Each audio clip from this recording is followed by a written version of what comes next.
Good morning, everyone. We are live and alive. It is January 18th, 2026, 3:43 a.m. And we are playing some more Honkai Star Rail today, of course. We are hopping straight into the 3.1 patch. Hopefully you guys are excited for it. I know I am. Last stream we did some side quests, got some more world building, read some more lore, and I showed you guys my my first impression of the Chrysos Heirs and my Schizo board as well, which I have added a little bit to. Thought you guys might want to see that. I'm not sure. You guys want to see what I added to the Schizo board before we hop into 3.1? Because I'm sure by next stream, or at least by I'll probably show the next time I show it will probably be at the beginning of 3.2. But we're probably gonna get a bunch of shit in 3.1 that I'm gonna want to add to the board. But sure, why don't I show that to y'all? Since I do have it up in the background. Actually, I can leave the music on.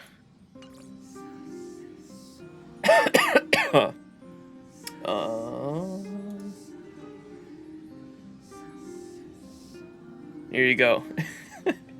Here is the Schizo board, the Animorphs plot board. Oh boy.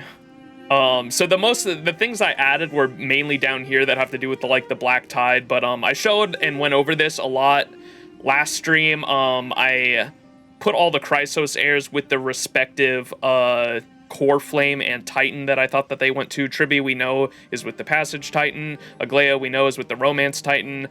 Celery, I put with the Law Titan just because there was a little bit of dialogue we got where they said that they do have the Law Titan's Core Flame, but the Chrysos heir that is supposed to inherit it is missing, and considering Celery comes in way later in the plot, it looked like, or at least her patch release was what, 3.5, I think? So since she doesn't come out for a long time, I figured she went with that. Hisilicilins, obviously, I've seen the character animation, so obviously Hisilicilins has a lot to do with the ocean, water, and the whale that is in her animation, so I put her with ocean. Wasn't sure on earth and sky just yet. Kevin, I'm not sure. I have his eye here. I have pointed out multiple times that the World-Bearing Titan's icon is literally within his eyes, and so I figured he was gonna get the World-Bearing Titan Core Flame, but at the moment he's inheriting Strife, and he has been I don't know. He's undergoing, that's literally where we're gonna start off, is with Kevin undergoing the, Kevin here, Finon, undergoing the ritual to actually ingest the Core Flame of Strife into him, and we know that it should have went to Gilgamesh here, my day, but he rejected it, and so I'm sure we're going to learn more about that. Elgato is pretty obviously the Trickery Titan just from all the imaging I've seen with the coins and all that. Elgato, Trickery Titan, Cast Iron Rifes, obviously Death Titan, and then Anaxa, with what little I do know about him, obviously the Reason Titan. In the middle here, we've got when we met with the Time Titan with the MC seemed to have some weird, I didn't know what was going on with the MC. Either they were connected somehow to the 13th Titan in that little dialogue we got with Orynyx, who is the Time Titan. It seemed like there was some compatibility there with the MC, but I thought it make more sense for March at the moment, just because the Time Titan Orynyx's title was something, the Veil of Evernight or something like that, and I was like, okay, well, I know the March, I know that the March character coming out later, the different March form is called Evernight, and so I figured that meant that she would go with the Time Titan, but the MC seemed to have compatibility there, and we also got Mimi. It seemed like Fuli, who is about memories, which could be a parallel to time in a way, got somehow sent through Orynyx that somehow then went through us, is what I got from it, because Fuli gazed through Orynyx's memories that it implanted in us in order to get us Mimi, or something along those lines. And Mimi can't seem to remember. There's obviously some kind of connection between Mimi and March 10th here, who is Cyrene. 13th Titan, Mother. I don't know if those are the same thing or if they're connected in any way. And then above that, I also have Chaos, who is the father of all Titans in Greek mythology, the father of the Titans, and then the Titans were the ones that birthed the Greek gods. Chaos seems like that might intertwine with some of the other eons that we don't know about, which it could be in line with Noose, because of that whole, the lore that we brushed up on hasn't really come up just yet, but I'm sure it will later on because of Noose's influence somehow on Amphoreus. We know about that whole, the unknowable domain, or the circle of knowledge, and when things go outside of that circle of knowledge, they're unpredictable, which is synonymous with chaos. And so I imagine that's going to be big somehow as well, with, or at least with the Greek themes and the mythology surrounding chaos here. Down here, I've got just some more imagery. This is one that I had like a long time ago. I don't know if it's going to come back into play or not, but literally when Amphoreus first got announced and they first showed us like this image in the marketing material for 3.0 at like the beginning of 2025, I remember pulling up this image too and being like, I don't know. It seemed like going back to the Destiny stuff, they have used this image before in Destiny lore to be synonymous with singularities that like literally consume themselves.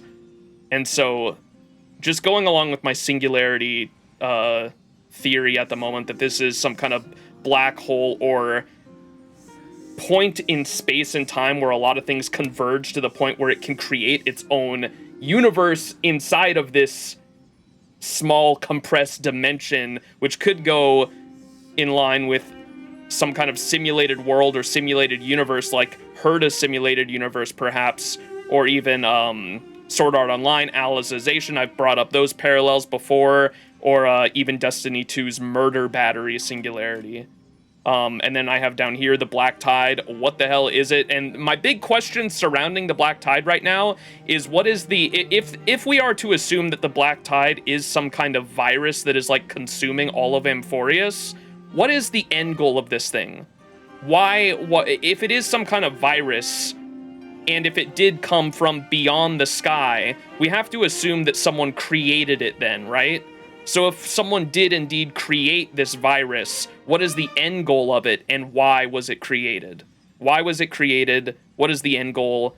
And the reasoning for all that is the big questions right now, right? So assumedly from the marketing material and the trailers and the little bit of the prophecy that we do know, it came from beyond the sky, and it is older. And then there was a lore page that we read in the last stream, which was the side quest stream.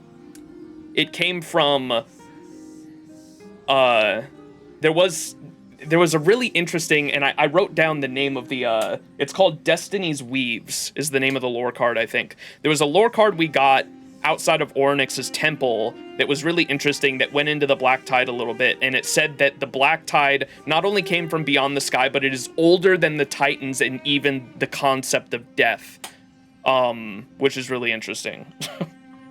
So this Black Tide is ancient. And so yeah, and I have to assume that time works differently in Amphoreus compared to how it does outside. Just because if it is a singularity and it is some kind of black hole, pocket universe, etc., I imagine there is some crazy time distortion going on as well. Which also goes along with like SAO's Alicization parallels and the D2 Murder Battery singularity. I might go into those at a later date, but the both the Murder Battery itself was created to literally simulate death and rebirth over and over and over and over and over again to be able to power a conceptual murder battery. And then with Sword Art Online with the Alicization project, that whole thing was a sped up civilization that literally would like happen. Like, I can't remember what the actual time dynamics were, but it was like every second in the real world is like days or weeks within the simulated world of Alicization. But yeah, I imagine there's some crazy time distortion happening in there too, if we're to believe how ancient this shit is, right? Beyond the Sky Choir, indeed. Pink Pranya's pet, the fat fuck.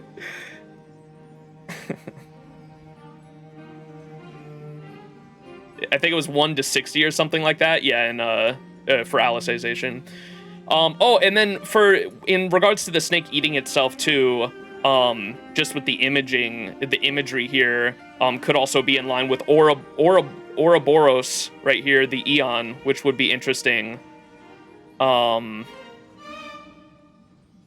then I also talked a little bit last stream about this black hole, like possibly being some kind of black hole collision that actually created Amphoreus would be really interesting, considering Honkai Star Rail is a sci-fi game. We haven't really done anything in the story with black holes just yet, but black holes are a very interesting sci-fi concept that you can play around with, and so it'd be cool to see that in the main story somehow.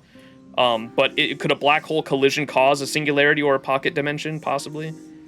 Some crazy shit like that. Nihility, indeed.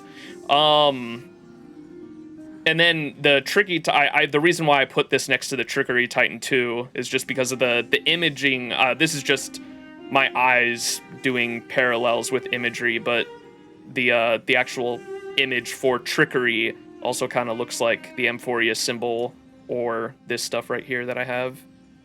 There might not, there's no reason for me to actually think that there's any kind of connection there, but it's interesting nonetheless.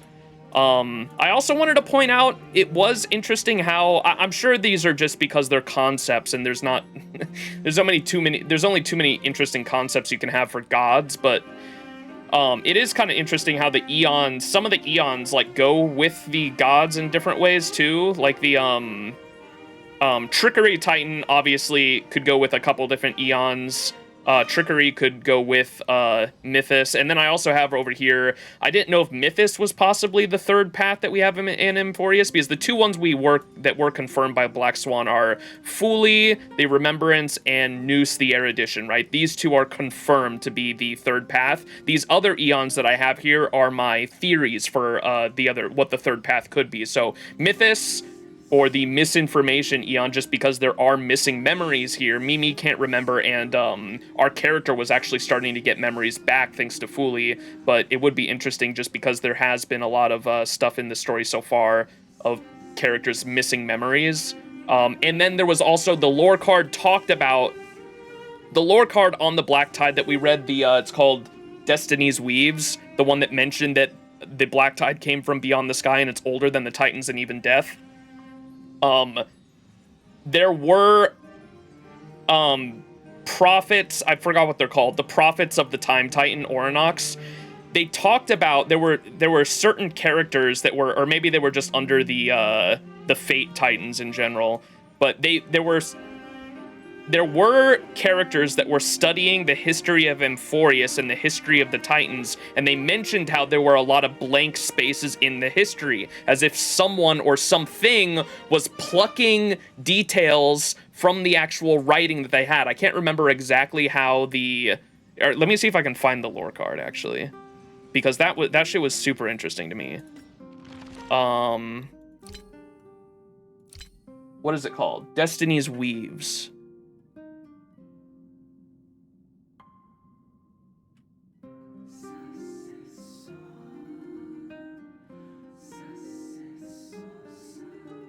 Destiny's Weavers. This is the one, I think.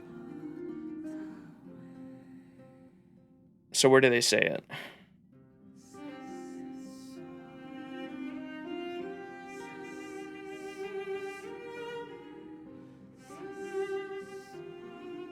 Here, this right here, listen to this. What unsettles me even more is that I was organizing the Archive of Prophecies. I discovered that the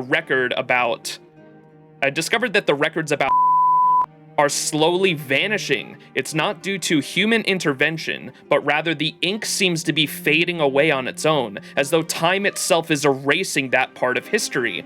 I have a bunch I have a hunch that the 3 Titans of Fate have already glimpsed into this unfolding. That's probably why the prophecies of Orynyx have become increasingly obscure. The scales of Talenton have lost their balance, and the gates of Yanis are quivering with unease. That's pretty significant, I would say.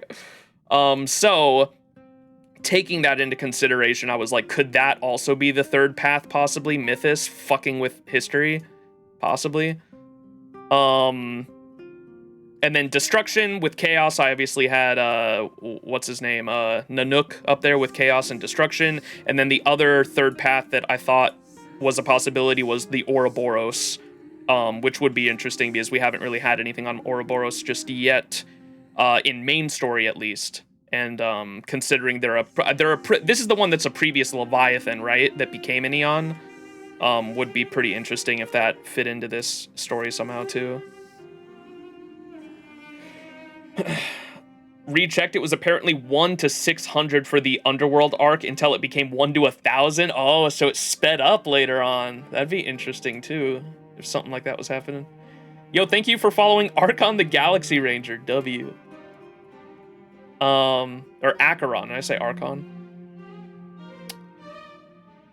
But yeah, I think that's about it. Does anyone have any questions that they want to ask me about the schizo thing? And if you're watching the YouTube VOD, you can ask them down below too. On like if anyone's wanting to poke my mind at all, just obviously don't spoil me. Don't ask me about something that like I shouldn't know at this point. But if anyone wants to ask me specifically about something on the board, you can ask me. Man, I was about to sleep. Go to sleep, Yams. Boot Hill. But if anyone wants to ask me anything about the board, feel free to. And that goes for the YouTube comments as well. I will. See you, Yams. Get some sleep.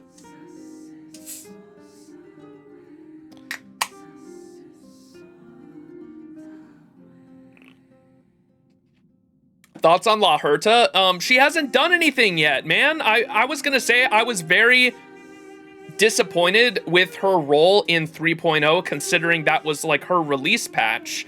Obviously, she's outside. I think my assumption right now is that I really hope we get more about, like, it would be cool if we went back and forth between our character and Dan Heng in Amphoreus and the Express crew and dealing with everything outside, and then communicating with Herta, and I assume she's going to be the link between what's going on in Amphoreus and the Erudition, and then specifically if it is some kind of simulated world or some kind of what I've been calling it, a singularity or some kind of pocket dimension simulated world. She has been working on the simulated universe since the fucking beginning of this game, and so I imagine she'll have a lot of thoughts on that herself. And I imagine that's where she's going to come in. But yeah, in terms of 3.0, I thought her little thing at the end of 3.0 was pretty meh. I was definitely expecting a lot more. But that's just because it's her release patch. And like typically at least, like we didn't even get like if it wasn't going to be in the main story, I wish it was at least some side stuff. But we didn't even get like a side quest or a, what are they called? The character interludes. I forgot what those are called. It'll get complicated later. Oh, I'm sure. Like when a lot of the stuff that I'm talking about too, when I'm like critiquing the main story, I hope you guys know, like I know stuff is coming later on. Don't you worry. I know that this is, we're only 1 patch in. We got fucking 7 more to go. I know that this is a very long and drawn out story, but I think I'm still allowed to criticize what I think should have been in the first chapter. That's essentially what I'm doing, but yeah, but I'll tell you guys what I rated it. So I do have a page in my notes where I'm going to be rating each individual patch too and how I thought they did. And for 3.0, I gave it a 7 or a 7.5 out of 10 or a 3 or a 3.5 out of 5, which is just like average. I thought it was a good initial starting point. I think they set up what they needed to.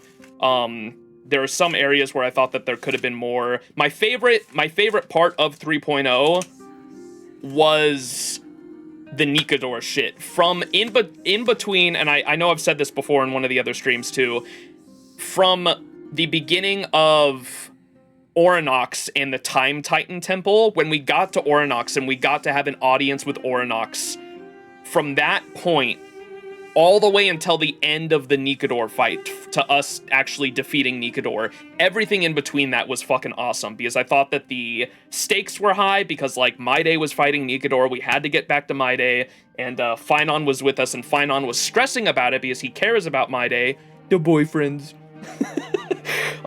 He was stressing about us and telling us, like, we gotta go, we gotta help Maide, and then the whole, getting more context on, like, what's going on through Orynyx, and then getting Mimi and that whole thing, and then going back in time to getting to see Castrum Kremnos in its prime was really cool, and I loved the climax of that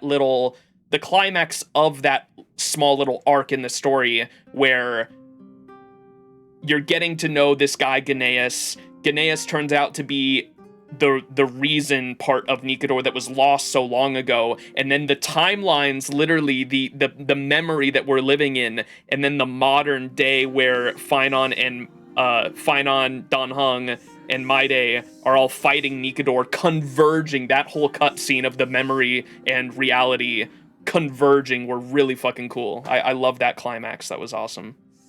The cutscene was hype. Ganaeus my goat, indeed. But yeah, I thought it was good. And so, like, I swear to God, if anyone, like, takes my rating 7 or 7.5 out of 10 and says, like, he hates Amphoreus. No, I think it was average. I think it was okay. I think it did what it needed to do, and it got my interest. And there just wasn't anything that, like, set me over the top, like losing my mind. But that's fine. It doesn't need to do that for a starting chapter.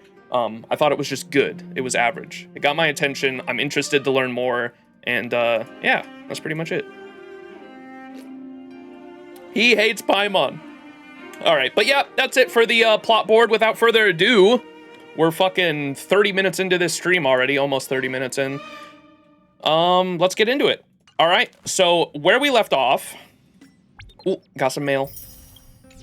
Where we left off was Finon's trial. That's right. Okay, we're going to the trial. And let me go to my room real quick, because I don't think I've picked up my... Have I picked up the weekly thing? Or I think I did. I don't know. Let's go to Star Rail map, Amphoreus.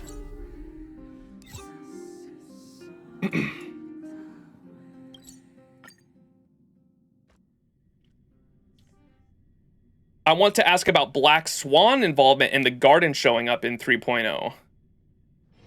Oh, with the that's true. The only like significant thing that really happened with the whole Herda scene was that the memo keeper at the end of 3.0. Yeah. What was it doing? It was trying to spy on Herda specifically. I think it was trying to learn about Noose and her audience with Noose, wasn't it? That's kind of what I got from it. So yeah, there might be a little bit of rivalry there between what's going on in Amphoreus and what's happening outside, perhaps, with the Foolie's followers and the Erudition followers, because it seemed like Herda was trying to set up an audience with Noose, and Foolie's followers, the Garden of Recollection, was trying to spy on that interaction between Herda and Noose, right? Did you react to the 3.1 trailers yet? Not until the end of 3.1. We will be doing that at the end of next stream, probably. Because I think we're probably not going to get through all of 3.1 this stream, is my guess. Because people were telling me, what, 3.0 to, like, what, 3.3 or 3.4? You guys said, like, the first full half of Amphoreus, like, I'm probably not going to be able to stream any of those stories in one stream. I'm going to have to cut them in half. But, so we're probably only doing 3.1 this stream. 3.1 will take up 3 streams? No way. It's shorter than 3.0, isn't it? I heard 3.0 was the longest. But the other ones are, like, almost as long, up to 3.4. And then from there, they get shorter. Okay, did I do this week? Okay, I have done this week. Never mind. All right, so from here, we're going here. 3.1's much shorter without exploration. All right, let's put on the story team. Bam. And then let's read what the actual main story is. Just 3.8. Yeah. Await Phynon at the Vortex of Genesis. It's been a long while since Phynon entered the Vortex of Genesis for the Strife trial, leaving all Chrysos heirs deeply concerned. All right, here we go. Let's go see how his trial goes.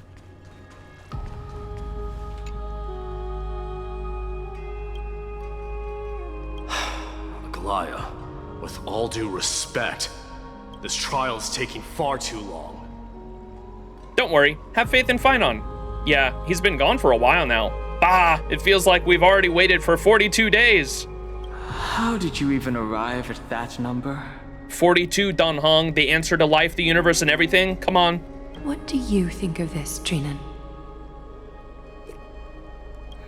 It's not possible to tell for sure what goes on within the vortex. All I can hear are fragments of speech and distant battle cries. Oh, it's 42 days, 6 weeks. It's the patch time. Oh, that's funny. Is it Phynon's voice? I'm not sure. It's difficult to make out clearly. Wait, no! Lady Trinan.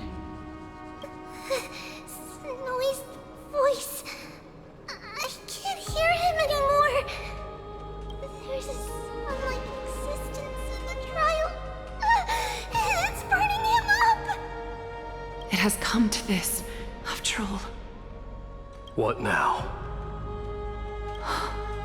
Get ready, my Demos. What's going on?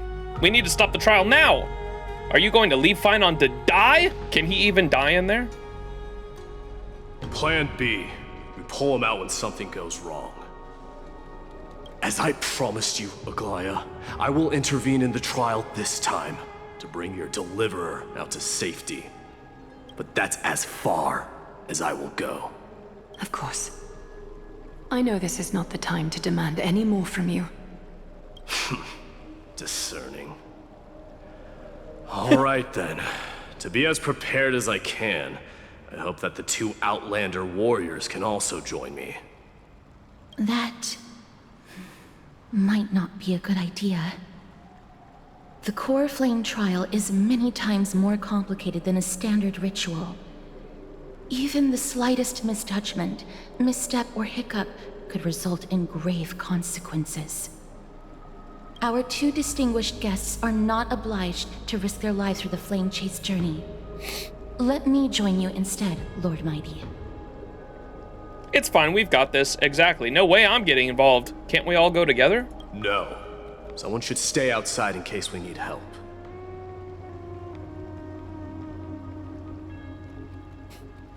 Things have taken a critical turn, especially so with Phynon's life on the line. Of course, we Nameless will do what is necessary. How should we help? Join me in the trial to look for Phynon. And when we do, Aglaya's golden thread will guide us back out. Assuming we survive Nikador's wrath. If something bad were to happen, Castorus, your priority is to ensure the safety of these two. I can find a way out on my own. Yes, Lord Mighty. Thank you both for your valor. Time to get to work then. Let me have the honor of taking the lead in this battle.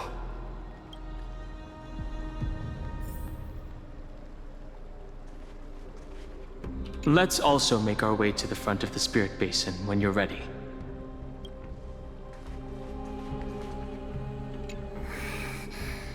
We can't get rid of all the noise. Please, stay safe.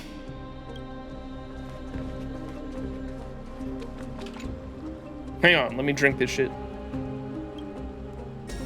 Ah, absolute bliss! 'Tis the pinnacle of bliss! Such long-awaited satisfaction. Thank you, my dear. This ambrosia has sobered me up a little. The visage of your reflection is so good-looking that I can't help but get all stirred up. Thanks for the compliment. I think I'm very pretty, too. Time. How long has passed? Ornox, you move past fast. This starry sky, I see that she still hasn't given up. You are also a fool in this banquet. Dance hard and then indulge hard, waste time hard, little fishy that wants to swim tomorrow. When the banquet ends, the absurdity that you will see when you sober up will be the price of buying inebriation. What are you even saying? What the heck are you? You speak less sense than sober than when you were drunk. Ambrosia, Ambrosia. The tide's voice is languid once more, its words fragmented like water splashes. It seems like this basin's desire for liquid is insatiable, an ever unquenchable patron of ambrosia.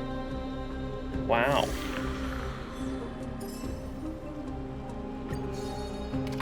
The sea.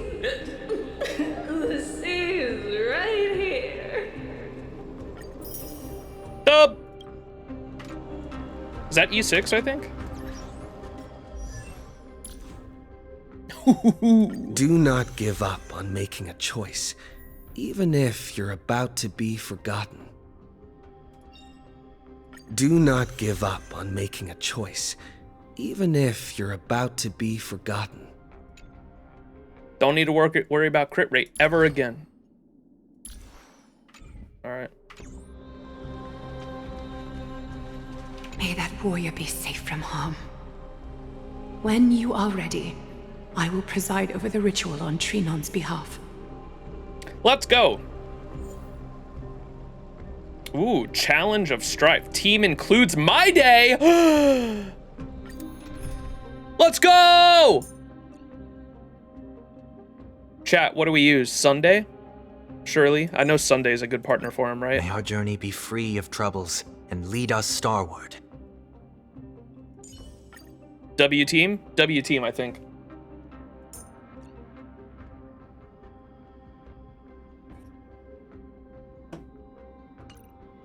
Let's go with this team. Surely it's all right.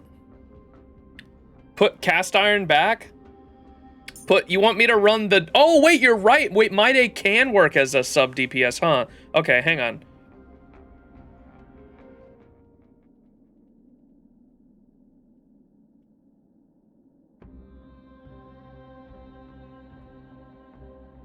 Where the fuck is she?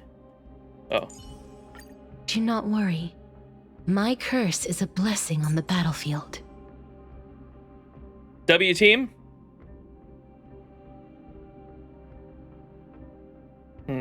It is story anyway, I know, but at least this one kind of makes sense. It works as a team and it makes sense for the story. Just minus Lil Ocha. Don't worry about him. It might be too easy. It's all right. Don't worry about it. It's not a boss fight, right? Warriors of high esteem. Please close your eyes and hold your breath. Me. They once kept the fate of this world, and many other challenges safe from the devastating rage of strife. They now seek to venture deep into the trial of divinity and prove their will to destroy our enemies, as foretold by the prophecy. When the hammer of strife strikes the anvil of the warrior, the heat and impact will leave behind scars, and between them, a demigod shall rise. Where's the vortex? Very well. Come forth then. Souls foreign to this realm, and warriors in the making.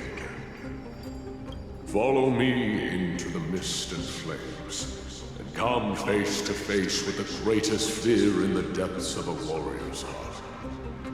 And with thy strength, banish the darkness and usher in sunlight. Let all lost souls find courage on a long journey back home.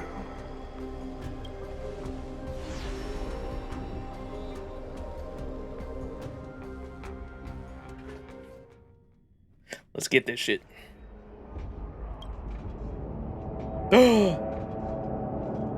What? What's the matter? Surprised? Where there's strife, there's carnage. It shouldn't come as a surprise to see such a sight in Nikador's trial. And a rainbow. You did this? Let's go look for Finon. Why is it just you? Where's Don Hung? I don't see him around here. We should go first. Let's pray he stays safe.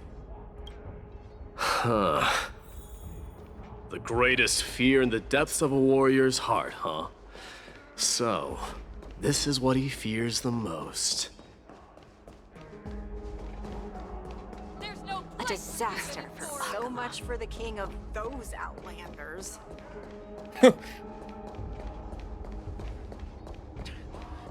You won't get away, Kremnoan vermin!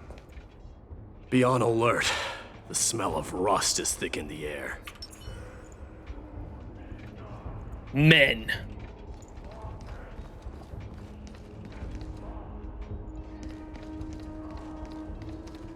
Tell me your name, brute. Your demise shall be a tale I boast about at the feast table. My name is Perdiccas, and I am here to avenge my people. Kremnoans and Akamans are at war? Perdiccas?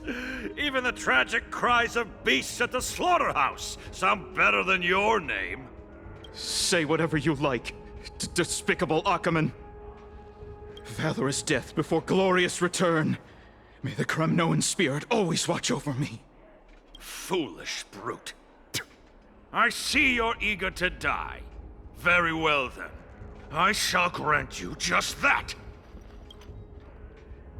Intervene and stop that soldier. Watch on and wait for the trial. Die, you swine! Madamos. My king. Why? Why did you leave us to the mercy of these foreigners? Is this? And you are... Oh. So the Alpha Brute has found his way here. You Kremnoans are all eager to die, huh? Then I shall grant you a swift death.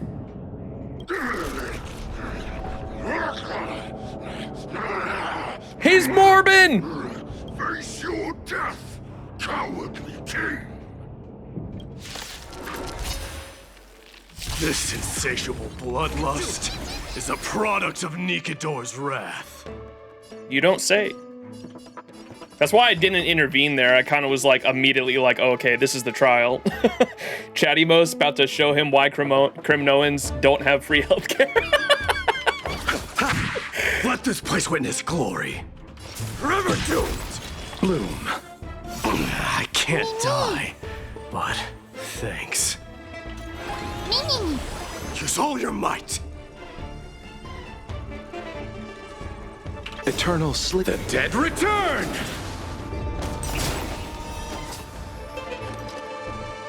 Burn it all! I am strife! Burn it all! You two will head to the Nether Realm. Embrace a new life. Darkness with me. Absurd. I know this, Achaman. Strife contorted an honorable warrior into this perverse and twisted being. And that horrible noise.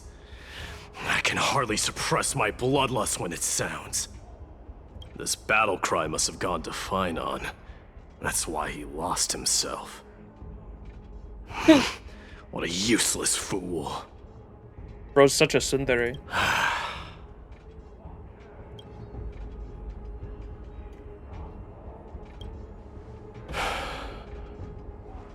It's nothing. Let's go. That voice is Carto. Not you two, Cartonis. Cartonis!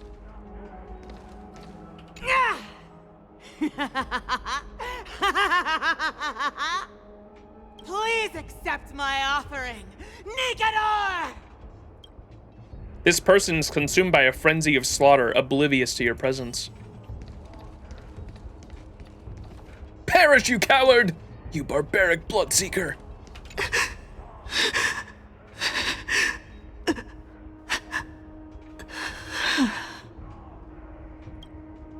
A sharp bronze spear had torn through the tendons in her arm, leaving it hanging lifelessly, like a shattered wine jug abandoned by the roadside. As the soul ebbed away, darkness veiled her eyes.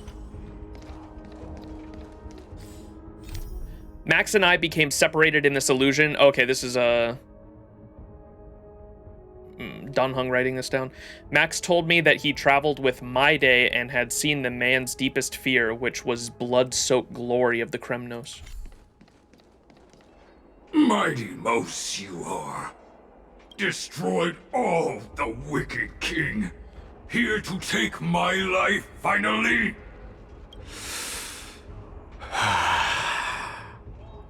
I won't ask how this happened, nor will I hurt you like you said. I just need you to tell me where Phainon is. All of this you know very well. Leave our city, cursed son of Gorgo! I have no intention of hurting you, Cartonus. Humiliate me you shall not! Leave! Get out of Arkema! Get out! Symbol of your sovereignty, take it! Signet of Kremnos, bask in blood-soaked glory, your kind alone! This is... Mother Signet? It's here again. I knew it. Ha! Finally gone mad, despicable vermin have. With your mad king, perish together in that maelstrom of battle! Enough! Be quiet! You were not at all Cartonus. Look out! A long, narrow shadow pierces through the phantom of Cartonus. Nice move. Don Hung! You too. Are you the real Don Hung? Are we up against Don Hung's apparition this time? Wait. He seems calm and composed. Unlike the rest. Don Hung's been through some shit. Sane enough to communicate, it seems. Hey, gray-haired warrior. Wait a second. Tell me. Gray-haired warrior? What was the last thing you said to me before I parted the waters at the Scale Gorge waterscape? Parted the waters? How would I even remember that? Ugh, forget it. Just kill me already. ...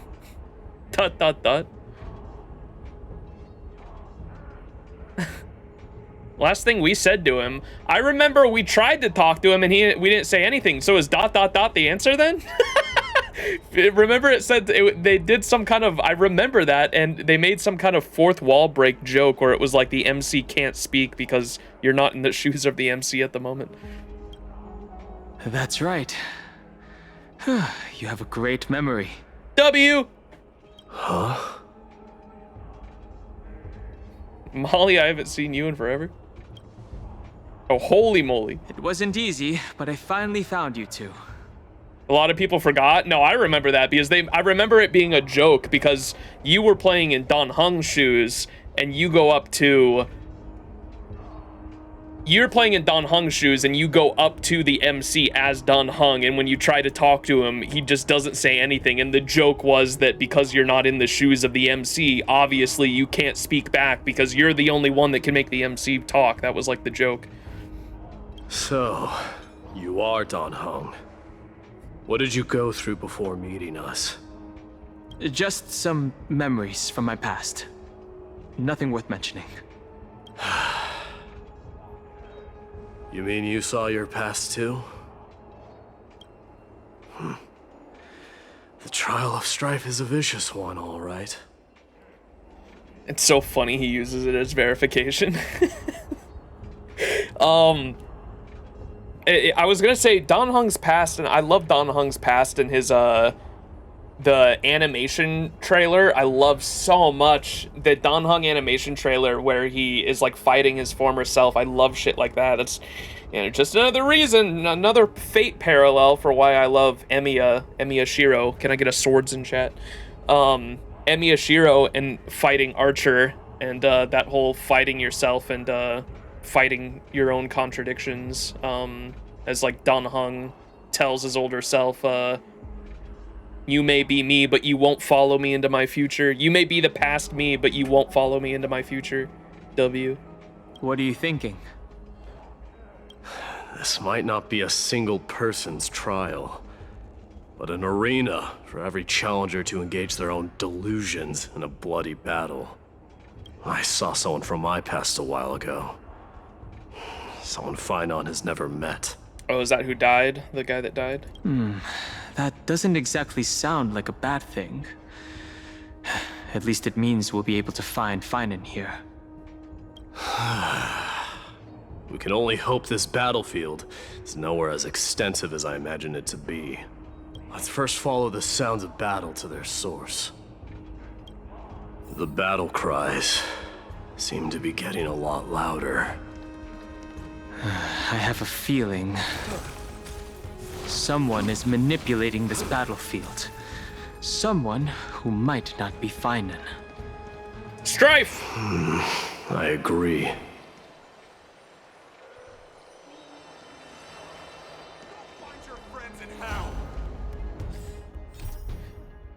We finally met up in the illusion of the trial after some fighting and followed the sound of battle to the source of strife. Perhaps that would be Finon's location. Gnaeus! Cursed brutes.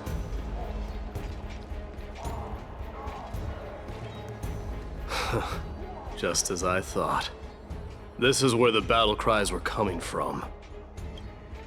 The true entrance to Nikador's trial. What's wrong with you two? I've met that warrior before. It's Gnaeus, an incarnation of Nikador.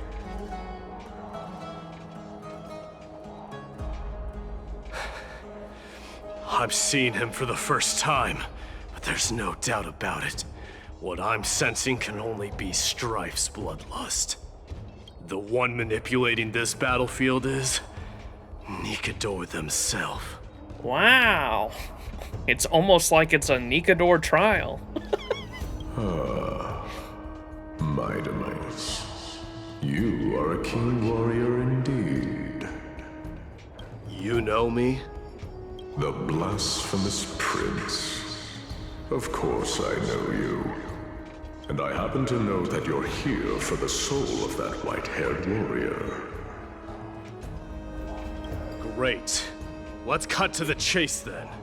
Hand over that poor excuse for a sword master, so we can be done with this farce. No.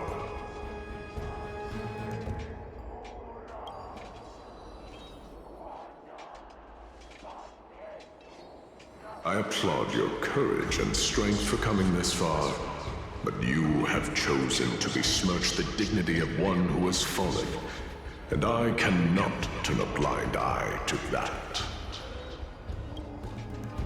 This is gonna be one fierce battle we won't be able to get out of. Won't you go easy on us? We traveled together before, remember? Well, he's the god of strife, so no.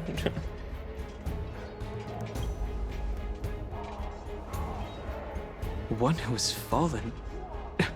Finon failed the trial? He faced the greatest fear in the depths of his heart, and fought with exceptional valor, though he eventually succumbed to the brutal onslaughts. I have since brought him to the rear battleground, and granted him glory worthy of his courage, tenacity, and sacrifice. You wish to take him away? Sure. Pick up a spear and prove that your resolve can rival his. Of course, cowards who hope to avoid bloodshed are better off disappearing from my sight this instant. Your opinions are of no interest to me, Mad King. If it's a fight you're looking for, then you will get one, Titan. I will put you to rest once more with my curse of immortality.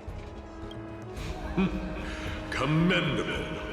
Your noble mother displayed the same spirit with a spear in her hands. Don't you dare speak of her. And for those who don't know, we went over this last stream when we got a little bit more context in one of the side quests, but Maide reminded me, or at least his nobility reminded me a lot of the story of Zuko from Avatar: The Last Airbender, because it sounded like he was going to be exiled or killed by his father, who was the king at the time, and to save her son, the mother acted up, or took his place in the trial, or in the 1v1 with the father, if I'm not mistaken, and the father ended up killing the mother as a result. And it's that's like exactly what happened with and then I believe Maide was exiled, and if I'm not mistaken, that's like almost 1-to-1 what happened with Zuko in Avatar: The Last Airbender too. Maide, I think you're meant to ask for your boyfriend instead. Why not? She challenged the former Kremnos king to a duel, even knowing that it was a deadly trap, all to protect your dignity. Are you suggesting her efforts were for naught? Her death was caused by you, the incarnation of strife. How dare you talk about her past? Enough of this nonsense. You should be wielding your weapon at the god of strife. Battle me and put a swift end to this! I love that retort. Maide was like, you're the god of strife and you dare use words to battle me? Pick up a spear and fight me, you coward! Love that shit. Enough with the shit talk. Use your muscles, not your brain. Your hatred is as clear as day, my Demos. My words must have stung you deeply. But thanks to them, I have also come to realize. This is why you killed your father for the throne, only to let your signet sink to the bottom of the Sea of Souls, refusing to let the glory of Kremnos live on. And I have to imagine, this is kind of what I was getting, but I wasn't sure for any confirmation. We didn't really have any dialogue to confirm it, but I assume the reason he didn't want strife was because he didn't want to be like his father. He was terrified to be like his father, I think. And that's why he gave up the throne and gave up the strife core flame and didn't want to take it from Finon, I believe, but we'll see. This is why you slew the strife titan. Only to reject the core flame, letting strife continue instead.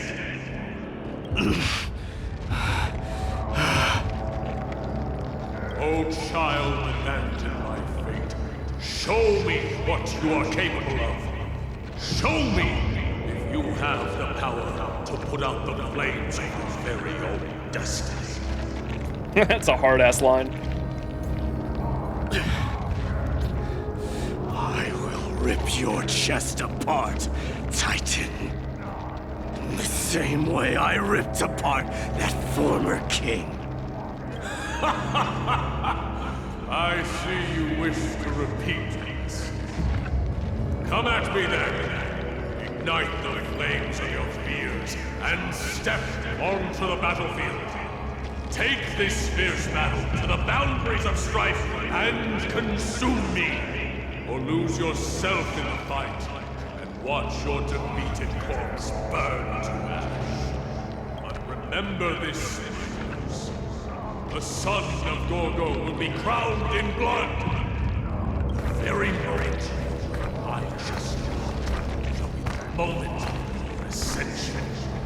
To you, the successor of Kremnos.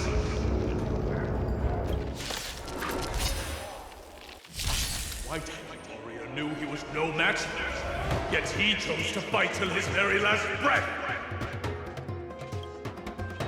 What about you, my Demos? Can your murderous intent match up to what fate has in store for you?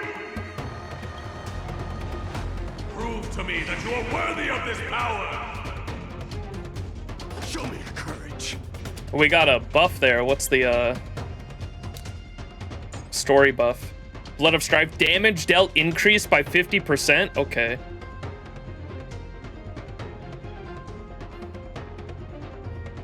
It's Gabriel Warburton. Is that the Gnaeus's VA? I've heard that before. Who else does he voice? Oh, it's My Day's VA. Who's Gnaeus's VA? That guy's crazy.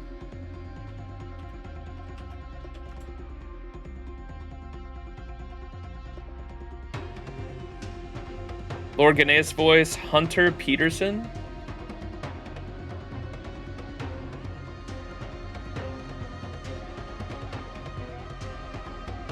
Damn, he does not have that many roles. That's crazy. He's such a minor character, but I love his VA has blown me away so far. Grant me a death befitting a warrior! That shit was hype as fuck.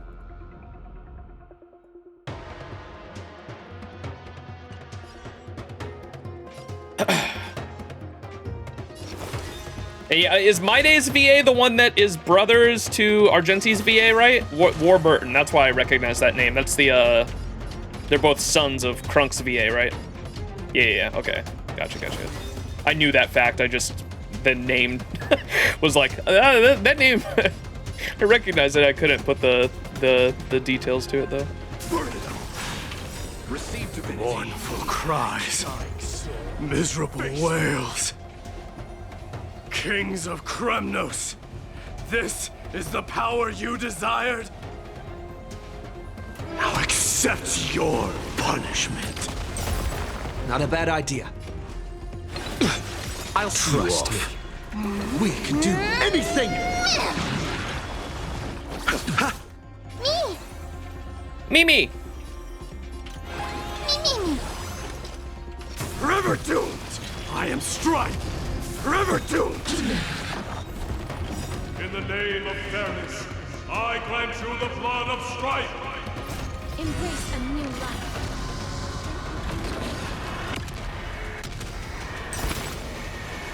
May death protect us!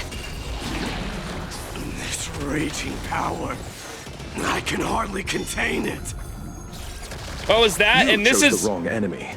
This is the reason why his kit makes him auto battle, right? I remember that being like a big complaint about My Day's kit when he released, was that he has like an auto. Once he goes into this like madness state, you can't control him. He just auto hits, right? And this is like lore and story wise, it makes sense. Okay.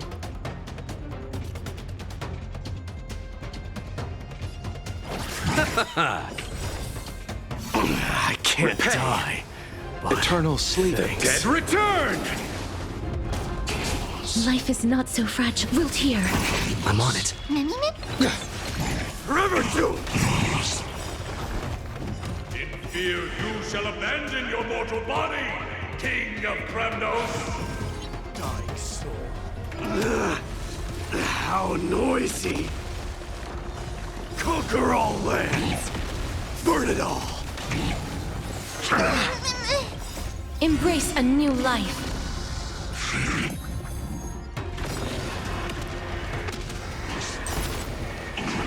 May death protect us!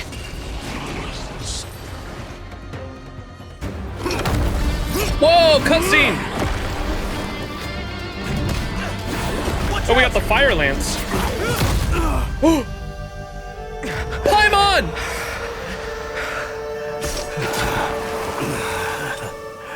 Found you.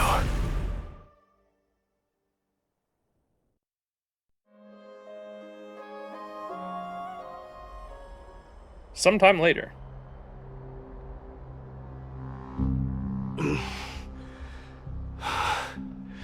I did my best. Alright, so what happened with the core flame? That's like the only thing I was really interested to get out of that. The core flame trial is indeed no place for the weak. Let's just hope that Finan gets through this. I thought he was without a flaw, though. There's no need to worry. His soul is in a stable condition. With ample rest for both body and mind, he'll be up and about in no time. The greatest fear in the depths of his heart.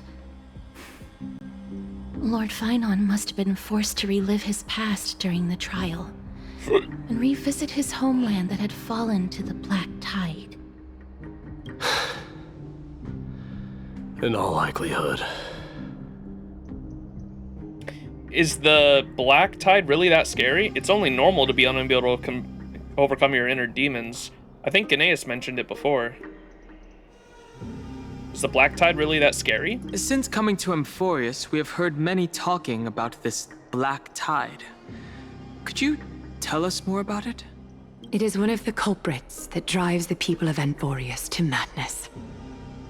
It was during the Era Bellica that this unspeakable thing first appeared, like a plague, alongside the 3 Titans of Calamity. Death, strife, and trickery, yep. But it's supposedly even older than death, though, because I remember that being an important detail. Nobody knows where it came from or how it came to be. What we do know, however, is that it is steadily encroaching upon what little remains of this tranquil land, much like a rising sea closing in on an island from all sides. It is for this very reason that it became known as the Black Tide. Those who succumb to it lose their reason and humanity, becoming vicious, mindless monsters. Mortals are not the only ones susceptible to its influence.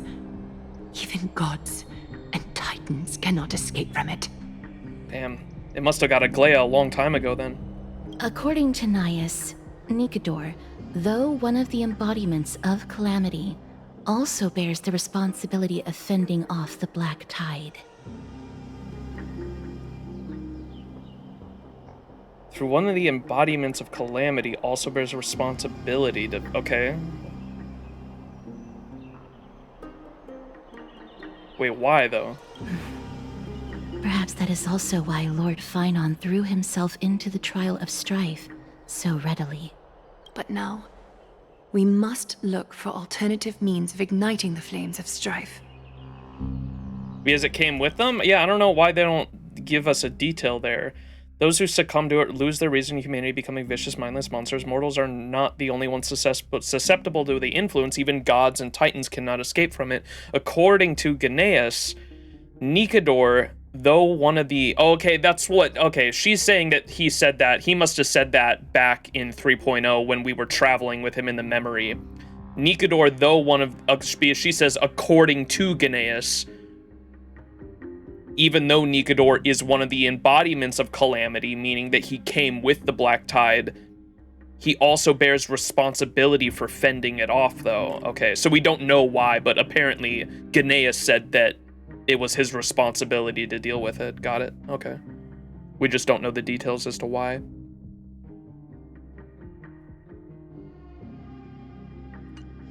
So, Aglaia, what should we do now? You know very well the decision doesn't lie with me. As the successor to Krymnos, Mighty, you know better than anyone that if it was simply about emerging triumphant on the battlefield of strife, you and your people could manage it with ease.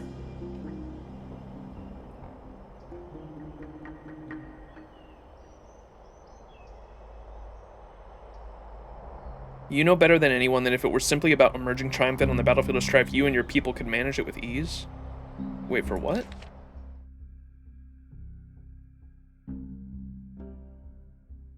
Oh, for the strife. Okay, Jesus. I thought she was talking about the kingdom. She's talking about the actual core flame. But ultimately, the heavy burden of divinity can only be borne by one. It is foolhardiness and indecision, not the unclaimed seat of divinity, pushes this world into the deathly fog. And I assume, like, it doesn't seem like there's been a conversation about this so far, but, like, there's no way we can, like, destroy the core flames, right? And if we could, like, I imagine their response, if I asked them right now, what happens if we just destroy the core flames? It would probably, I imagine their response would be something like, oh, it would just cause chaos because these core flames are tied to concepts, and if we destroyed the very concepts of these things, bad things would happen. I imagine that probably, they'd probably flay you alive. I want to ask, if it seems like these core flames are causing a lot of issues, what if we just got rid of them?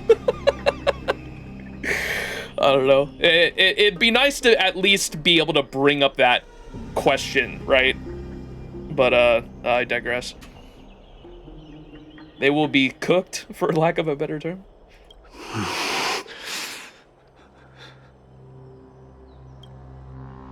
The Black Tide. Sing, O goddess of his rage. I want answers, but it will be spoiler. Yeah, don't worry. It's just I'm just talking out loud. I don't actually want answers. If it's a spoiler, at least. All right.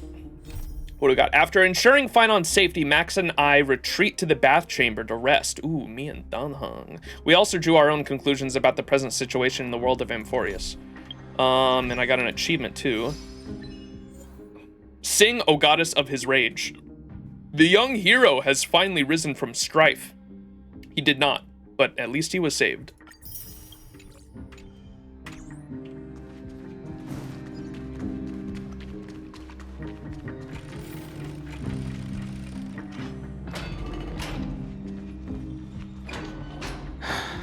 An unspeakable thing of unknown origin. What comes to your mind when we put these keywords together? A Stellaron, an Eon, a Leviathan, a Cosma Mega Octopus, Cthulhu? Oh man. That's interesting that it even gives us the option to say Leviathan. Remember, so wait, is Ouroboros is the Eon that originally came from a Leviathan, right? Or it was a Leviathan and then it became an Eon? That's Ouroboros, right? Yes? Okay. I wonder if my Ouroboros theory was onto something. Because the Black Tide is clearly not a Stellaron. It could be some kind of Eon influence. Some kind of Leviathan influence would be the most interesting, though I don't know if I don't think we have any evidence to support that theory at the moment. But Ouroboros is a thing that consumes everything in its path, so maybe? A hypothesis like that has never occurred to me, I must admit. But considering how the Leviathan hasn't been sighted in the universe for hundreds of Amber eras, I think the possibility of it being the culprit is minuscule. But the whole area was shrouded, right? Amphoreus itself was like hidden from the rest of the universe. Let's think about the various characteristics of Amphoreus instead. Sure. An isolated world of eternal night, being eroded by an unknown power. This has been bothering me for a while now. Everything we have seen thus far suggests that Amphoreus wasn't always isolated from the rest of the universe. Be it the birth of the Titans or the encroaching Black Tide, none of these can be explained as a natural progression of a civilization. All right, I gotta read this again. What?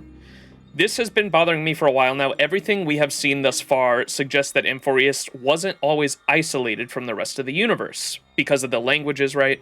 I remember that was a big thing we were wondering about, was how do they have their own universe? And the thing that I brought up in the side quest stream as well was the infinity symbol. It is very interesting to me that the infinity symbol, or the 8 symbol, whatever you want to say it, the shape of Amphoreus is actually all over the city, even though that they say that they've never been beyond the sky and they're not allowed to go beyond the sky. They're not allowed to question what's beyond the sky. If they've never been beyond the sky and they don't know what's beyond the sky, how the fuck is the image of Amphoreus planted everywhere? That don't make sense.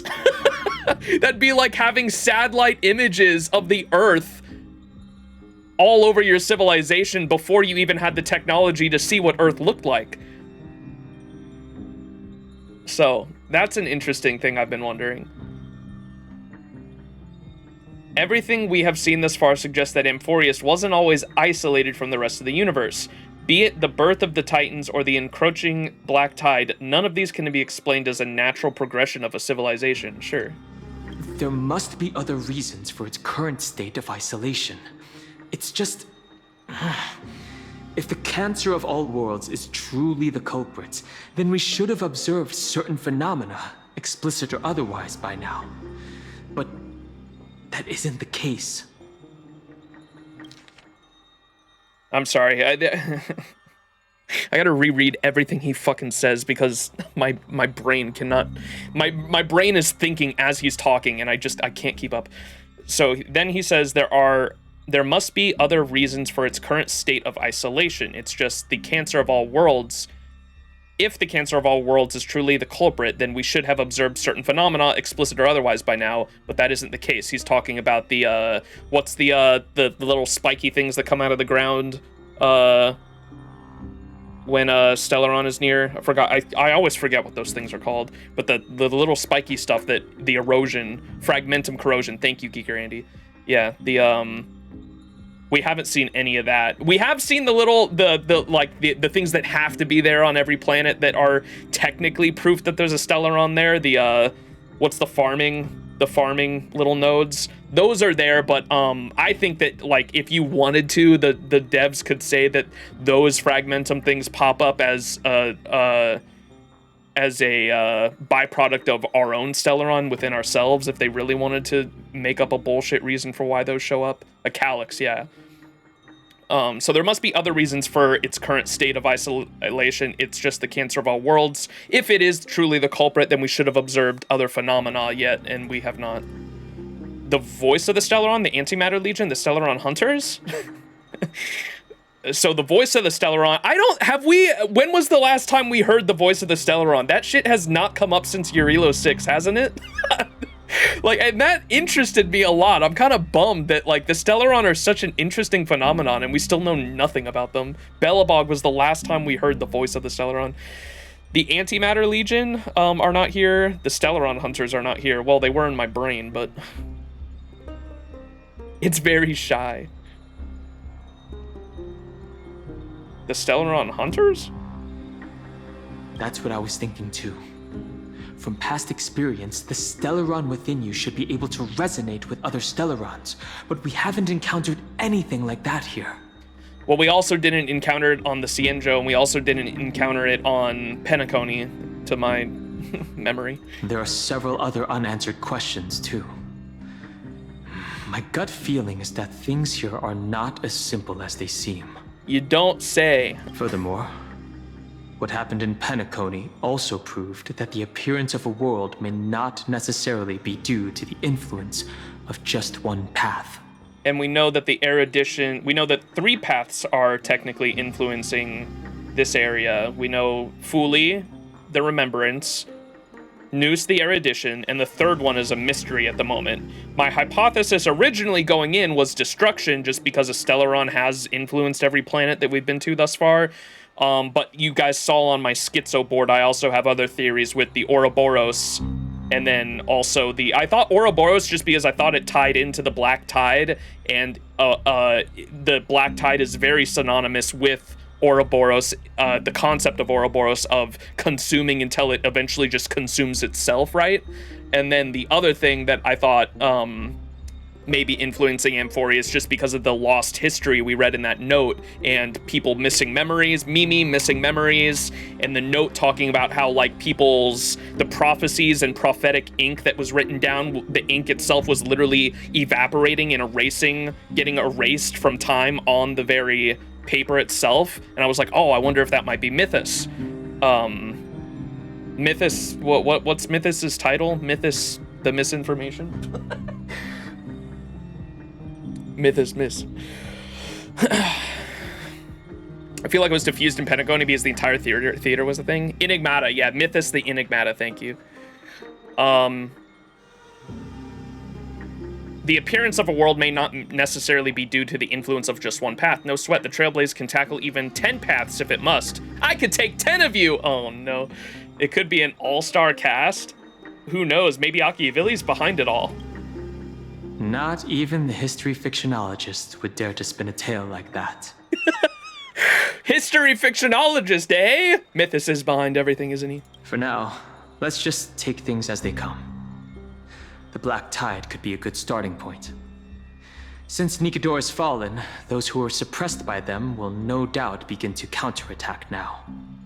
It seems our trailblazing expedition is growing in significance. I do really like these conversations with Dan Heng. I want them more often. That was like one of my critiques in 3.0 was like, I understand pacing. I understand that it has to be paced out, and I understand why, like, reasoning for why it wasn't there, but, like, I really like this stuff because it allows the audience or the player here to start to theorize about things with another like main part of the story, and that being Dan Heng. And in Fate Grand Order, this happens a lot of times with there's a character named Holmes. Sherlock Holmes, yes, literally Sherlock Holmes is in FGO, and he often deduces things and comes to his own conclusions, and a lot of times he is a character that you have conversations with to start to theorize about what's going on, because he's a detective, of course. And so, yeah, I feel like Dan Heng is like taking that place in the narrative at the moment for like what Sherlock Holmes does in the main story of Fate Grand Order. Is Sherlock Holmes also a hot waifu with huge badankas? No, Sherlock Holmes is a very well-dressed man, and he has giant monocles instead of giant badankas. They were originally the arcane and early builds. They ended up picking Enigmata as a name. Oh, that's kind of cool. Not the guy that keeps all the answers to himself when we did it most. Yes. Disappointed, ruined. Yeah, you guys playing the wrong game. At the time, on the other side of Marmorail Palace. Don't worry, Dee. This isn't the first time he's been like this. A long time ago. I'm not worrying about him. Oh, alright. You're a little quiet, though.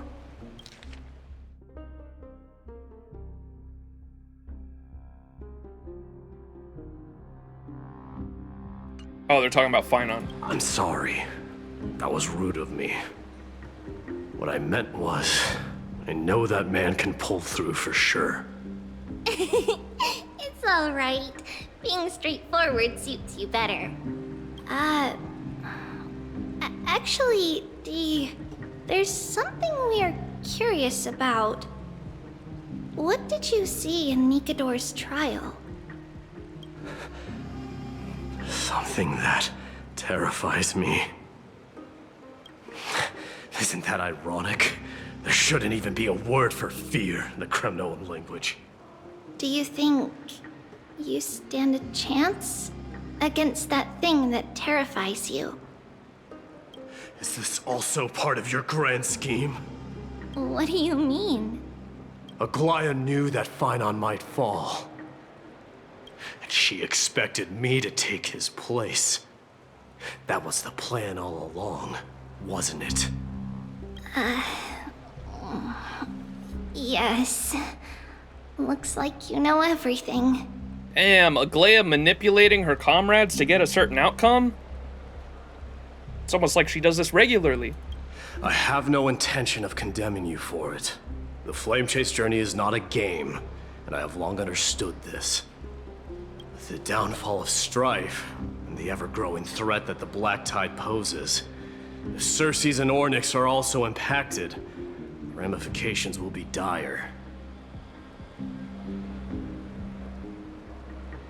With the downfall of Strife and the ever-growing threat that the Black Tide poses, because I guess Strife was holding it back in a way, if Circes, the Reason Titan, and Ornyx are also impacted, the ramifications could be dire? With, like, multiple core flames not active, is that what he means? Mm-hmm. They are the only two Titans who are still lucid and willing to coexist with humanity. Regrettably, I do not hold the key to completing the trial. If I wish to conquer that fear, I need the assistance of my fellow Kremnoans. Give me some time to speak with my people. It won't take long, I promise. Ah, I see. There is strength in numbers, but you must know that the trial to become a demigod is ultimately meant for only one individual. Dee, your people, they have been eagerly awaiting a new king all this time, haven't they? If you take on the divine role, they will have no reservations about following your lead.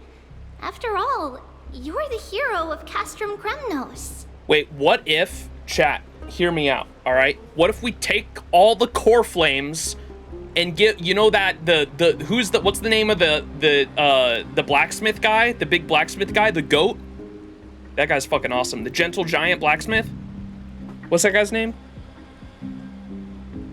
Cartanis, yeah. What if we take all the core flames to Cartanis and we're like, hey, bro, smash all these core flames up into 1 billion pieces and we give one little piece to everybody and then everybody's a god. Why don't we take the Wodyme route? There once was. But Lady Trebios. What'd she ask? If you take on the divine role, they will have no reservations about following your lead, oh, the people of Kremnos. After all, you are the hero of Castrum Kremnos. Unite the people. Your people, they have been eagerly awaiting a new king all this time. So why not you, my day? Therein lies my deepest fear. Oh, okay, then here, this is what my hypothesis was, I imagine. He doesn't want to be like his father. We'll talk again later. I'll be back. D? Regardless of what happens, we will always be there for you. Thank you. The person I'm looking for is probably in the hot bath. I should go take a look. The hot bath.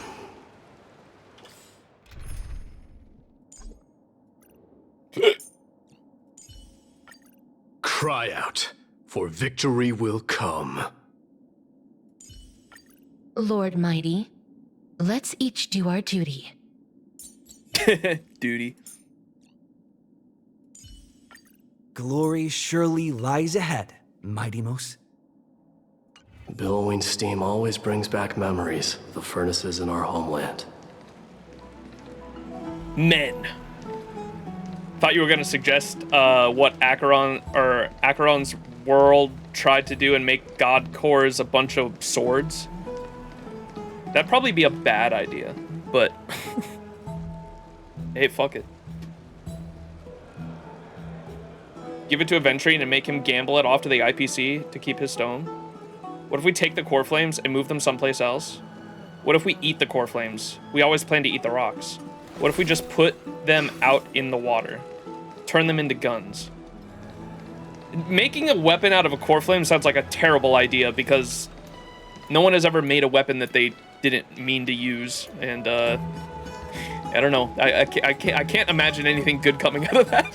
Regardless of what happens, we will always be there for you. Thank you. Twibby!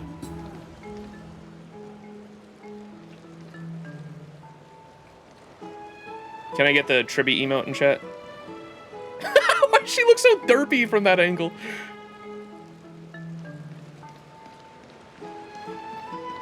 What if we give them to Boot Hill, he eats them and makes godlike bullets? Sure. Put one on a Droma? What were we doing?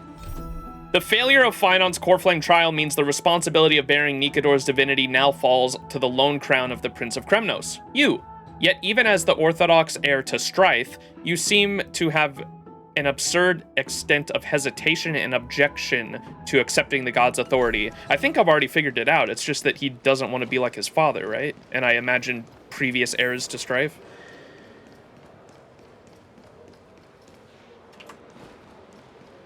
They seem to be very elusive about this. Dude, why is everything like fading in and out?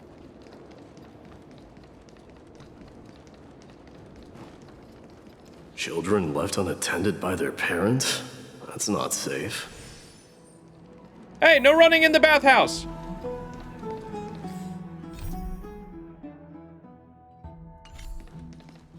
You shouldn't run around in here, kids. Hey, it's the Crown Prince! Are you also here for a bath? I want to hear stories about your feats on the battlefield. The Crown Prince. Are you Kremnoans? Yeah, we are! The grown-ups said we used to live next to the arena. Well, next to the parts next to it anyway. My dad is a centurion with the Hydra Lancers, and my mom is the bravest warrior in the God Shield Brigade. We used to get tons of silver coins from Mr. Crateros. My parents are serving in the Holy City Garrison now. As warriors of Kremnos, they're braver than any Achaemen. Why are you kids here alone? Where are the grown-ups? Mom and Dad were asleep, so we snuck out to play hide and seek with Mr. Crateros. That old man can be such a child sometimes. Do you know where Crateros is? Sorry, I don't. Come to think of it, we haven't seen him in a while. Did he get lost while trying to find us? No way! Mr. Crateros is a member of the King's Aegis. He's the best at hunting down enemies. He was counting near Verax Leo when we went to hide. I thought about taking a peek, but who knows if it might be a trap he set.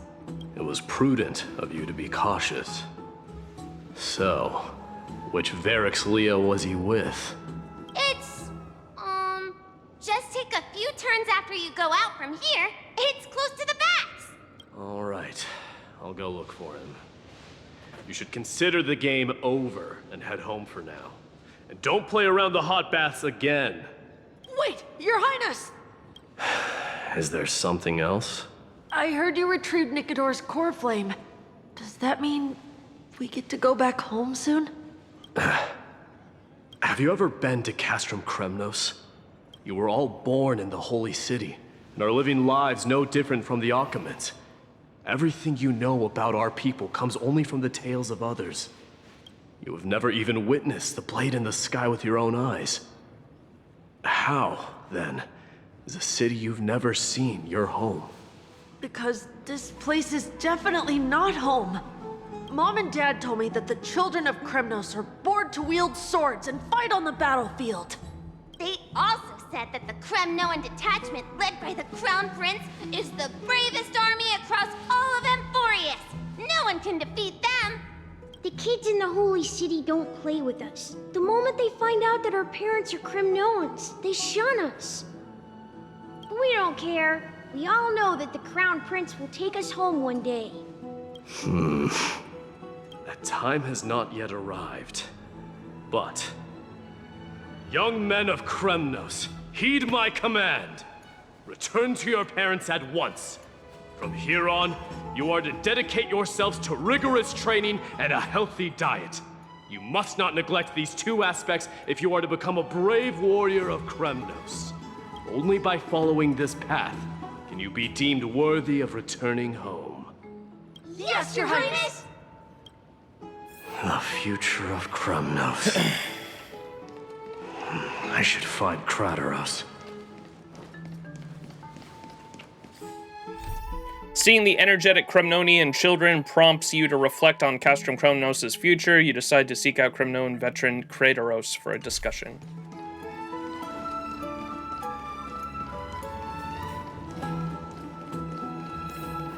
There he is. Is he engaged in a debate with that foolish lion? Bro's debating a wall. That's crazy. Rat! Oh, it's the Crown Prince of Castrum Kremnos. Get a grip. We're here by order of the Council of Elders. Even the Chrysos heirs have to think twice before doing anything to us. Out of my way, lackeys of the Council. The Civil Guard of Achaema is on official duty. Please keep out of this area. Calm down, my lord. Play nice. Don't make me repeat myself. I'll allow you to pass this time, but just this once. So, you think yourself knowledgeable? Then here is a question for you. Do you know how Chrysius Leo in Castrum Kremnos came to be mounted on the wall? I don't know, my lord. How did it come to be? Let me enlighten you. A long time ago, Hey, we read the that. founder of Castrum Kremnos led a group of warriors to hunt down a lion on the outskirts of the city of Tritos. We have we got the lore page that was next to My Day up on the rooftop last stream and Reddit for how Castrum Kremnos came to be. It's like the myth behind how Castrum Kremnos as a city began. It's really fucking cool. I digged it a lot. That vicious beast had been a menace for years, and the bones in its den were stacked even higher than the peaks around Akama. But do you know what happened? Nary a moment had passed after the beast's head peeked out of its den, when the Kremnoan warriors surged forward and brought it down within the blink of an eye, shattering its knees with a single strike. And then, why are you red-faced already? We haven't even gotten to the best part yet. It's your storytelling, my lord. You're weaving such a captivating tale that it got my blood pumping. Please, go on. Well, if it isn't Lord Mighty. It's been a while. Oh, what in Akama is happening? To what do I owe the pleasure, son of Gorgo? Kratos. My esteemed teacher. Let's talk somewhere else, Mighty Mos. I'm Whoa. tired of speaking with this silly lion. Bro, this guy should have been a 4-star. Look how cool he looks. He's got the fucking one fucking shattered eye too with the scar on his face. Come on, man.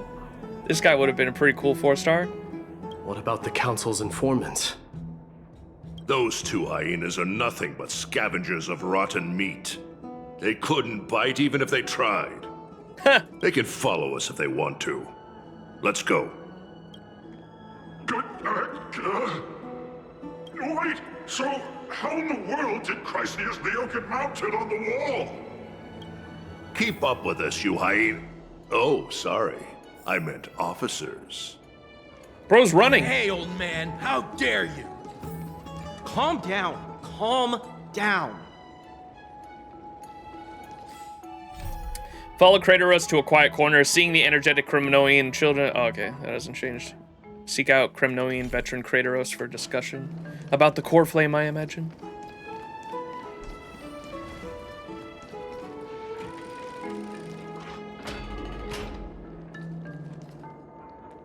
Don't fall behind now. Unless you want to upset our friends here. Don't you dare try any tricks with us.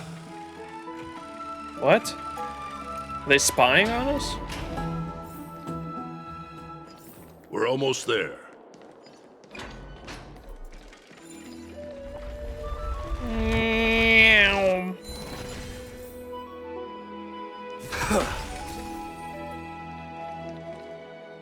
Why have you stopped? We're gonna fight him. This is a nice spot for a private chat. Shall we, sir? Let's do it. What are you up to? Someone help me! Some privacy at last. So, tell me, why have you come to seek this old man's counsel? I came to discuss the future of the Kremnoans. Interesting. I heard the core flame of the Lance of Fury has been restored, though not by your hand. And you're even considering giving up Nikador's divine power. Is this true? Those rumors are not entirely groundless. In other words, you did entertain the thought of giving up the throne of Kremnos and forsaking your people. The divine power is not equivalent to the throne. The path of strife is also not our people's only way. Enough with the word games. You, of all people, should understand the plight of the Kremnoans.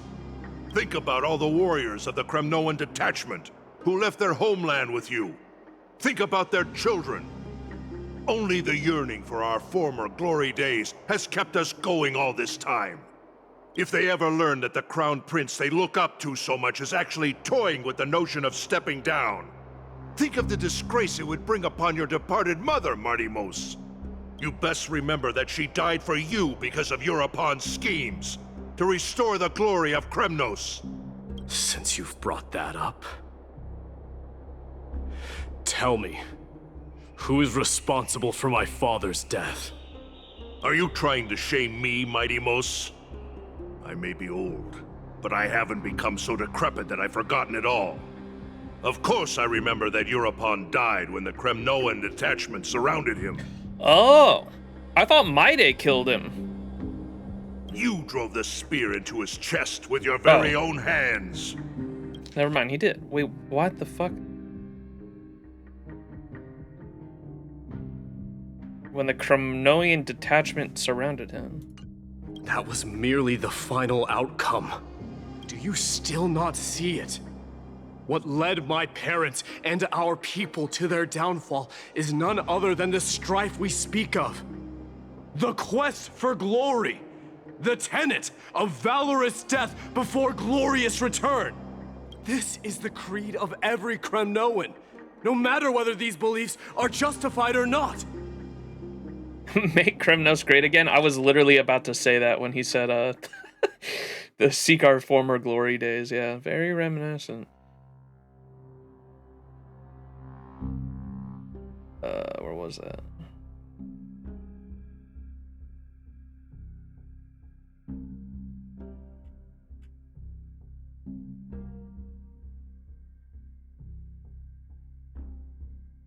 Only the yearning for our former glory days has kept us going. All right, buddy. Don't be ridiculous. The only thing that could slay a king is a spear. Even an infant knows that much. I swore to your mother that I would guard your crown with my life. I never foresaw that the son of Gorgo himself would be the first to turn his back on the Kremnoan spirit. Gorgo. Your mother bore that name. The name of the great founder of Castrum Kremnos. And she upheld that name with honor. If you choose to turn your back on her legacy, like a wretched deserter, do not fault me for withholding my loyalty, Mighty Mos. I came to discuss the future of our people with you. But it appears this is not the right time yet. Go, Mighty. Ha! That's what those Chrysos heirs call you, isn't it? Go down the path you have deemed correct. Deep down, you have always been one to do as you please. And I am well aware that no one can deter you once you've made up your mind. But don't you ever dream of renouncing the traditions of Kremnos. We may reside in Akama now, but we remain eternally bound to strife by blood. Bloodlines no longer hold any significance in this era of destruction. Oh! My young lord, always bear this in mind. Never reveal your vulnerabilities to anyone. A lion should never dwell amidst its prey, especially when it wields power enough to dominate the entire hunting ground. Europon, the boy did nothing wrong! Oh, this is cool. Are we gonna get the the history of Maide and his people here, but it's gonna be told in like this Greek art style, like on a mural? Europon, the boy did nothing wrong. That's Maide's father. And this is his mother talking. This is murder! Do not sully the noble name of Kremnos with the blood of an innocent child. You mustn't reveal your weaknesses to the enemy. Enough! My decision is final. We must use this child's life to preserve the soul of the great Nikador. We must save Castrum Kremnos. Don't be absurd! Those tiny hands lack the strength to even lift a spear. Do you truly believe him a threat to Castrum Kremnos? One of the cores of fascism is using the desire to return to an imagined past glory. That's exactly what happened with Mussolini in Italy. I recently watched the Mussolini TV show called Mussolini Son of the Century. Fantastic show, by the way. Definitely recommend it. And yeah, there was a lot of... that's where the idea of fascism and the original fascist party in the 1920s started, with Mussolini and the old Roman salute that a lot of people align with Nazis today actually originated from Mussolini and Mussolini's Italy, and the reason why it's called the Roman salute comes from this idea that they wanted to return to the past glory of the Roman Empire, right? And so the, yeah. Yep. History I am familiar with.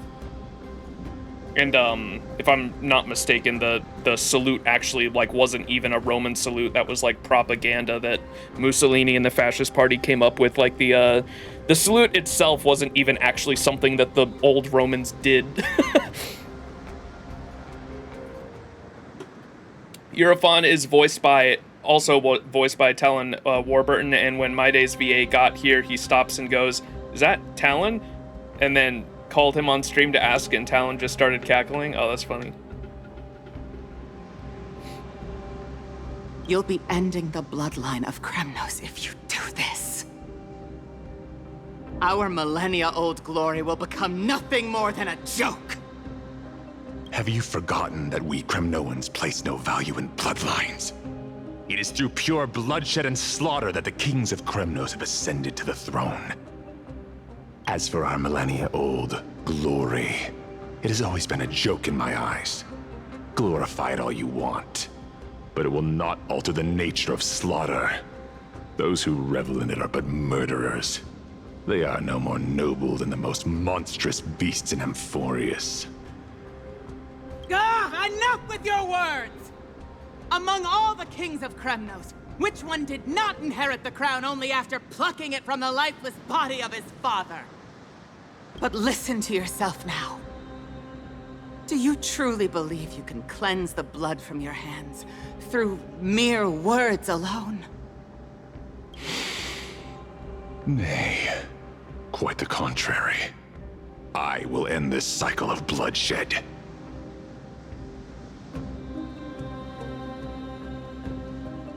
The yearn for past glory is a lot more universal. Yeah, but it's like the obsession with it, though. There's a difference between like yearn for, or like wanting past glory or yearning for past glory, and like literally your entire ideology and worldview being obsessed with it, which is what I was more so talking about. Pretty sure Talon does some voice work for the Titankin. Thought Nikodor was his dad. Didn't he originally thought... Wait, what?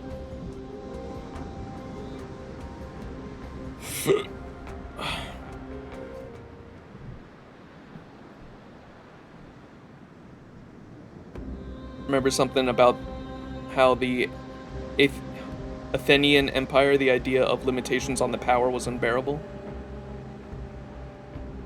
Starting with this child, with these blood-stained hands, I will end it all.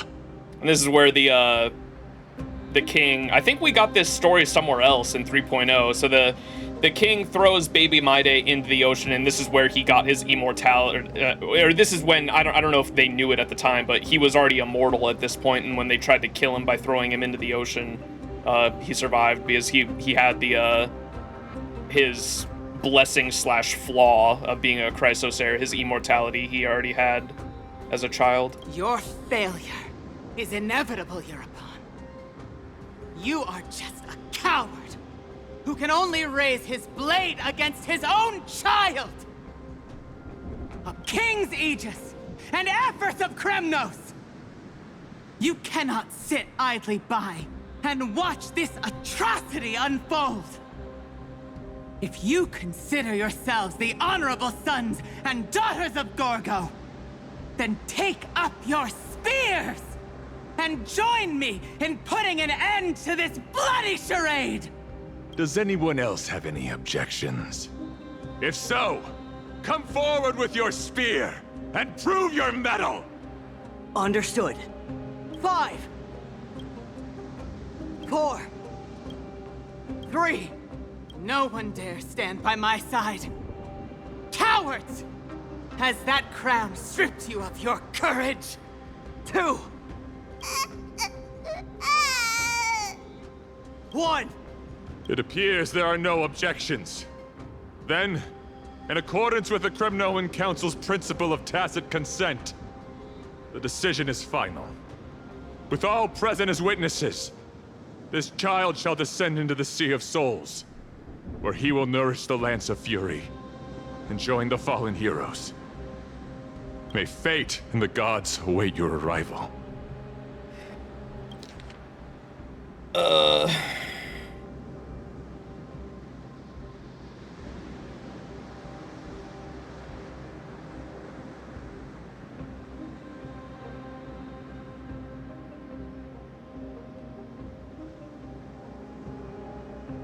What was his reasoning for, I forgot, what was his reasoning for throwing Maide into the ocean?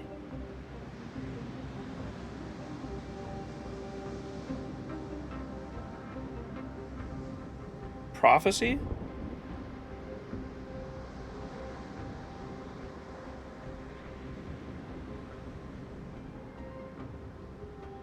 You'll be ending the bloodline of Kremnos if you do this.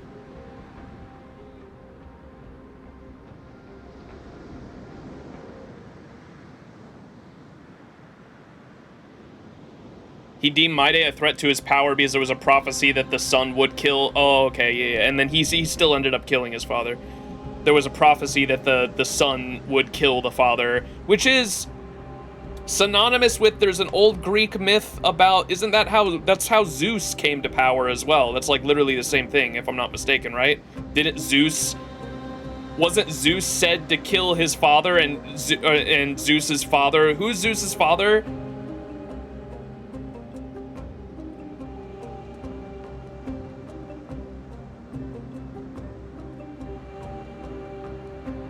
Kronos, yeah, that was his name. Kronos, if I'm not mistaken, Kronos was said his son would kill his child would kill him, and he kept eating his own kids like over and over and over again until the mother one day wrapped Zeus up in a blanket or something like that and hid him away somewhere, and Zeus eventually like grew old enough to come back and kill Kronos, and when he killed Kronos, he ripped open Kronos' stomach and freed all the other kids that Kronos had eaten, and those kids became the 12 Olympians, right? Isn't that the Greek myth? Turned it into a self-fulfilling prophecy. She wrapped rocks in a blanket, and Kronos ate that instead of Zeus. Yeah, that is what happened. My son. Mighty Mouse. Stop! Oh, and you can see the other guy. What's his name? So Krateros, yeah, Krateros was there, and he stood idly by. That's him right there on the mural, too. It's kind of funny. If you have more to say, then speak. On account of the life we have shared together, I grant you this one final chance. Maide is made of several myths. One of them is Perseus, whose father cast him into the sea. With the blade of fury above us and the council bearing witness, I, Gorgo, hereby move to challenge the crown in accordance with the laws of Kremnos. O unworthy king, in the name of the Council of Elders, I demand that you duel me! Very well. We shall see who the Kremnoan blade strikes down. Midamos, my son.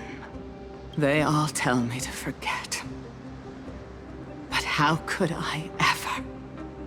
The son of Gorgo will be crowned in blood. If there is no Kremnos without the crown, then I shall seize the crown and smash it to pieces to bring the people to their senses. W. The mother roared in anger. The armies remained in silence. Only the cries and waves of the Sea of Souls echoed.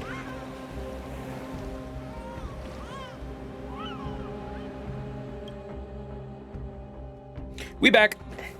Now in your private bath chamber. Ever since the battle with Nikador, you haven't slept so soundly in ages. Even if death itself, death! Capitalized! Even if death itself came to rouse you, you'd proudly retort, why does life slumber? Because the bed is warm. God fucking damn it, dude. Yet a chill from the river of souls wafted by, a sensation hauntingly familiar. Could death truly be at your door? Best to open your eyes, just in case. Oh my god, death is actually in front of me. Mister, you're awake. Get the fuck away from me. No wonder I felt a chill. Castris, why does life slumber? Why are you here? Castris, why does life slumber? That's a complicated question. I'm not sure I can answer that. It's pretty easy to answer it, Castris. I apologize for arriving uninvited. I saw that you were still asleep, so I took the liberty of waiting nearby. What? I bring a message from Lady Aglaya.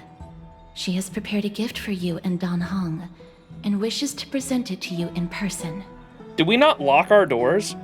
A gift? Gimme! What are we waiting for? Let's go. I'm glad you're in good spirits. All right, let's set off.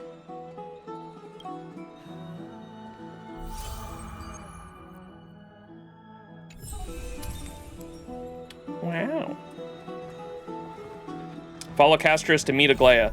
Aglaya shows sincere gratitude for our help in defeating Nikador, preparing a generous gifts and inviting Max and I to the hero's bath for a discussion.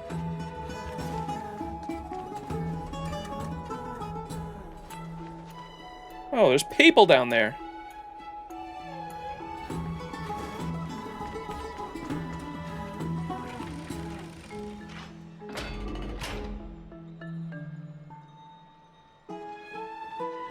The baths are bustling. Now that Nikador has fallen, the soldiers in the city can finally catch a break. What? I don't know how long I'll be able to live like Oh, because they were defending the city? Is that Lady Treby and Lady Trianne?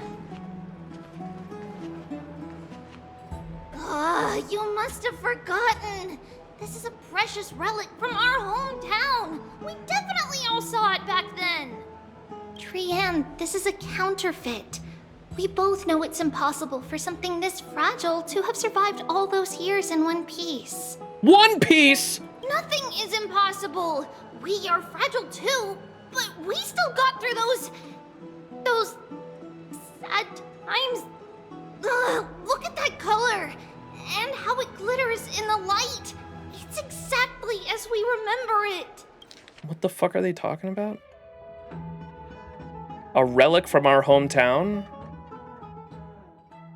Okay, they're arguing over whether or not a relic from their hometown is a counterfeit or not. Why won't you buy it? If someone else gets to it before us, we'll miss our chance forever. Calm down, Trianne. You need rest. Please, there's no need to fret. If you need more time to make a decision, I can put this aside for you until tomorrow. Or until you're ready? No, it's all right. Trianne is just... She'll come to her senses tomorrow. We'll be off first. Trianne is just... what? Trianne is super mad, that's what! You've forgotten all about Mama! Mama gave us something just like this before! Trianne...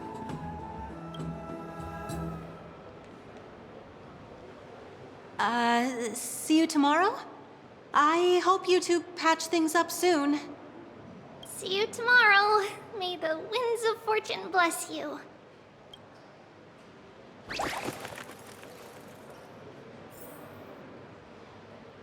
What? Aglaya shows sincere gratitude for... Okay, that hasn't changed.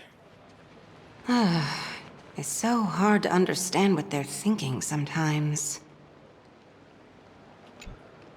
Excuse me, if you don't mind, could you tell me what Lady Treby and Lady Trianne were discussing just now? Oh, it's Miss Castris. It's been a while. Well, honestly, I'm not quite sure myself. See, I have a little hobby of collecting handicrafts. Some time ago, I found this trinket being sold at the Marmorial Market and bought it to use as decoration at my stall. When Lady Treby and Lady Trianne walked by earlier, Lady Trienne happened to catch sight of it, and promptly insisted that it was a precious memento from her hometown.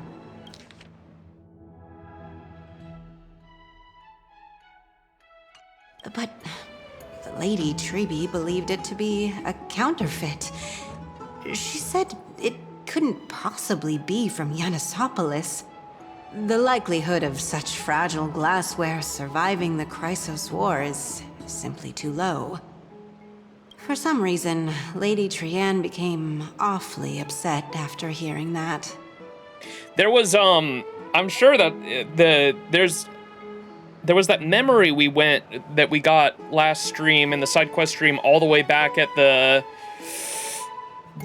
around the Temple of the Fate Titans, way back where we originally crashed our train car. There was a memory that had like a bunch of people floating all over the place, and we were like, whoa, why are there people floating all over the place? And we came to the deduction, oh, this memory must be from long before, when the architecture was completely different, and those people floating are actually like they're standing on floors, but the architecture was way different back then, and the memory was all about specifically glassware. Or there was like a piece of glass or something that was tradition with their culture, and I imagine that's what they're talking about here. I see. Madam, would you mind selling this trinket to me? Certainly. It's just, if it truly is a relic from Yanisopolis, it could be worth a small fortune. Miss Casterus, I'm running a business here after all, so... We can't escape it. I understand. Feel free to name your price. Not so fast, I object to this! Glare at her in silence. I suppose I can sell it to you at cost as a sign of goodwill, Miss Casterus. Just promise to support my business in the future. Much appreciated. We're lucky that she has a good heart. I'm not one to venture out often, and while I have some savings, it takes a lot out of me to even talk to people, let alone haggle. Had it been another merchant, I would have been set back plenty. Casterus, I think we need to introduce you to... what's the name of the guy that goes around and steals the chests? IPC, do not scam the toilet paper. What's the name of the little guy that runs around and steals the chests? Bartholos, yeah. Casterus, I think we need to introduce you to Bartholos. The authenticity of the piece isn't important. What matters is that it holds special meaning for Lady Trienne and reminds her of her hometown. I've long wished to show my gratitude for Lady Trienne's care, but I haven't been able to come up with any ideas for a suitable gift. This chance encounter today feels like divine intervention. Perhaps this is the gift I've been searching for. Still, this trinket is admittedly rather fragile. I will have to make some adjustments and stitch it onto wool felt to protect it. That way, no matter how much Lady Trienne runs around, it won't break easily. Stitch it to wool felt. Cute. All right, back to business after that little detour.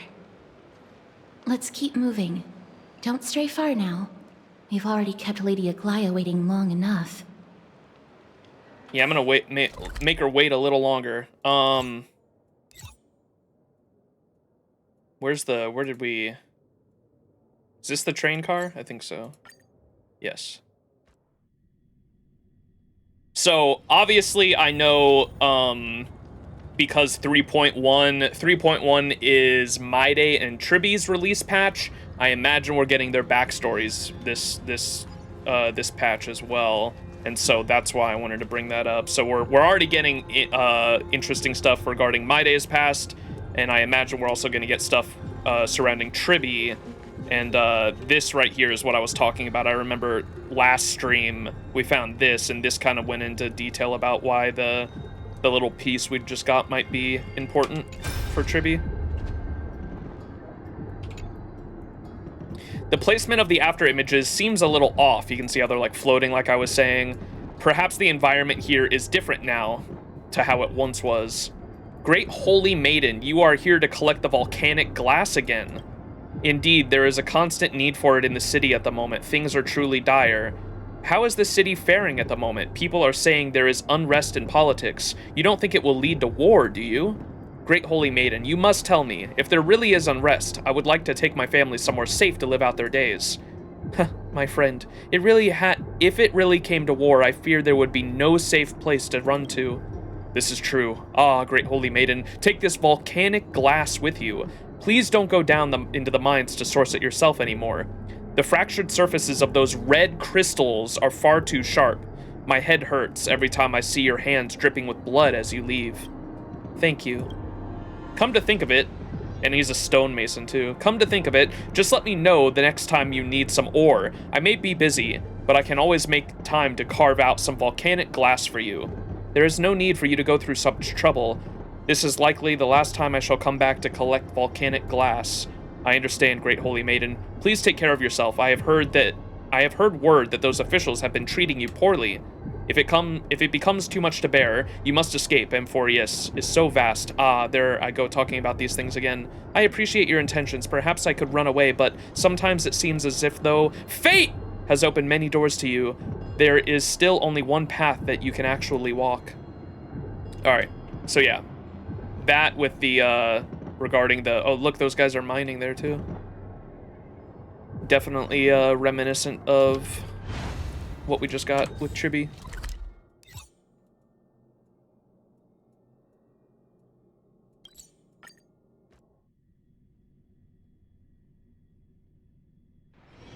It's still early. Where to now? Look at her go!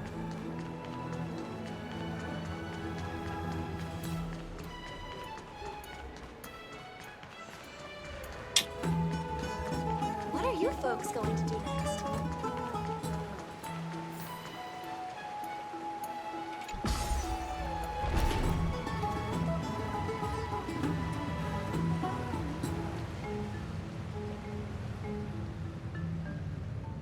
Don Hung! It seems your friend arrived before us. That's why he's the goat.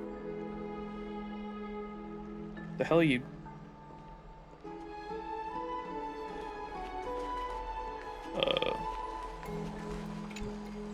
Ah, you're finally here.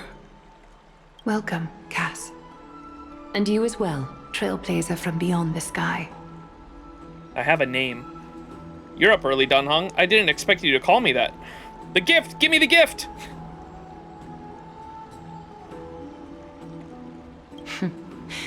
Your companion here kindly explained the meaning behind the name to me earlier.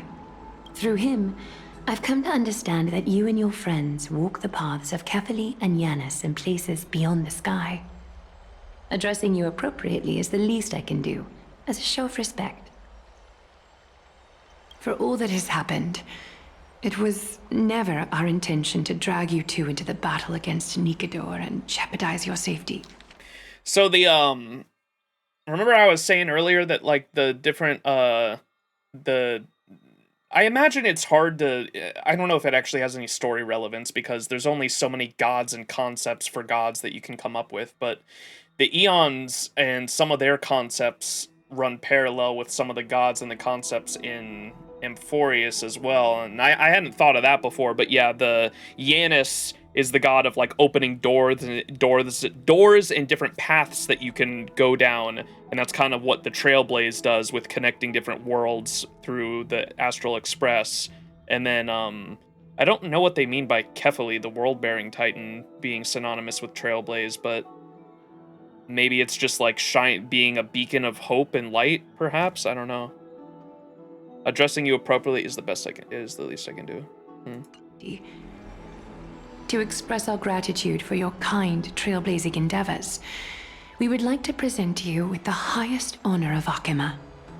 This is the dew of divine blood, brewed from crops nourished by the blood of the Titans. It is said that only 12 bottles existed. The last 3 bottles are now being kept in the treasure vault of Akima. Thanks. Just what I wanted, a bottle of piss. Back in the days of prosperity, cities fortunate enough to acquire it regarded it as one of the greatest treasures ever. Unsealing it during a ceremony held in honor of two cities' diplomatic ties was the highest form of respect one could show the other.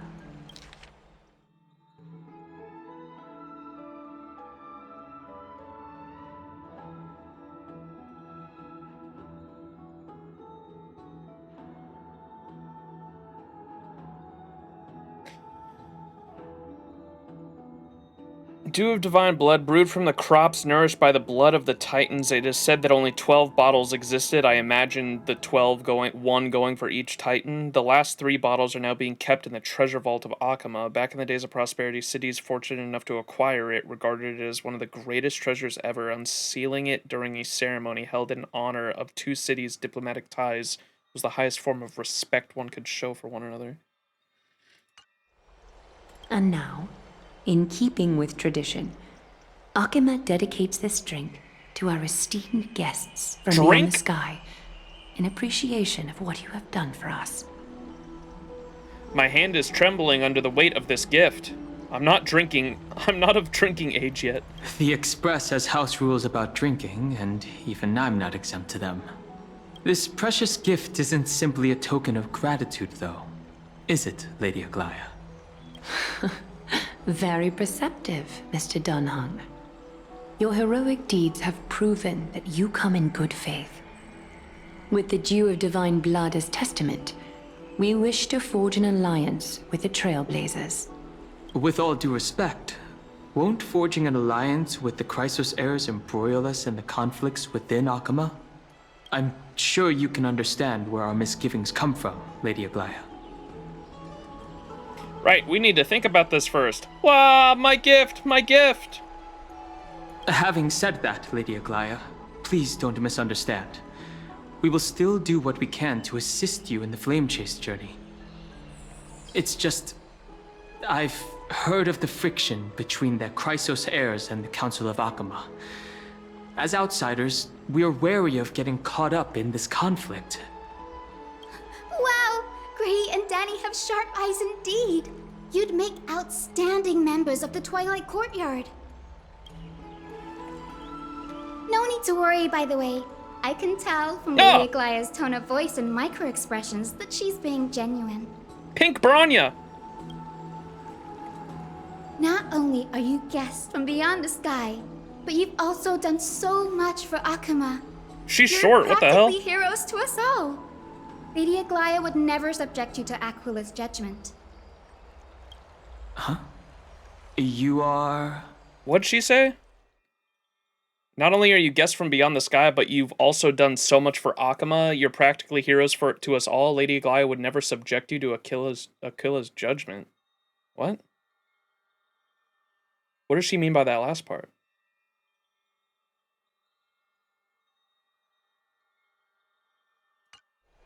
Hyacinth, thank you for taking care of the wounded of the past few days. Oh, 'cause she's a healer. I get it. Where's the fat fuck? Oh, it's no trouble at all. The patients are very cooperative when we attend to them. I'm just thrilled to see them all going home healthy again. Oh, it's Cassie. Oh, I've missed you. Look, Ika, dragon.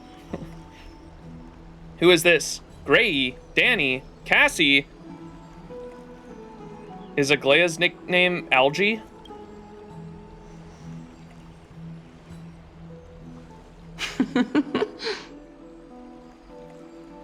Presume she means she wouldn't let you try to fly blindly into the sky and get nuked by Aquila? What happened? How did we leave in that alt ending then? In the alt ending where we actually left. What's up, Atropos? How you doing?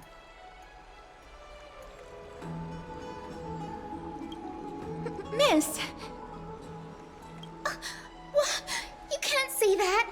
Lady Aglaya should always be Lady Aglaya. That's not true. We could call her lots of different things. A tyrant, the lying witch, the piss sitter. This girl, she's a natural at making friends. She reminds me of an old friend with pink hair. So am I.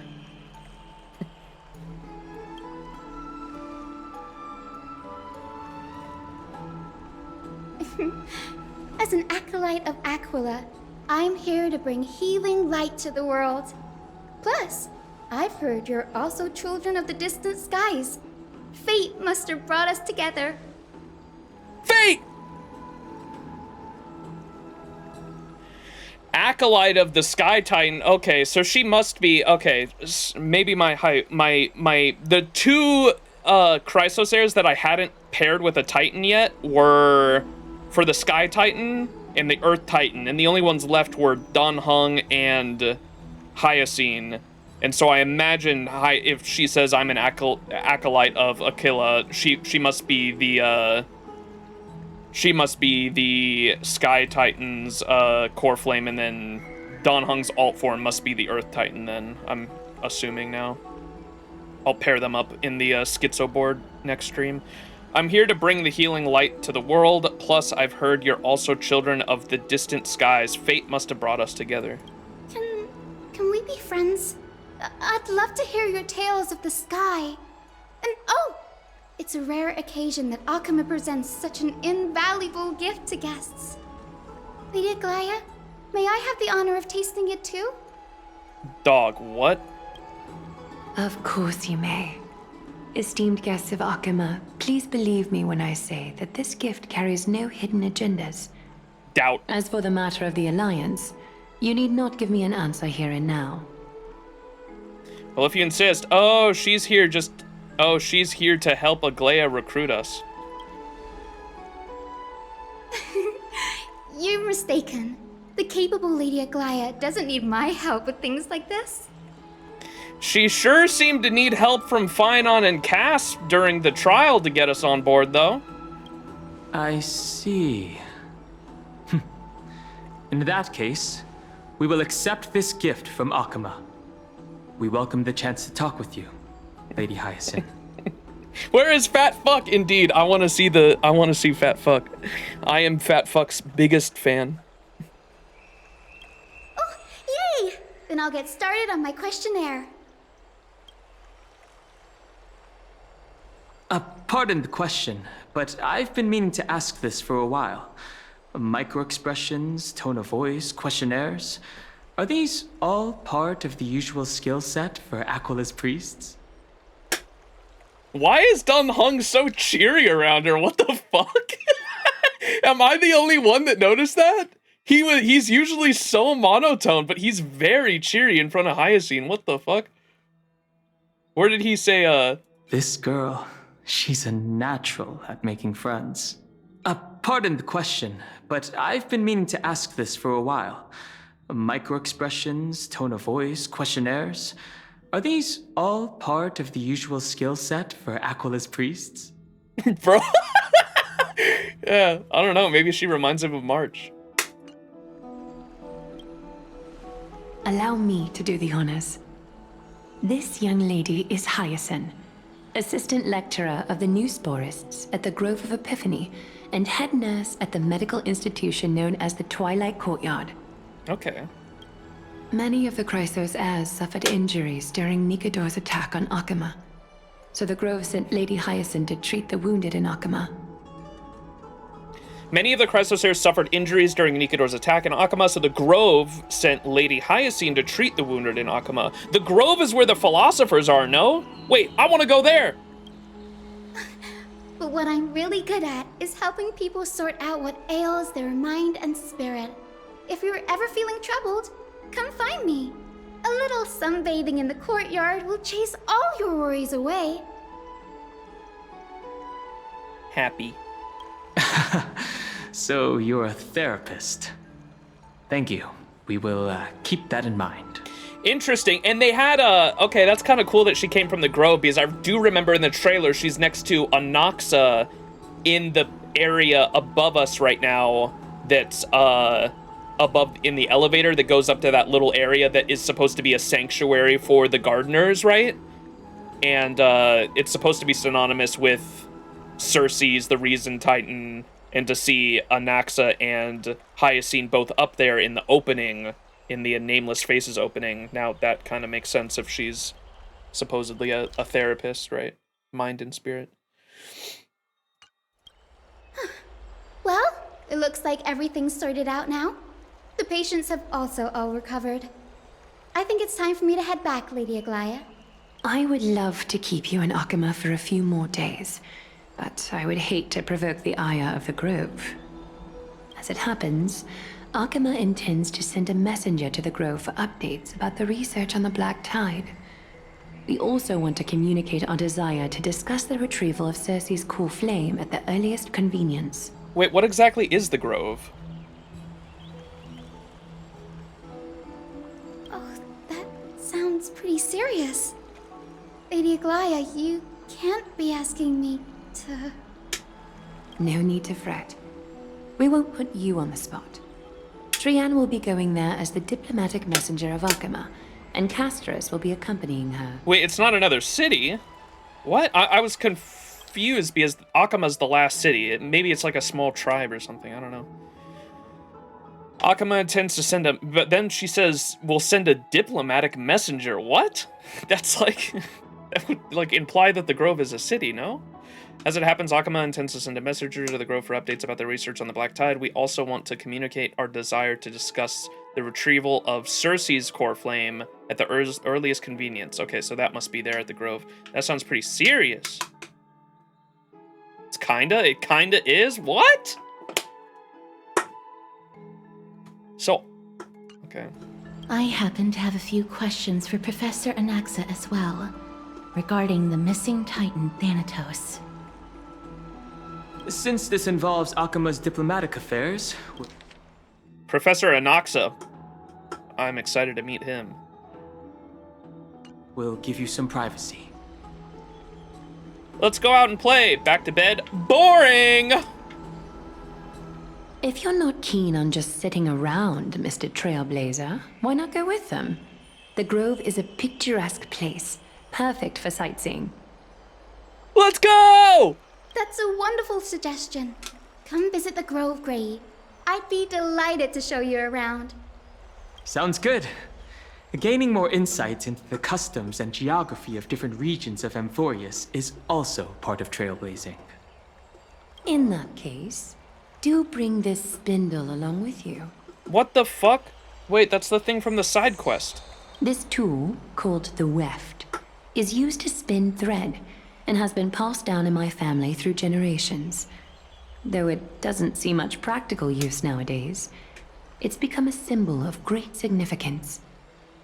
In this respect, it is the perfect token to represent my will. If you encounter trouble at the Grove, just take this out and show it to them.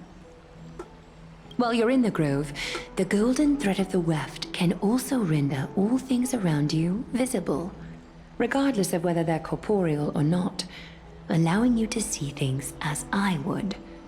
Castorus knows this too. You're a liar and a thief like old man Nixon.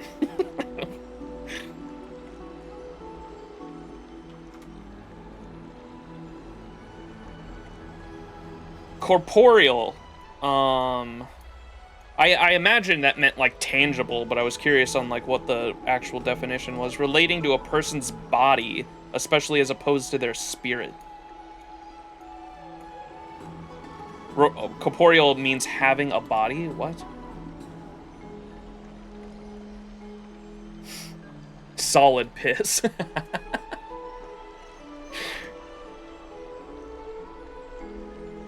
So while you're in the Grove, the Golden Thread, I imagine it's just like what happened in 3.0 where she was able to go around Amphoreus or go around Akama, and she was able to see the little puddles of corruption in the Black Tide. It was like in little puddles around, and she was like dismissing them, but it was clear that like the average person couldn't see it. It was only she could see it, so...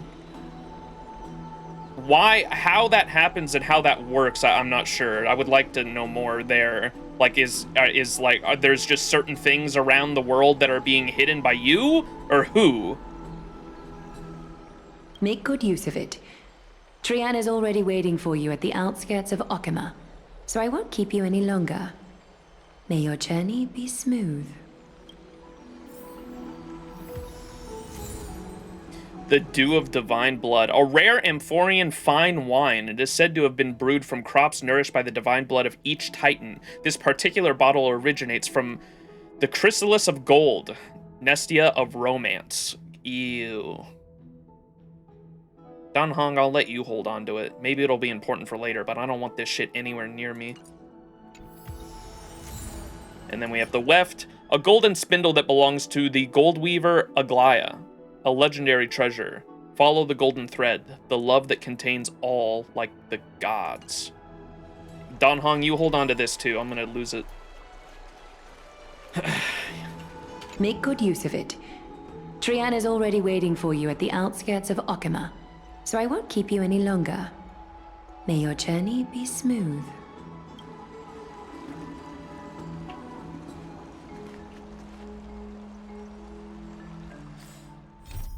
During the alliance negotiations with Aglaya, we encounter Hyacine from the Twilight Courtyard. Max and Castorus opt to join her journey back to the Grove to complete Aglaya's diplomatic mission. I'm glad to be in your company again, mister. Thanks. Tell me about the Titan known as Thanatos, the Death Titan. Thanatos controls my fate, in a sense. The curse I bear came from them, and they have something of mine. Something of great importance that I must get back from them. You've been saying that, but we don't know what it is. You're just gonna leave us hanging there? Alright, cool. Until, what's her patch release? Is that 3.2 or 3.3? Until 3.2, I guess. 3.3, 3.2. Who is Professor Anaxa? When I was studying at the Grove alongside Phynon and the others, Professor Anaxa was responsible for teaching us about the Chrysos heirs and the Titans. That's also when I met Miss Hyacin. She was Anaxa's teaching assistant then. Ah, that's why they're both at the... She was his assistant. What is the Grove of Epiphany? The Grove of Epiphany is Akima's partner academy. They look after the core flame of Circes, and are the organization at the forefront of researching phenomena such as the Black Tide and the Titans. They also provide academic research support for the Flame Chase journey. Okay, so it's an academy. It's not a city or a tribe. It sounds like it's an academy. Several Chrysos heirs are based in the Grove, including Miss Hyacin and Professor Anaxa. I don't have any more questions. Let's go. Oh, I came here with a colleague from the Twilight Courtyard. I've asked her to pack her luggage in advance, so she's already waiting for us by the city gates. Let's go meet up with her.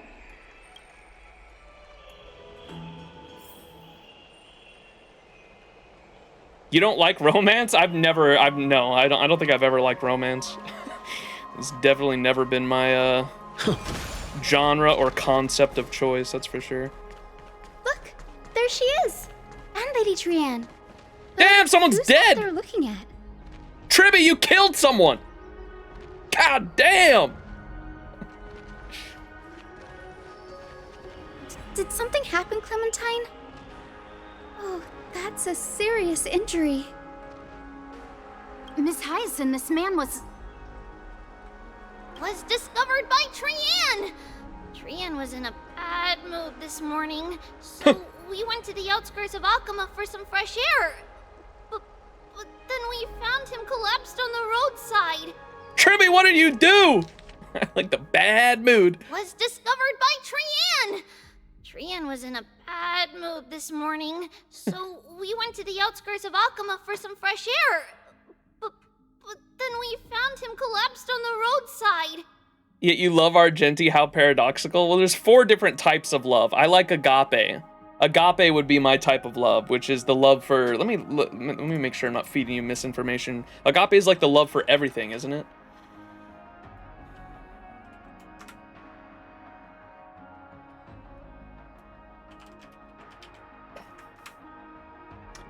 Agape love is a selfless, sacrificial, unconditional, and altruistic love, often considered the highest form, defined as God's love for humanity, and the love believers are called to extend to others, which is why I like Argenti. Seeking their well-being without expecting anything in return, distinct from emotional or familial love.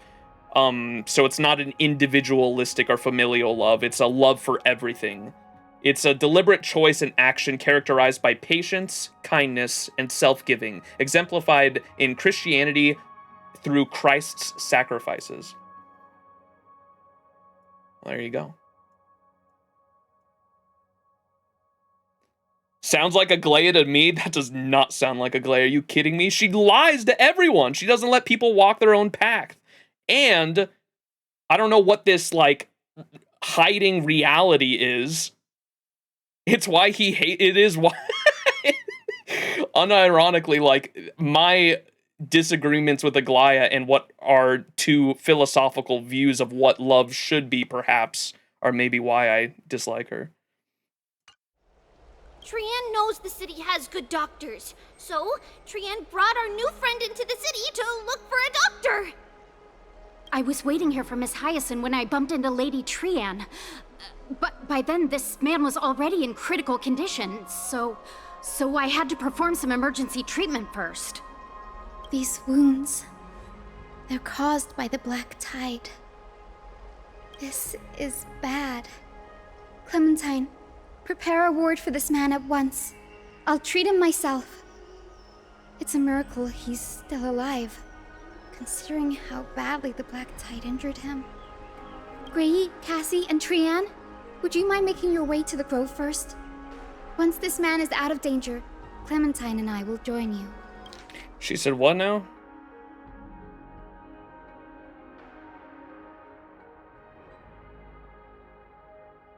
Is it actually the Black Tide, or is that them assuming? These wounds, they're caused by the Black Tide? This is... Because they said he was on the outskirts, so I don't know if they were assuming that or not. As a healer, I cannot ignore those in need of medical attention. I understand. May fate have mercy on this poor man. And what exactly, like, what is the wound of the Black Tide? Like, we don't...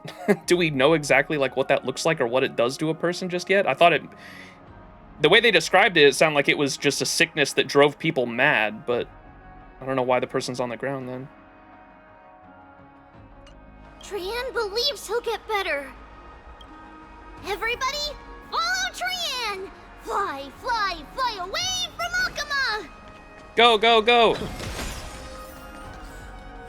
Alright, with Hyacinth remaining in Akama to treat the unnamed wounded person, Trian, Castorus, and Max head to the Grove, the academic sanctuary dedicated to Circes. Okay. So Akama's doctors are so bad that Hyacinth has to stay back and take care of the wounded person. Got it. Down this road we go, to the skies we fly, leaving Akama behind! Little Cass, little Gray, are you ready? Are we not using the Sentry Gate? No, every time, I think she said in 3.0, every time they use that gate, like, their life force or something is sucked out and they can only use it, like, 2 or 3 more times, right? You might not be aware of this, but using the Sentry Gate takes a significant toll on Lady Trian. Mm-hmm. Trian promised Treeby that we wouldn't open the gate unless we had no other choice. Right. I'm ready, too. Okie dokie. Everybody, let's hold hands. To the grove we go! We're holding hands on the way there? It's harder than I thought to sew gemstones onto Wolfeld. Cass, Memmy, Mem. Oh yeah, Mimi, you're here too, huh? I haven't heard you speak all stream. Mem wants to try sewing. Here, why don't you give it a go? How are you two already this close? I want to try too. Sure. Mem. Mem, cheer, Mem. Oh, this is amazing. It seems as if their voice has become more intelligible after the battle with Nikador. After spending the last few days together, I feel like I'm gradually gaining the ability to understand what they're saying. Even if it's just a little.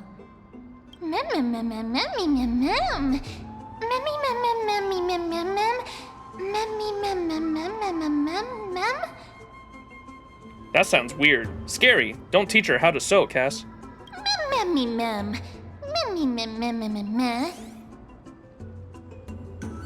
You're a girl?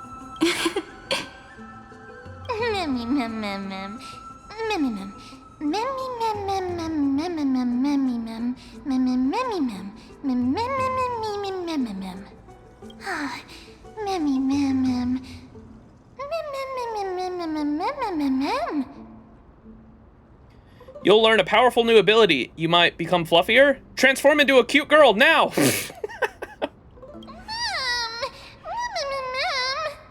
Cute. Is everybody awake? Little Gray, little Cass, and a little pink puppy? Thank you, Trianne. I've been saying this whole time, this thing's a fucking dog. And it gets mad every time I call it a dog. Is the hyper pink not evident enough? As Boot Hill says, pink is the color a real man should wear. My goat.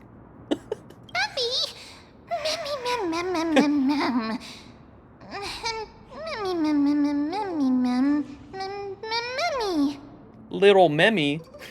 Is it Puppy?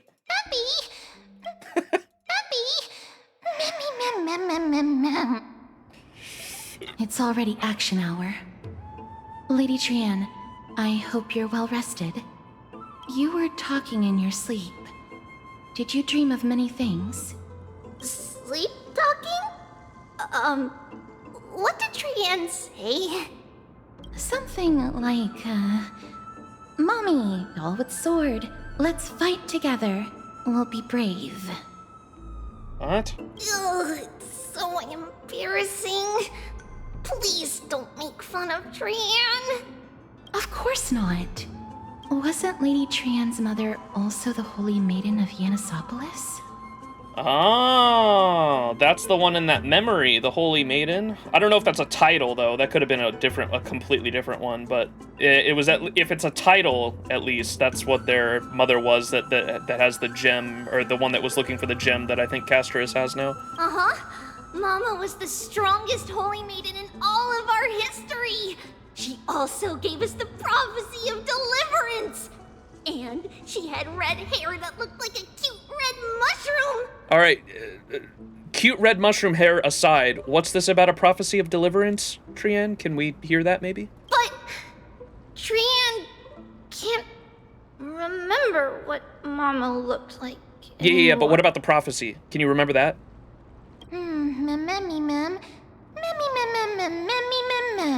Damn it! So what's your superpower? But you don't have hands, only paws.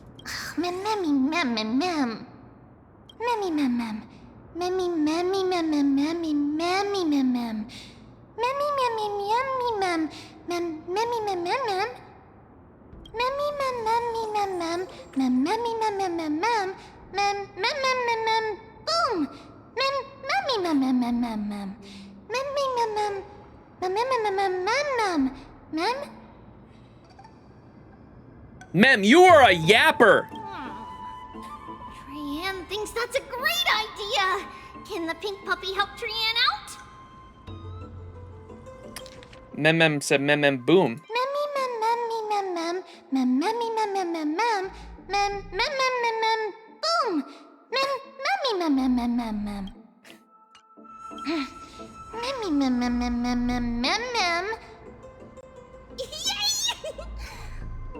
Then I'll call you... Wait, they can understand it too? Little Memmy from now on!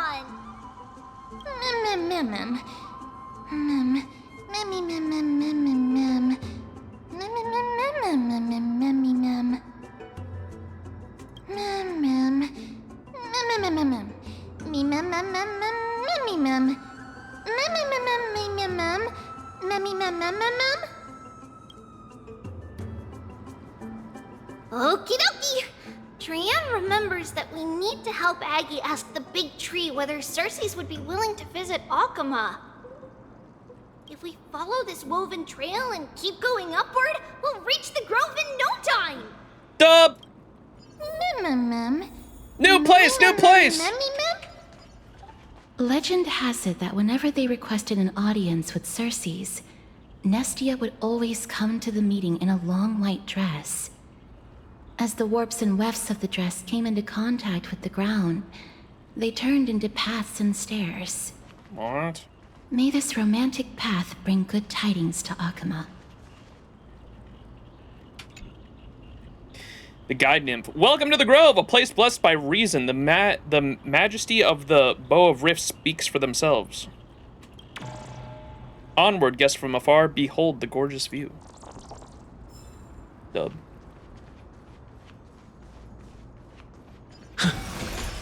The area, color scheme-wise, reminds me heavily of the, what's the ghost place?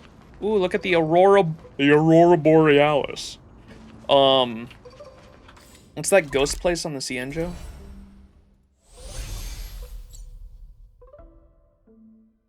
Is it Fixtral Garden? Yeah, it reminds me of this place, color scheme-wise. Very similar. Fixtral Garden. Look, there's even ghosts. What the hell? Spooky.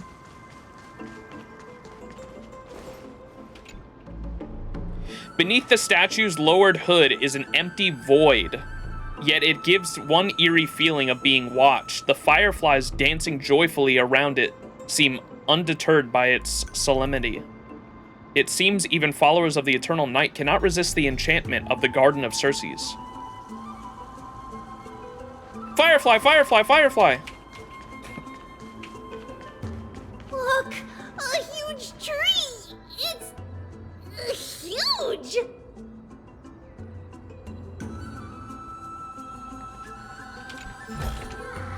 Looks good. The silent statue seems shrouded in a delicate veil, surrounded by glowing insects and bluish flowers. The scene inexplicably brings to mind Nestia's legend of transforming into butterflies. Before becoming butterflies, it seems they too were solitarily nocturnal a solitary nocturnal wanderer who enjoyed solitary strolls.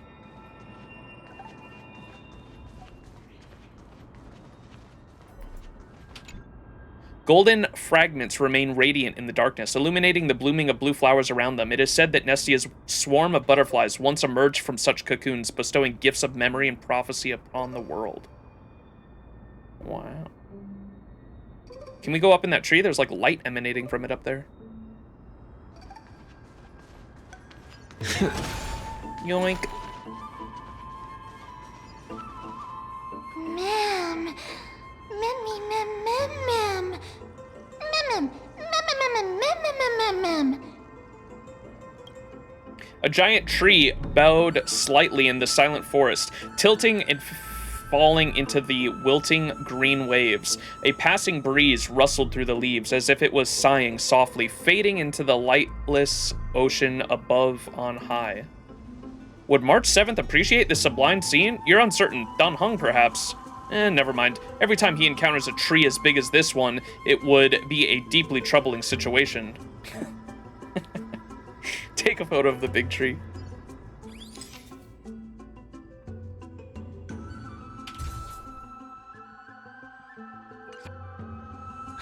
I never fail to impress. This photo deserves an award. Memmy mem. It's the Bow of Rift, the divine... I just kind of realized our character taking pictures throughout this, because I don't think any other location has had us take pictures along the way. And the fact that we're doing it with March's camera, and March is kind of synonymous with the Remembrance, is supposed to be synonymous with our character on the Remembrance path, isn't it? I'd like kind of just put that together. Goddamn. Okay. Indeed. Us taking pictures this whole time has been synonymous with the Trailblazer going down the Remembrance path. What is this huge tree, though? It's the Bo, or I'll let her speak. Fine body of Circe's. Flora began to grow where they planted their roots, and this flatland basin upon which we stand gradually became a large, verdant forest. Let me write that down, actually. It's probably significant.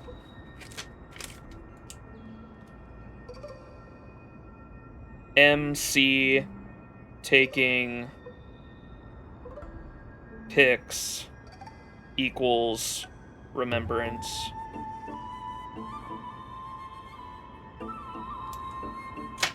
Alright. So what did she say? The divine body of Circe's flora began to grow where they planted their roots, and this flatland basin upon which we stand gradually became a large verdant forest. A long time ago, Thelesis, the first scholar, led the masses to build a garden and courtyard in the forest, naming the site the Grove of Epiphany. There, people sought mental clarity, knowledge, and enlightenment. Trian knows this. Everybody says that was how this big academy came to be. Where's the jar fucking...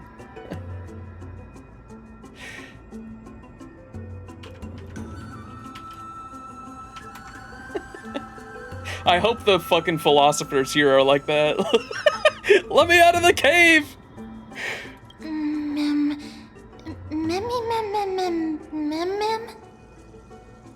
Something feels off. The Grove has always welcomed scholars. So too would Circe's give us her delicate leaves and extend her branches in greeting. Yet, it seems both the Grove's messengers and the Titan are indifferent to our arrival. So we have no way in? Is the Grove closed to visitors? What an inconsiderate Titan. Please don't speak such words once we're in the confines of the Grove. Are you scared I'm gonna piss it off? I'll fight it. Maybe everybody's still asleep because classes haven't started yet. They don't want to be disturbed, so they shut the entrance.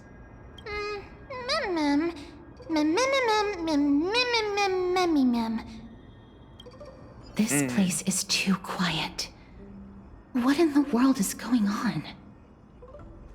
Cave not like this. What's up, Ted? The fucking cave of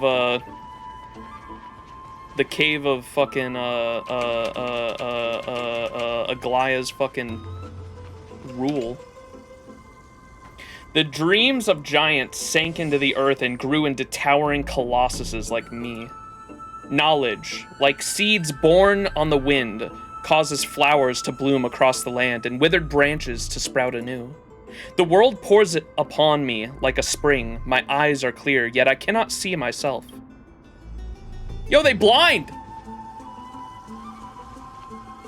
Eek!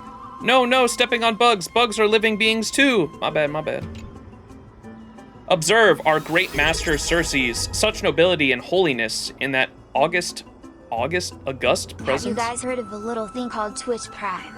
Yo, Ted, thank you so much for the 21 months of Twitch Prime. Absolutely diabolical. Ted, thank you so much for the sub chat. Did you guys know that you can link your Amazon Prime account with your Twitch account and you can subscribe to your favorite streamer for free? If it's not me, subscribe to someone else because it's free money that you could be giving to a streamer, and I'm sure that they will appreciate it nonetheless. If you subscribe to me, however, you get access to cool emotes and ad-free viewing, and it supports the stream, so I appreciate it a lot if you do decide to sub. Thank you so much, Ted, for your continued support.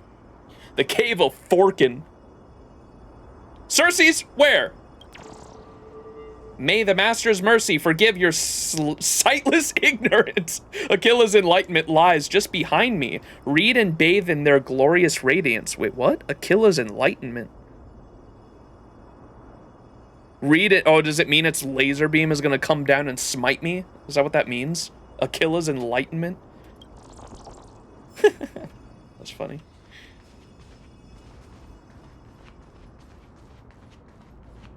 Oh, it means the scroll because it's got the eye on there, huh?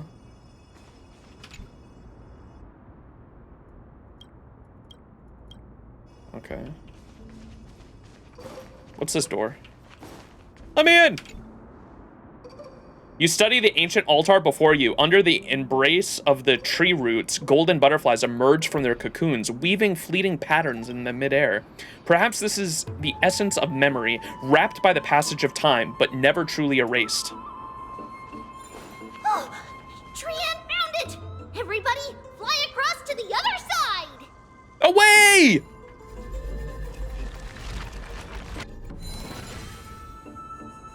Lore!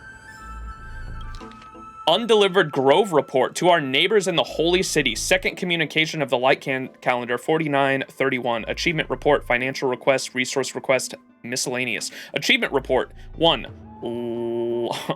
Lotophagosiism.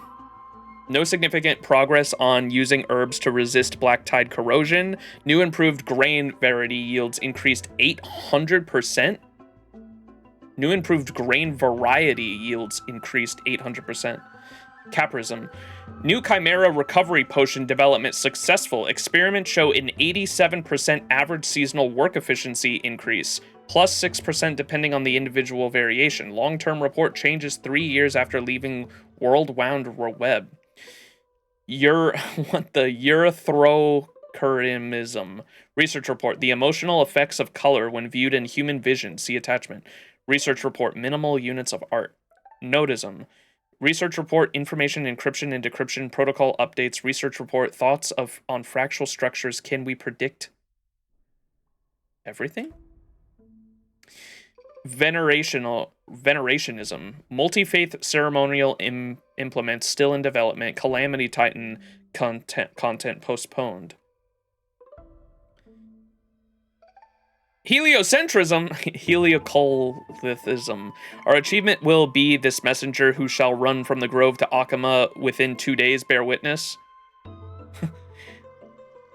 Newsporism, no report submitted. Wait a second, Noose? Financial request, regular funding, $30 bajillion. New research sponsorship, $5 bagillion. Messenger compensation, $5. Wait, $420.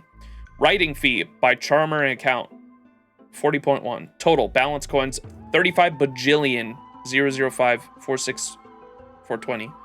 Due to calculation issues, 0.1 may be omitted. Oh, how kind. Resource request, blank slates, 5,000. Tessellate, just one, severely damaged. Latest copy, oh, they need a severely damaged one? Latest copy of Gene Bank records. Other, the Grove wishes to employ several mountain dwellers for basic security duties, providing food and lodging. May Circe's grace be with us. Scholars of the Grove of Epiphany. The droid head.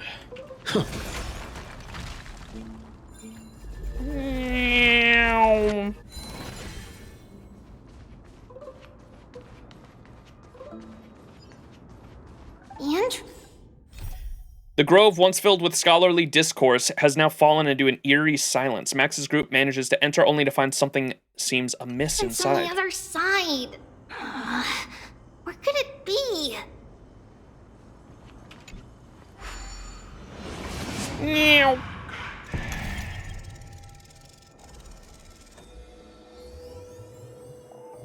Wow.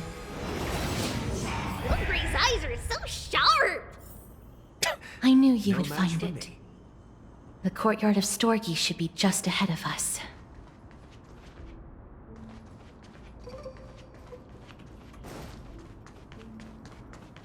Any lore?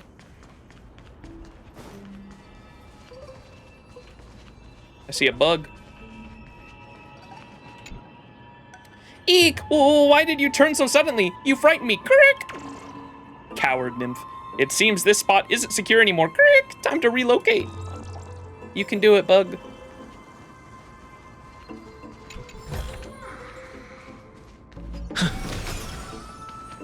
Dude, running on the trunks reminds me of Dark Souls. Lore, lore, lore, lore!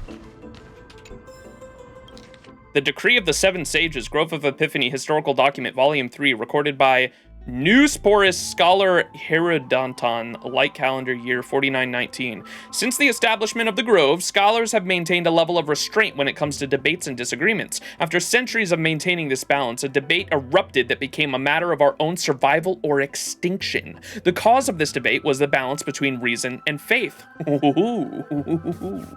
A portion of scholars believed that the Grove should act purely in pursuit of knowledge. Others argued that scholars must not deviate from their reverence of Circes. This debate intensified by the day, as scholars from each school eventually split into 7 independent groups, each operating independently in separate areas of the Grove. The Loto... Is that even a fucking word, dude?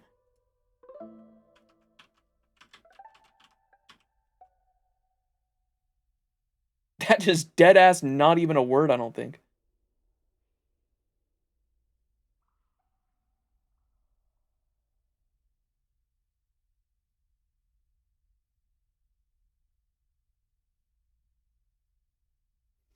Nous is a very large philosophical concept which has a lot of sections on Wikipedia: pre-Socratic, Socratic, Gnostic, Neoplatistic, medieval, and modern philosophy. They're a lotus eater? The Lotus Eaters moved from the courtyard of storage to a remote forest. The Caprist scholars led their beasts into seclusion, and the noticed mathematicians even claimed that they would leave the Grove to find a pure land that had not been tainted by idiocy. Where's Dr. Ratio, man? Oh my god. Seeing this paradise of intellect about to be divided, each school had no choice but to meet and discuss a countermeasure. After 3 months of constant negotiation, the 7 schools finally agreed to hold a conference in the Star Chase Atrium. The conference continued for a full 7 days. According to the records from the time, the first day of discussion almost spiraled out of control. The Venerationists persisted in their belief that all research should be compelled with reverence for the Titans and its core. Oh my god, these fucking words, dude. Helcolithists, on the other hand, disputed that saying that excessive reverence would impede the search for the truth. The Erythrocramists went on to criticize the other school for stifling the freedom of artistic expression in the name of reason. What? Stifling the freedom of artistic expression in the name of reason.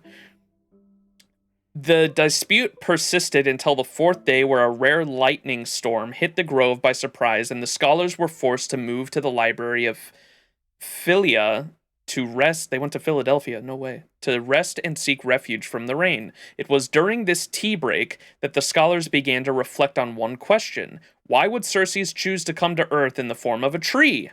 The Caprists pointed out that trees need to be rooted in the ground as well as growing upwards toward the sky. They must follow the rules of growth while adjusting to the changes in their environment. The noticed mathematicians added that the form of a tree itself contains a most strict mathematical structure. The Lotus Eaters, on the other hand, reminded everyone that the growth of a tree is dependent on sunlight, rainfall, and nutrients from the soil. Much like knowledge required various sustenance to grow. By the 6th day, the various schools finally reached an accord regarding their management structure. The establishment of the 7 Sages system would allow each school to maintain their independence while simultaneously keeping each other in balance. However, debate regarding the candidate for the head sage led to an unprecedented stalemate. Each school insisted that their beliefs were closest to the ideals of Circes. The cryptogenists, currently known as the Newsporus, hereafter referred to as the Newsporus for clarity, placed importance on seeking out their true nature of life itself. The Lotus Eaters maintained the importance of cultivation of body and the mind. The Caprists advocated a returning to nature. The Notists held a watertight logic in the highest esteem. The Venerationists emphasized divine rituals. The Helcolithists sought perfect balance, and the Erythrocramists stood in defense of artistic freedom. This debate endured an entire day and night. People proposed all sorts of solutions, a rotation system, a parliamentary system, and someone even proposed a lottery system. However, there was no one solution that could satisfy everyone. Dude, all of this sounds like dog shit. What the fuck? Just when the stalemate reached its pinnacle, a single leaf fell from the sacred tree and happened to land in the center of the conference table. This sight reminded the scholar of an ancient proverb. Circes once said that the roots of the tree of reason are just as important as its branches. If one end is neglected, the entire tree will wither. After a long period of silence, someone proposed an idea. As no one can represent reason itself, why do we not leave the seat of the head sage permanently empty as a tribute to Circes? This proposal spread throughout the venue and gradually gained favor. Not only would this gesture show reverence to the Titans, it also serves as a reminder to all scholars no one should try to overstep the authority of reason themselves. By the 7th day, the various schools finally reached an accord regarding their management structure. They established the 7 sages system to achieve balance in the grove. The 7 sages were not merely leaders, they were also a carefully constructed management system. At this point, the 7 sages each took charge of the 7 major roles within the grove. 1. The new Sporism sage was responsible for reviewing experiments and research to ensure the investigations would not endanger the grove itself. 2. The Lotus Eater sage managed medicines and meals to maintain the physical and mental health of the various scholars. The Caprism sage would oversee the forest and the beasts to balance the boundaries between nature and humankind. The Notism sage took responsibility for books and documentation to ensure the preservation and passing of knowledge. The Venerationism sage managed important ceremonies to maintain the connection between the grove and the Titans. The Helcalithism sage superficial physical training to cultivate the practice of unifying the mind and body. I'm not even going to try to say that word. Sage took the charge of artistic education to nourish the growth of the soul and senses. Okay, so did they end up just coming up with a fucking a council system? So it seems like each section elects a sage, maybe, and then these 7 sages all come together and they make up a council, and then because 7 is an odd number, there's always going to be a tiebreaker for decisions being made. That sounds pretty cool. Following this, they established a strict system of rules. Each sage can serve for only 7 years, and their role cannot be held repeatedly by a scholar of the same school. Okay, cool. An important decision requires the agreement of at least 5 sages. Okay, if any experiment of research involves 3 or more different schools, it must undergo joint review by the relevant sages. How is a sage picked? Did they go over that? Each sage has the right to veto dangerous behaviors within their school. If a sage neglects their duties, the other 6 can unite to impeach them. Democracy! Finally, they established a succession system to ensure that the system can be passed down properly. Each sage must raise 3 candidates for their succession. Okay. The successor must obtain the approval of at least 4 other sages. Successors of seats in other schools must learn from each other's areas of expertise. The successors must live together for 1 year inside the library of Philia to nurture a mutual understanding. As for the seat of the head sage, it will forever be reserved for the sacred tree and reason themselves. At the end of the protocol agreement, the 7 schools wrote a concluding remark. We pursue knowledge, but do not overstep divinity. We respect faith, but do not deviate from reason. Just as the roots of the sacred tree intertwine, intellect and reverence, too, must complement one another. It is clear from the subsequent influence it has had that the protocol of the 7 sages not only ensured the free development of academic research, but also maintained checks and balances between the various schools. Even more importantly, it sets an example for future generations. True intellect is derived from the fusion of diverse influences, not from a singular supremacy. It was equilibrium! Equilibrium! That ensured by this protocol that allowed the Grove of Epiphany to maintain its vitality for years to come. Attachment list of current 7 sages in the Grove. Medea! Chat! Medea! She's real! A lot of them are blanked out. Notism is Amphoreus. Veneration. Sacripi. And, the Neusporism is Anaxa. What is Neusporism?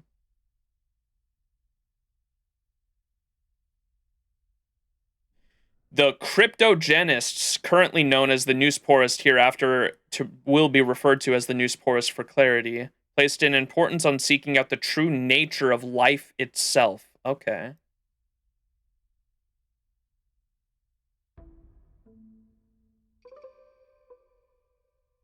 But what if they just decide to not give up power and ignore the laws? Indeed. Well, that's why you have checks and balances.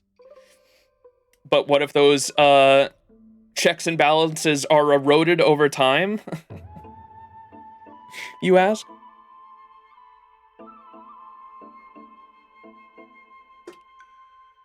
Getting Samara deja vu. I call them the crypto bros. Oh no. Oh fuck. So I was wondering what. So Anaxa is the head sage of Noosporism, and I was wondering what Noosporism is, and it sounds like it's a.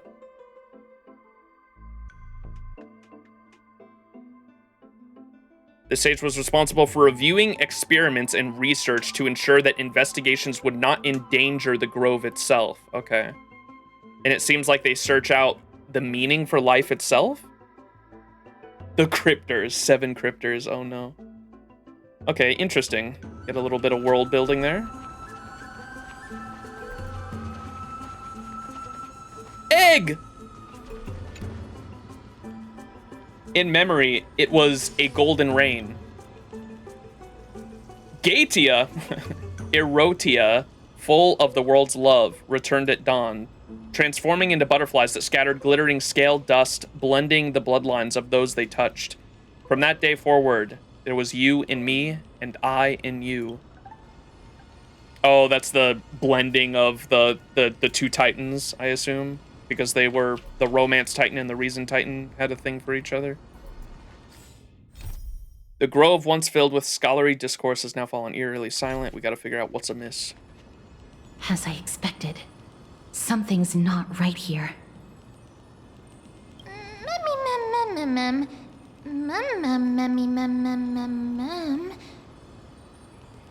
Not to mention that this whole place is also eerily quiet. Maybe Aglaya didn't give them a heads up. Maybe something happened. Maybe they really are sleeping. That's not very likely. As far as I can recall, the voices of people engaged in debate echoed throughout the grove at all hours of the day. Hello? Is anyone there? Oh. Huh. No one's here. Whoa, that scared me. What should we do now? Should we head back? I have an idea. Lady Trianne, could you lend me that golden spindle? Do you remember? Lady Aglaya said this. While you're in the grove, the golden thread of the weft can also render all things around you visible, regardless of whether they're corporeal or not. This is achievable because the grove is not only where the roots of Circes are, but also where the chrysalis of gold manifests. Oh, Nestia, with the weft as my vow, I beseech you, entwine my body with your golden thread and affection. Well, that scared me too. Is this some kind of ritualistic prayer? Who came up with this? How unique. Well, these lines are documented in the Handbook of Nestia's priests. So, if I'm not mistaken, we should be able to draw power out of this butterfly exuvia with the golden thread. There isn't a reaction. Did it not work? But that shouldn't be.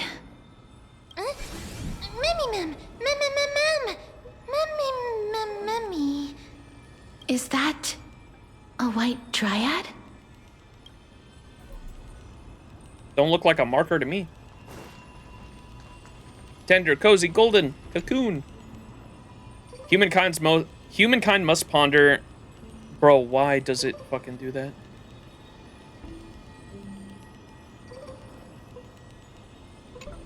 Humankind must ponder, is the pursuit of knowledge not like spinning a cocoon, wrapping itself in layers? Only through mutual understanding and repeated tempering can a butterfly of wisdom break free and truth reveal itself. Get me out of the cave! Romantic nymph. Behold this lovely exuviate. Our Lady Nestia once spun it with familial love to create the first golden thread as a tribute to Circes. It is said innumerable golden butterflies burst forth from this husk, their scale dust raining down like golden stars descending to earth. What joy it would be to bring to see such splendor.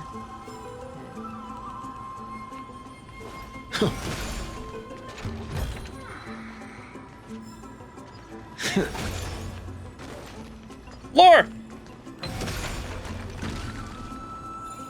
My bad.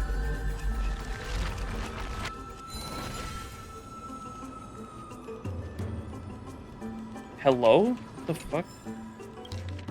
Notice recruitment prospectus. The Notice School aims to cultivate students with a solid theoretical foundation and are capable of utilizing absolute rigorous methods of inference to study the relationships between all things, as well as to measure the quantity of all things, their structures, the spaces they exist in, and the changes therein.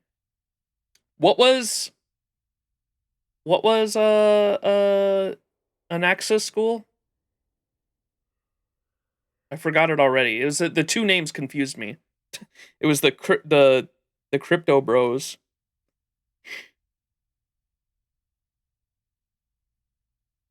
But it got renamed. Okay, that's why I was getting it confused, because they both start with N.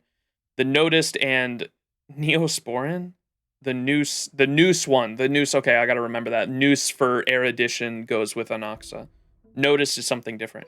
The Notice School aims to cultivate students with a solid theoretical foundation and are capable of utilizing absolute rigorous methods of inference to study the relationships between all things, as well as to measure the quantity of all things, their structures, the spaces they exist in, and the changes therein.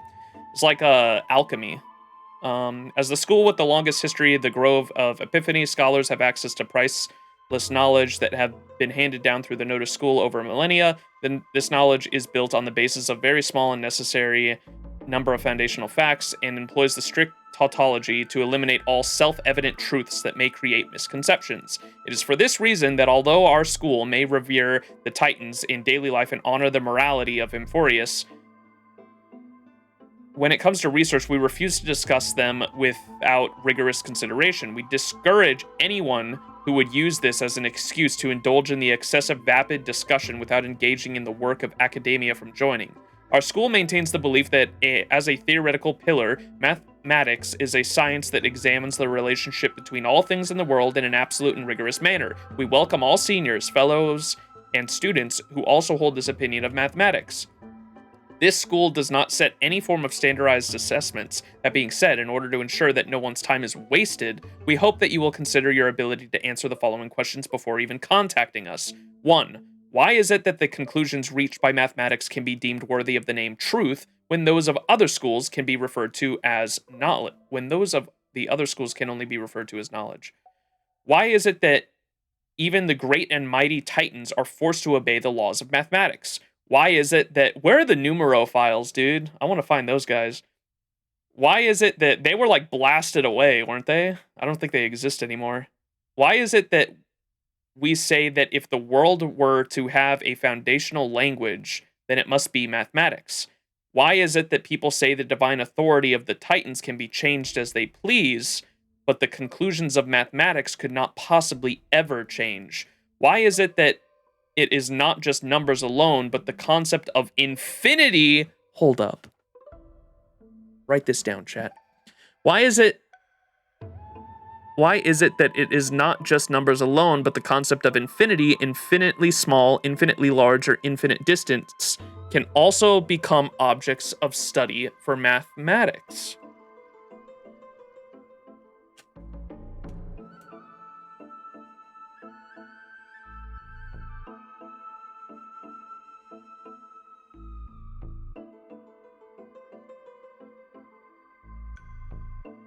Ah! Infinity! Schizoing out over here. Math! Why is it just that not numbers alone, but the concept of infinity, infinitely small, infinitely larger, infinite distance, can also become objects to study for mathematics? Finally made it to a live being up on VOD, let's go. Infinite schizo.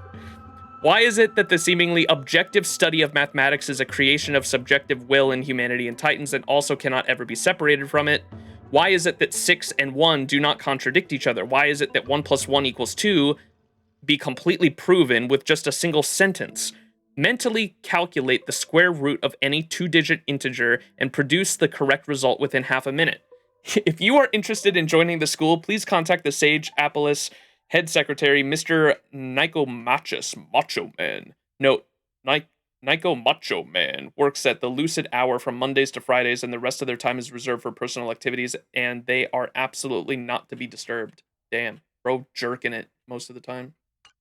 Can I get a jork in it in chat?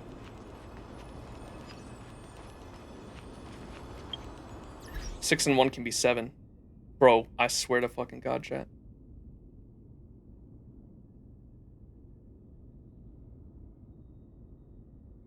What the fuck is this emote? Why do we have fucking caught jerking? Do we not have the jork in it one? I guess we don't.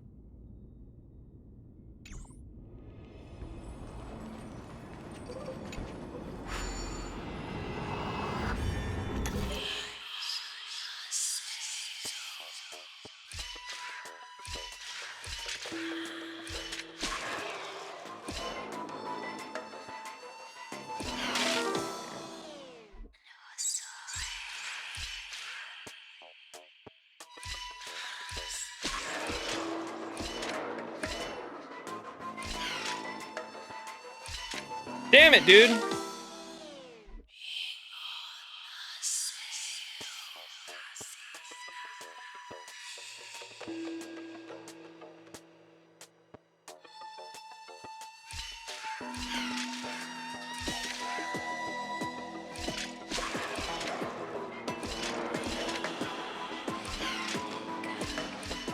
Goated.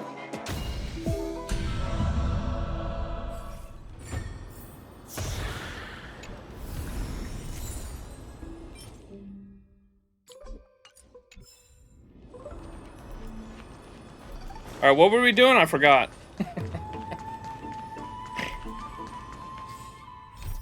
The Grove, once filled with Max's group, manages to enter only to find something amiss. Okay, that has not changed at all.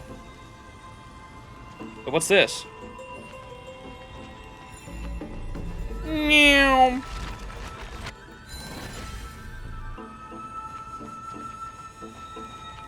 Am I excited for Resident Evil Requiem? I am. I'm playing it on stream in it, so look forward to that if you are interested.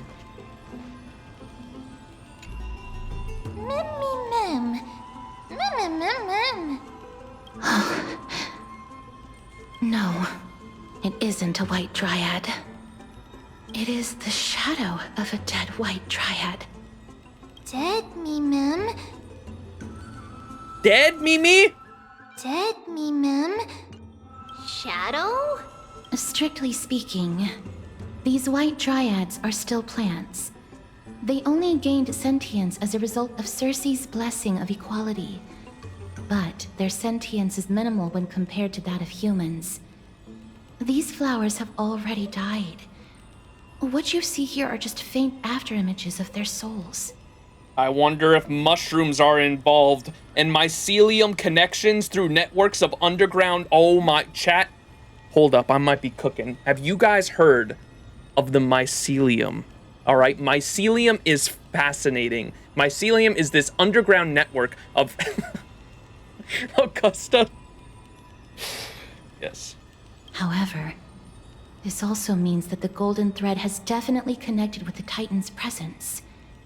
Without the golden thread's outlines, we would not have been able to see them at all. But what happened to them? Why are there only tiny shadows of them left? Mem, can you read their memories? Let me try. Mem. She said, "Mem me try." Let me try. Me try. Got anything? Mem. Mem. Mem.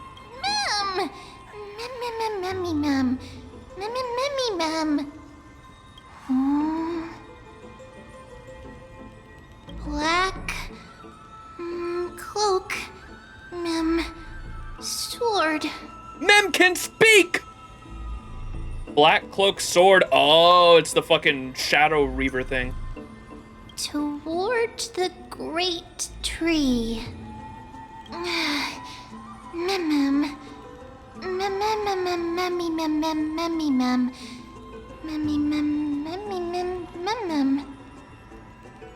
I have a bad feeling about this.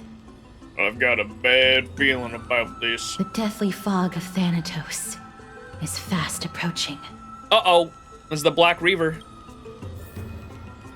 Oh! Trian will be on high alert! What's this?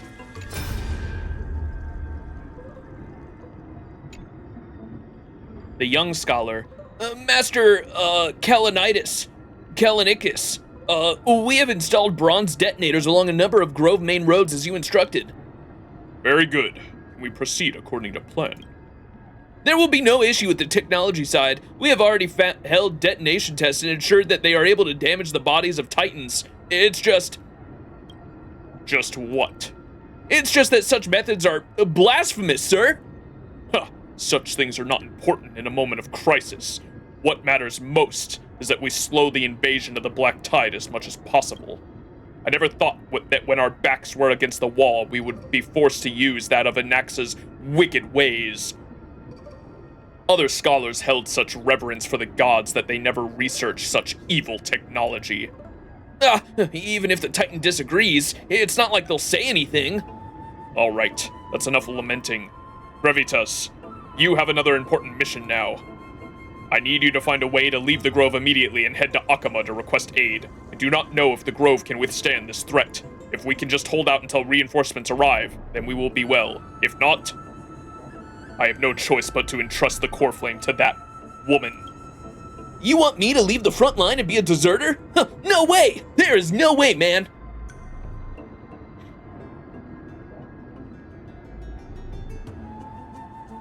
You're a Chrysos heir. If anyone's going, it should be you! Don't argue with me. You know you will never win. It is precisely because I am a Chrysos heir that I must stay and fend off the Black Tide. I will endeavor to ensure we survive until reinforcements arrive. I may be a scholar, but I know a bit about fighting. Any normal Black Tide monster is no match for me, so you need not worry. I just don't want to be... Calling for aid is not desertion. If you were not prepared to risk your life, the Black Tide would simply intercept you and kill you before you made it to Akama. Gravitas, you are the fastest among us. Will you accept this important duty? I will not let you down. May Circes protect your mind, Master Caligulus. Huh. May Circes protect your mind as well. Why hasn't Hoyo hired you for voice acting? Good question.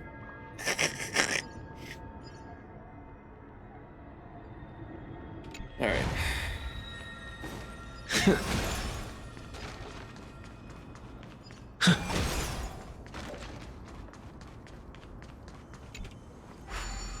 Caligula? Roma! Sorry.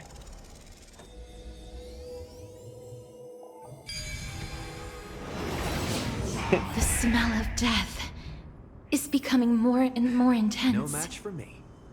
There, on the steps. Death! The Black Tide. I see your chest.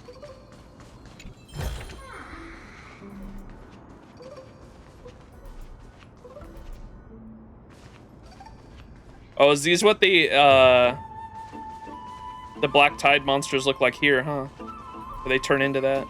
If they get corrupted, maybe? This looks really scary.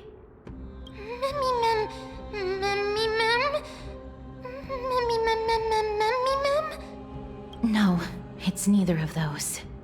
It's reused assets of the,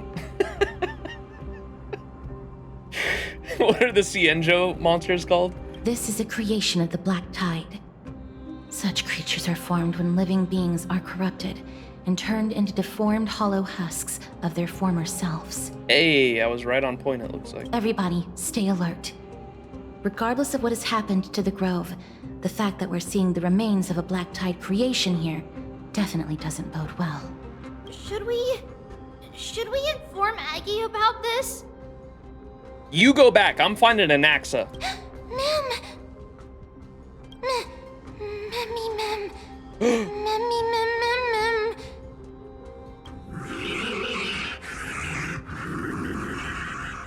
It's a ZZZ Ethereal!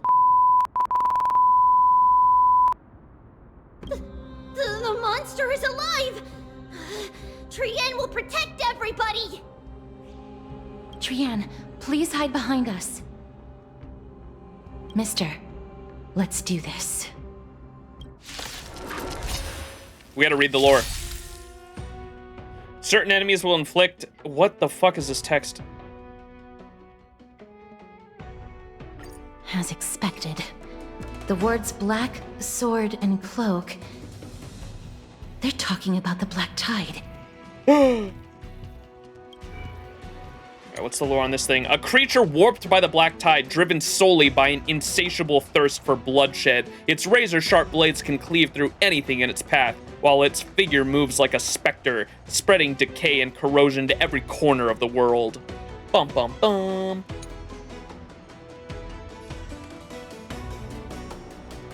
Me. Trust me, we can do anything. Me. Please cherish the wilt here. More enemies. Let's settle this. Receive divinity.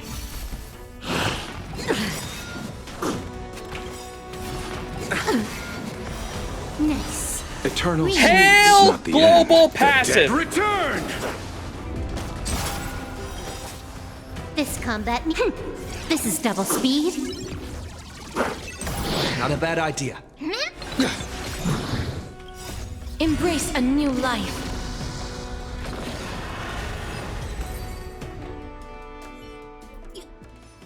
You defeated it!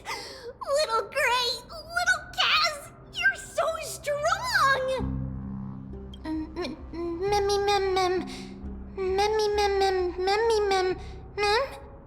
To think the Black Tide has spread this quickly to the Grove despite its remote location. I'm afraid a world where strife has fallen is far more dangerous than we ever imagined. Oh no! Does this mean that Akama is also in danger? Looking at this mess, it seems the scholars at least succeeded in fending off the first wave of attacks. But at what price?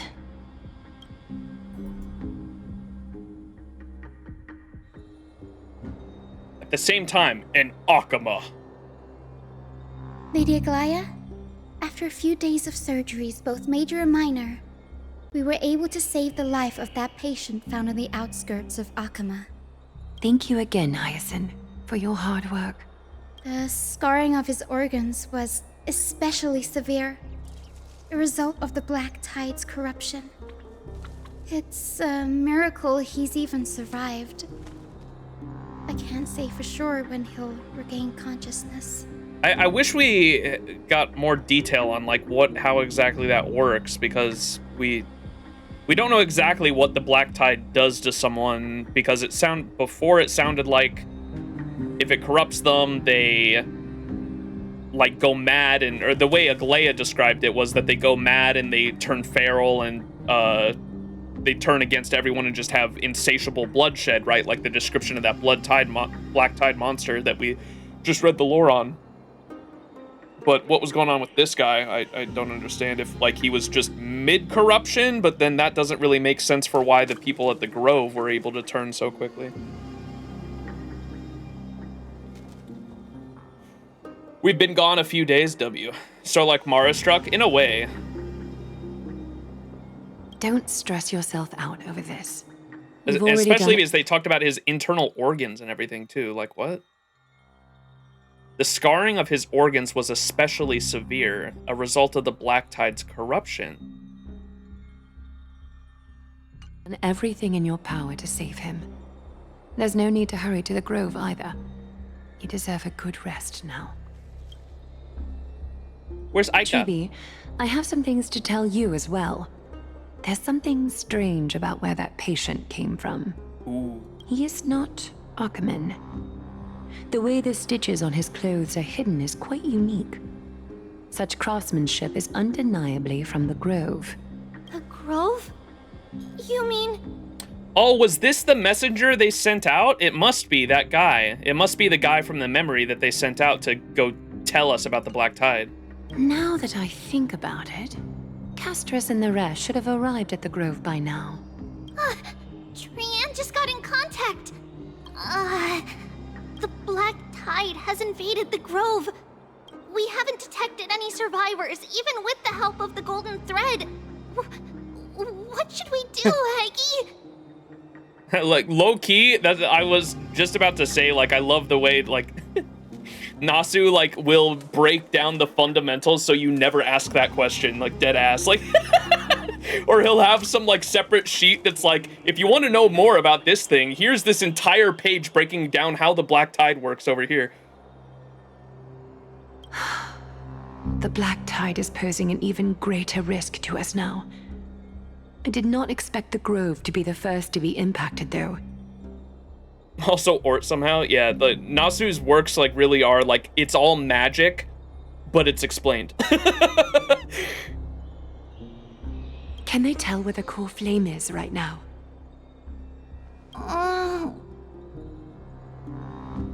So they had, there was that NPC that said he was a Chrysos heir, but I'm assuming Anaxa's definitely the Chrysos heir for the Cersei's core flame, or that's what my assumption was, at least. We'll see.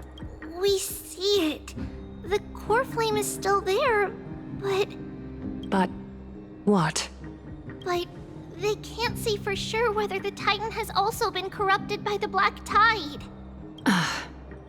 Please let them know that for now, the most pressing task is to identify the core flame and transfer it to a safe place as quickly as possible.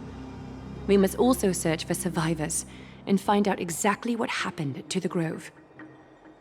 Black tide work is a bit of a, or how the black tide works is a bit of a spoiler, I guess. Well, that's where good writers come in. Like, I hate to be such a stickler here, but like that's where good writing comes in, where you can give the audience enough to foreshadow and play around with and understand what's going on while simultaneously keeping things hidden and as a mystery.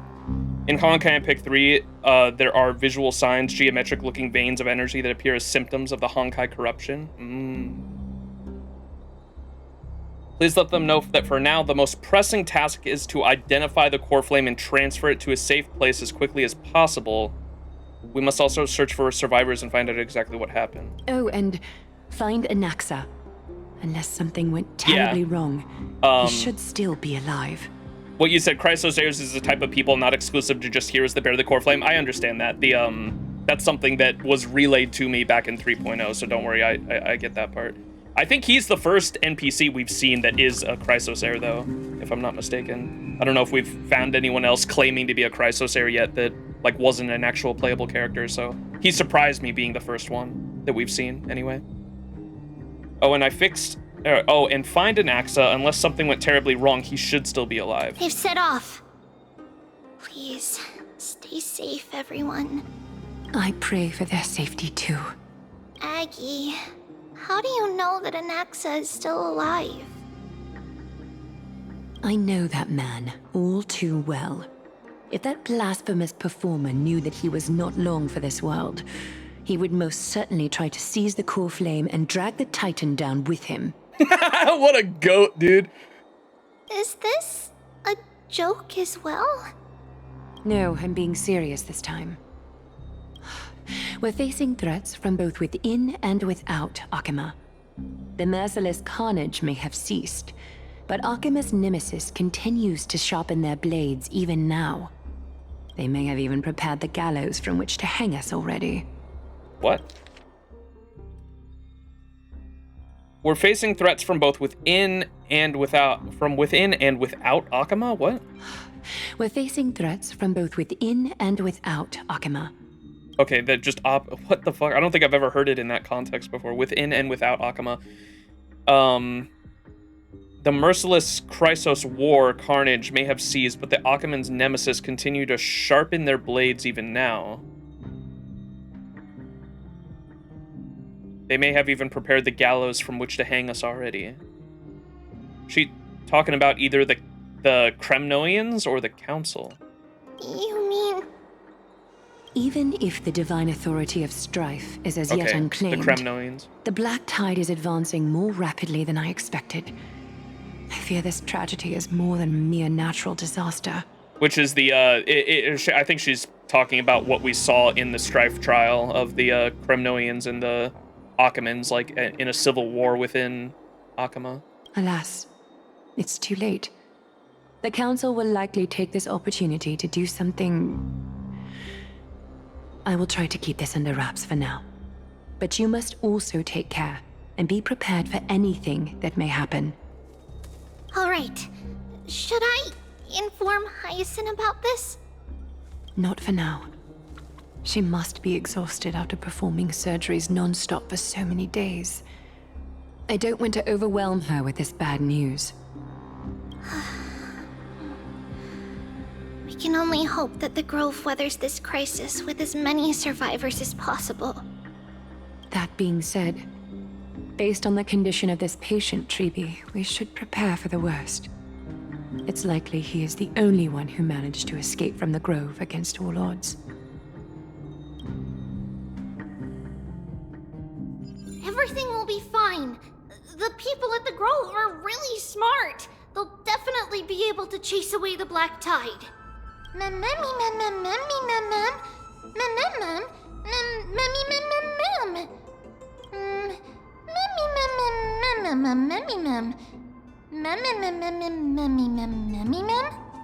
How should I put it? Lady Aglaya doesn't trust Anaxa at all, I'm afraid.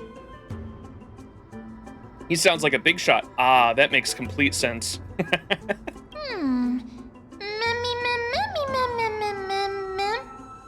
Believe me, she is far nicer to the two of you than she is to Anaxa. Despite being a Chrysosaur, Anaxa resolutely believes that titans and prophecies are a load of nonsense. Oh, I'm so excited. During our regular citizens' assemblies, he always votes to oppose the Flame Chase journey.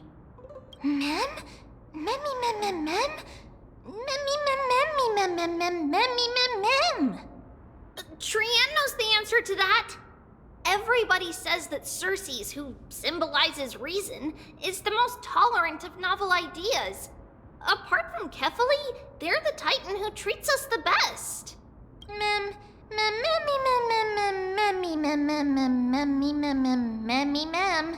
Even this kind of novel idea. Mem, can you explain to me what the full prophecy is and like exactly why we should go get with it? Because it's the best way to... Bullshit! We should be questioning everything! Yes, where's my goat? That is how we formed an agreement with these titans who bear no harm toward humanity. If they agree to support us on our Flame Chase journey, we will wait till the final moments of the journey to restore their core flames. With the exception of Orynyx, that is. They didn't lend us their power willingly.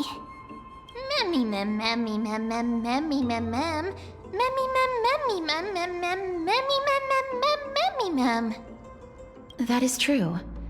It's also fortunate that these gods weren't corrupted by the Black Tide and did not descend into madness. Trian believes Circes will be alright.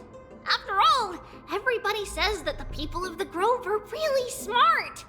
So, Little Gray and Little Cass, just leave the task of finding Anaxa and everyone else to Trian. It's easy for Trian to look for people because we can fly. Good idea. In that case, please bring the weft along with you, Lady Trian. The golden thread will be much more effective from up above.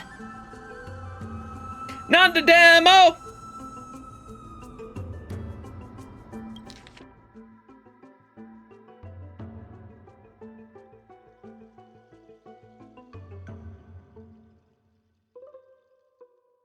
All right, we gotta find Please the goat. Promise us that you'll take care of yourself. Okie doke. If Trian gets in trouble, we'll look for all of you. In return, if you get in trouble, remember to call for Trian, okay? We'll come right over and open the gate for you. That's the other thing I wish to mention. Do not open the gate unless you have no other choice, Lady Trian. Your body is not in good shape at the moment. Okay. We will keep that in mind. Trian was just trying to help. Foreshadowing. Of course, we know that. After all, Lady Trian is a demigod. the most powerful among all of us here. Remember all those brave heroes in the tales you've heard? They would always save their strength until the very last moment. That way, they could ensure that nothing went wrong with their plans. Isn't that right? Foreshadowing. In that case, brave Trian shall clear the way for all of you. Memmy mem memmy mem mem. Memmy mem mem mem. Memmy mem mem mem mem mem mem. Mem mem mem. Memmy mem mem mem. Sniffer! So many monsters. Memmy mem mem memmy mem. Memmy mem. Mem Sniffer.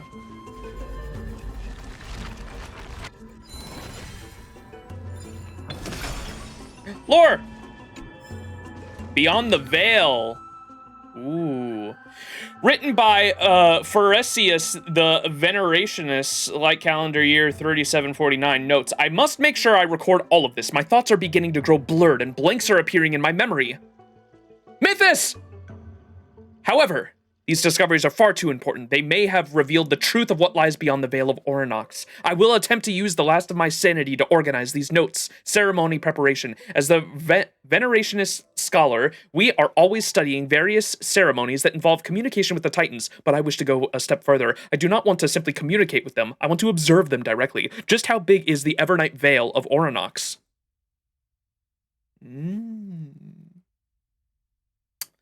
Evernight Veil of Orinox, you say? What lies beyond it? Could that be the divine kingdom of the Titans? With the correct approach, I may be able to catch a glimpse of these secrets.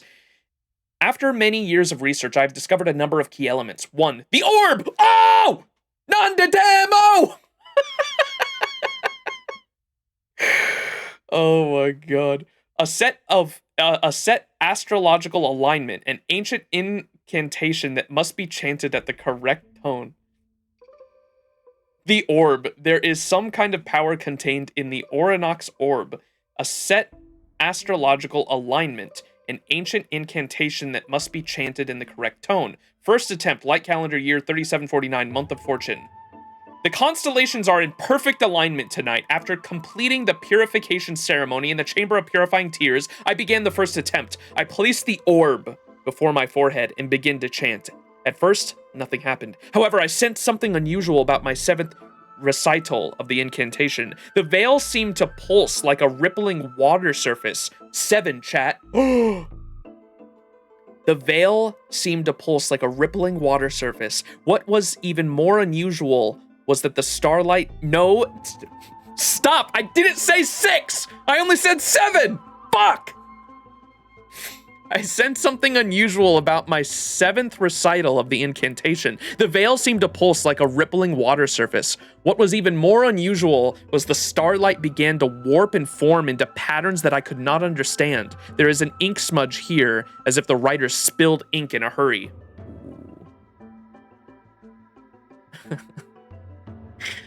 Third attempt, time uncertain. It looks like the records for the second experiment are missing. I think I have seen something. There is something flowing in the gaps of the veil. It doesn't look like starlight. Could it be aether? Something more fundamental. Wait, what? It looks like the records for the second experiment are missing. Mythos! Someone's fucking with history, bro. I think I have seen something. There is something flowing in the gaps of the veil of Evernight. It doesn't look like starlight. Could it be... what is the veil... In this context, can I assume the veil of Evernight is like the night sky? Is that what they're calling the veil of Evernight? Because the day was caused by before Aquila the Sky Titan closed its eye. The day was caused by Aquila's eye, and when it shut its eye, was that the veil of Evernight? I think so. Okay, that's what I got, but I wanted to make sure. So when they're asking what's beyond the veil of Evernight, they're talking about what's beyond the sky, essentially. Orinox is associated with night. Okay. I think I have seen something. There's something flowing in the gaps of the veil. It doesn't look like starlight. Could it be aether? Something more fundamental? They seem to be, I can't find the words to describe it. Anytime I try to describe them, the words just crumble on my tongue. Interesting discovery. When I stare at the flowing matter, my thoughts seem to flow also. The boundary between the worlds of the present and the past grows blurred. I saw conversations that had not yet happened and heard the voices of people who had long since passed. Warning, do not try to record these scenes in words. Every time I try, the text simply... Whoa! Okay. Wait, this is some crazy, like, okay, this is like lending credence to the simulation theory, because it's like someone doesn't want you to know the past or the truth. Okay, hang on. If we are in some kind of simulation and someone had said it's reminding me heavily of Sword Art Online Alicization, because whenever they tried to learn the truth of the world, or whenever they tried to go against the AI and the system's programming, they had a codex that would, like, literally fucking break their brain. This is interesting. Okay.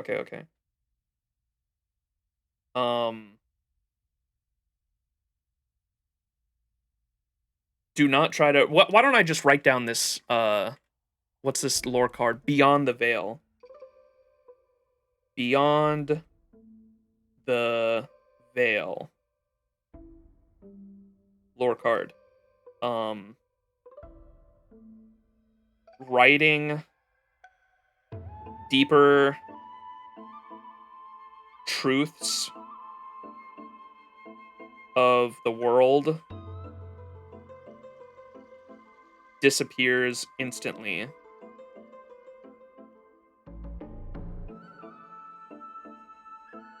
And then, I'll write down SAO, Sword Art Online,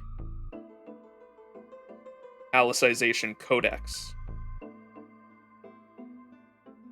Because it reminds me of that. Codex, question mark?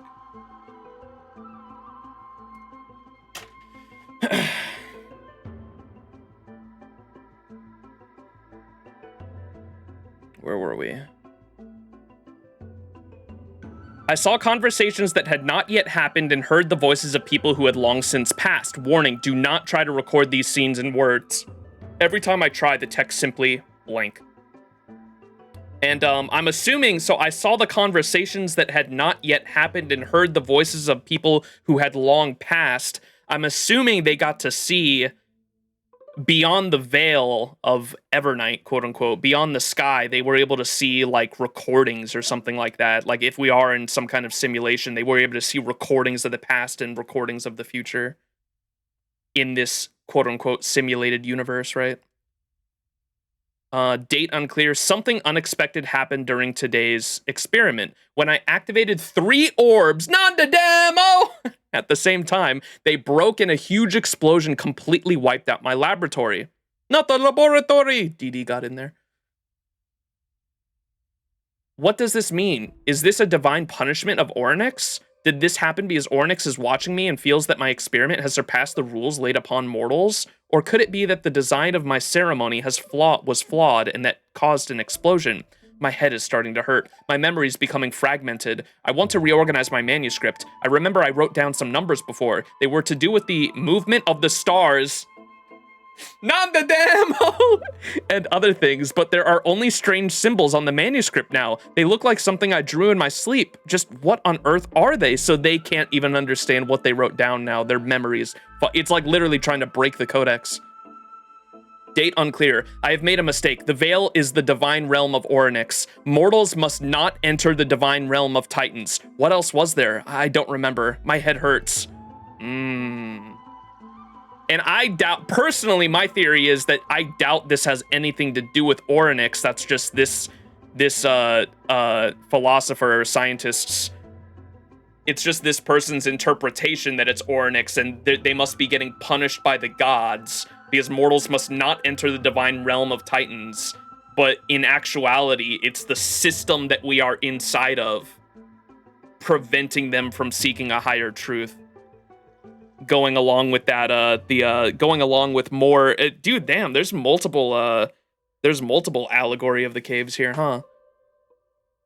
What else was there? I don't remember. My head hurts. Conclusion. To I don't think I can continue with this research. Do not repeat my mistakes. There are some boundaries that must not be overstepped. I now understand why Ornyx created the Evernight Veil. It is a boundary that divides the sanity of mortals and the divine power of the Titans. This is like some fucking Lovecraftian outer god shit. I have begun to doubt my existence. As I write these words, who is it that is moving my hand? When I reflect on such questions, who is it that is moving my thoughts? We believe that we are observing destiny, but perhaps we are the ones being observed. It is Ornyx that is observing us ridiculous mortals.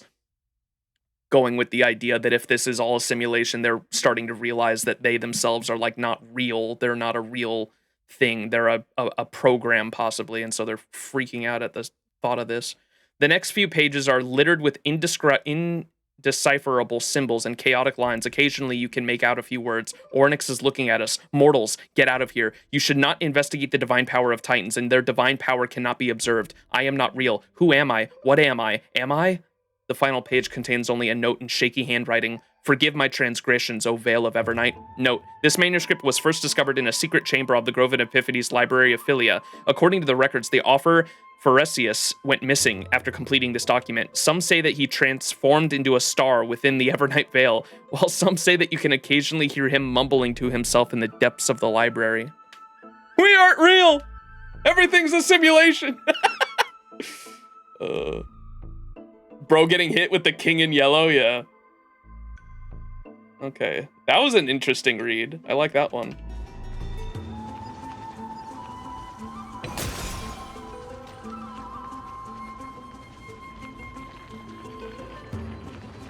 There's a chest in there, let me in! Whoa.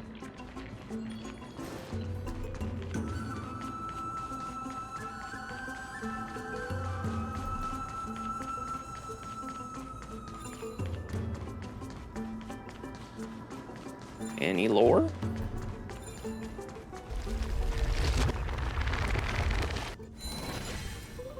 Optional, try to sense the Black Tide monster's memories. Wait, we can do that?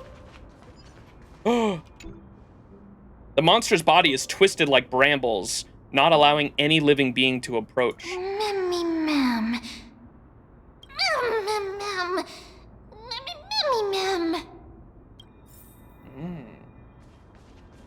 Reminded me of an old joke, Max. We are just your imaginations. You've been in a coma for years. We are trying new methods to reach you. Wake up. Max, wake up!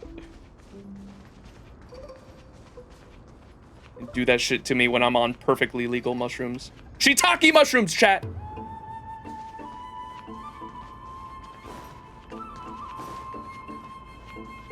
Where are the other ones we can... I guess they're up here, maybe?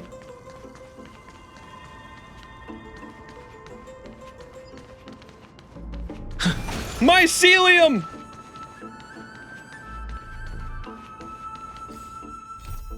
Black Tide creations roaming throughout the grove. This doesn't bode well. In this calamity, the grove's fate looks grim. After reporting to Aglaya, Max's group continues deeper into the grove to investigate.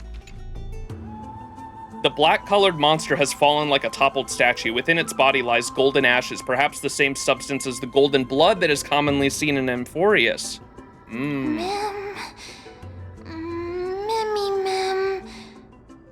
Have I played The Last of Us? No, but I watched a PewDiePie playthrough fucking a decade ago. Over a decade ago, Jesus Christ. Like 2014. Mem. Yeah, I knew about low key, bro. I knew about the what are they called? The cortisol mushroom, the zombie fungus. Like I've known about that even before Last of Us, though. I liked Last of Us's like interpretation of it, but them motherfuckers been around forever. Very interesting species of mushroom. Cordyceps. I say cortisol. A despicable, twisted life form. It was once a living soul that could mourn pain, but now it can only turn its head at others until its soul drifts silently out of its shell.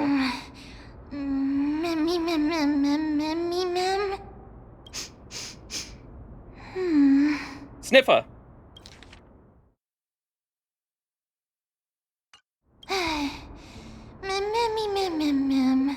Mem really is a dog.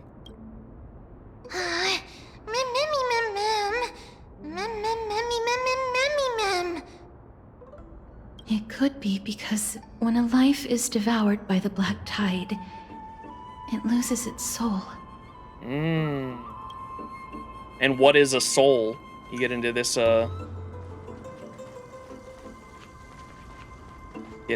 philosophy. Thrice daily, I reflect on myself. Life's impermanence strikes without warning. Even as a bug in this garden of reason, one must maintain daily self-examination. Creak! Who am I? Where am I? What shall I eat? Em is a donkey.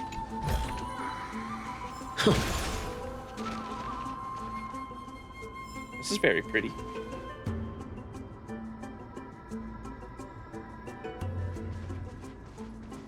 Yeah, we have, up here in the Pacific Northwest, we have cordyceps mushrooms in the, old growth forest. It's very rare, and it's, an exciting find whenever, people do find them, but, they're very rare, but they do exist up here in Washington State.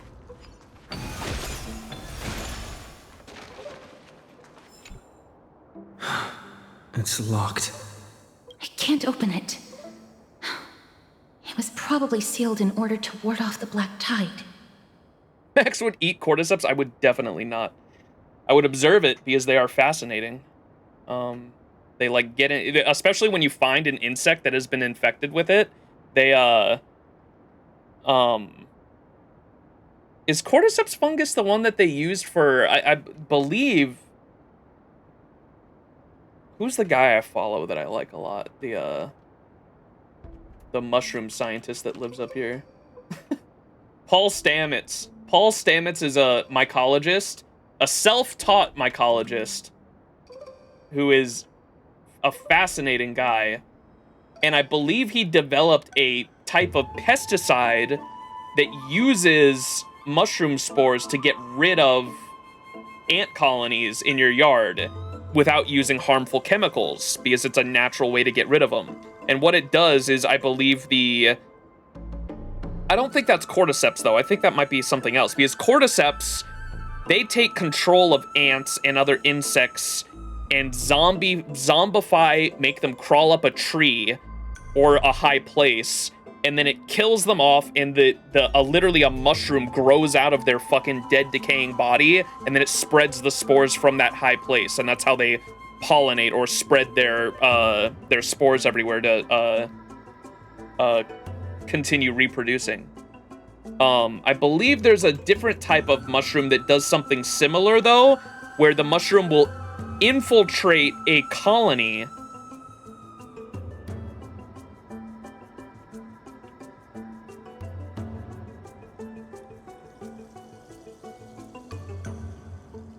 Fungus used for pest control. Which one is that? Yeah, it is a different type of mushroom. Or fungus. Dude, the fungus have some crazy names. I'm not going to be able to say this, but Beauveria bassiana and Mararizium anisophalae are used in pest control, like biosecticides, by infecting insects, offering an eco-friendly alternative to chemicals. The spores work by attaching themselves to the insects, penetrating their body, growing inside, and killing them. With some, even like the cordyceps zombie fungus, even manipulating their behavior. In before Max is eating black mold. I saw fucking... for someone who was in chat talking about Resident Evil earlier. I'm eating, man. Sorry, Galahad. There's someone mentioned Resident Evil in here earlier. There was an old meme I retweeted earlier this week for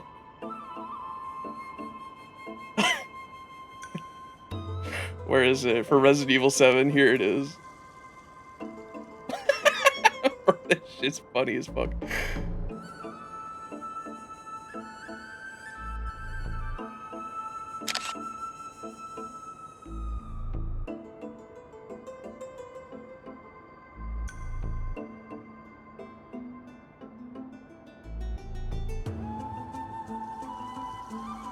Here in the fucking... I used to fear the black mold in my apartment bathroom, but now I understand it. It's here to help me. It's here to make me feel good. Baker residence. Oh my god. Cinema. Bro lost it. There's no keyhole inside this door. Flaming Lance, charge! Shrooms is the whole reason for the Last of Us zombies. Well, technically climate change, because the cordyceps mushroom has been around for like longer than humans have. So I can't really blame the cordyceps mushroom. It was climate change. It was the humans' fault, because the reason why a cordyceps mushroom can't, or this is Last of Us lore, but in the Last of Us lore, the reason why a cordyceps mushroom couldn't ever infect a human or a mammal is because we are warm-blooded species, and a mushroom cannot, or a fungus cannot survive above certain temperatures. And so when climate change started to happen, and when the temperatures around the world started to rise, they adapted and got used to the higher temperatures, allowing them to actually start to control mammals and warm-blooded creatures. Good old Resident Evil 7, good times when you and Jev played it. Man, such a hilarious playthrough. Yeah, RE7. RE7 is still probably one of my favorite horror games of all time in terms of gameplay and narrative. It's really fucking good. Are we in Last of Us IRL now? Possibly, who knows? I'll let you, if a cordyceps starts adapting, for sure. There's no keyhole in this door. Flaming Lance, charge! Save your energy. Oh. Yanis's power is far stronger than we could ever imagine. Why does Mimi look disappointed? I am determined.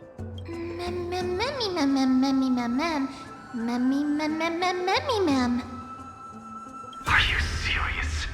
Just a mere door, and your first instinct is to call on the gods? Oh! Anaxa? Mimi! Oh, it is him, I think. Before you try unlocking the door, perhaps you should first find a way to clear the fog that clouds your vision.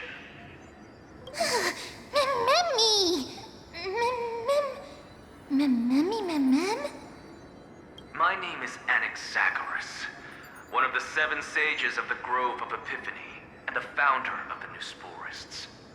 Before we go any further, rule number 1, do not call me Anaxa. My bad.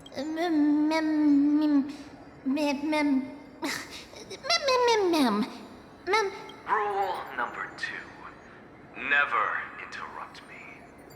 Silence is golden.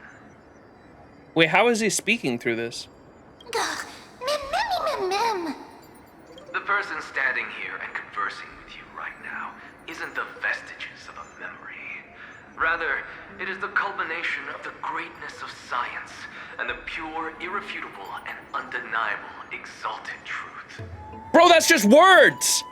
Through the wonders of alchemy, I have shattered my soul and transmuted it into gold before burying it in this spot.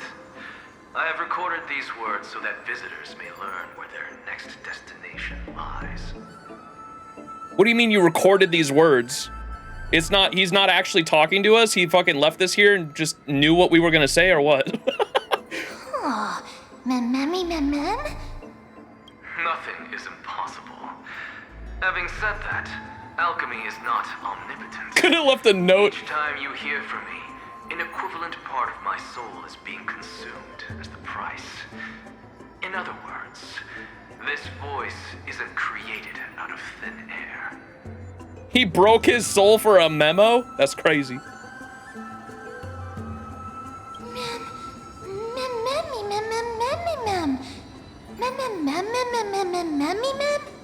Mimi says, but how is it that you can respond to me? Are you really the echoes of a memory?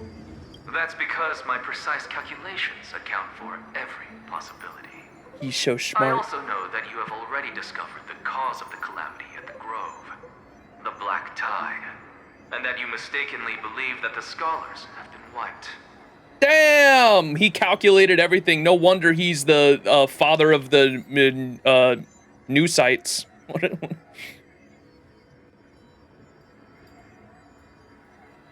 Founder of the Newsporus.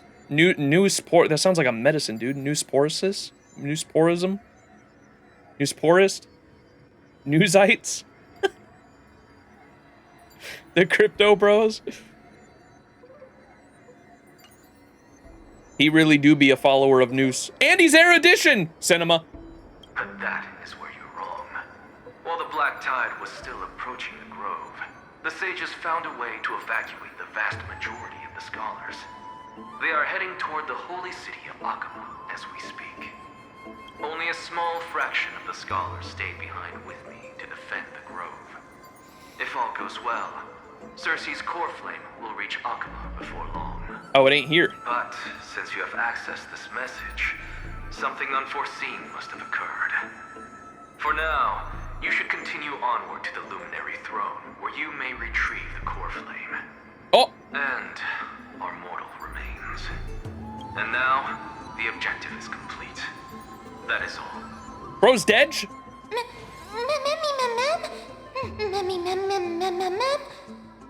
Mister, judging from your reaction, you must have found a useful memory. Oh yeah, you didn't see that, huh? Professor Anaxa? That's a lot to digest at once. I'm sorry. Please give me some time. He said his name is Anaxa Gorgeous. You don't have to take that too seriously. For some reason, he's especially particular about his full name. Newsporists and alchemy refer to. Professor Anaxa theorizes that all beings originate from the same source and have a similar composition, which in this case refers to the soul. He calls this theory Newsporism. It is an extremely complicated theory. You should get him to explain it himself if you're interested. Yes. Provided that he is still alive. Everyone seems to have been evacuated. Yes, that seems like the only good news so far. We can just focus on retrieving the core flame then. Perhaps Anaxa did not manage to survive. I do not wish to consider this possibility. Perhaps they were just unable to transfer the core flame, but managed to escape.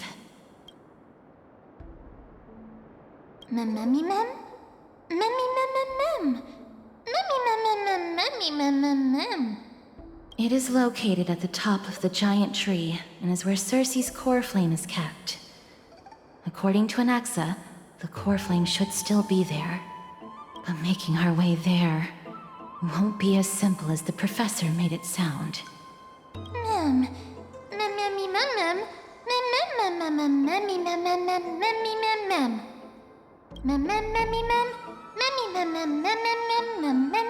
All right. What?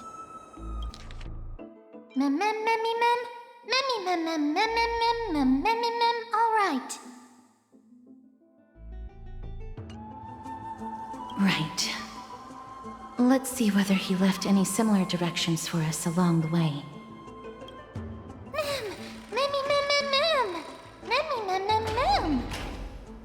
Alchemy is truly incredible.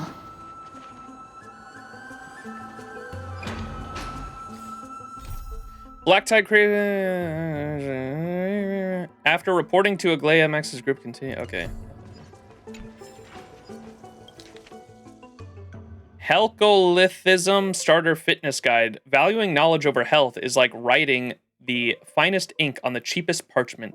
Entry hour. Do not get out of bed immediately after waking up. Instead, do some basic stretches to stimulate blood flow. After getting out of bed, wash your face with cold water, say your prayers, practice through training, and have your first meal. Only eat until about 70% full. Contrary to popular belief, the time between waking and eating is the best time for abstract thought. Intense exercise is not recommended. These guys are like the fucking fitness smarty pantses, huh?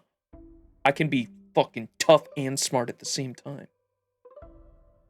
I wish I had a gauge for my stomach. Lucid hour, the time of day in which people are most talkative and quick-minded in disputation. As a scholar, we should actively take part in academic activities to research discussions. Make sure not to be seated for too long. It is better to be freely switched between sitting and standing. Team sports, such as beast ball, Smash Ball and Stick Ball can be organized during the same time as a change of pace, as well as entertainment. Action Hour. Action Hour is the time of the day where everyone's brains begin to slow down and the time comes to charge your energy and engage in physical activity. After eating your second meal and resting for 20 to 30 minutes, you can begin jogging. Please make ample preparations before exercising. Those with extenuating circumstances can swim instead of jogging. This can reduce the damage to joints caused by exercise. Note, do not disregard jogging entirely for this reason. Jogging is the best form of exercise, second only to swimming. Joint damage is never an excuse not to jog. There is no set requirement for the distance that you jog or swim. Generally, when you feel you cannot continue any longer and must rest, then rest for 5 minutes before continuing. Note, do not take excessive rests though. We recommend keeping your total exercise duration within 1 hour. If you happen to have a form of manual work that can replace this form of exercise, such as transporting packages, etc., then taking part in this kind of manual labor is also a good option. If you have no plans during action hours, such as conducting experiments, attending special training, joining social events, or personal recreation, you can begin a muscle strength training regimen straight after the aforementioned cardiovascular exercise program is complete. Strength training is best completed 2 to 4 times a week to maintain explosive power of your muscles and prevent deterioration. Furthermore, participating in various team activities mentioned above is also a good option. 4. Parting hour. Having completed the harsh training of Action Hour, now is the best time to enjoy your third meal of the day. Make sure you don't push your final meal of the day back to Curtain Fall Hour every day. Eating too late in the day will place a heavy burden on your body and have the effectiveness of all your exercise. After finishing your third meal, if you have already completed a considerable amount of exercise during the Action Hour, you can use this time to engage in personal recreational activities. If not, this time should be used for supplement necessary daily exercise, such as those for cardiovascular function. Gaining muscle is about persistence. No one is capable of perfectly planning their time without interference from external factors, and everyone feels lethargic from time to time. The key is learning to coexist with these inevitable factors. Therefore, do not feel like just giving up because you are not able to exercise during a set time, and do not push all of your projects back to the end of the day to deal with them then. I can tell you from experience that exercising with others is the easiest way to nurture good habits. What's more, this also makes it easier for you to participate in group activities that are more interesting than solo ones. In short, be sure to make lots of friends while you're exercising. 5. Curtain Fall Hour. This is the time for sleep. You should not engage in any activities other than sleeping during this time. Remember, staying up too late will greatly decrease the effectiveness of all the exercise you do and make the next day much harder, adding all kinds of unnecessary risks and strain. If you are unable to avoid staying up late, then it is best to sleep in a lot more to not force yourself to get up early. Fight on! Fight on! Fight on!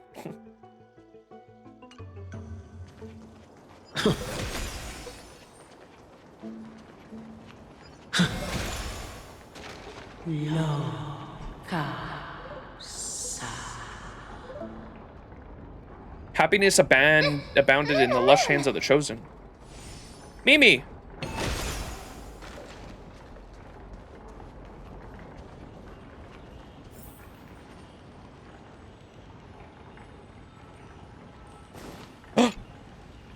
Clueless nymph. Frick. Ah, a human! Been hiding here forever. Yet those monsters never spotted me. Perhaps I'm just too tiny? Almost scared me to death. Couldn't even crick. Mem? Mimi. Mem? No, you didn't imagine it. I heard it as well. I'm afraid that someone's probably nearby. As we are unable to ascertain whether they are friend or foe, we better remain cautious. Giants raise their glasses in a toast beheld by the 12 constellations.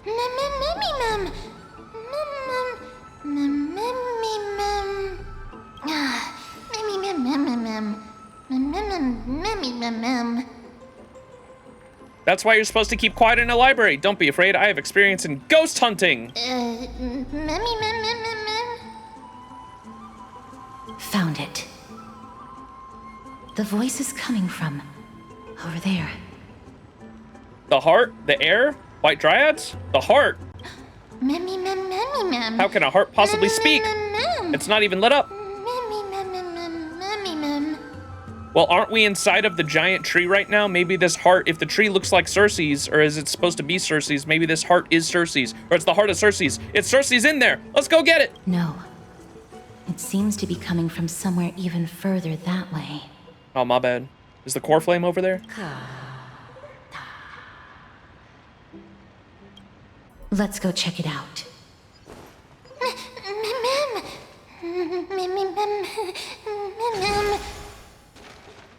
Mimi, stop being so scared.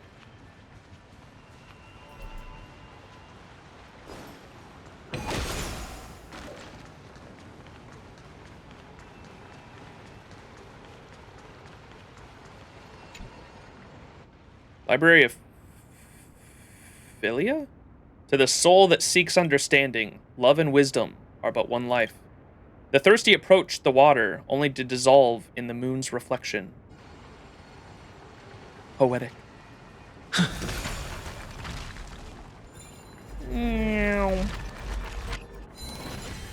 Lore! The sage's statue has been preserved to this day due to proper maintenance. The years have eroded its details, but the story behind it cannot be wiped away. Song of Fate season! Legend says that the Chrysos heir bard Ilia once passed through Yanopolis during the Fate season, casually singing this folk song while writing dromas. When the year is young and new, Yanis bars their ancient door. The eldest sister of Fate draws the borders true with chains across the cosmic floor. Is this the song that Tribby sung back at the beginning of 3.0? See the lines that split the sky, cleaving future from the past. All cast earthly bonds aside and burn the bridges to their yore. When these gates swing wide again, new dawn shall rise once more. In the month of perfect time, Talaton wings the springs of fate. The second sister of fate with measures fine weighs all things, both small and great. See how dawn and dusk align, day and night in equal weight. Mortals rise when dawn bell rings, rest when sunset takes its place. Perfect balance shows us all, nothing's truly small or great. The drowsiest of days, Oryx spread sleepy haze. The youngest sister of fate falls like ambrosia flows, muting reason, waking a prose. See how dim the daylight grows, even the dawn device drifts to repose. Mortals drift in dreamy doze, melancholy softly flows. Let all rest in gentle peace till new life brings sweet release. Bars.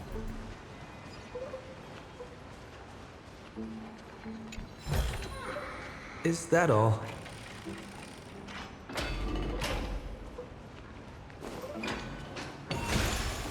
Elevator.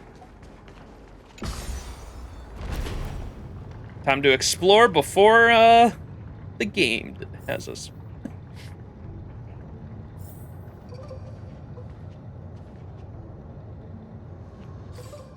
What's this? The Chrysos era and Ax's whereabouts remain uncertain, but he left alchemical clues. Max's group follows these to try to verify the core flame's condition. Have we tried simply turning the dawn device on and off again? Holy fucking puzzles, bro.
Chrysalis of gold, Nestia, weaving fates of hearts destined to meet, purest beauty in your grace, deepest passion in your heat.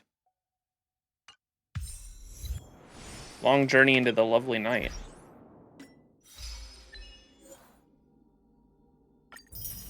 Oh, that was a romance?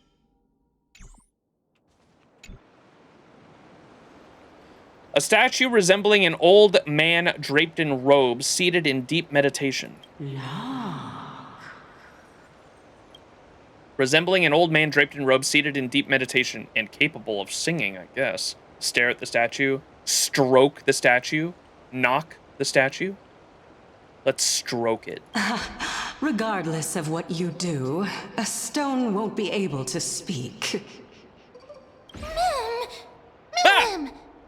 An apparition. Such a lively little bunny. You even smell a little familiar. Sniffer! What a good-looking ghost. Ha! Demon! Eat my bat! What an impatient child. Don't you know that haste makes waste? Who are you? Keep your distance and identify yourself. Otherwise, you'll face the consequences. The scent of Thanatos. I recognize you. Idonia's renowned goddess of death. Since you are aware, stop provoking the authority of death. Answer my question. Baring your fangs at me. How cute. Just call me Calypso. I greet you on behalf of the 7 sages and the lithophagists. The lobotomists. Hi, Professor. I understand what you're saying, but are you a specter? Of course not. Just ask the fair lady beside you. She'll definitely know the reason why. Be careful. Even if the head of the lithophagists has never shown their true identity before, we shouldn't trust this person so easily. Why are they, like, ghostly? The Weft could not detect her presence just now. That would be out of the ordinary if she were truly a phantom body. But if she is someone who has passed on, I should be able to tell. Let me test her. Do you mind if I join your private conversation? We're right next to you, and we weren't exactly whispering. That would be rather inappropriate for someone who isn't even willing to reveal their real self. Forget it. However, I'm going to ask you some questions. Please answer them truthfully. If you can do so without hesitation, we won't treat you as an enemy for the time being. A pop quiz? Well, that sparks my interest. Go ahead. What was the topic for the grand finals of the 752nd Great Debate? Is a flying arrow in motion or at rest? Who was your representative? Medea. She went up against Phynon of the New Sporists. What? Who won? Nobody won because the 752nd Great Debate never took place. What I just mentioned happened during the previous debate. Phynon emerged victorious and obtained his 10th consecutive debate wreath. Also, to alleviate your worries, I shall provide you with a piece of information that's more valuable than the Great Debate. Phynon winning a debate of wits surprises me. Anaxa the New Sporist is still alive. I saved him, and he is now recuperating at the Luminary Throne. So, are you satisfied with my answers? This dumbfounded expression of yours is much more adorable and likable than the previous one. Try's gonna send you to the pit? Try herself has mentioned that Phynon is not the brightest tool in the shed, so that's not even on me. Those are her own words. What'd she say? Anaxa's alive. Anaxa the New Sporist is still alive. I saved him, and he is now recuperating at the Luminary Throne. Oh. So, are you satisfied with my answers? How the fuck? I guess just alchemy. Are they gonna explain how the fuck he shattered his soul and brought it back together? What? This dumbfounded expression of yours is much more adorable and likable than the previous one. Magic? Oh, God.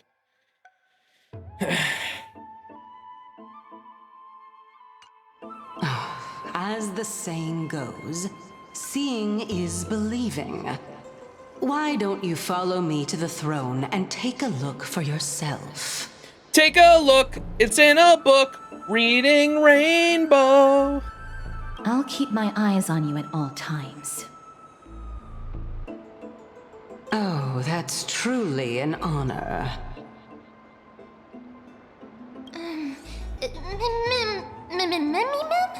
You have PTSD to reading books? Does it say? What the hell? As long as we can get the water wheel turning, we'll be able to use it to ascend. Wait a second! Water wheel? And it's got the infinity signs on it? Chat!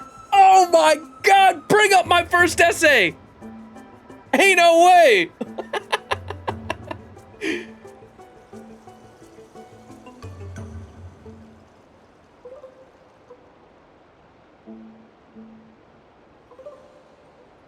Where's my fucking essay, bro?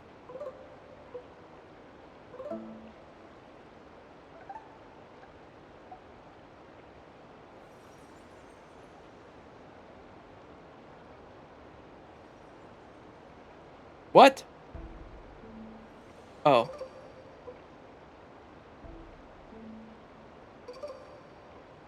I saved it, didn't I? Hopefully.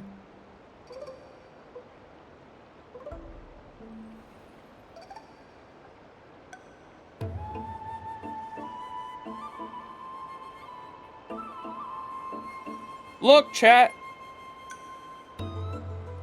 Remember my essay? The water wheels, the perpetual motion machine, it's all coming together. Holy shit.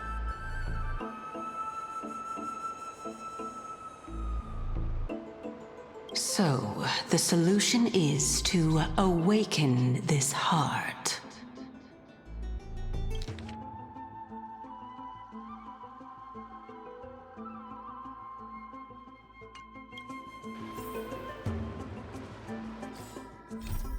Follow Calip's guidance and find a way to keep going forward. During their advance, a mysterious woman identifying herself as Calypso appears suddenly, stating she saved Anaxa and is offering guidance to Max and his group to the Luminary Throne. Catch bug. The cheater nymph. One little sip, just a tiny taste of this honeydew of knowledge, and I'll ace the final exam. Now, since nobody's around... No, wait! Are there any more final exams anymore? Cinema. Calip.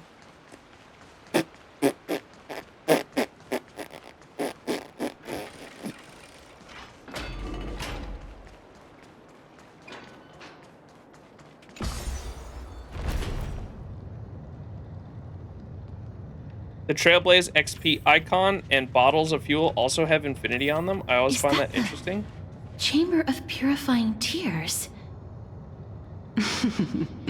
You have a good memory.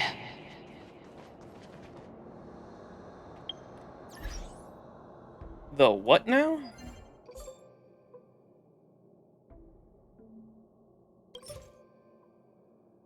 Wait a second.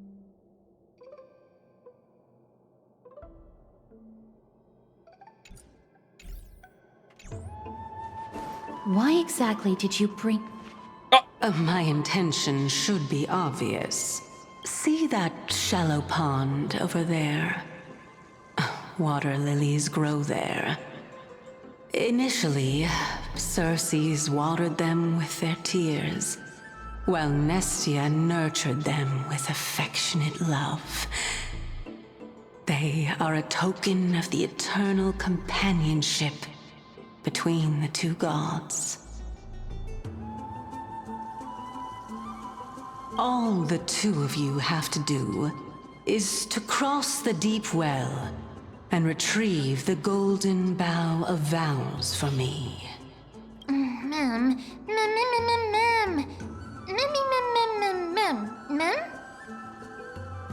Is this how you're going to test a nameless?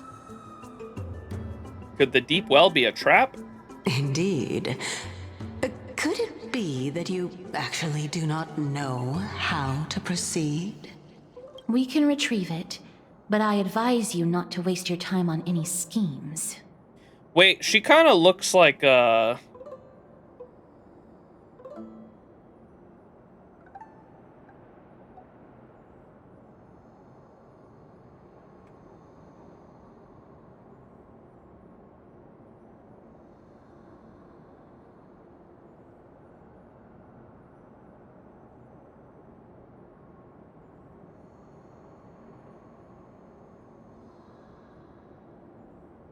like the puppet, the Aglaia puppet. Don't she? Is like wearing the same dress. I just pulled up an image, yeah.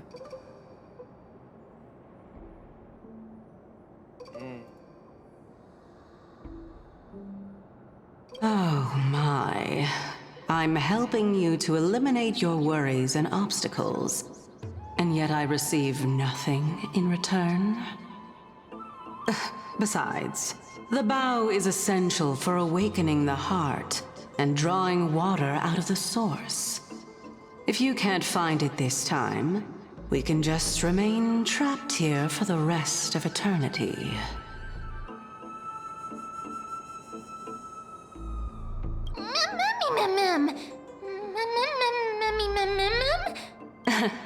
You're overthinking things.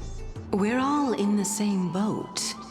Although it would be absurd to say that I have no other motives. Since you've brought it up, I might as well take this chance to explain. I'm simply making use of this opportunity to see what you two are made of. So, is that truthful enough for you?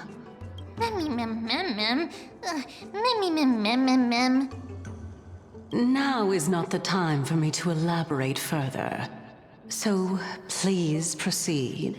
As a student of Anaxa, equivalent exchange should be something that you are familiar with. Alchemy! Full Metal Alchemist! Oh my... I cannot deny that. Mister, since our interests are aligned right now, it's better for us to do as she says. Besides, she knows about my past. Even though I'm not able to elaborate much, I can tell you that she has reasons to fear me. If you unfortunately turn out to be her ultimate target, please don't worry. I will promptly intervene.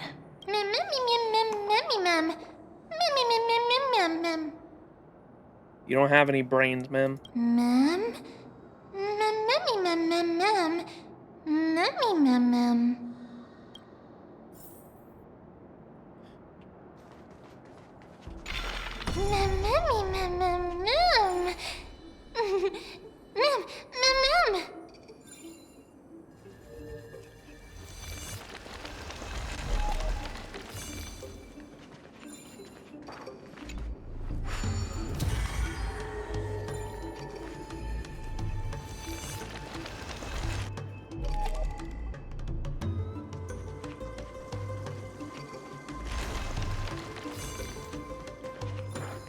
Oh.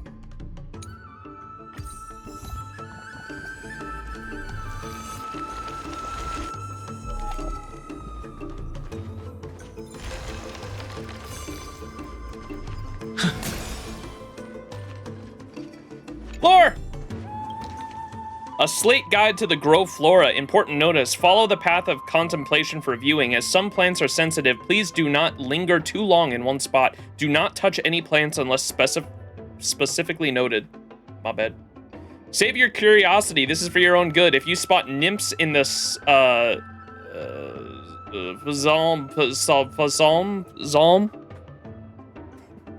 flora of Evernight Flora areas, pay them no mind, they're harmless. If you find nymphs in the heretical Flora area, please try to lead them away.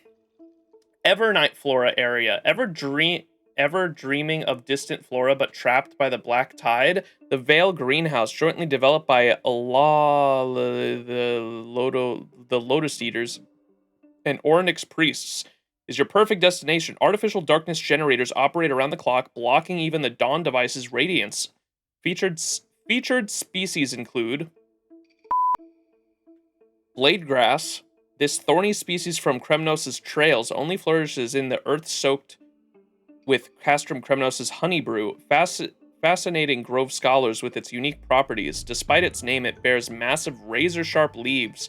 Once blessed by Circe's priests, these leaves become hardened yet flexible, perfect for emergency weapons for the guards.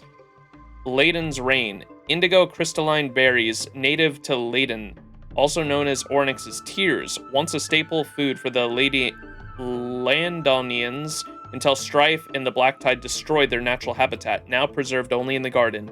When rain blankets the earth, Layden's Rain blooms in mass. Stories tell that these berries are nourished by Titan tears, yet they only bring more sorrow to the Titans. Seed of Life area.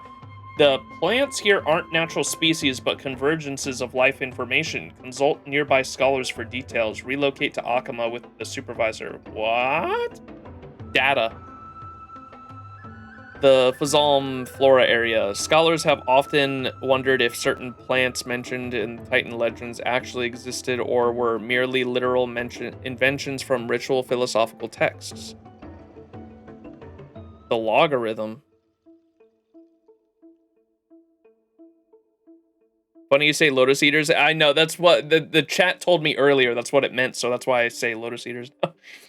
This area exists to either dispel or confirm such doubts. Some varieties are the Lotus Eaters, artificial hybrids created to recreate legendary species. Featured species include the golden dust rose. True flowers often play supporting roles in romantic tales, but none would dare use the golden dust rose for courtship. All know that since Kephali's creation, it has remained under Thanatos' constant watch. Legends say in its realm, Thanatos lays the beloved upon the field of golden flowers. Each petal houses a soul lost to strife. Perhaps this is why even the most ravenous cloud sheep ignore it. Following this thread, Grove scholars trace the flower's origin to find this golden rose, beautiful yet thorny. Likely the real reason cloud sheep avoid it. Interesting.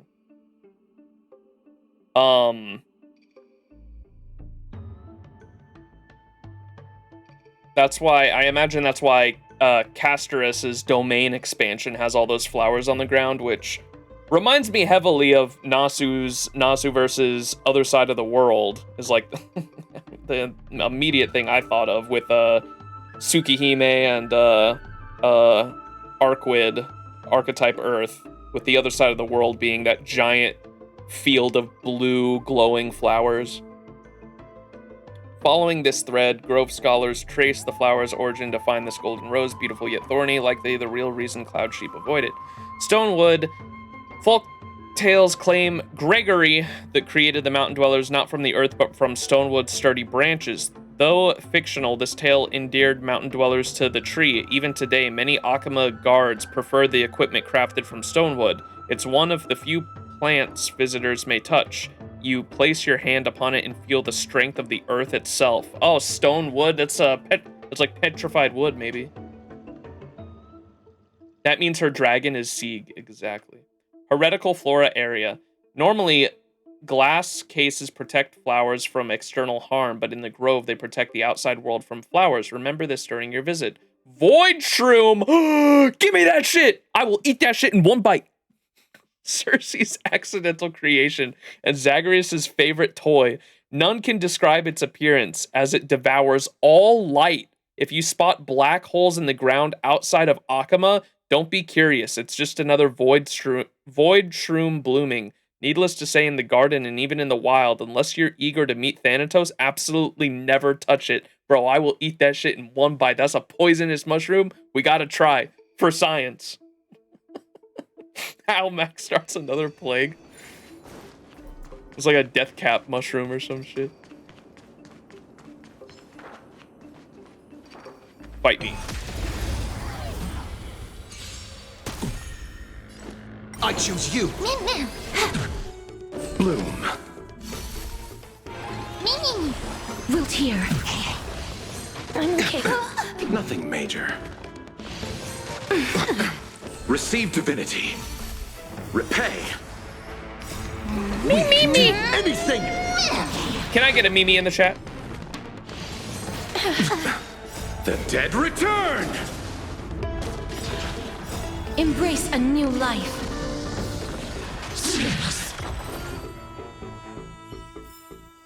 Reach the end of the story in your own way.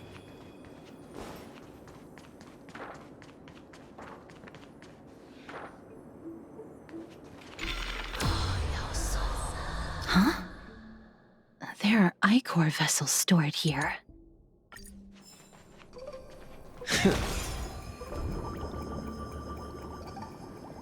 Wait a second. That looks like the Dawn device. Mem. Flowers, mem. Mem flowers? Mem? What do y'all think, chat? Mem flowers? Mem. Me.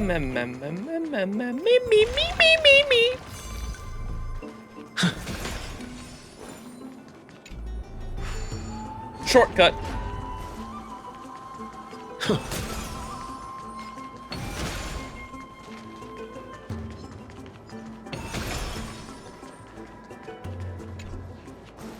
Dark Souls door.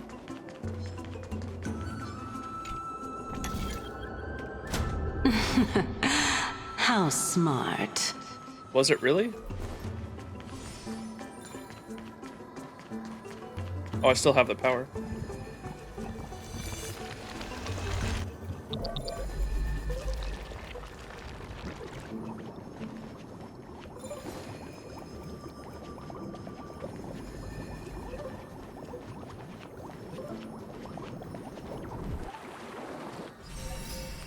Can I break it from this side? Oh, we have to do that to break it.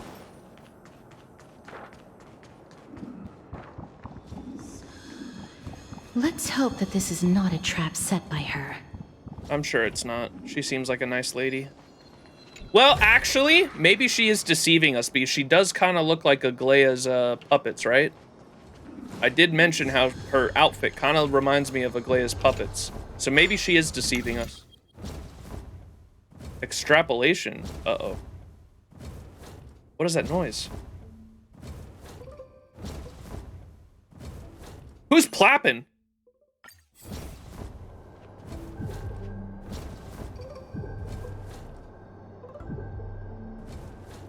The fuck?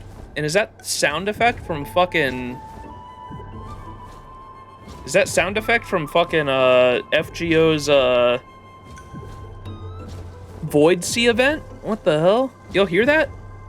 Kind of sounds like it.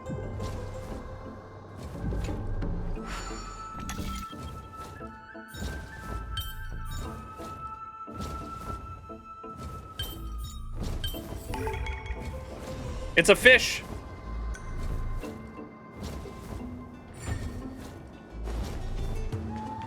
Me, I'm too loud, my bad. Caught Jorkin.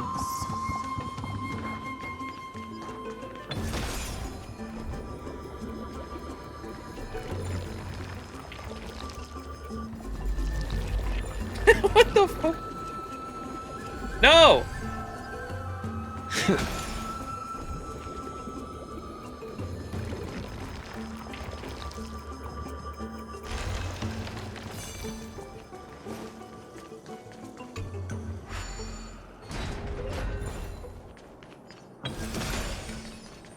Oh, this was the thing flapping?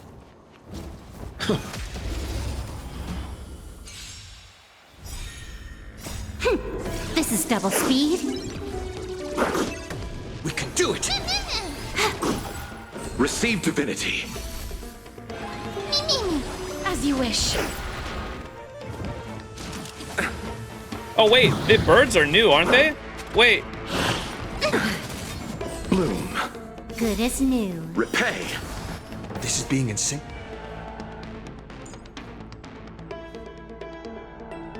Meteoric Eagle story. In the ancient era Creatura, Aquila, after forging the Dawn device... Wait, after forging the Dawn device, Aquila forged it? Did we have that information before? Wait, so the Dawn device is, like, connected to its eye.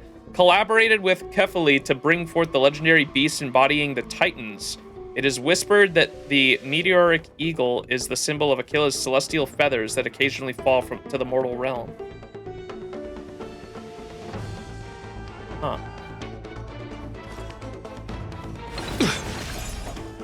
Eternal step. Dead return!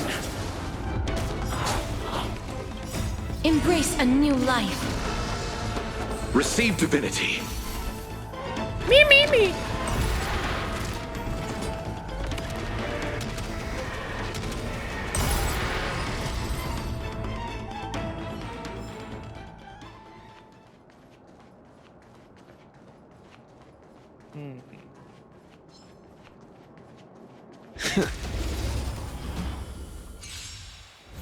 It was said in 3.0? Oh, where? When and where? I need to go back and get that for my notes. Trust me, we can do anything! Time for a buzz. Me! This is double speed. Me. You two will head to the nether realm. Wilt here. You chose the wrong anthem. Not a bad idea. Bloom. Eternal step. Dead return! Can I have fun this time? Let's settle this. As you wish.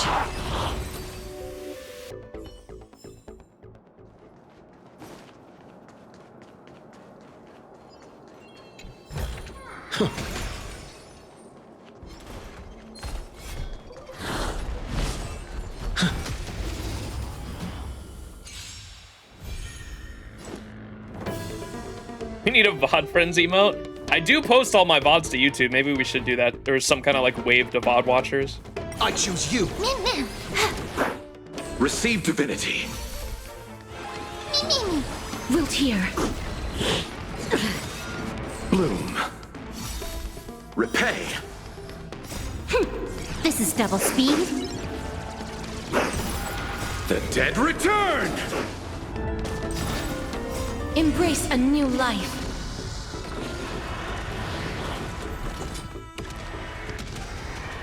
How's this one? Let me see.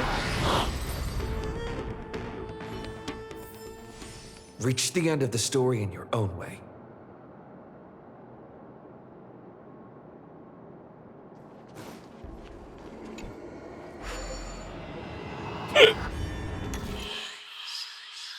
Oh, God. Bro, wait, what? What is... Okay, so I gotta get that motherfucker to fall through that. Gotcha.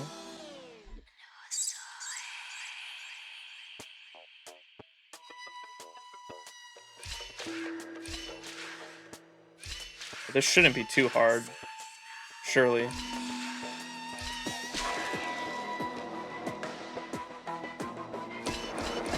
Damn it.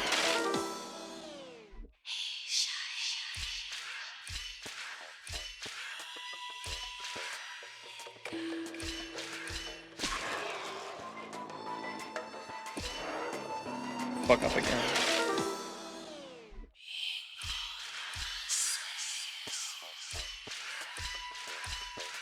Oh, did I even go over the thing? I don't think I did.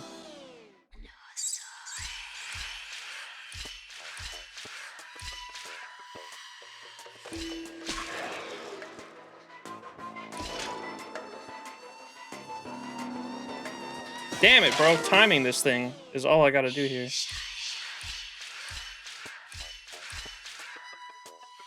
And I didn't go over the fucking button again, did I?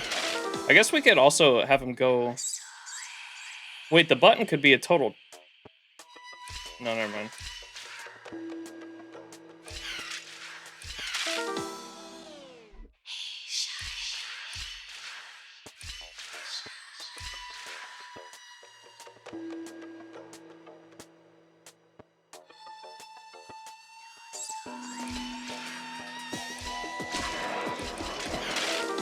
Wait, I actually just have to fucking full send it?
Dude, I am so fucking good at this game.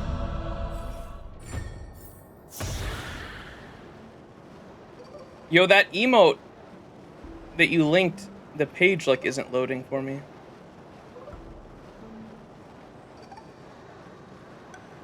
Is the website down?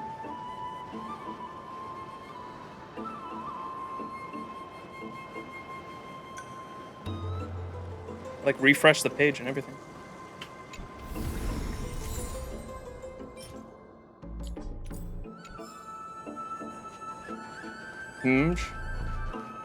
Ain't loading for me either? Okay, at least it's not just me then. I was like, what the? Maybe we can get one of the mods to do it for me.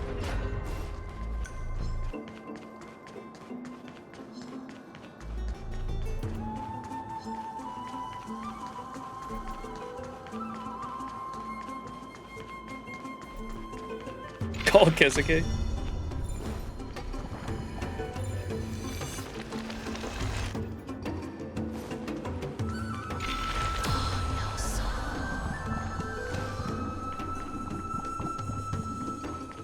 My treasure, where is it? Treasure hunter nymph. Surely there's wonder beyond this waterfall. Peril, quests, and mystical blade that defeats all monsters as soon as you pull it out. That's how all the Bard story goes, right? There's always treasure behind the waterfall, chat. Except when there's not. All right, what are we doing? During their advance, a mysterious woman identifying herself as Calypso appears suddenly, stating that she saved Anaxa and is offering guidance to Max's group to the Luminary Throne. However, because she kind of looks like one of Aglaya's puppets, we should not trust her. So this is the Golden Bough of Vows. Wait! It's the Golden Flower! Castris, is this connected to you in the Valley of Death or some shit? That's what that one note was saying, right? I hope that the Titan will not take their anger out on us. So, what we're doing is simply provoking the Titans. Don't worry, there are several Eons that have my back. It's true. I've got Harmony, Perception, Protection,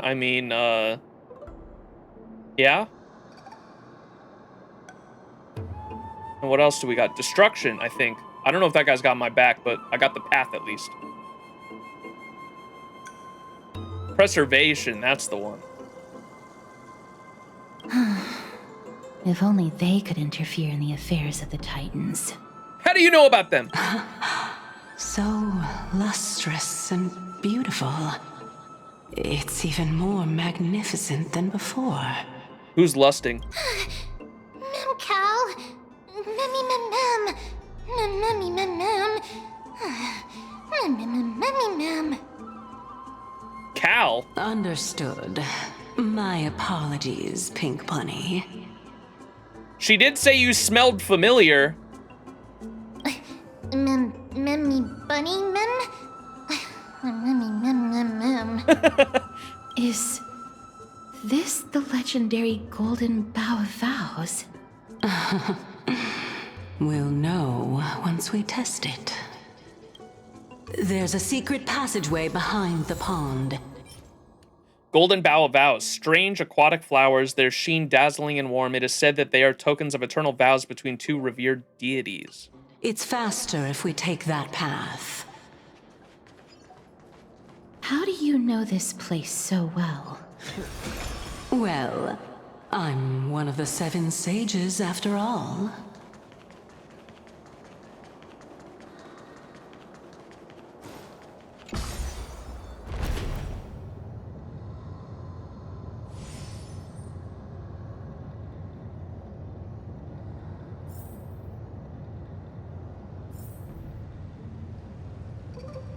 Offer the golden bough to the heart.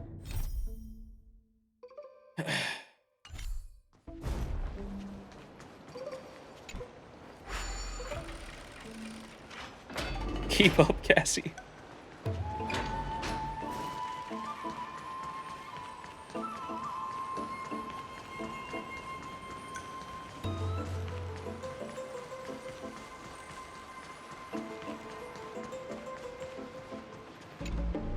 We're here.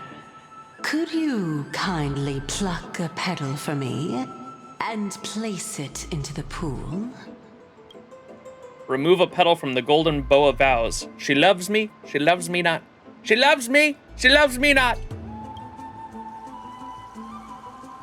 Now, can our little goddess perform that again? Huh? That being the oath of Nestia's priests. Right. Got it. O Nestia, with the weft as my vow, I beseech you, entwine my body with your golden thread and affection. Ma'am, Mamemi lit up. Ma'am, Mamemi lit up. What is the principle behind this? It's just an ancient promise between the Titan and humans. So, what do you think? It really is the Golden Bough of Vows. And I did not set any traps for you, right? That is indeed true. Wait, all the ghosts are red now. And that thing just piss it. Oh my god, it is pissing into the cup. You look like a sad, lost puppy. No, that's Mem. Even if this is indeed a scheme to get you to lower your guard, you don't have any other choice but to play along, do you? Yeah, I kind of got that from the jump. Therefore, why don't we just put everything aside and work together? We can always determine who's right and who's wrong once we overcome this. Yes, I agree. Indubitably. Great. Then, let's ride the water wheel. However, giving us half-truths is not the right attitude for cooperation. Furthermore, according to the principle of equivalent exchange, since we have passed your so-called trial, isn't it time for you to make your intentions clear to us? Ah. I really can't bear to look at your sad expressions. Although you only cleared a simple trial, I'm willing to make an exception and treat you with sincerity. I'll allow each of you to ask a question. But not the little bunny. So, ask away.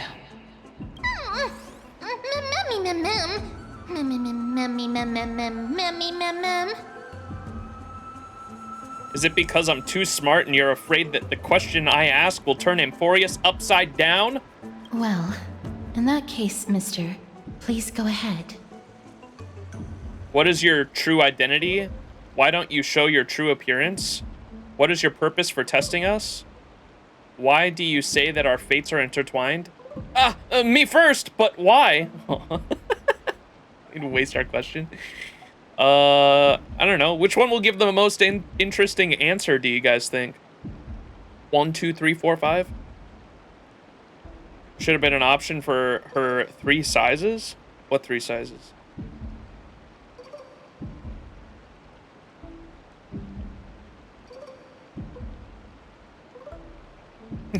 True.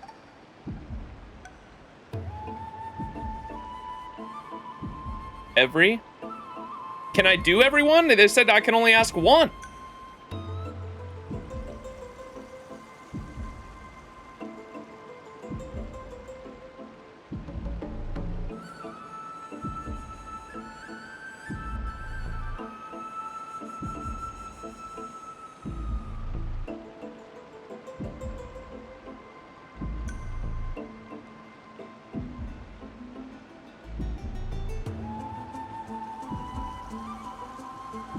Bro, I don't like any of these questions.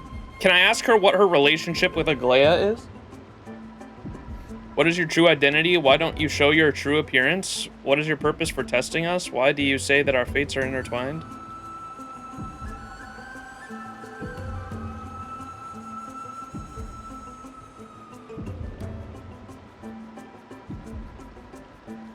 Why me first? Go with 5? All right. That's no good. You asked 2 questions. Let's not get into a game of semantics, Lady Calypso. Mister, I will observe her reaction based on your question to determine whether she is being truthful. So, don't worry about it. Go ahead and ask your question. What is your true identity? Why don't you show your true appearance? What is your reason for testing us? Why do you say our fates are intertwined? Why don't you show your true appearance? A good question. It's an inability to do so rather than an unwillingness. For me to appear in my true form, I'll require your help.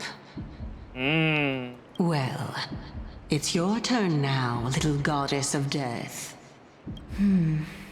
My question is, was your previous answer the whole truth and nothing but the truth? There's no point in making this unnecessarily complicated. That applies to you as well. However, we do not harbor any hostility. We merely want to avoid any potential harm to us. Lady Calypso, if you want us to work together more effectively, I advise you to answer my question honestly. All right. I was completely truthful in my response just now. I have not deceived you, nor will I. With all due respect, omitting facts can also be considered deceit. Is that so? Regardless, I still stand by my previous response. Then please lead the way. After all, facts speak for themselves. The truth will come to light once we arrive at the Luminary Throne. All right, all right. I originally thought that you were just a beautiful flower planted in the mortal realm by the hand of shadow. But now, I see you have some prickly thorns, too. I'll just consider that a compliment. Indeed. I'm complimenting your charming naivete. All right, go ride the water wheel. I'll wait for you up there. Water wheel, water wheel, water wheel!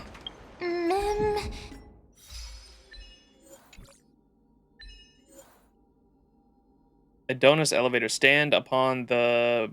Oh, the flower elevator? Throbbing heart. Offer a vow akin in the deepest of love. Revitalize the dewy heartwood. Click the heart. Can I click the heart?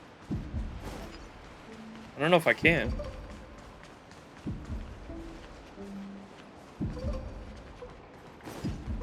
All right, so theory time. My question of why doesn't she show her true form? And she said it's a matter of I can't show my true form rather than... Oh, that shit kind of looks like the that shit kind of looks like the enemies too, don't it? Their heads with the sphere in the middle too, and the flower kind of blooming, how their heads twist, they look like What do the enemies look like? The ZZZ Ethereals, how they have that like flower bud twisted on their head with the ball in the middle.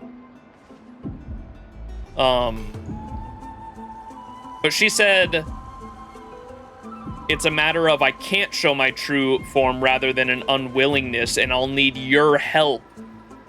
Or she didn't say our help, she said I'll need help to actually show my true form. My hypothesis at the moment is that we're literally doing that right now. We're helping her maybe unlock her true form, and maybe she was locked away here like some phantom spirit that was locked away a long time ago, like fucking Sakuna and his fingers from JJK or some shit, and we're literally in the process of setting her free like without us even knowing it.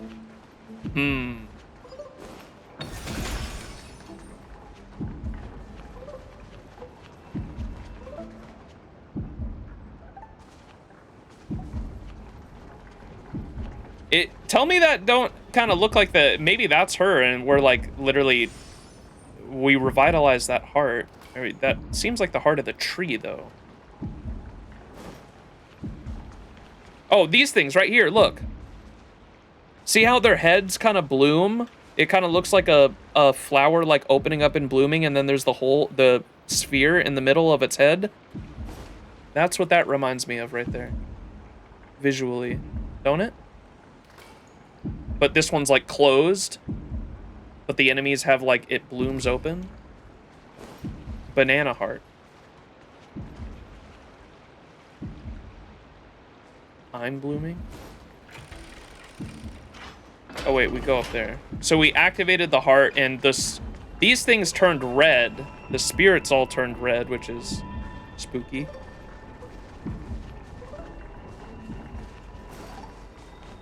Bro, hello? Oh, the bug! No! Wheel nymph. Hey, buddy. Check out this cool thing. This water wheel is fascinating. I can spend forever here. Crick!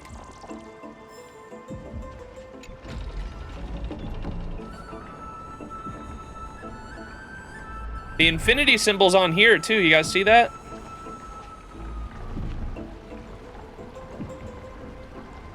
What's this way? Chest! Oh! Damn it!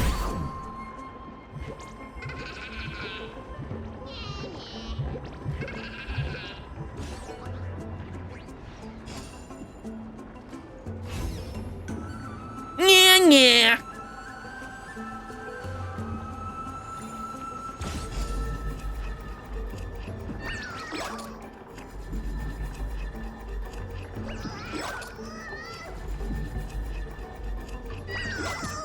All right, let's see if he has any interesting lore this time.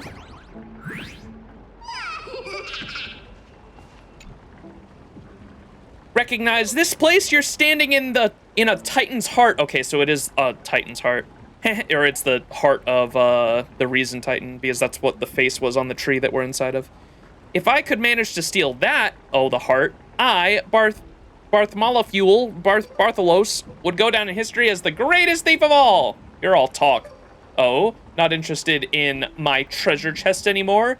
Melding of hearts, huh? Funny, isn't it? Exactly. I, Bartholos, have quite the sense of humor. Speaking of Circe's, the Reason Titan, did you know they originally came from a strand of Kephile's hair? The world-bearing Titan? I once thought of trying the same, cutting my hair to see what would grow, but guess what? I suddenly realized I had no hair. Bald.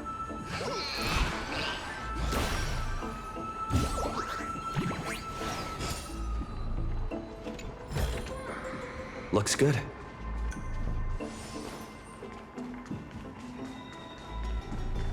Oh, Athena and Zeus parallel, huh?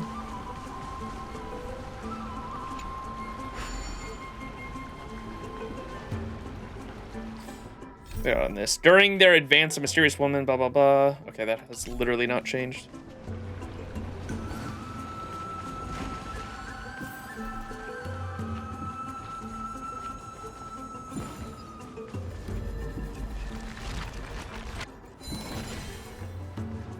Celestial Ambrosia. Speaking of which, don't you also have a red-haired companion? March! Memmy mem. Memmy mem. Not too much. It's just that I seem to hear the sound of a bee buzzing around.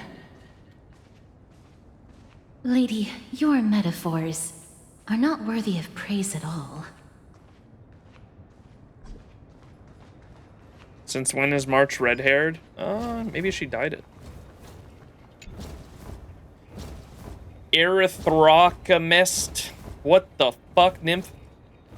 Our senses alone can fulfill our souls, while cold reason only kills them, like a blade destroying pure tender buds. When facing true beauty, Argenti, I miss you, my friend. Any thoughts are but sacrilege. Crick!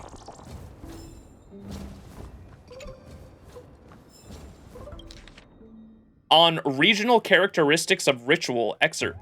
Next, I shall provide examples illustrating how different city-states' cultural customs influence local Titan mythology. A well-known mythological tale in Amphoreus tells of a coastal tribe in the area of Chrysia who suffered from tsunamis. Led by their chief, they built dams and dug channels to block the waves. This caught Ambrosio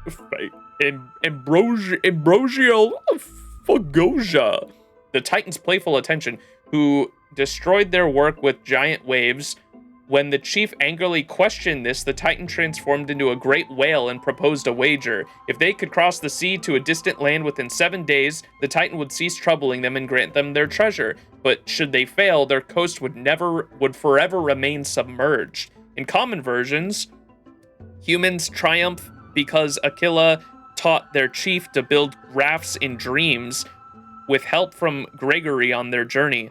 But in versions told in some coastal cities like Aristia, Fagosa is the only Titan who appears. They teach shipbuilding to the chief as they are intrigued by a challenge from humanity and try to ensure fair play. Finally, they gave up being an obstacle for humanity due to being moved by human courage. Compared to popular versions, this portrayal of Fagosa shows more complexity and vitality. The divine-human connection strengthens with more similarities in their personalities and behaviors. Given the various coastal city-states' reverence for Fagosa, I boldly hypothesize that under the influence of different regional cultures, people unconsciously project their needs and desires or their needs and desires of that group onto Titans.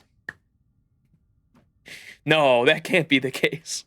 I will now prove this point from a different perspective. It is well known among Zagreus' ranks done on the gods. The most famous is stealing Nestia's offerings by hiding in the shadow of Nestia's statue. In popular versions, there is a seemingly unimportant detail at the end of the story. Unable to catch Zagreus, Nestia punishes their own priest instead, cursing him to never see beauty again. Damn. Nah, Nestia would never do that. She loves everyone, right? Such a small detail sparked major debates many times among scholars and artists in the history of city-states like Aurelia and Melios. Due to the different backgrounds, positions, and beliefs, people have different levels of acceptance towards this whimsical divine punishment. Some extreme Nestia disciples reject it persistently, entirely, violently declaring it shameful, blasphemy against the perfect divine, and consider the topic an unmentionable taboo on all ceremonial occasions. The above is the foundation of the content that this book will now discuss in detail, which is the variations in the Titan worship rituals in different regions. In other words, how people from different cultural environments conduct appropriate ceremonies to please the corresponding Titans, based on their understanding of the divine preferences and tendencies. I like that. That's cool.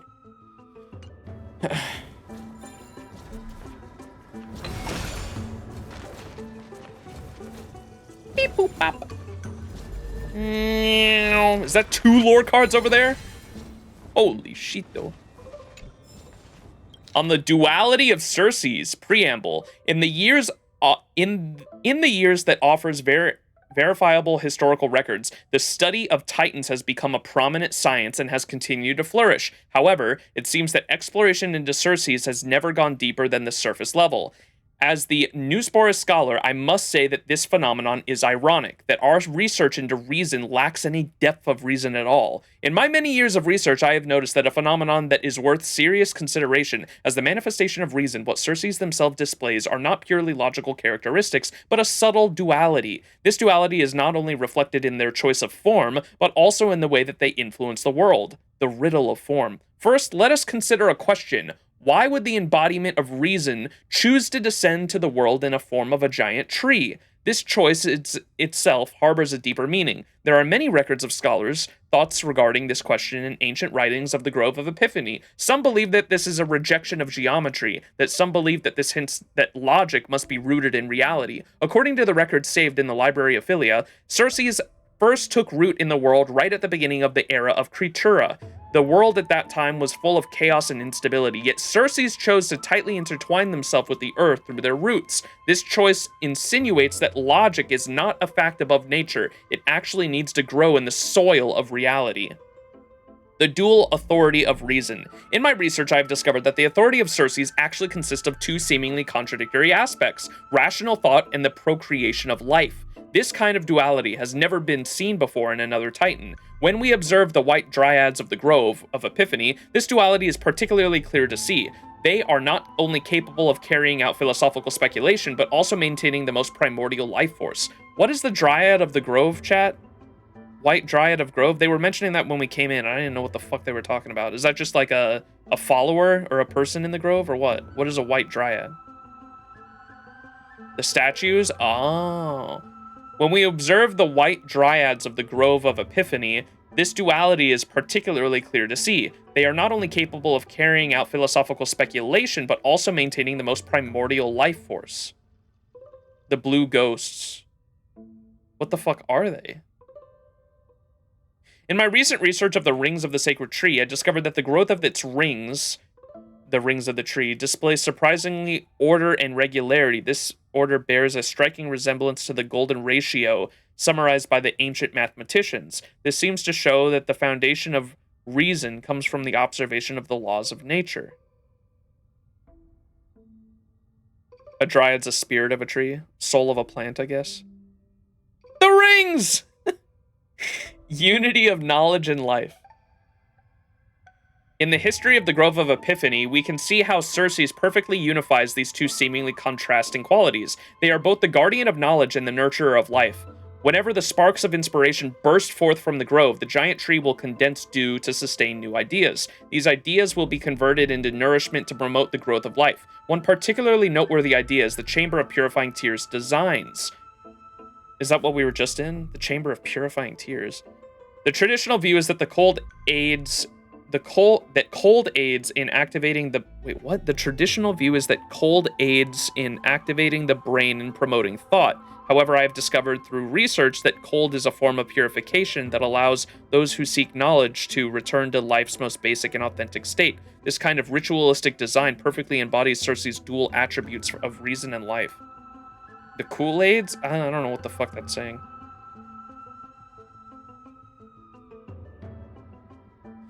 Revelation. This discovery holds a special meaning in our current generation. When the Black Tide raged and we were forced to leave our homes, pure rational planning alone would likely lead us to despair. It is just as I witnessed during my evacuation. Those who rely on reason alone will never get far, while those who listen to both the rational mind and the call of nature will often find a way to escape danger. I will use the research of the Newsporus as an example. If we rely on the cold alchemical calculations when seeking transformation from mortal or higher beings, we are doomed to failure. True transformation requires us to understand the duality of reason. It is the guidance to thought and the rhythm of life. Kind of Taoist. Yin and yang. Perhaps I should say a dryad is like a god of one particular tree. Conclusion. Through the research into the duality of Circes, I have come to an important conclusion. Reason is not a... Who came up with dialectics too? Was that Hegel?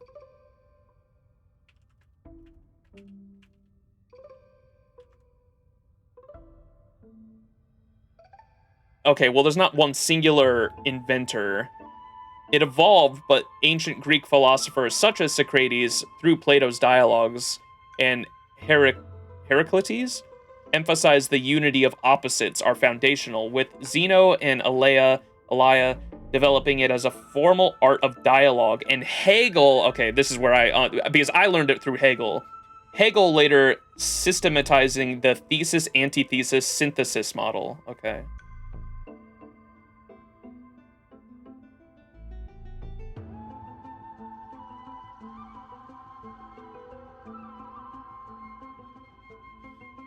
So as I write this, through the research of the duality of Circes, I have come to an important conclusion. Reason is not as singular as we commonly believe. It is both a method of thought as well as a rhythm of nature, the origin of knowledge and the impetus of growth. It is precisely this duality that has allowed Circes to play such a unique role within the order of Amphoreus.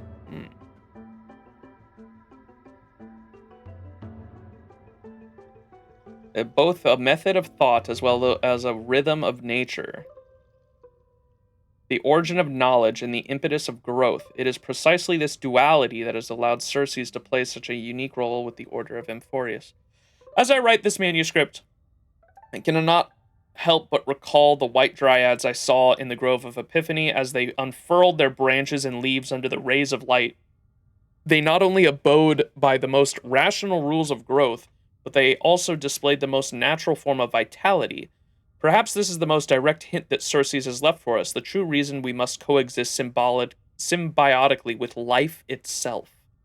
Aw, that's cute. I like that. Note, part of the argument in this manuscript is derived from the research conducted on the age rings of the Grove of Epiphany's sacred tree. My sincere gratitude to the Newsporus colleagues for their support and suggestions.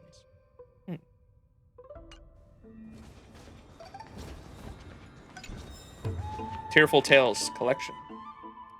Editor, this collection was compiled by Kairos the Scholar. All stories contained are true stories that occurred during the time of the Great Change in the Grove and are preserved by the sacred tree of Circes. May the light of intellect and reason shine on forevermore. The School of Eternity. For countless mornings, we would recite the teachings of Thalsus on the stone steps of the courtyard of storage. As the morning dew condensed on the leaves above us, it would drip onto the pages of our books. I always believed back then that these water droplets must contain the sparks of wisdom, just as Circes condenses every new thought into nourishing dew. Thinking back now, perhaps press X to doubt that it's all true. We'll see. Thinking back now, perhaps that dew really did contain some form of divinity.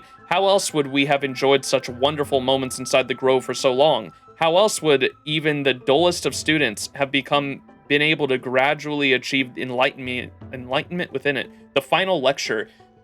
The lesson that day was meant to be like any other. We were discussing the differences between the ideals of Erythrochromism and Helgolithism at the Star Chase Ultrium, to debate whether sensory knowledge supersedes reason or whether reason births sensory knowledge. Suddenly, someone shouted out, "Look! Up in the sky! What is that?" We raised our heads to see that the stars in the sky had dimmed, as if they were eclipsed by a layer of fog. Only later did we learn that this was the portent of the black tide's coming. The teacher calmly responded, "Everyone, we shall terminate our teachings for this semester here. I hope that you will all remember that thought is the most noble form of ritual." That was the final lesson that I received within the grove. Tears and grief. The following words were discovered on the wall of the Chamber of Purifying Tears. Dearest Mother, I remember that you once told me that the cold can clear our minds. Now immersed in the cold of this pool, all I feel is numb.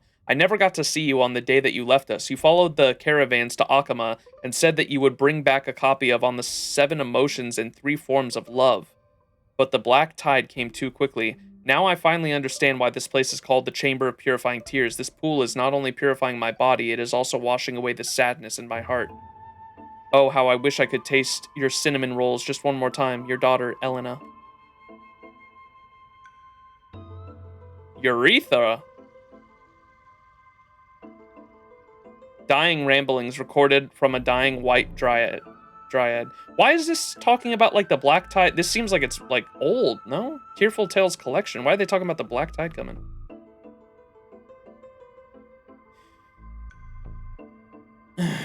Maybe it's not truthful.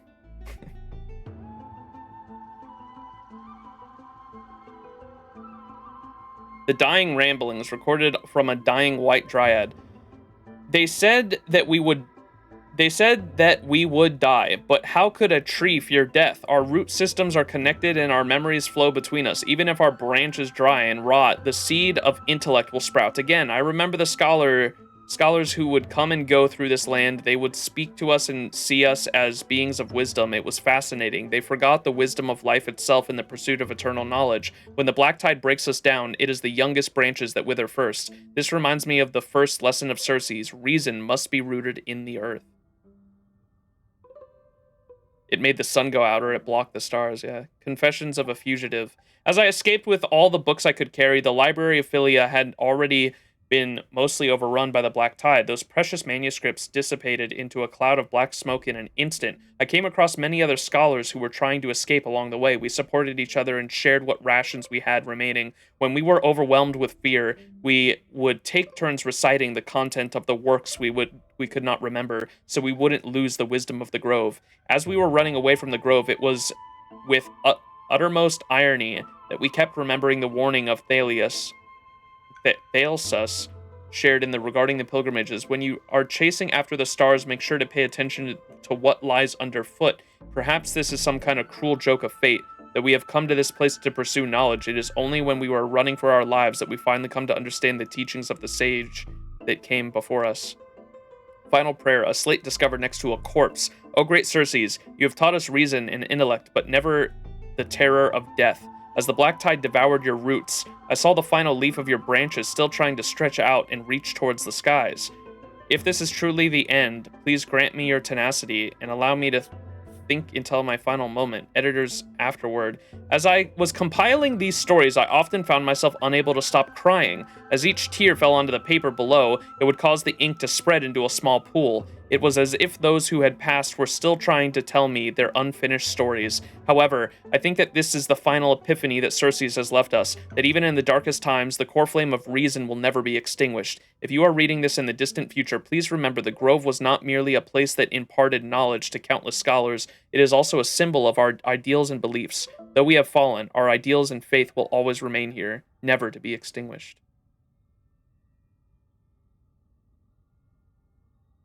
Ages ago. What?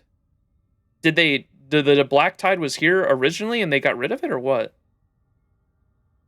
What's up, Moe? That don't make sense.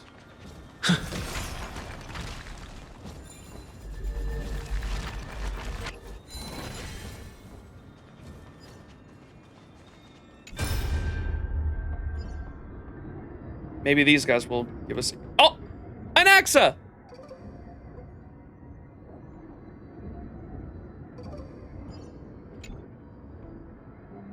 Old... Oh, this is him. Old Titus, you must get moving. The courtyard of storage has been lost. You must leave now before it's too late. Ha! But you're planning to stand your ground as well, Anaxa. First, call me Anaxa Gorgeous. Second, what do you mean by as well? Do you mean you want to die here in the Grove? Have you gone senile? Anaxa, I may have not mentioned this in my previous debates with you, but I vowed to dedicate my life to the Grove long ago. I temporarily gave up on this ideal when I was young because I had a family. Fortunately, I had the opportunity to reignite my wisdom here in my old age. Now that the black tide has come to destroy it, I have nowhere left to go. Your logic makes no sense. I know your son is getting by pretty well in Akama, but what do you mean you have nowhere to go? Then tell me, Anaxa Gorgeous, you and I both know very well that legs like mine will only slow us down. How many unnecessary wounds did you suffer just escorting me to the library? The black tide descends with brutal ferocity. Even a great Chrysosaur like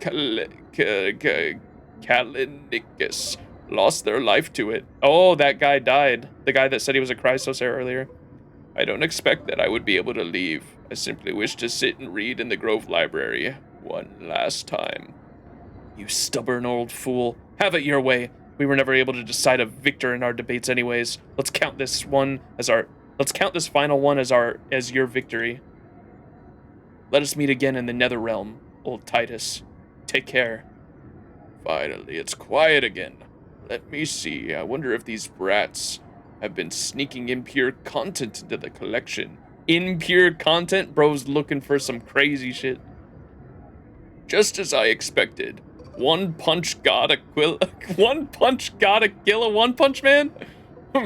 If this were the old days, I'd have burned this on sight. Forbidden love? The tree and the butterfly? Damnations, what blasphemous fool put this here? The tree and the butterfly? The forbidden love? The tree and the butterfly being the fucking, the two gods? Romance and, reason? Whatever. The little brat at home used to love this kind of stuff. I scared that out of him, though.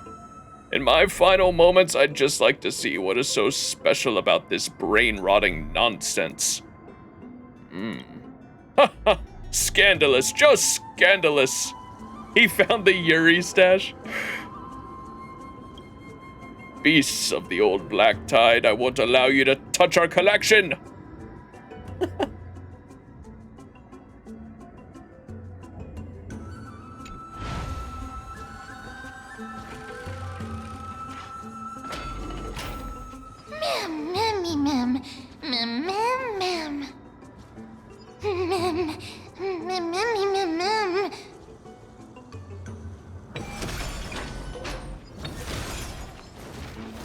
Excuse me, coming through.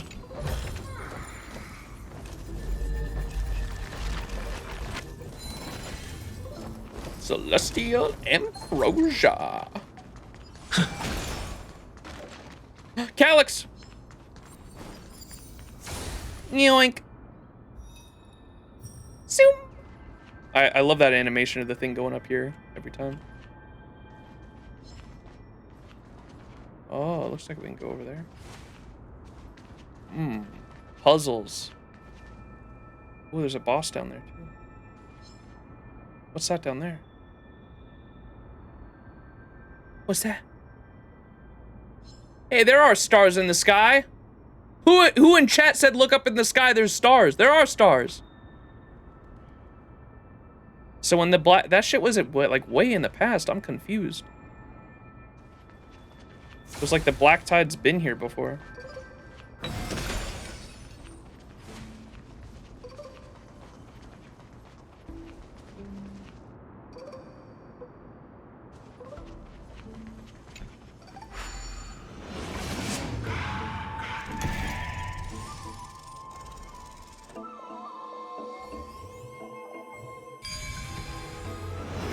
Don't even worry about it, bro. Myra, are you asking me not to question the reality before my eyes? What would Cersei's want?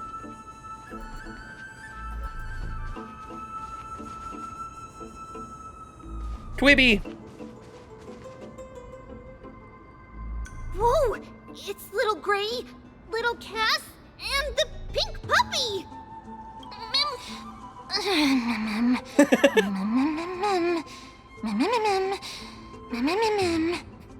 Yes, yes, ma'am. You little rabbit rat, you. Lady Trianne, are you all right? Were you hurt? No, Trianne flew high up into the air so the monsters couldn't reach us. All right, what matters is you're all right. Did you find an Axa? Air supremacy secured. Now onto Aquila. Air supremacy secured. That sounds so cool. Oh, but what does it mean? You're like a bajillion years old and you don't know? Wait a minute. Let's get back on track. The spindle that Aggie gave us is so powerful that Trianne seems to have found Nax. He's near the treetop. Even though our perception of him is very weak, it's not like the White Dryads from before. What? Found Nax. Who's Nax? But since Trianne was alone and afraid that it might be dangerous, we did not fly there to take a look. Oh, that's her. Yeah, she gives nicknames for everyone. I was like, what? Fuck. He's Near the treetop, even though our perception of him is very weak, it's not like the white dryads from before, but since Trian was alone and afraid that it might be dangerous, we did not fly there to take a look. Gotcha. All right, we'll go together. It seems like Lady Trian did not forget our promise. Anaxa is indeed still alive, and he's at the Luminary Throne right now. It seems like Lady Calypso did not lie regarding this. Huh? Calypso? Who's that? One of Aglaea's familiars. We should not trust her. She seems to be the head of the Lotophagosists, a kind-hearted and mysterious passerby, a spirit wandering around the grove. Oh, so you found a survivor! But the golden thread doesn't seem to be able to sense the person you're talking about. Mem! Mem, mem, mem, mem, mem, mem. Mem! Mem, mem, mem. Coming and going without a trace. She's such a strange person. Oh!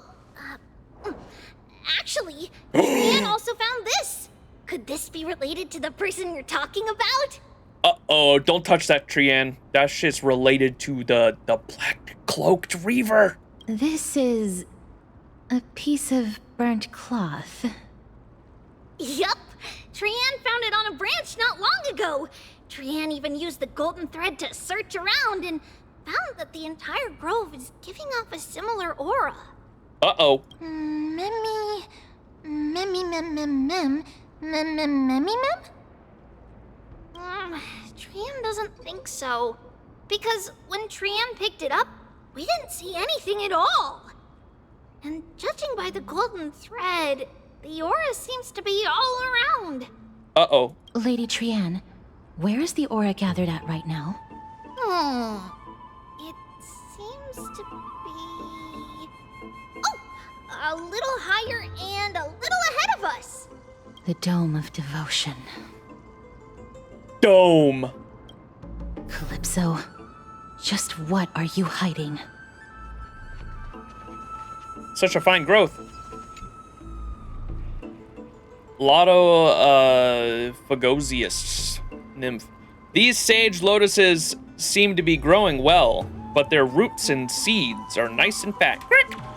Now, which concoction should I brew with these? Hee hee hee.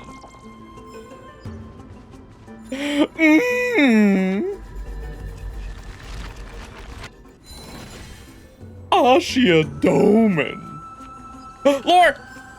Foundations of Erythrochromerism's theory of consciousness. Ooh, this might be interesting. Author, successor of the school of Notism, Apollisius. The school of Erythrochromerism has never published any monographs. This fact inevitably attracts criticism and means that the debate of whether should even exist has persisted since its conception. In light of all this, I am writing this short article to analyze the rationality of the existence of the school of from the point of view of Notism. This article will not contain any complex or mathematical knowledge, so please read ahead without concern.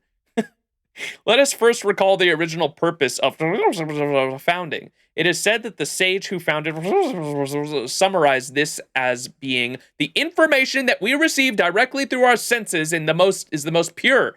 It is these materials that have not undergone excessive processing that form the most peaceful world we see. In other words, is in direct disagreement with Notism and refuses understanding based on reason and the analysis of relationships between all things. They only examine the portion of the world that we can witness with our senses. It is for this reason that critics often believe that must have at least value and validity in the eyes of the noticed. It is also for this reason that people encourage us to make a proposal to revoke the rights of this school, which wastes the Grove's resources. Unfortunately for these people, if we are strictly talking solely in terms of academic value, the noticed school does not agree with this perspective.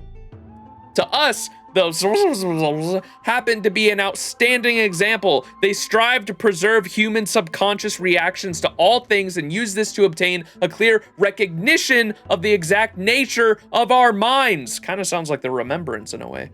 It is hard to expand on this without becoming overly abstract, so allow me to raise an example, or perhaps should I say tell a story. I once toured the Akama alongside Madame Sokripi of the school, and we had the following discussion. A Hirion shortened to A, logical deduction to all things as the world-bearing titan raising the heavens is to humanity. What? Shortened to A, logical deduction is to all things as the world-bearing titan raising the heavens to humanity. So cripple, Huron shortened to S. I agree, as they are no... Okay, these names are going to be shortened to just A and S. Gotcha. I agree, as they are... So this is a conversation. Let's restart and understand that this is a conversation now that's happening. Jesus Christ. Logical... So A says, logical deduction is to all things as the world-bearing titan raising the heavens to humanity. S says, I agree, as they are no more than castles in the sky. A says, what do you mean by this? S says, though the world-bearing titan has lifted the clouds, the black tide still rages on beneath them. The method they used to rescue us was to raise us into the sky for our protection. A castle can be built in the sky. They just require a ladder to be of any use. S goes on to say, the same can be said for the views of you notists. You were fortunate enough to discover a number of eternal truths, so you cling to those truths. You believe that these truths will grant you the spiritual safety in a world of constant change. A says, well, truth is truth, whether people cling to it or not. S says, so truth to you is natural beauty. A says, I would not deny that claim. S says, then in my eyes, the Notice School has done no more than imagine a new set of senses for themselves, senses that see in greater detail than the eyes and hear more clearly than the ears. They go on to say, but frankly, I still believe this to be no more than a castle in the sky built to protect yourselves. A says, what is it we are protecting then? S says, you are protecting your minds by abandoning the sensory functions that the Titans gifted you. Your aesthetics are realized through fantasy. There is no such thing as a perfectly straight line or a round circle in this world, just as infinity or negative values do not truly exist. They are purely concepts. A says, it is precisely because these things do not exist in reality that we require them to comprehend reality. S says, then you are doing nothing more than walking backwards on a sphere. You took the longest possible route to arrive at a destination that would have been right behind you if you had just looked. I love this conversation. A says, you say that, but I do not believe that abandoning all thought will bring me peace. S says, I am not asking you to give up on all thoughts. I am just suggesting that you listen to what it is your senses are telling you. You must first be able to accept the existence of contradictions. That is the prerequisite for being able to appreciate them. S says, speaking in the manner of your school, just so you can understand me, is so exhausting. A says, oh? Then how would you express the perspective you were proposing in your school's words? S says, if you were my student, I would have you sit there completely without thinking. You would use your eyes to listen to the sound of the wind and use your ears to savor the fragrance of incense. A says, I don't understand. S says, the world has never asked us to understand it. If your senses are capable of providing you with information that is far purer than any that your mind can distill, it's just that you have used thought to actively deny it. The good old debate. This is like talking about the story of Star Rail with someone. A says, I do not think that these things you're referring to can be subject to intellectual analysis. S says, oh, then congratulations, you have finally taken your first step towards understanding. That's right, it is precisely because this intellect is not all-powerful that we need to remain wary and not allow it to believe itself omnipotent. People often say that intelligence makes one humble. However, I believe that this humble attitude is no more than another form of arrogance. It is precisely through this sort of illusion that we mistakenly believe that we can stand on the same platform as all supreme beings. To explain in the words of my school, your obsession with this concept of self is too strong. You consider the Titan raising the heavens extremely beautiful, so you imagine a cloud and place yourself shoulder to shoulder with them upon it. A says, you cannot deny the beauty of the world-bearing Titan. It is right there before your eyes. As for the clouds that we create, this is not imagination either. It is another form of reality. S says, You are quite right, but you can still obtain inner peace without these creations. That is the essential difference between our two schools. That's it. Considering that there may be some of you that were not able to fully understand this dialogue, what Madam S and I were discussing, allow me to provide a simple yet not entirely accurate translation. The reason that reject analytical thought is that taking a practical approach to life shows us that analytical thought is not omnipotent. There are too many kinds of knowledge in this world. In the eyes of the art, emotions, and desires are all alternative forms of knowledge that cannot be summarized through analytical thought. It is not that the cannot carry out intellectual analysis, as you can see in this recorded conversation here. Madam S's analytical skills are on par with my own, but they refuse to use intellectual analysis to measure the world around us. Or perhaps I should say they refuse to reduce thoughts down to basic original knowledge, which is the core concept behind the Noda School. This is also why I will refer to this article as the foundations of theory of consciousness. To express this in the noticed phraseology, I don't think I've ever heard that before. In order to expose the existence of the subconscious, the must confront the conscious mind head on. If the were to exist no more, no one in the Grove would ever follow this practice again. I hope that this view of mine has helped you all to understand the value of the existence of the that is, if you truly cannot appreciate their works of art. This is absolute tech dudes versus humanitarian dudes. Oh my god. I've never been called a sophist until talking with someone who disagreed with me about this game.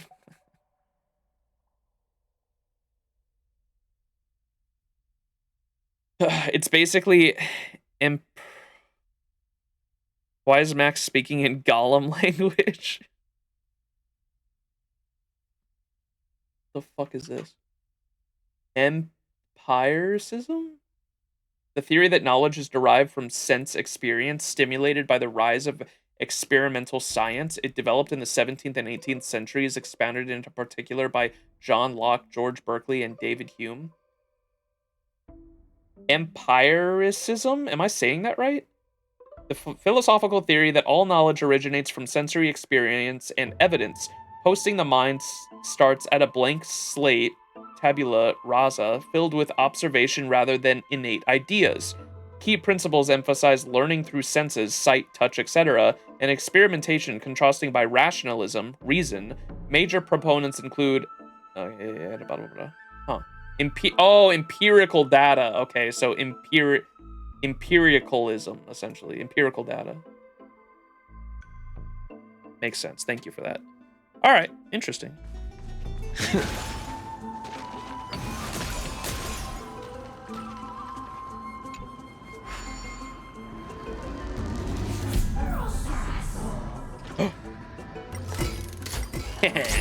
Boom! We must clear out the path, chat.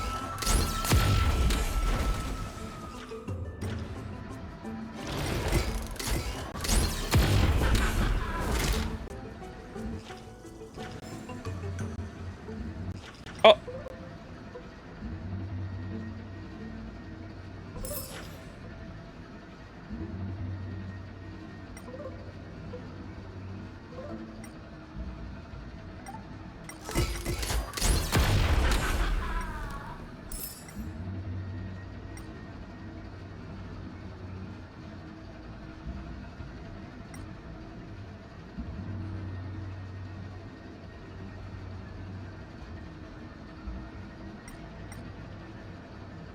Where's the last one? Wah! Chat, where's the last one?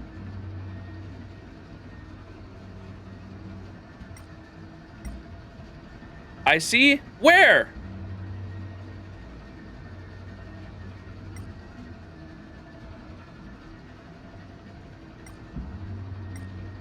Left bottom.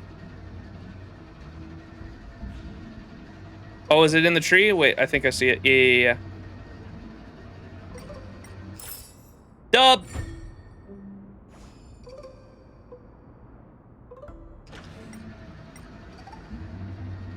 Yay!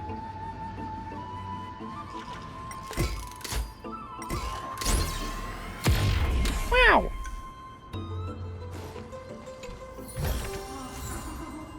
Wow.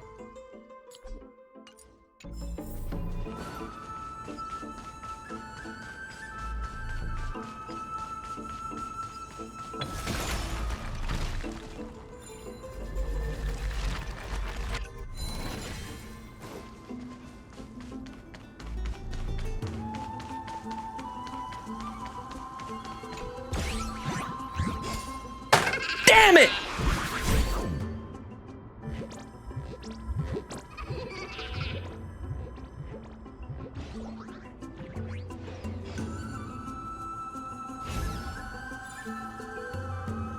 Yeah. Why has it only got one on this? What the hell? Stay out of this, Ornix.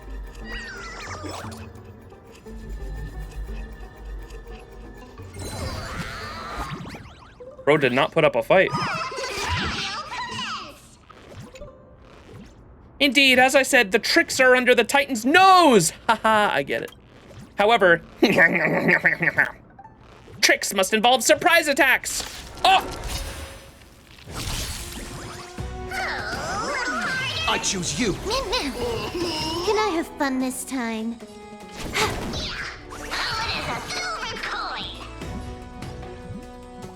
Bloom. I shall remember this warmth. Life is not so fragile. As you wish. Receive divinity.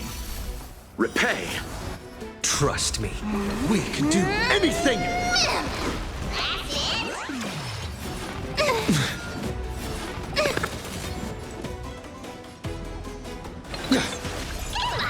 I'll see you off. Eternal The dead return! Embrace a new life.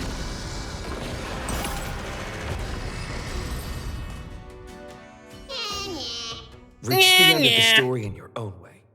We need a Bartholos emote for chat. The debt return. Admitting defeat so easily? I am the galactic baseballer and I am invincible. Not again. Stop eyeing my stuff! Stingy! Real thieves share spoils when they work together. I've never seen anyone as tight-fisted as you! Fine, it's all just a game anyway.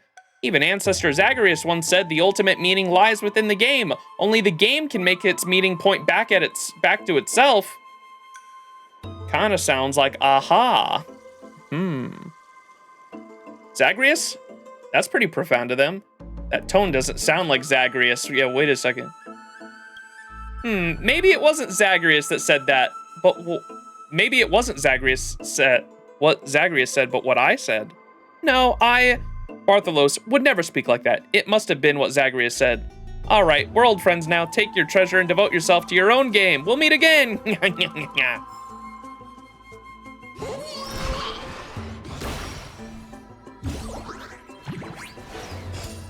Yeah.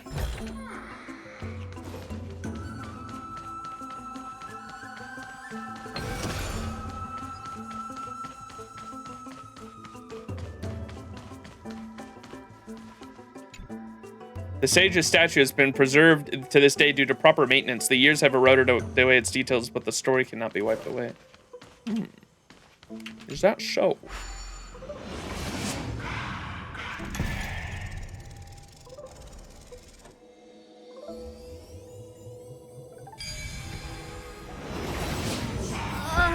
The golden thread is vibrating more and more violently.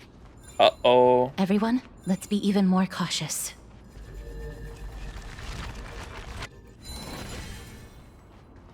Still not sure. Need more taste. Oh, it's eating the tree sap.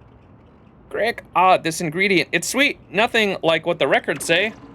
These data are not nearly enough for accurate conclusions. Maybe I should take one more taste.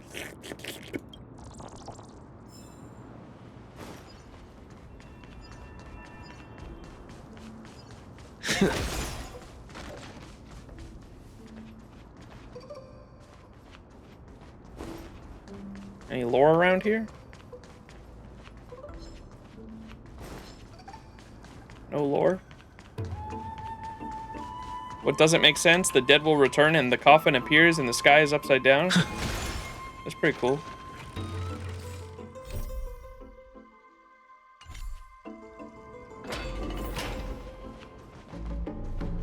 We going up on a Tuesday. What was that? There's no one... Oh. Hold on. The butterfly of divine mind is gone? What do you mean, butterfly of divine mind? What? You're just saying shit.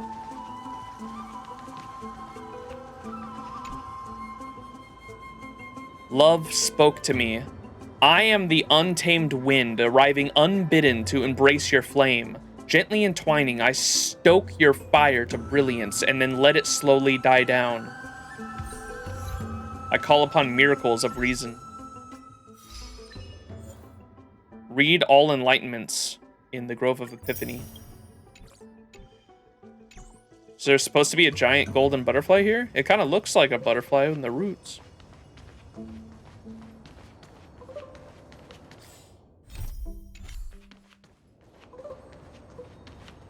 That can't be.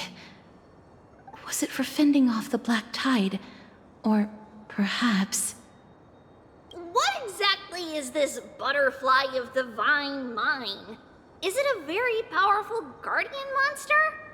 No, how should I put it? It's considered a safeguard for the Titan's core flame.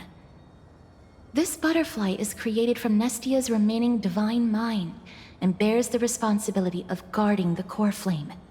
Legend has it that someone can only pass the trial of the butterfly by proving they possess pure and unselfish love within their heart. Only then can they awaken the great tree to open up the path to meet Circes. But how are we going to prove it? Mem mem mem mem mem mem mem mem mem mem mem. Mem, god damn, what did I tell you guys? There ain't nothing in that noggin. Sorry, but even I don't know how. After all, this is a secret among secrets that only a select few in the entire grove and even Amphoreus know. Rather than worry about this, Lady Trianne, did the golden thread react to anything around here? No. That unknown thing seems to be even farther ahead and higher up. Clocky, only the naive and innocent can see me. That one, like, deadass one of my favorite moments in Penacony was fucking Firefly being like, are you telling me you see a cartoon character in front of us right now? And you're like, yeah, why can't she see you? Clocky's like, well, it seems that only the naivete and innocence of a child can see me. And you looked at her and she's, you looked at Firefly and say, he says only kids can see him. Oh my god, how the fuck Firefly saw anything in our character is beyond me, man. Oh my god, this shit was so fucking funny.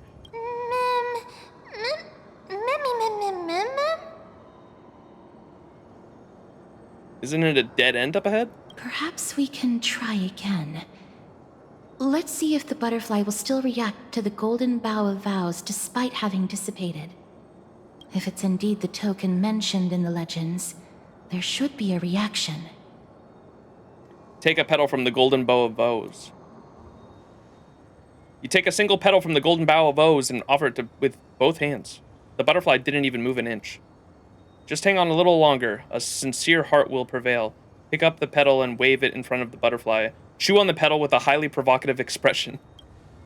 Understanding the common nature of human society, you believe that the drive to compete in an innate instinct of all living beings. Surely the butterfly is no exception, and that vying for shared prey should awaken this primal urge deeply embedded in its genes. Oh my god.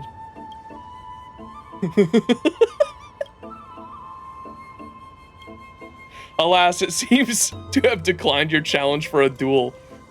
I did what I could, but the butterfly didn't even move an inch. It's like the fucking SpongeBob fucking shit with the frozen door. They're like, how are we gonna get past this door? Patrick goes up to him, he's like, pooh, pooh.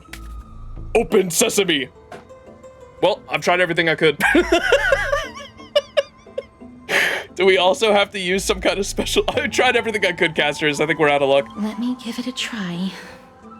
Oh, Nestia.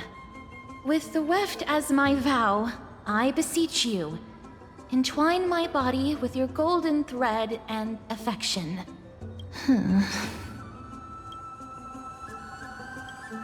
The butterfly still didn't move an inch. Tribby, stop running off! Lady Trianne, and even Mem? Where have they disappeared to? Little Gray, little Cass, look over here, quick! Mummy is about to burst into flames! Mimi's on fire! The voice seems to be coming from the Star Chase atrium. Wait, hang on. What's this? Oh, there's a bug, hang on. Capris nymph. Hush. Now we wouldn't want to startle these tiny butterflies. Crick! I'm studying their metamorphosis process, and if successful, might gain new knowledge to breed butterfly chimeras. Crick! Mimi can wait. Hang on. What's happening here? Young female scholar. Similar looking female scholar. One strike, that's all it took. What kind of monster is that black-clad swordsman? They vanished. Without you, Artakama, our defenses crumble. We can't hold. Artakama says, run. Sainan, save yourself. No, I'm not leaving without you. This won't be our end. No, listen to me, just go. Don't talk like that. You're a Chrysosaur, remember? I've spent my whole life chasing your shadow, looking up to your golden blood. Don't you dare give up now. Here, try grabbing onto my shoulder. Sainan, behind you! No, when did the black tide monsters, the others, they're all... You never listen, just like when we were kids. Guess we're both troublemakers, sis. Dad never caught a break with either of us, did he? Remember how you used to drag me into your schemes? Sister? Doesn't matter anymore, sis. We'll all end up the same way. Dad would be proud of us. Monsters of the Black Tide, you want to harm Artakama? Why don't you just try it? It looks as if Sainan is taking something from her sister's body. You imagine it must be some kind of weapon. Mimi is a... Oh my god. No, it don't stack. It's stacking for me. Or I guess it doesn't on that. Wait, do it again, chat. I wasn't looking. Do the Mimi fire. What the fuck?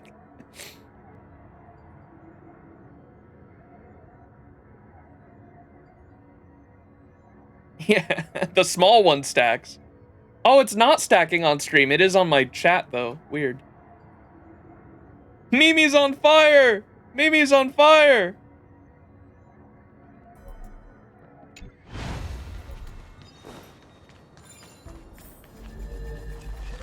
Find Mem and Trianne by listening to the sounds. Oh, that has not changed this whole time. Goddamn. Mimi! Mimi's on fire! Mimi's on fire! Mimi's in hell. Where's Mimi? Little Gray, little Cass, it's bad. It's very bad. I'm fine. Mem, fine? You don't look fine.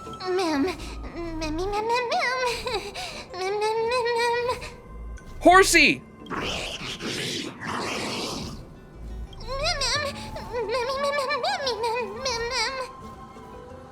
Calm down, we'll be right there. If that's the case, let's get out of here. Lady Trianne, what exactly happened just now? Trianne and Memmy were looking around to see if there were any mechanisms nearby. But just as they went to take a closer look at that big piece of amber, they were surrounded. I see. Let's get a move on. The orbs belonging to Ornyx's priests should be nearby. Hopefully they'll be of some use. Memmy Mem. Memmy Mem. Memmy. Mem. Before I'm cooked.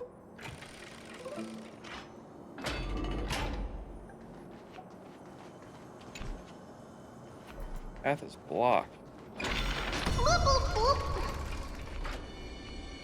Bloop, bloop, bloop.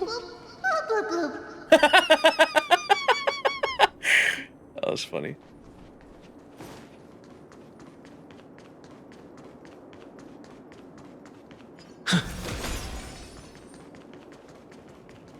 Mimi underwater. Now we know Mimi can breathe underwater at least. Mimi's a fish. I think Mimi might be a fish, chat.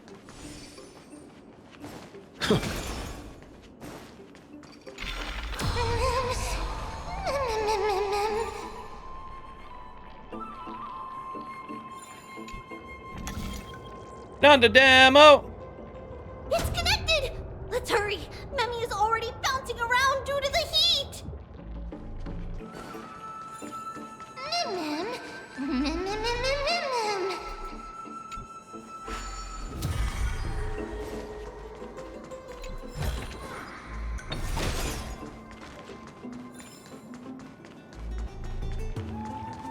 I guess we can't go that way.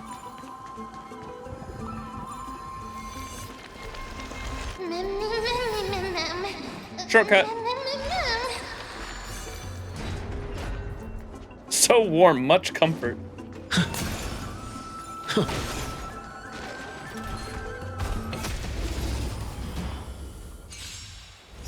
Oh look, Mimi's here. Mimi! Do it. You're fine. Time for a buzz. This is double speed. Let's settle this.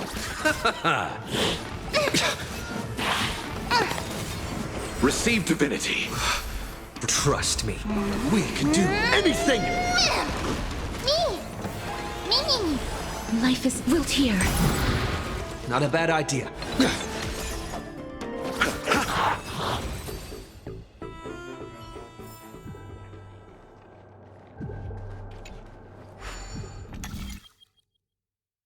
Bursting bloom.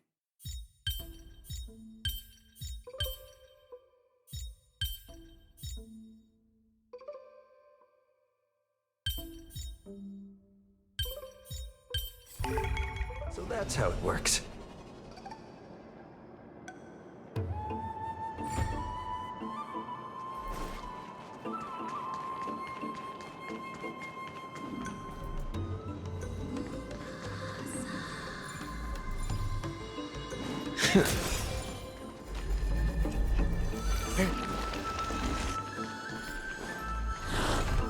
Excuse me.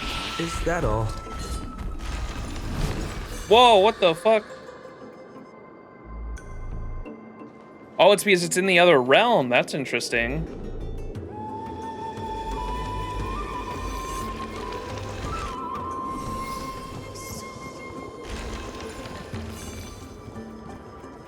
Bug! Hi there, come join me. The Helcol nymph. Quite a trek to get here, eh? Tough climb, but believe me, friend, this trial will serve you well. A strong body and a sharp skills make you an unbreakable spirit. Oh, those are the muscle ones.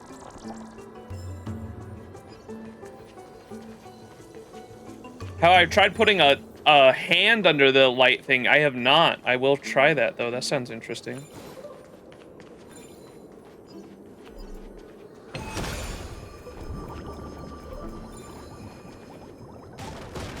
Oh, nice. That works.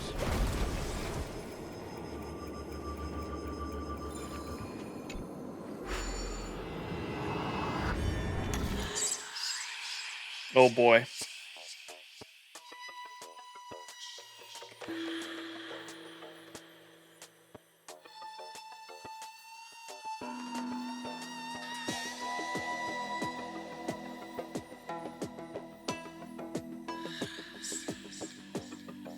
Probably gonna have to come back up here and then...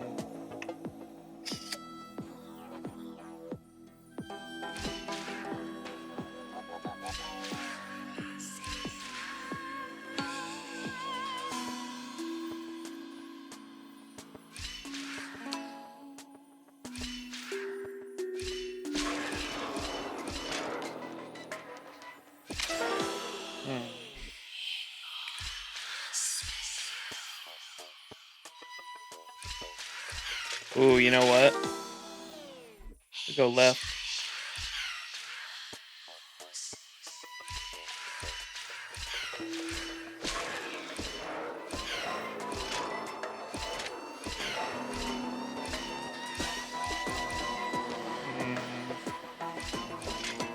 Is there any even use for this thing?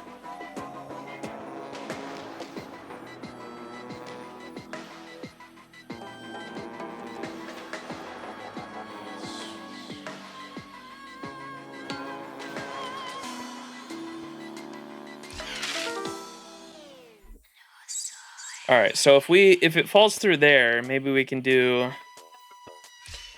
It gets here, and then goes left, and then 1, 2, 3. Surely that works, right?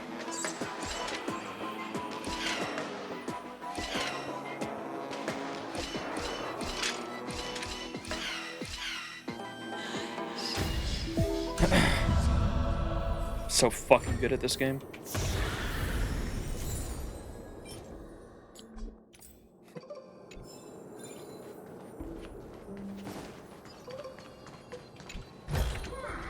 What a gamer.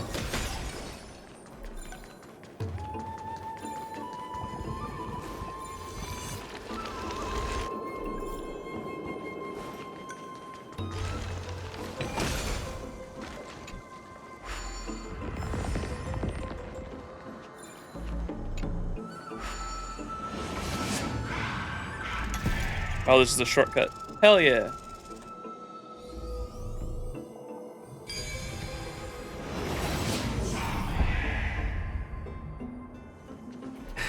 No match for me.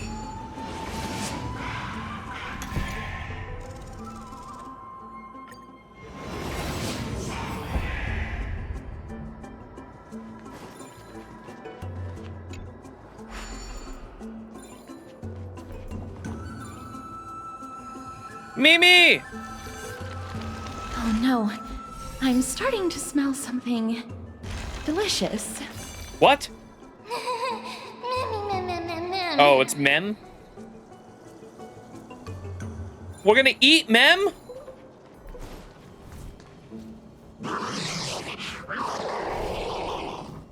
Mem, mem, memmy, mem. Memmy, mem, memmy, mem. Memmy, mem, mem. Memmy, mem, mem, memmy, mem, mem, mem, memmy, mem. Mem, mem, memmy, mem. Mem, memmy, mem, mem, mem. Mem, memmy, mem, mem, mem, mem, mem. Emergency food, just like Paimon. I choose you. Mem, mem. Eternal step. Dead return! Yeah, you have the same idea. Emergency Mimi. Time for a buzz. You chose the wrong enemy. Mimi. Mimi. Life is as you wish. Bloom. Breaks over.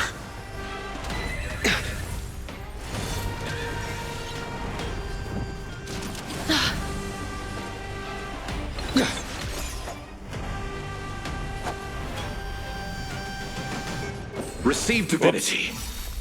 Eternal step. Dead return! More enemies.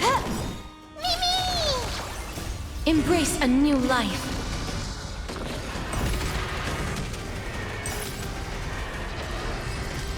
Two. Mem, memmy, mem, mem. Memmy, mem, mem, mem. Memmy, mem, mem, mem. Smug Mem.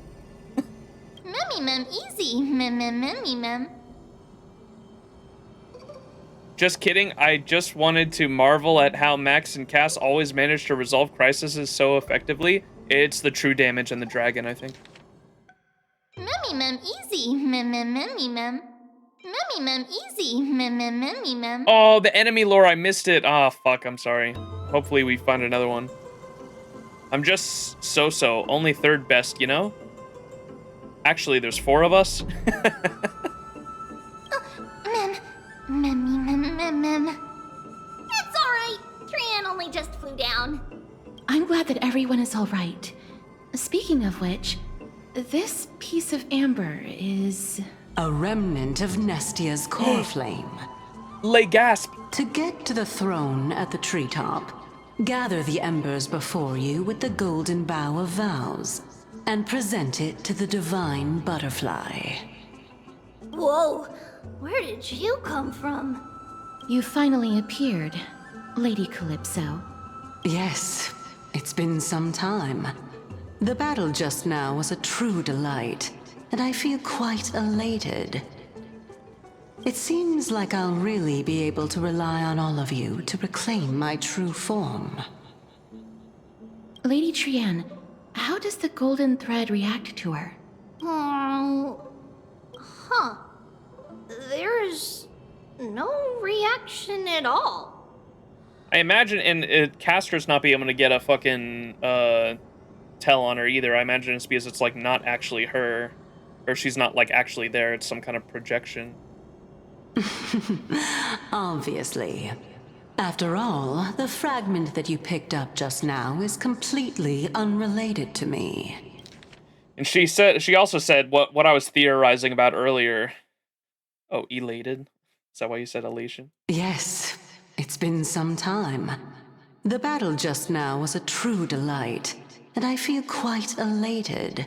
But what I was theorizing earlier was that we were helping her achieve her true form, because that's what she hinted at earlier. It seems like I'll really be able to rely on all of you to reclaim my true form. Wow. All right. Just do as I say. If you're able to pass the trial, I will tell you everything truthfully. Another trial.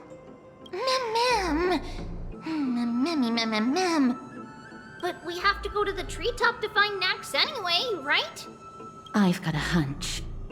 Come, let's collect the embers and go confront her. Doesn't she look like Yaoshi? A little bit. I think she looks a lot like the fucking... Whoa, look at the water coming through there. That looks sick. I thought she reminded me a lot of the, what's her name's puppets? Aglaea's puppets.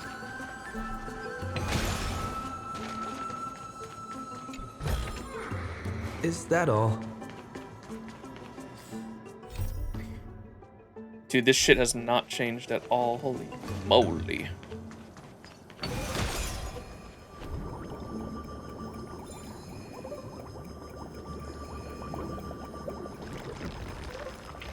Yoink.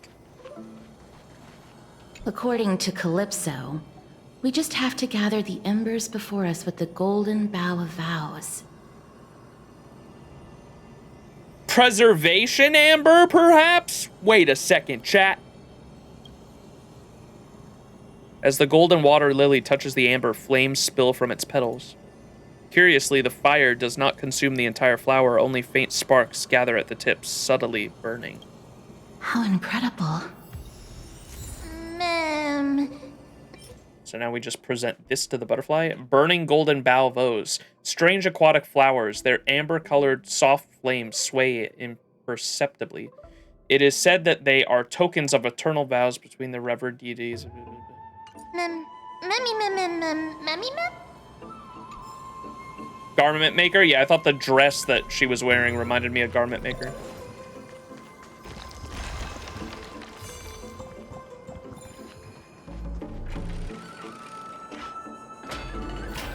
That's why I didn't trust her.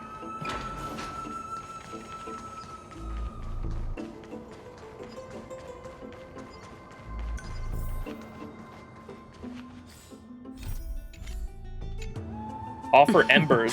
It seems like you managed to gather the embers. In that case, just offer it to the divine butterfly. It'll be fine. Let's just do as she says. All right, Cass, I'm trusting you. Offer the faintly burning golden bough of vows. Wow, it's so pretty. It's a success! The path has appeared.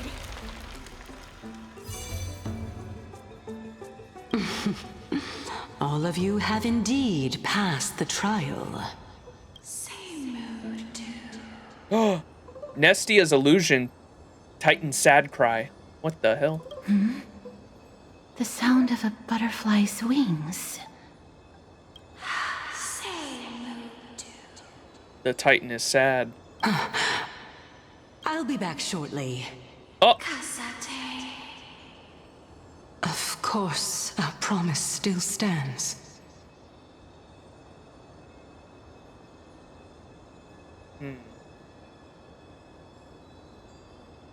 I wonder if similar to Ganesa, again, what was the guy's name? Fucking the reason, you know how we had the reason brain of Nikador? What was his name? Something with a G. If this is like that, but for the reason Titan. Ganaeus? The reason Titan. Yeah, if this is like that, but if this is like the reason part, or maybe not the reason part, but a fragment of the reason Titan, because she says our promise still stands, and she's talking to the romance Titan, Nestia's illusion. So maybe this is what's the name of the reason Titan? It literally said Nestia. No, dog. I'm talking about Kali Piso, Cersei's. I'm thinking Kali Piso is a fragment of. Kali Piso might be a fragment of Cersei's in the same way Ganaeus was a fragment of Nikador, because of the fact that she says, of course, our promise still stands. She's talking to Nestia's illusion here. We'll see. But now, it's time for me to sacrifice myself.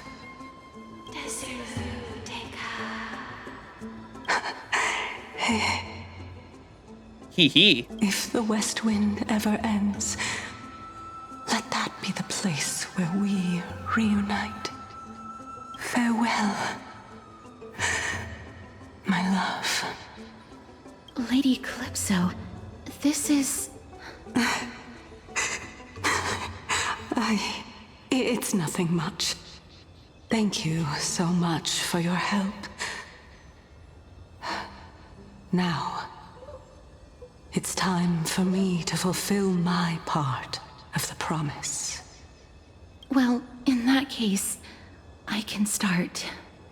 You're actually Cersei's, right? I should have picked up on that way earlier, because they literally did the same fucking plot. they did almost bar for bar like the same plot as Ganaeus. So mysterious NPC appears, makes us question who they are, who their identity is, and then like they get revealed to be a fragment or the mind of an actual Titan. Like it was almost like beat for beat the same way Ganaeus was revealed to us. Never trust NPCs. That's not Cersei's, that's clearly Blade. And we had casters for both too. Interesting. Okay. Get a little bit of Castress character development by her literally talking to apparitions of Titans. Blinded by the hatred for dresses.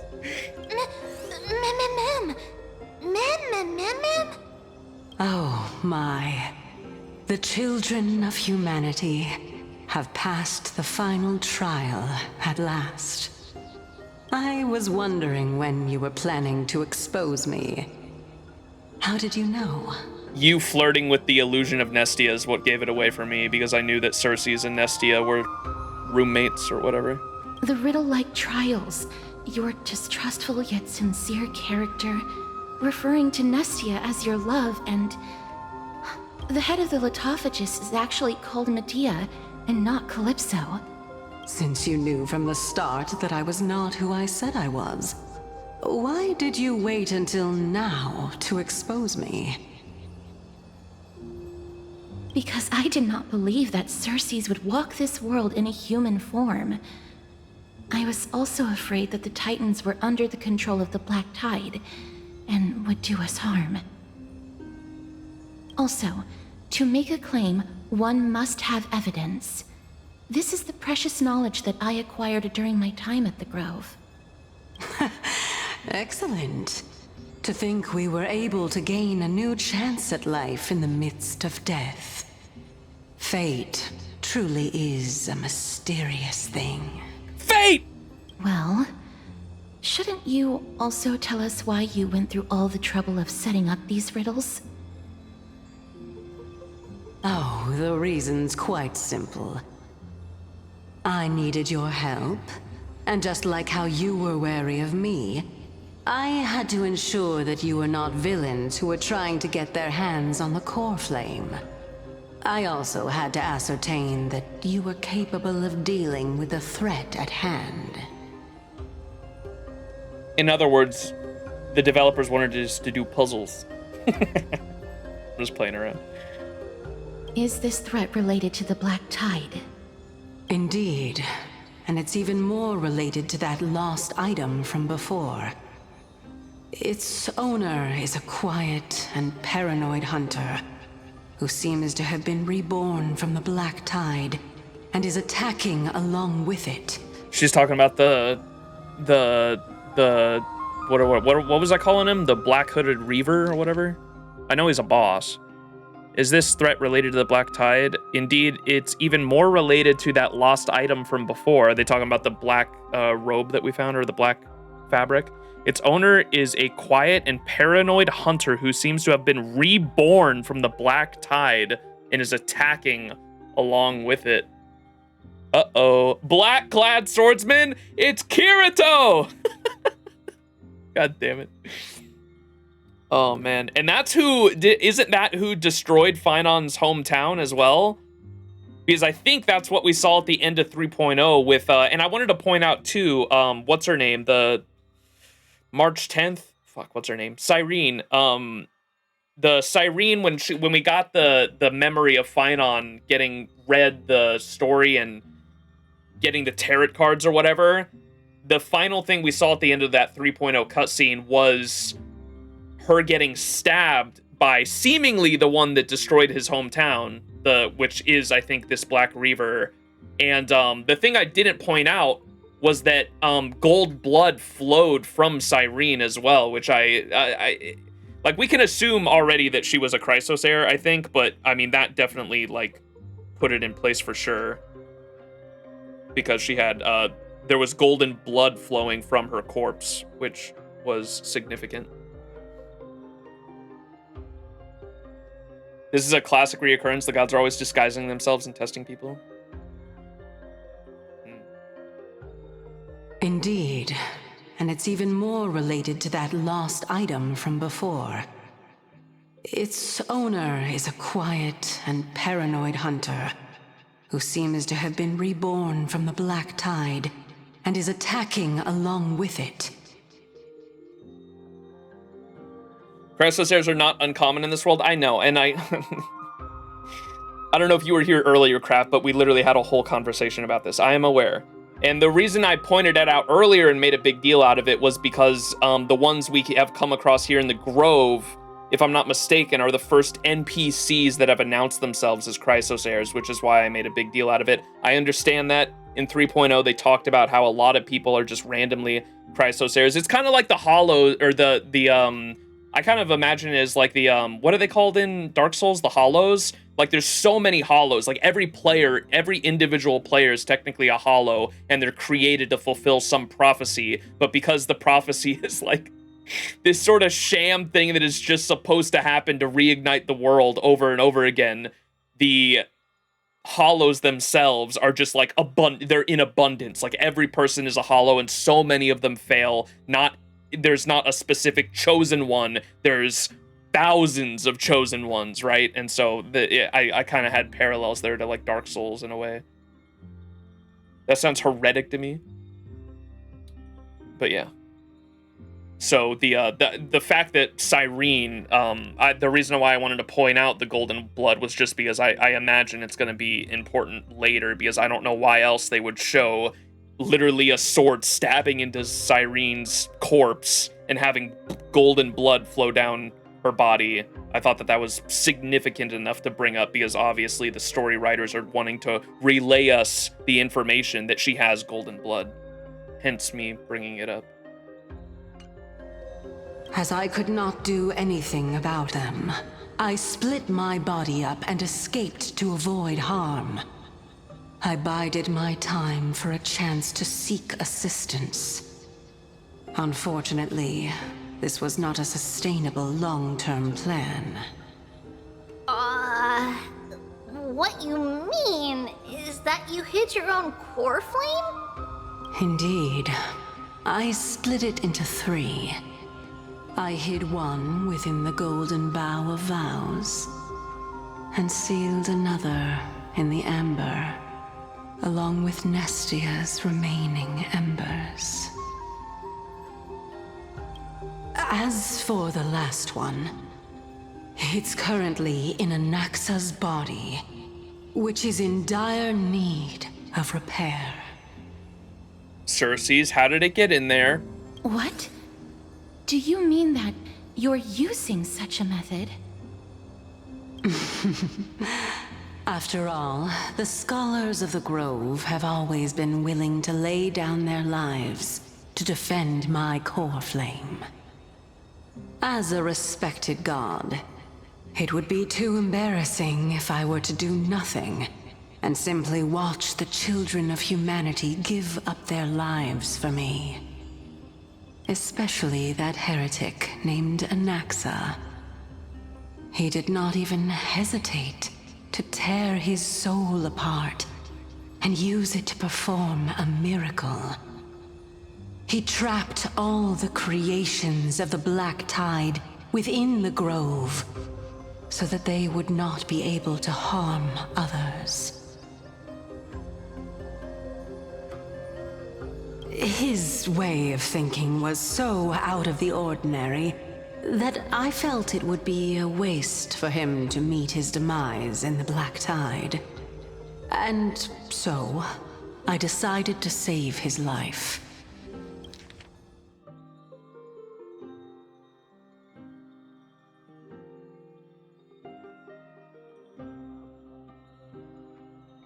The heretic named Anaxa? He trapped all creations of the Black Tide within the Grove. How? Does she explain how he did that? Am I missing something? Of course, this also meant that I was able to conceal myself. It is there above?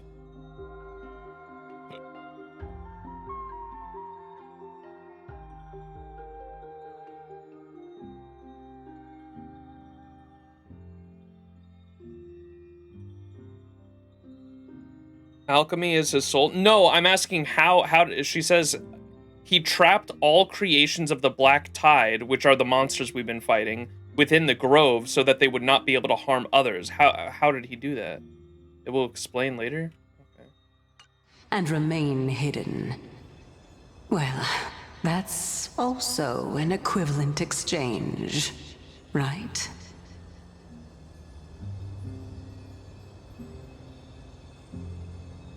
What? Mem. How do you understand? Mem. No, I got that part.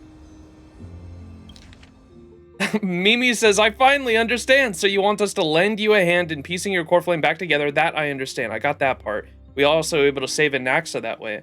I wanted to know how the fuck...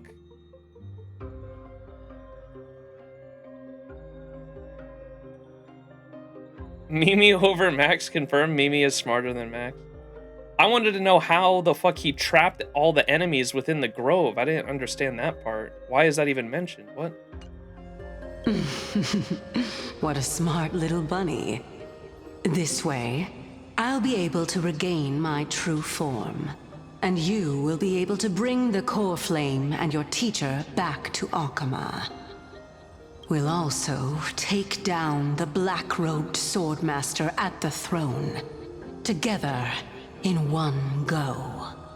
Anaxa tore his soul apart and uses it. I got that part because that's how he tore his soul apart, which, and I guess he had the core flame, tore his soul apart so that the core flame itself was connected to the soul and split into 3 pieces to prevent anyone from getting the core flame. That part I understand. How he trapped them within the Grove is what I don't understand, because visually we don't see that anywhere. Like, what do you mean he trapped them? Is there like an invisible barrier we can't see? What does he mean he trapped them? But assume that from the above description he made a magic cage. It's probably like a border. Okay. Also take down the black-robed swordsman at the throne together in one go. So the black-robed swordsman is still here too. He was trapped here.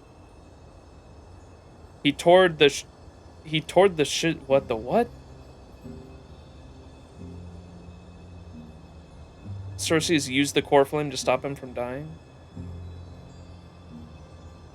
But, Cersei's, aren't you the reason, Titan? Even if I do not have the authority of strife, I'm still a god. I just need you to buy me some time against the warrior's blade. Once the core flame is reformed, I'll be able to show my hand. Just leave it to me. Buying time is my specialty. Let's take him down in one go. Excellent. Then just continue climbing to reach my throne. Turn the golden bough of vows into firewood to reignite the core flame of reason. Butterfly adores flower. Golden threads and leaves weave into a song of love. Pass the butterfly divine mind's trial.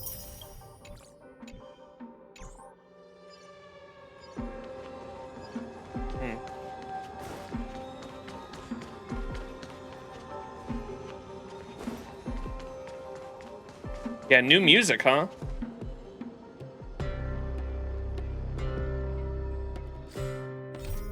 After careful observation, Castros exposes Calippo's true identity as Cersei's. Cersei's admits to this and asks Max's group to help them reach Anaxa, so they can fuse the core flame together and catch the culprit behind the annihilation of the Grove, the nameless black-robed swordsmaster, Kirito. I'll leave it to you, children of humanity. May you be blessed with good fortune. It seems like a fierce battle will be inevitable. No way. Don't worry, Trian will protect everyone. Like the music genre or this instrument? Time to fight. Bro. Where's fucking... Oh, Finon's resting still. I was gonna say, where's Finon? We need Finon versus Kirito. Because I kept comparing fucking Finon to Kirito.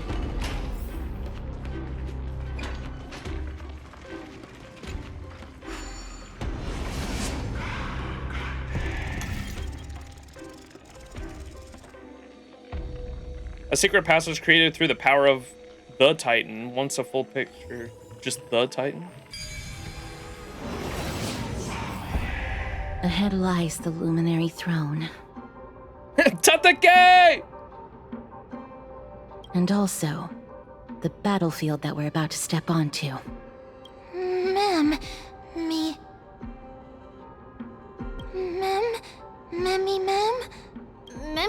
what's wrong?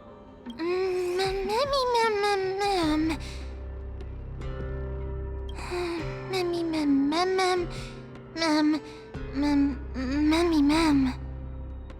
Is this Professor Anaxa?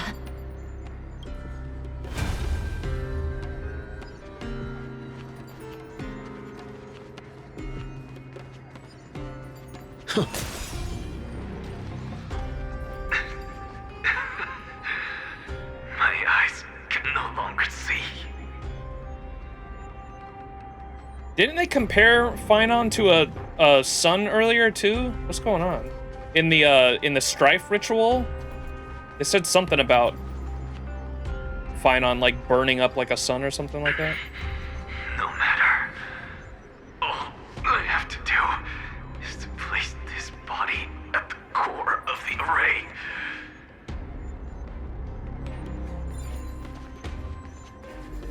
Bro's soul was falling apart. I'll have to go back and look. I'm pretty sure in the Trial of Strife, either Gnaeus or someone compared him to a sun. For the sake of Amphoreus.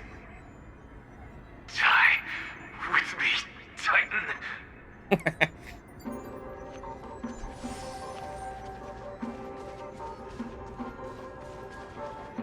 Oh shit, there he is!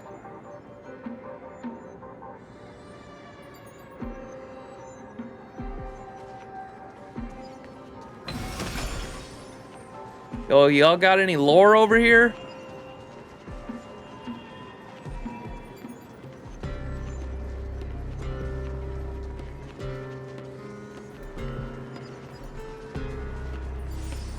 That explains it. Oh. There's a mural here. The mural on the rock face has been weathered over time. Its every stroke recounted the glory of the grove, the creation of the first sacred texts, the emergence of the 7 sages. Now these brilliant moments are but faded echoes, accompanied only by a few stubbornly blooming blue flowers at your feet.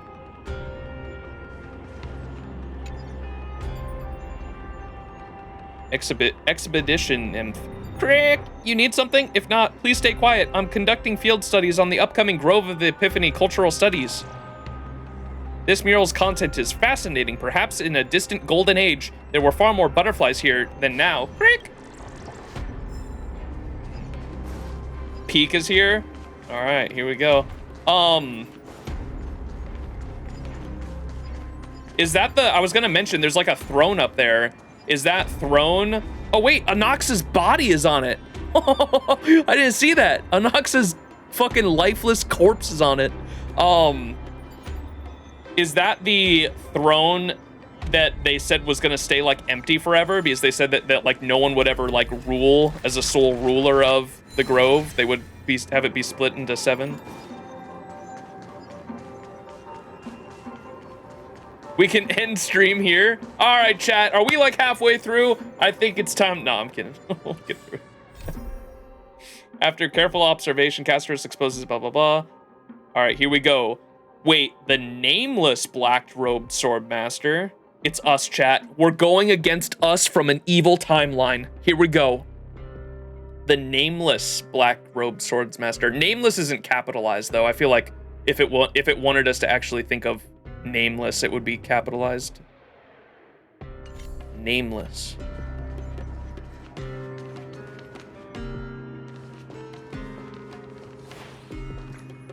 Ma'am. Cersei's was right. He's indeed here.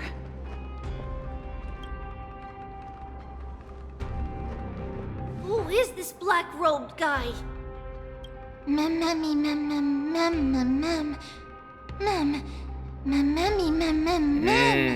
The person is the source of the smell and the memory. No, he's basically the memory itself.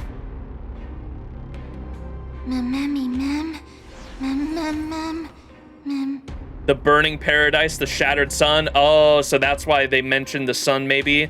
It's connected to Finon's story, his history, because of the... And Mimi remembers it too, and Mimi obviously has some kind of connection to Cyrene, or they are Cyrene themselves, one or the other, I'm not sure. But this is the image I was talking about earlier, where the sword is impaling Cyrene here, and the golden blood is coming out of her, so this was obviously the... I wanted to just point that out, because it seemed pretty important that they wanted to display that there was golden blood there.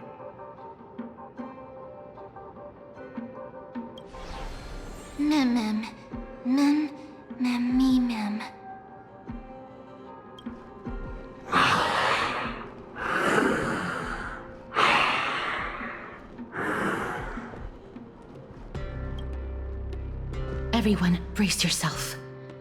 This must be the hunter reborn from the black tide that Cersei's was talking about. The black sword and cloak. It's Kirito. The owner of the piece of cloth. The north wind that sent over the deathly fog of Thanatos. You're not demigods. Stand down or die.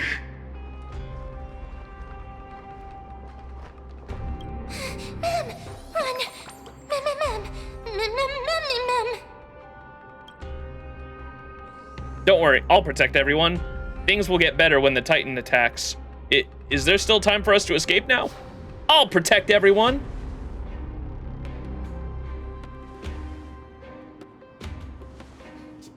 Trian will also protect everyone! Trian is brave! You got him, Trian. Mister. Only this time, may death protect us.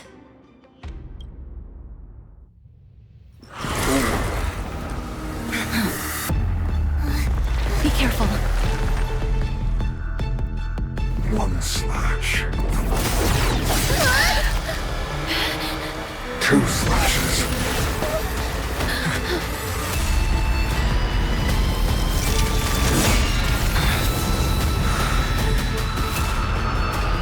3 slashes are enough. If you say so, mister. Who exactly are you? Let's try it this other way. Calamity power. A nameless swordsmaster who came with the Black Tide and is hunting down the Titan's core flame. I was about to say, he said, "You're not demigods, stand down or die." So it seemed like he didn't give a shit about anyone that wasn't a demigod. So he's after core flames specifically, it looks like. He's hunting down the Titan core flames. None know his true identity. Their power is incredible and their swordplay is nigh impeccable. With their sword, madness and obsession entwine, once leading to the fall of the Grove of Epiphany and Odysseus Elysiae, Phinon's hometown. Oh shit. Maybe that's why he went after Cyrene specifically in the memory, was he took her, maybe she originally had a core flame and he took the core flame from her originally, and that's why he killed her in the hometown. Okay, if she had one.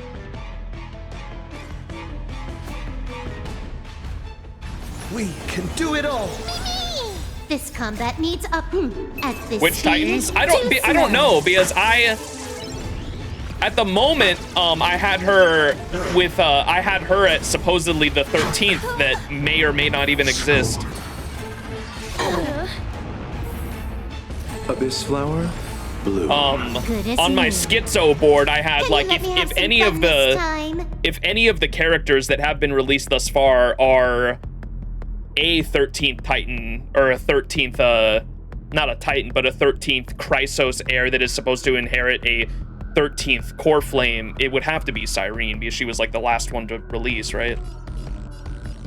Time for a buzz. Mimi! He could have just done it because he's evil, but he said he, the reason why I would object to that is because, one, he said, stand down or you're not demigods, stand down or die. And so it seems like he doesn't give a fuck about you unless you're a demigod, but if you get in your way, he'll kill you. So it's possible the town could have been protecting Cyrene, right?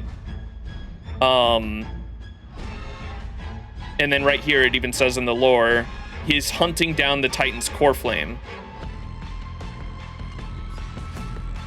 So it sounds like the only reason he'd burn down the town is if they got in his way, I would assume. But I don't know, maybe something will prove me wrong later. Please, wilt here. Trust me. Together, we can do anything! Allow me to see you off.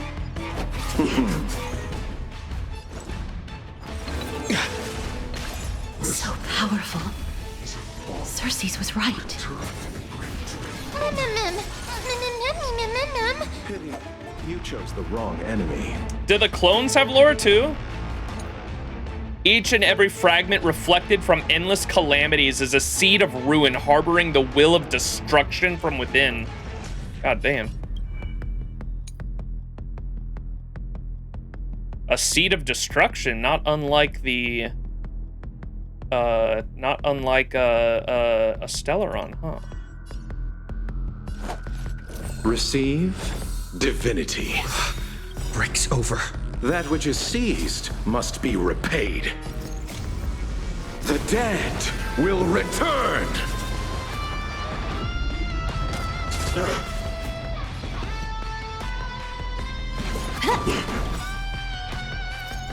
Embrace new life, Pollux.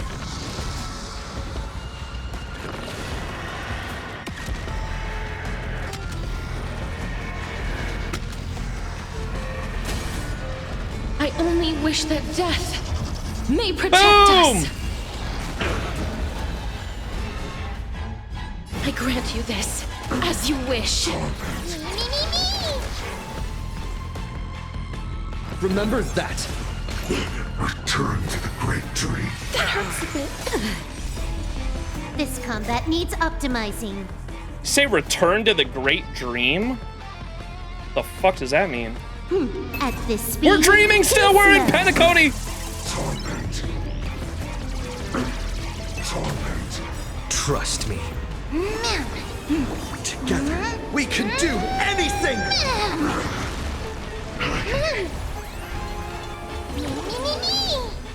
Utilities wilt here.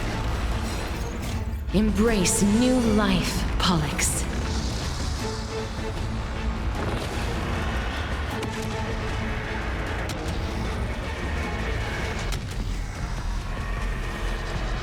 I only wish that death may protect us.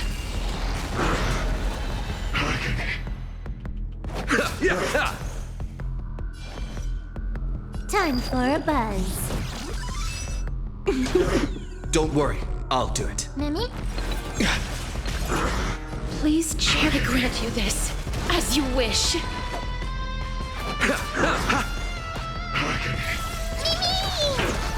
Huh. More enemies. Time for a buzz. Offer your souls to the fire. Not good. Whoa! Reduced to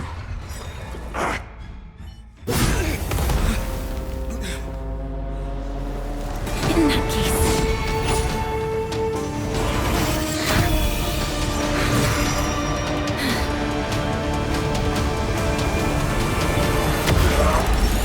Oh, Anaxa! Every single Chrysos heir has to aura farm when they first make an appearance, man. I swear to God. You are indeed no ordinary human.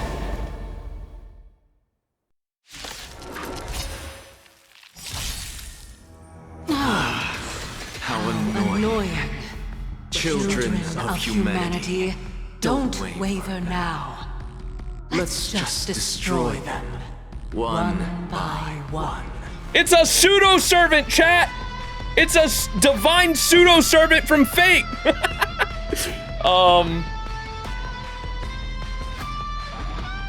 Him saying, did he reach inside of it and crush its heart like fucking, what's the name of the, noble phantasm of, Well, I'm not in a hurry anyway. the Hassans? How they say, this is something with a Z. Zabanya, yeah, Zabanya. It was like that shit, it reminded me of that. He like straight up reached through him with a magic hand and like crushed his heart and it didn't do shit, so he must not have a heart. Zabanya. Come on, I choose you. Since the ambush failed, it'll be difficult to find another opportunity. What a pity. At this speed, Professor Natsa? No, it's Cersei's.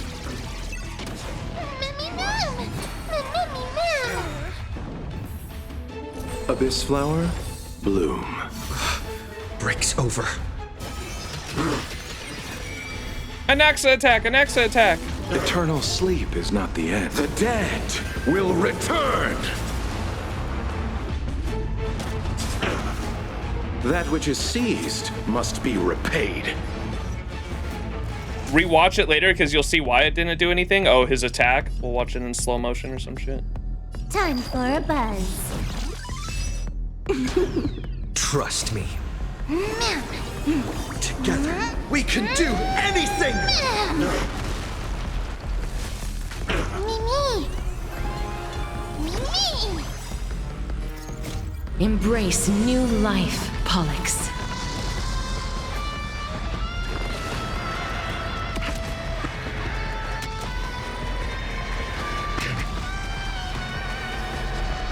I only wish that death may protect us. 1%? What? That's bullshit! This is bad. Treachery gate! Open! Oh! Send him through the portal! What the hell is that?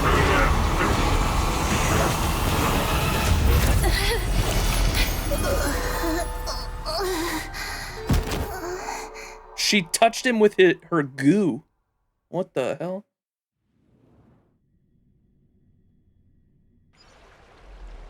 Shortly after in Akama. So is this iteration of that Tribby gonna go away then? That was a close call. Thank goodness that we returned to Akama unharmed. They said that Tribby could only use a portal like 2 or 3 more times, right? Oh, I thought that that Tribby in front of us was about to vanish. That's her, right? That was a close call. Thank goodness we returned to Akama unharmed. That was bullshit. That motherfucker was at 1%, bro. God damn it. Akama, your baseballer is back. I never want to leave the holy city again. Little Cass, my head, it still hurts. Sorry, I know you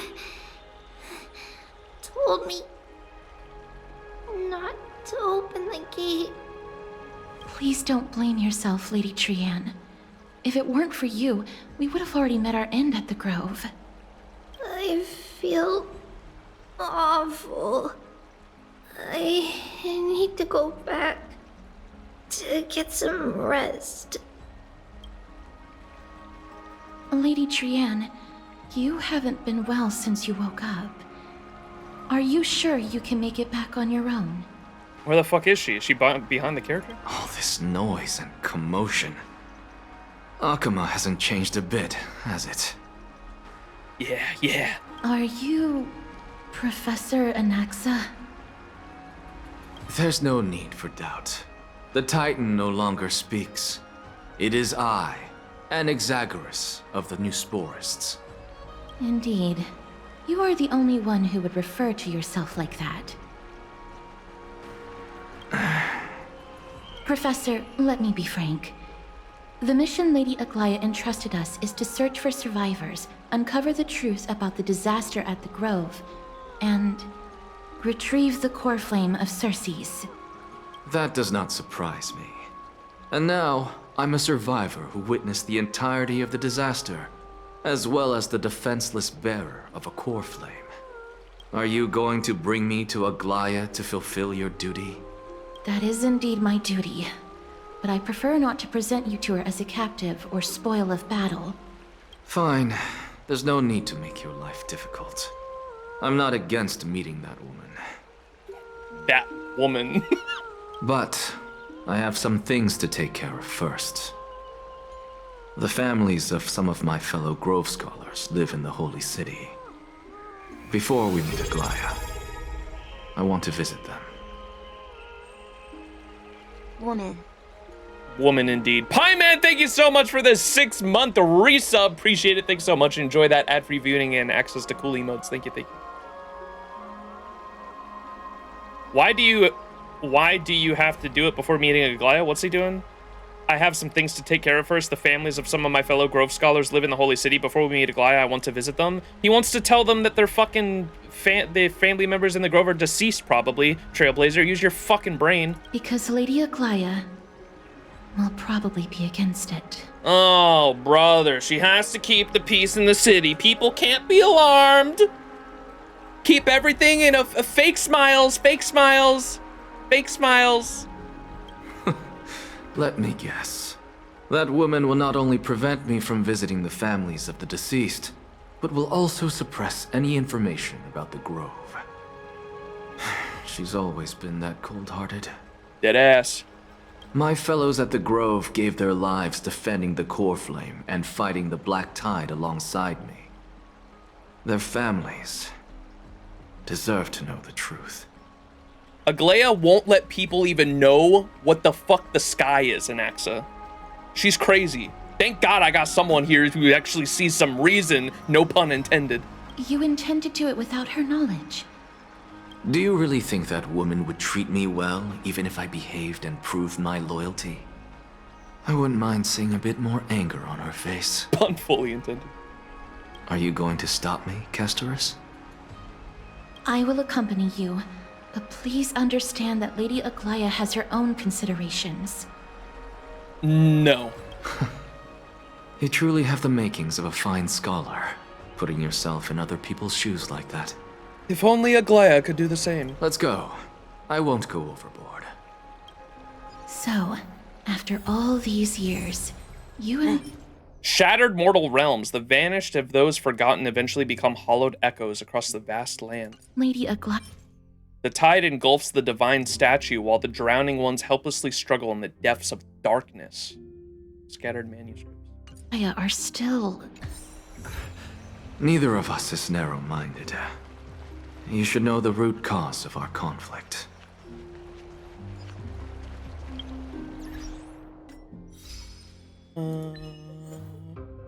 The shapeless god is the most visible of all things. With flowers offered as kindling, the core flame of reason burns once more. Fight the nameless swordsmaster alongside the Titan.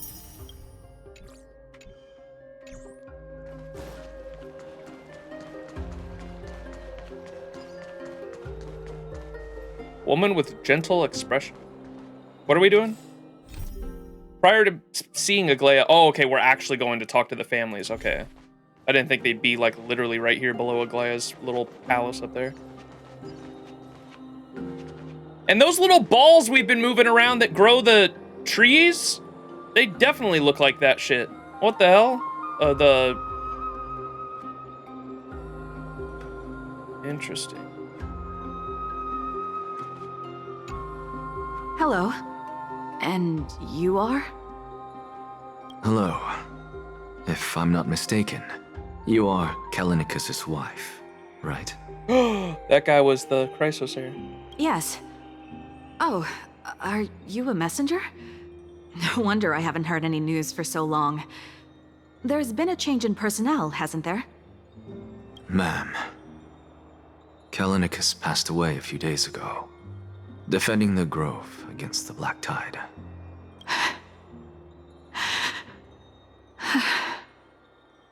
So,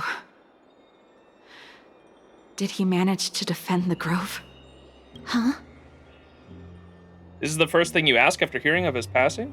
Well, yeah, she wants to know if he fulfilled what he viewed his purpose was, right? Yes.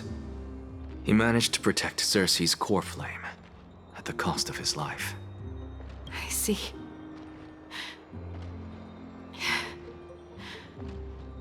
I'll select some of his possessions and pick a nice resting place for him. Please let us know if you need any help, ma'am. I come from Kremnos. Death and sacrifice are things I've learned to face with composure. You know, Kallinicus, even though he was a scholar, he'd always ask me to teach him how to fight whenever he came back. Isn't it funny that a Chrysos heir like him wants to learn from an ordinary person like me? I've been prepared for this for a long time. In times like these, any ordinary goodbye might just turn out to be a final farewell.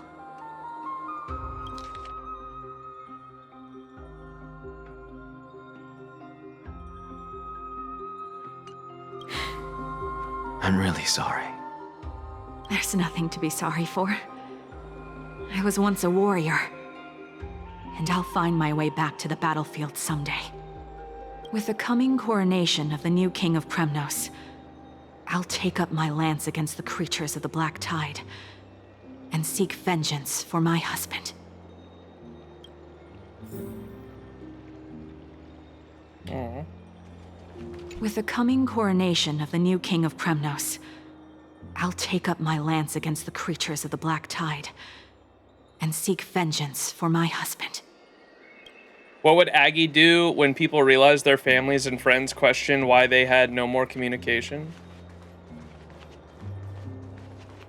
Wait, what? I'm cheering for you, Kremnonian lady. Y'all think the people of Akama are that stupid? They know that the cities have fallen because plenty of people have said from fallen cities are there? Wait, what? What are we talking about in chat?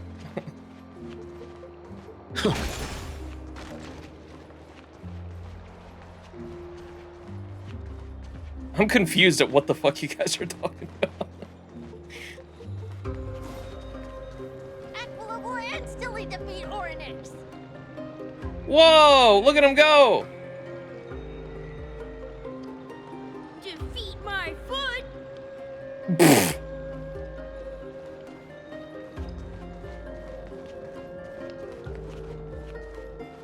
Old man with the slender frame. Oh, hello, young ones. Is there anything I can help you with? Are you the father of Keinani and Artakama? Oh, this was the sisters. Ah, yes. Did my daughters cause trouble at school again? One of them was a Chrysos heir too, right? Alas, forgive this old brain of mine. Both of my daughters graduated long ago, and they are now scholars at the Grove. As I get older, memories from years past tend to blend together. What's the matter, young one? Why so quiet? Did my daughters really get into some trouble? If they refuse to apologize, just let me know. Their old dad can still talk some sense into them. What should we do? I really can't tell him. Don't ask me, I'm getting all teary-eyed as well. Mr. Fabio. The Black Tide took Keinani and Artakama. What? They fought until their last breath against the Black Tide to defend the Grove. As the Chrysos heir stationed at the Grove, I failed to protect them. Mr. Fabio, if you're upset... Don't put it that way. Even if my Artakama wasn't one of the Chrysos heirs mentioned in the prophecy, she was still a heroine, wasn't she?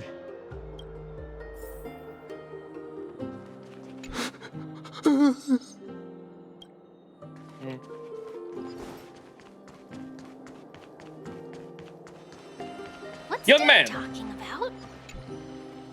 What's wrong? I'm busy. There's a lot going on in the city, and I've got my hands full. Mister, we're sorry to bother you, but... No, wait, Lady Castors, did Lady Aglaia send you because of some mistake I made at work? Typical Aglaia, sending the god of death to do her handiwork and execute civilians. Keep your cool, Titus. I'm Anaxagoras from the Grove of Epiphany, and a colleague of your father, Old Titus. A few days ago, your father passed away. Wait, what? My old man died?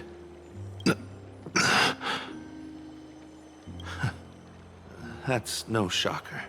At his age, he was due for the River of Souls any time. Oh, was this the old man in the library that refused to leave? How can you say that? He was yours. Just up and left me behind. That old man. Bro's coping.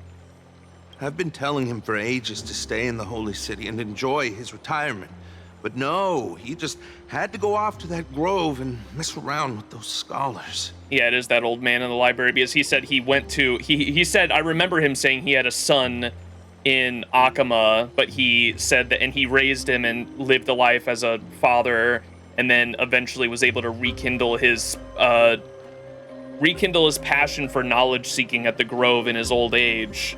And that's when Anaxa was saying, like, why do you refuse to leave? You still have... Or he said, the old man said, I have nowhere else to go. And Anaxa said, you have a son in Akama. What do you mean you have nowhere else to go? And he was like, no, you don't understand that the Grove is my home. I can't leave. Still wouldn't budge after all those arguments. That stubborn old thing. I already got him a retirement home and was waiting for him to come around. All my effort is wasted now, and he didn't even give me a chance to say goodbye. That bullheaded old man, stubborn as a mule. That is it. That's all the colleagues' families that I remember. Those who sacrifice their lives and their families are truly admirable. Good work, Mr. and Professor Anaxa. Let's go. Take me to see Aglaya. All right. I'll lead the way.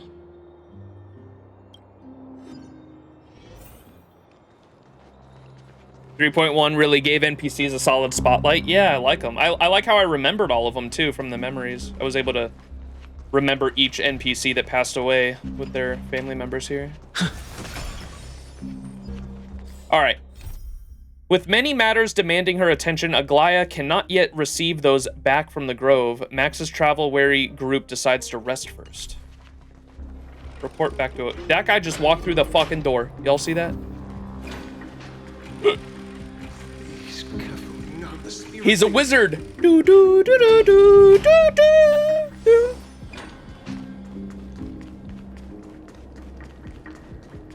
Let's go back for another soak. That guy's a ghost. I'm even taller than Kemple here.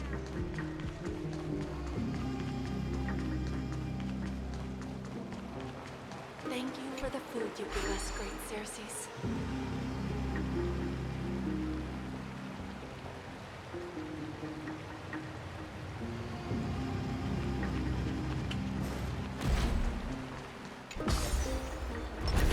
I hired this to stare at you.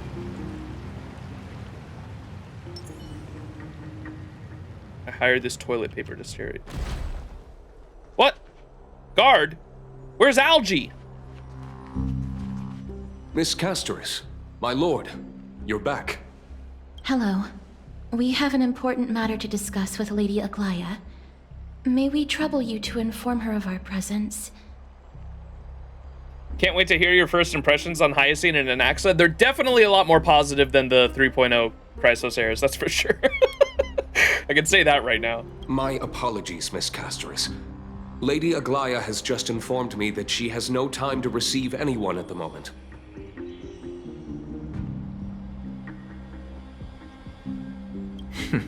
That's just great. She refuses to even see me. Considering this is a guard like those ones that we knocked out earlier with Maide and the old guy from Castrum Kremnos, it sounds like she's probably fucking at odds with the council at the moment, it sounds like. Answer me this, friend. Did Aglaya order you to take me directly to prison? Who are you? Bro, don't know. Please don't jest. It's possible that she really is busy. Let's wait here a moment, and I'll try to contact her using the slate.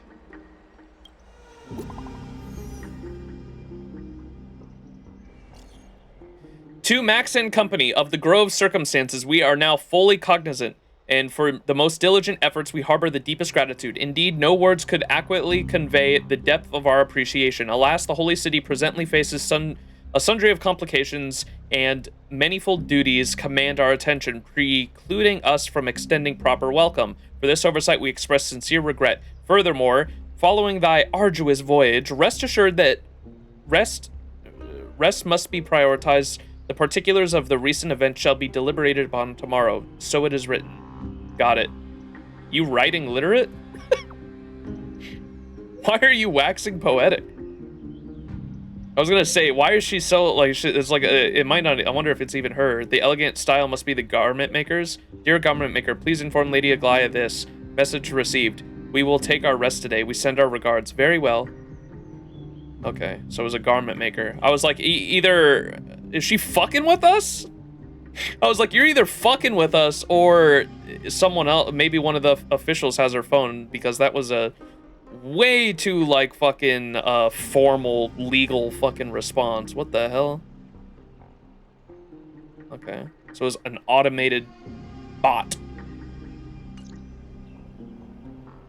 It's fortunate we don't have to confront that woman while I'm hauling around this sick body. Castorus, and this friend I haven't gotten the chance to know, I'll take my leave for today. That Titan made a myriad of adjustments on their own. My head still aches from that. I don't want to stay a second longer in this noisy city if I can. Please be careful. Akama isn't the Grove. This place is covered by her golden threads. I know. That woman is extremely confident I won't escape her grasp. Don't worry. As I said before, I'll mind my behavior. Get her, Anaxa. Mister, so many unexpected things happened on our journey to the Grove.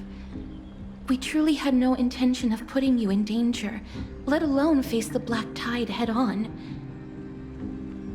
Trouble is my old friend by now. We made it back alive. So much for the Black Tide. Please do not underestimate the threat the Black Tide poses. The Black Tide is not just an enemy of Akama, but all of Amphoreus. Even back when the forces of strife coveted the Holy City, their warriors still undeniably halted the Black Tide outside Castrum Kremnos. Nikador's core flame now sits vacant, and the Black Tide has returned. The Grove is an academic city with the best understanding of the Black Tide. It shouldn't have fallen so easily, and yet it was taken overnight, leaving the city in blood and tears, haunted by the spirits of departed heroes. Okay, so with fused with what Ganea said in 3.0 and the little information we got now in 3.1, it sounds like Strife was holding back the Black Tide to some capacity. It sounds like it was still growing, but Strife and it fucking waging war on literally everything included the Black Tide, and now that spot is vacant, Nikador's core flame is vacant, and the core flame of Strife and the concept of war is vacant, the Black Tide is able to come back in full force and actually start. That's why the Grove was taken so quickly. Gotcha. The trial of Strife is imminent. I pray Mighty will be able to steal his resolve soon. Strife was playing a free-for-all game mode, yeah.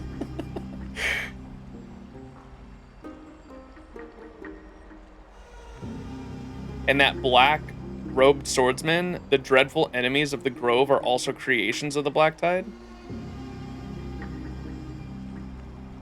And that black-robed swordsman?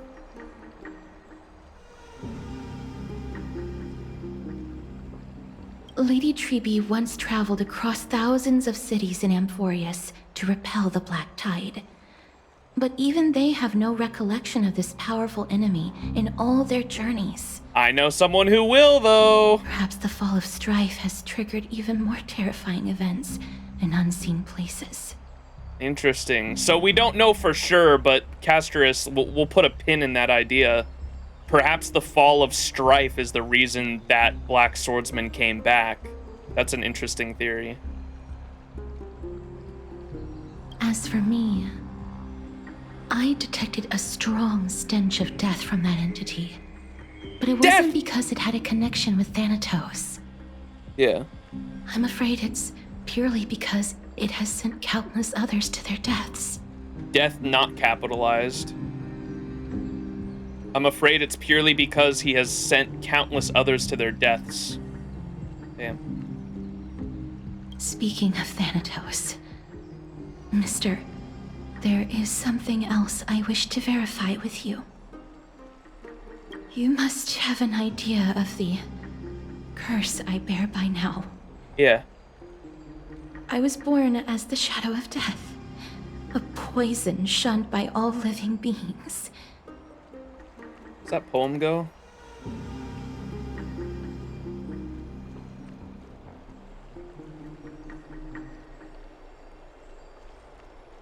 I am the shadow of death. The water is swallowing its last. Wait, is this the one? No, that ain't the one.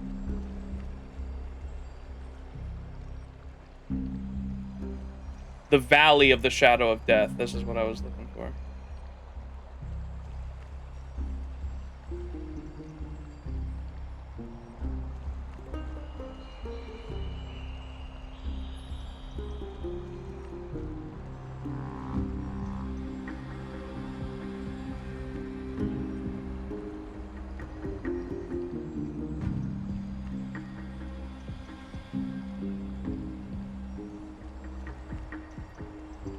I remember I went all over this on Penacony too. I remember I was going crazy over this on Penacony because of the Shadow of Death as well.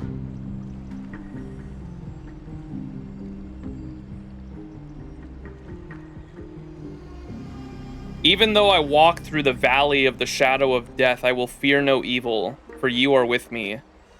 Your rod and your staff, they comfort me.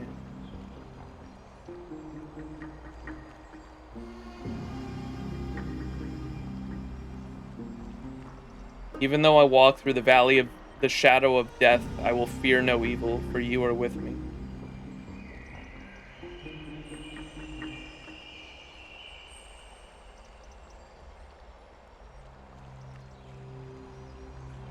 You must have an idea. The curse I bear now, I was born as the shadow of death, a poison shunned by all living beings. Yet when you caught me in the grove... Oh yeah, we touched her. I'm curious why you weren't affected by my power, mister. I had totally forgotten about this until you brought it up. Maybe it just hasn't taken effect yet? I'm used to it, I'm just special like that. Now that you mention it, I think the same thing happened in the Vortex. Huh. Maybe it's gotta have something to do with the Stellaron, I'm sure. Go touch Don Hung. Maybe is it because we're not from this world? Is it because we're outsiders? Either that or the Stellaron. We have to test it. Go touch Don Hung. My apologies for the abrupt question. For all my life, I've always wondered, what is my connection to death? And why am I inextricably linked to Thanatos? Throwing Don Hung on the bus. Yeah, tries not here for this. Just test it. Yo, Don Hung, mind if you reincarnate again real quick?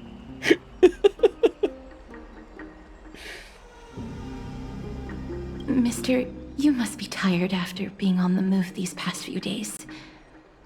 Please set aside the tragedy at the Grove for now and rest for the day. What's happening? Uh-oh. I should get some rest. Nothing, Mom try. is probably exhausted too. They haven't made a peep. I wonder how Don Hung has been holding up these past few days. Don Hung! Mister, you must be tired after being on the move these past few days.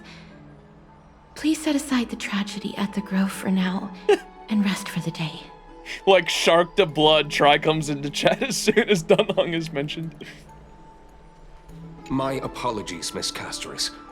Lady Aglaya has just informed me that she has no time to receive anyone at the moment. Okay. I imagine there's a I assume she's dealing with the council right now. That's my assumption. Memory. Oh, look at all the Chrysos heirs. Or not all of them, but some of them. The 3.0 ones. Aglaya says, Phynon, has the latest batch of refugees been admitted into the city? Thanks to Lady Tribby, the refugees have already settled. I hope that the Holy City can heal their fatigued minds and bodies. Which city was it this time? Adrilla? Wait a second! The city of books that worshipped Circes. Those insane Titankin almost turned the city upside down. All of their books were burned too. It seems that the matter of reclaiming the core flame of Nikador is urgent. You must reach a verdict on who will bear the core flame of the Lance of Fury. Aglaya, you must understand that all I want is to extinguish the long-tainted soul of my clan's gods with my own two hands. As for the core flame, make arrangements as you see fitting. I see your concern only stretches as far as yourself, my day. There's no need for humility among warriors. When we are faced with Nikador, we should use our strength to seize the core flame. Or are you saying that you are scared? Perhaps you think that your skill in battle is no match for mine, and you have no choice but to ask for mercy in advance. Don't make me laugh. The Kremnon dictionary does not contain the word scared. As for a battle of strength, you are welcome to try me right now. Stop fighting! Stop fighting! Stop fighting! We don't know where Castrum Kremnos has drifted off to! Where are we supposed to go in search of Nikador? Lady Aglaya, we have another matter besides the looming threat of Nikador. We have lost contact with another distant city. Cass, are you saying that it was not the work of Nikador this time? No matter how ruthless Nikador is, there's no way they could raise an entire city in an instant without leaving a single survivor. I understand. I will send Cypher to take a look. If she is willing, for now, we shall have to sit and watch any developments from inside Akama. The golden thread grows tighter by the day, yet waves of life can be felt from time to time. I fear something big is about to happen. Ooh, that was right before we entered the scene. Okay.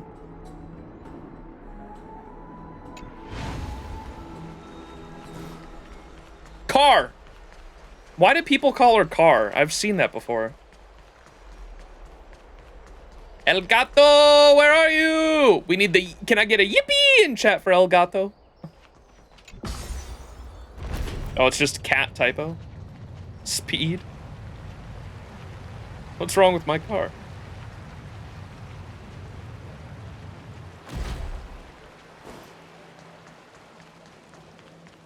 Where's the emote, chat? I don't know what the emote is. I think, is it cat dance or it's cat jump? Something like that. I don't know what the emote is or the name of it. I think it's cat jump. Faith can dispel the black. There it is. Yeah. Yippee! Have you heard? Yippee! Seems like all the rooms are full. No way people don't slip on these stairs all the time. Oh, I know. Card jump. Return to your private bath chamber to end the day. He looks like he's been well. Oh, done hung, I'm home.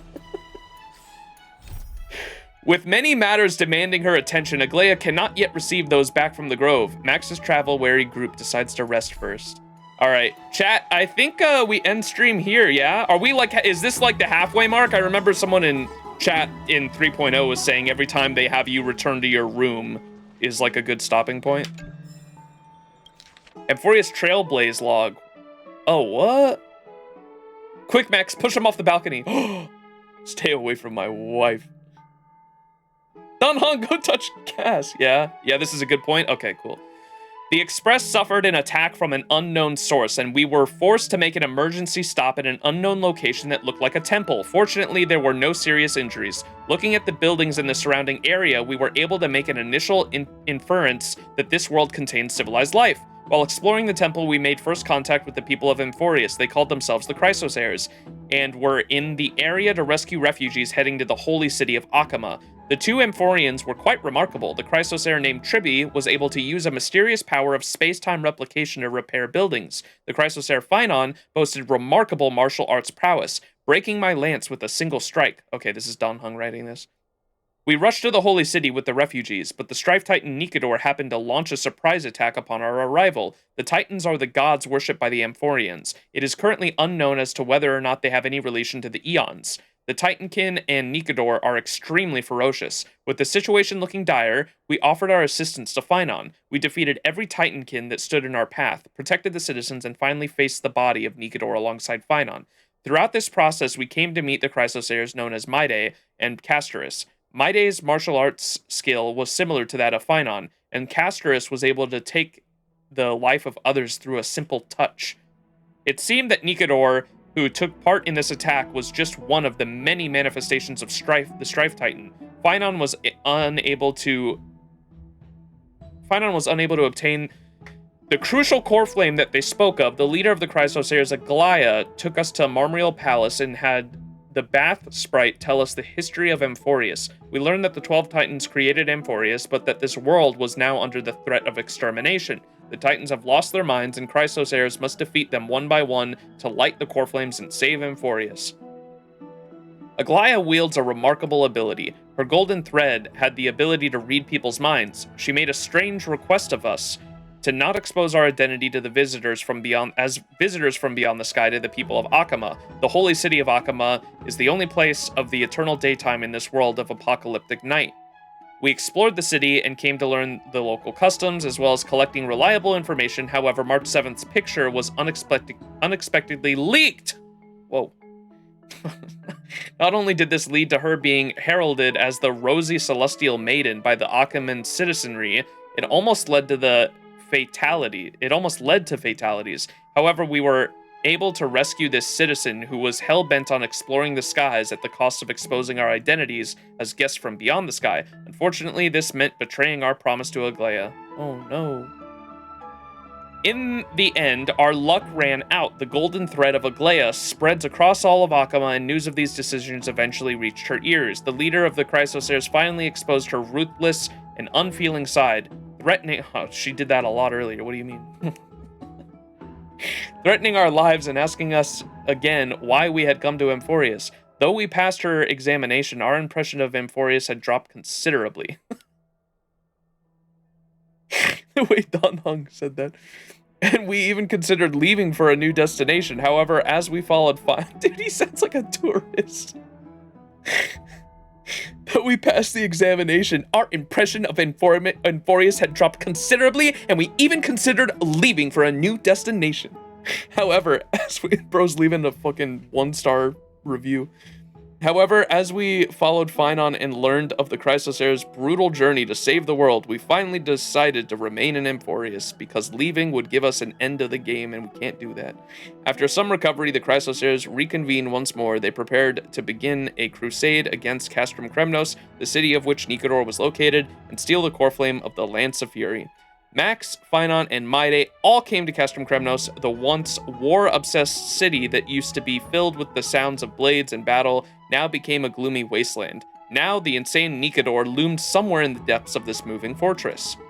While exploring Castrum Kremnos, Max and the others learned that Nikador had long since hatched a plan for the terrible attack on Akama. They successfully fought their way to Nikador. However, they unexpectedly discovered that the Titan that was once known for the glory at hand at some point forged himself an immortal body and was trying to wield the Blade of Fury to pierce Akama from afar.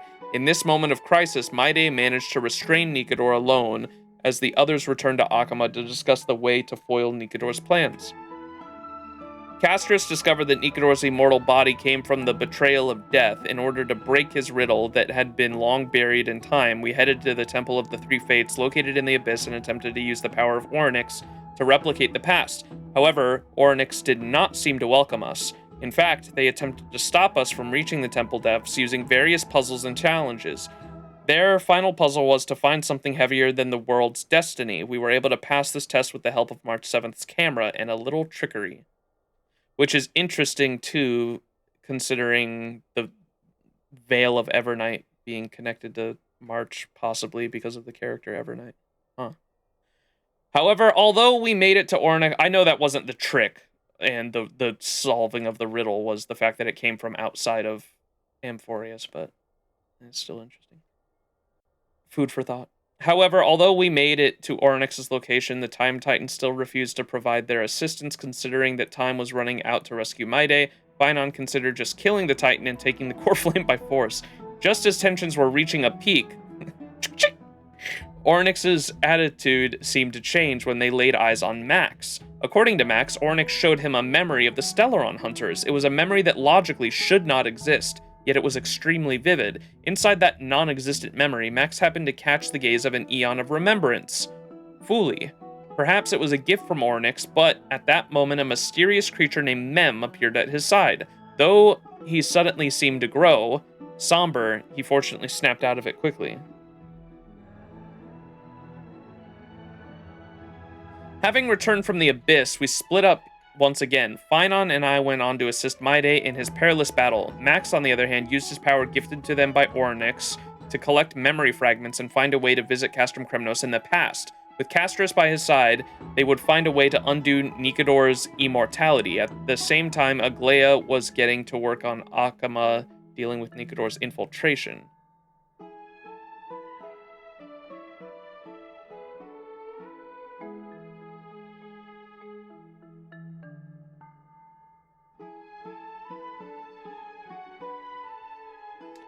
Having collected the memory fragments and successfully opened the gate of Castrum Kremnos' past, Max arrived in the ancient city.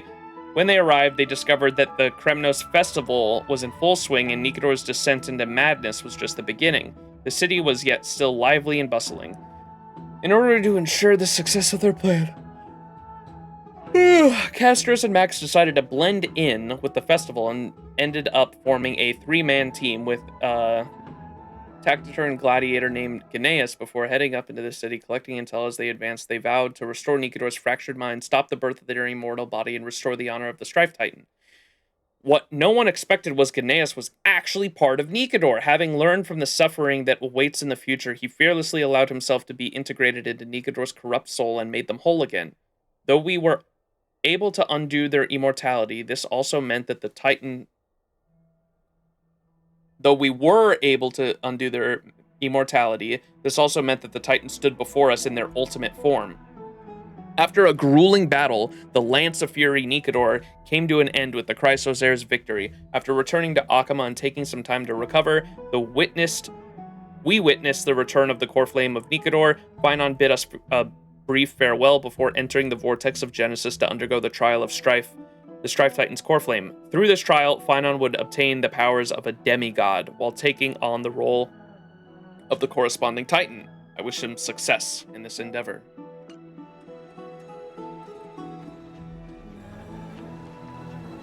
I'd love to go in and take a look.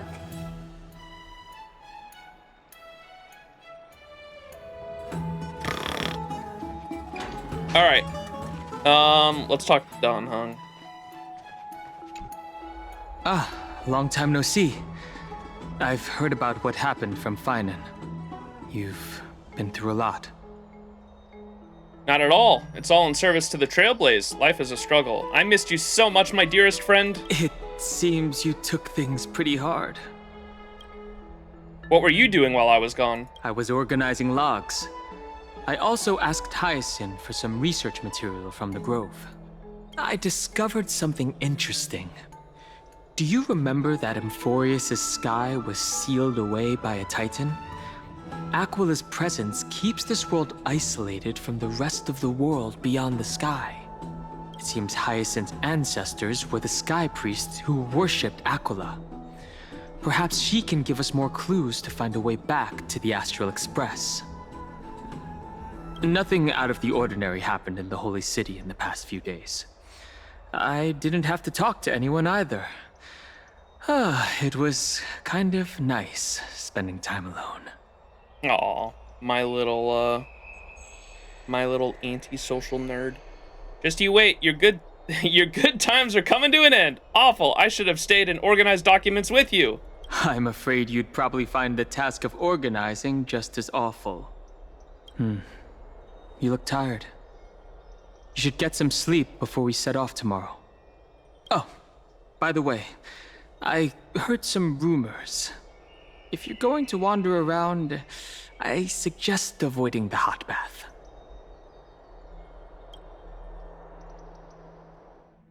Switching to Tribby's POV. Sometime before the Marmoreal Palace? Trianne?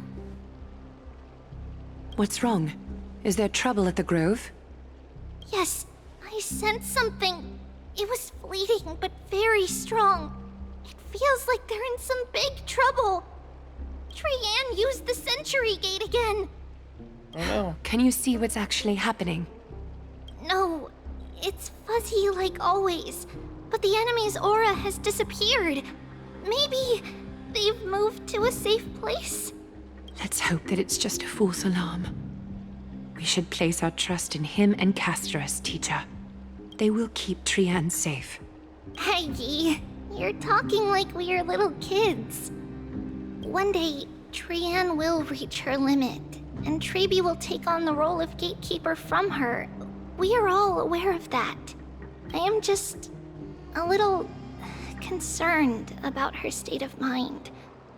Trianne was already unable to speak, even in short sentences when they left. We want to say a proper goodbye at the very least. I will pray with you. Thanks. And Aggie, It looks like we will need you to come with us to the baths this time to unwind. It feels like neither of us have laughed for a long while. It's time to head out with the West Wind! We question, not because of our convictions, but because we fear that our ignorance will attract calamity. Oh, what the fuck? That's a hard-ass quote. I like that. Dusk of Rationality. We question, not because of our convictions, but because we fear that our ignorance will attract calamity. All right. Tribby can be in the team. Oh, boy. Well, she can just go right here, huh? Don't worry, little cat. Oh. Sorry, she says something to the team. Don't worry, little Cass. Treby is pretty amazing.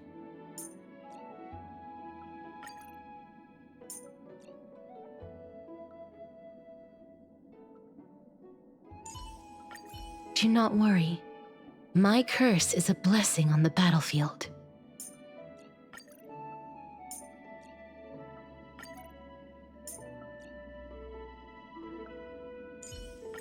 Lady Treby, please stay close.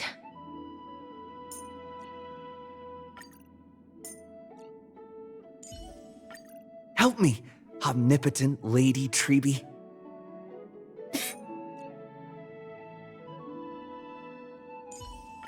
Lady Treby, please. Look at her go! Boom!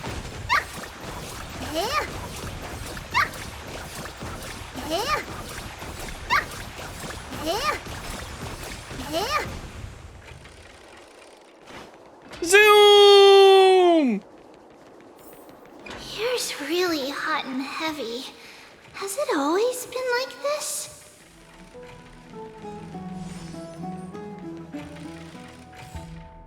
Head to the baths with Aglaya. We sense that Trianne used her divine power again. We're worried about her.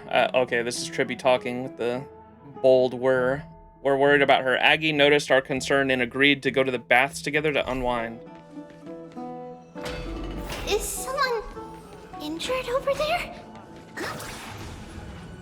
What's going on? Really bad. I heard it's the cold.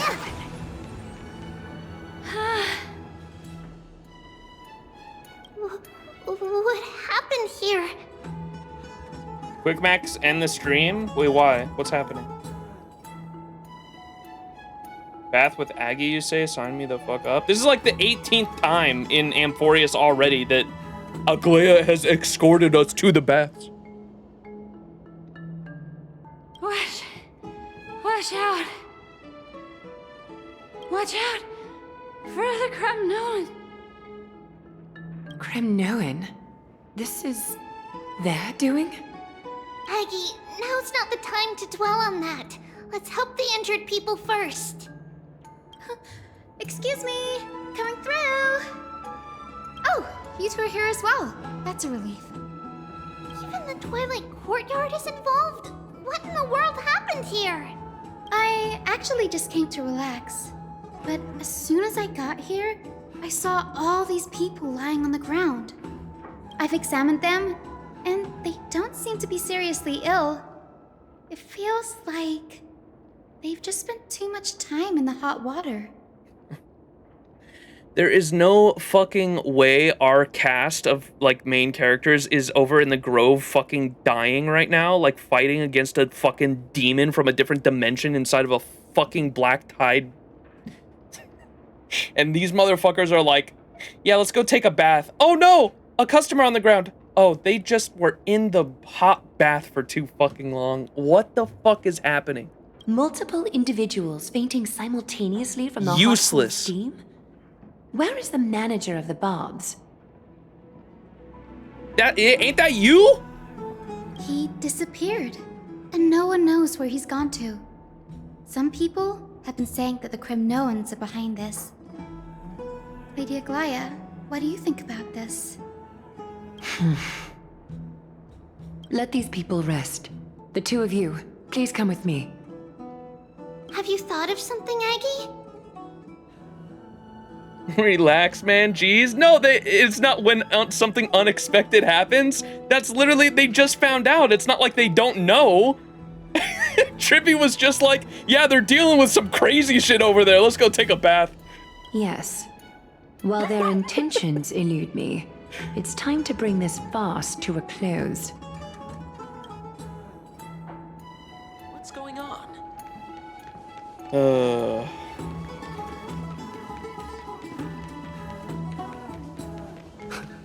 This is all you can do, huh? Pitiable deliverer. Fine on!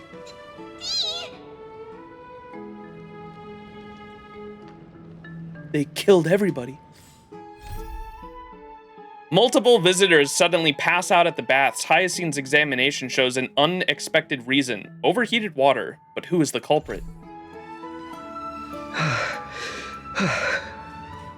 Snowy!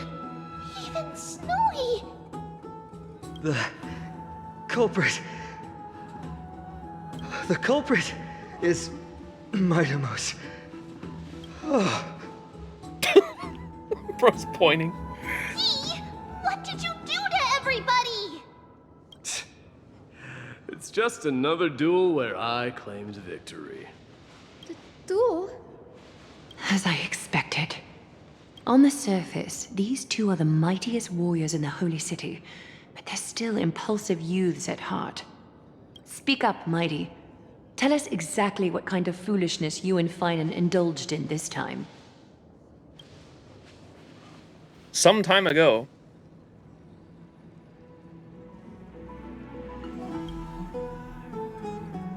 How's your recovery coming along, my friend? Winning and losing are all part of a warrior's life. Don't let it get to you.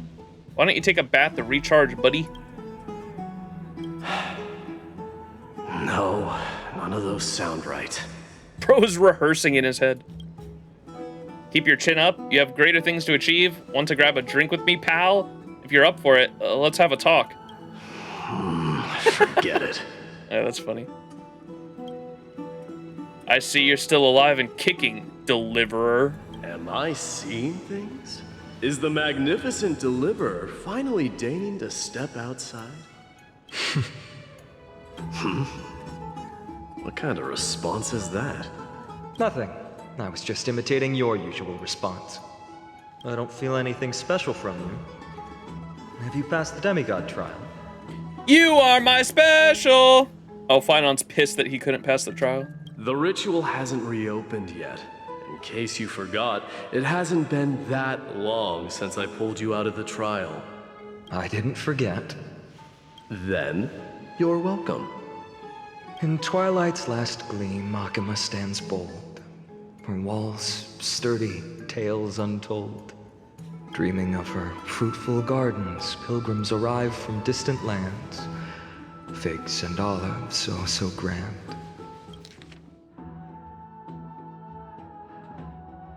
What is Bro saying?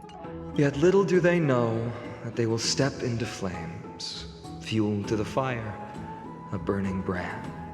What are you playing at this time? I just felt like reciting a few lines of poetry.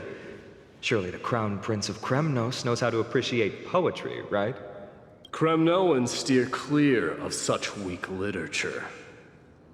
But my library doesn't lack collections of this kind. These lines express the poet's yearning for their home, just as Akama is distant from many people's homes. I know how to interpret poetry, Haikis. There's no point in pretending to be profound, my friend. Thank you for helping me out when I was in a tight spot, but it seems to me that you aren't prepared for the trial either. Don't compare your situation with mine. My people are still relying on me. I can't ascend to godhood on my own without first resolving their issues. So, are you suggesting that you, the mighty Mightimos, and the heir to the throne of Kremnos, wish to defy tradition that has endured among your people for millennia? I'm still thinking about what I should do.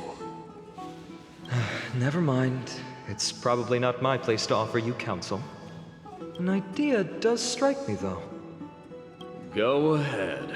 Let's see what terrible ideas you've come up with this time. Maybe we both need to relieve some stress. Come, Mightimos, let's recommence our previous competition. This time, we'll see who can stay in the super hot bath for longer. What kind of competition is that?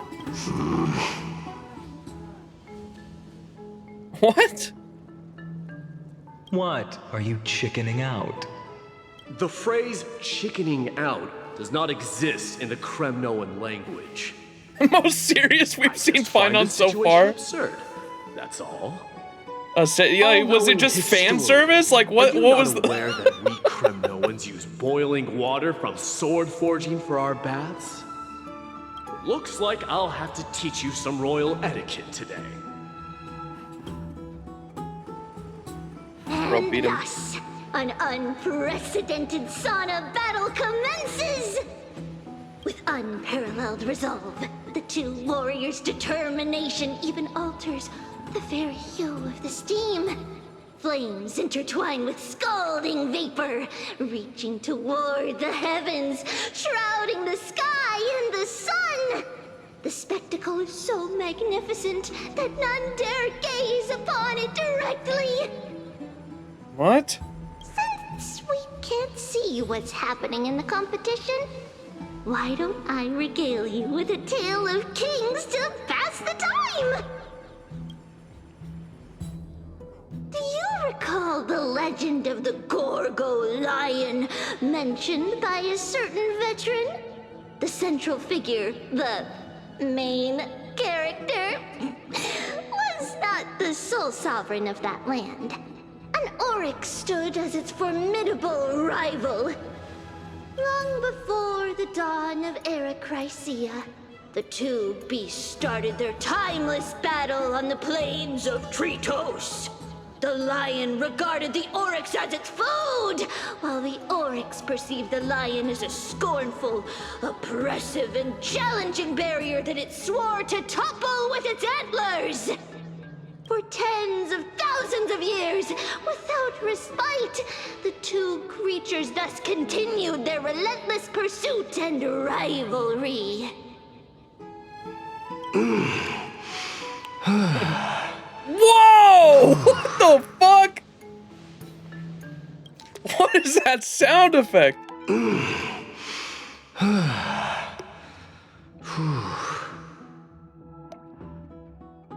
Oh, it's not part of the audio, is it? Is the background noise?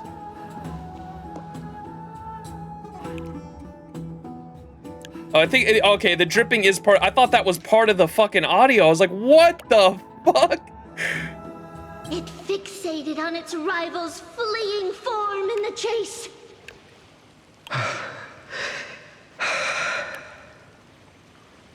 It set its sights on the other's neck, nearly within reach. Whoa! What? It was stuck in a corner.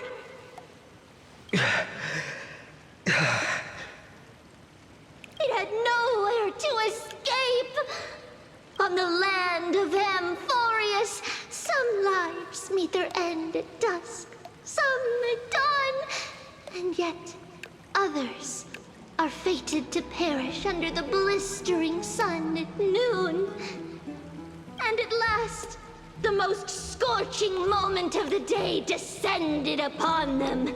The formidable hand of fate heeded their call and arrived! My lords, would you like me to reduce the temperature a little? What? You're chickening out already? Get lost. Are you asking me to get lost, or... Bro, sounds like he's taking a poop. Do whatever you want. Oh, please forgive my presumptuousness, my lords.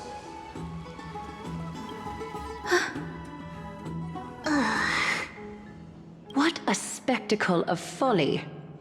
This is what you get for daring to challenge a Kremnoan without understanding your own place. What I'm saying is, your little game dragged down quite a few innocent souls alongside you. We will personally escort back home the customers left awestruck by our formidable presence. This isn't fair. They reenacted that scene on stage. It was voted on for a panel. Oh my god, bro. You guys are freaks. Freaks, I say! You're wearing way less than I am. Is this the latest trend now? Getting into the baths while dressed in full armor? They don't have models without the armor, I assume. Don't look at me like that. It was he who challenged me. There is no word for flee in the Kremnoan language. Maida, if you say that shit one more time, bro, I'm gonna freak out. You guys just don't have a fucking very good dictionary, it sounds like. Very well. Let us bring this farce to a close, shall we? Warriors. After recovery, Finon and Maida escort the fainted bathers away from the scene. That's why I said end stream to make people just wait a week. This time, Finon narrowly triumphed with a stunning 27-25 victory in terms of number of trips safely escorted. Alas, the flame chase journey is destined to be a lengthy one, replete with obstacles. Wow, the Chrysos heirs sure seem like a quirky bunch. But thanks to those two, all the gloom has vanished into thin air. There is no dictionary in the Kremnoan language. We only grunt. Oh, we just had quite the commotion. It's not every day we find the Marmorial Palace this serene. Shall we continue with our previous plans? Hyacinth, would you care to join us? Such an empty bath is indeed a rare sight. I was looking forward to unwinding after work. I'd be delighted to accept your invitation, Lady Treeby. How about we go to the biggest bath?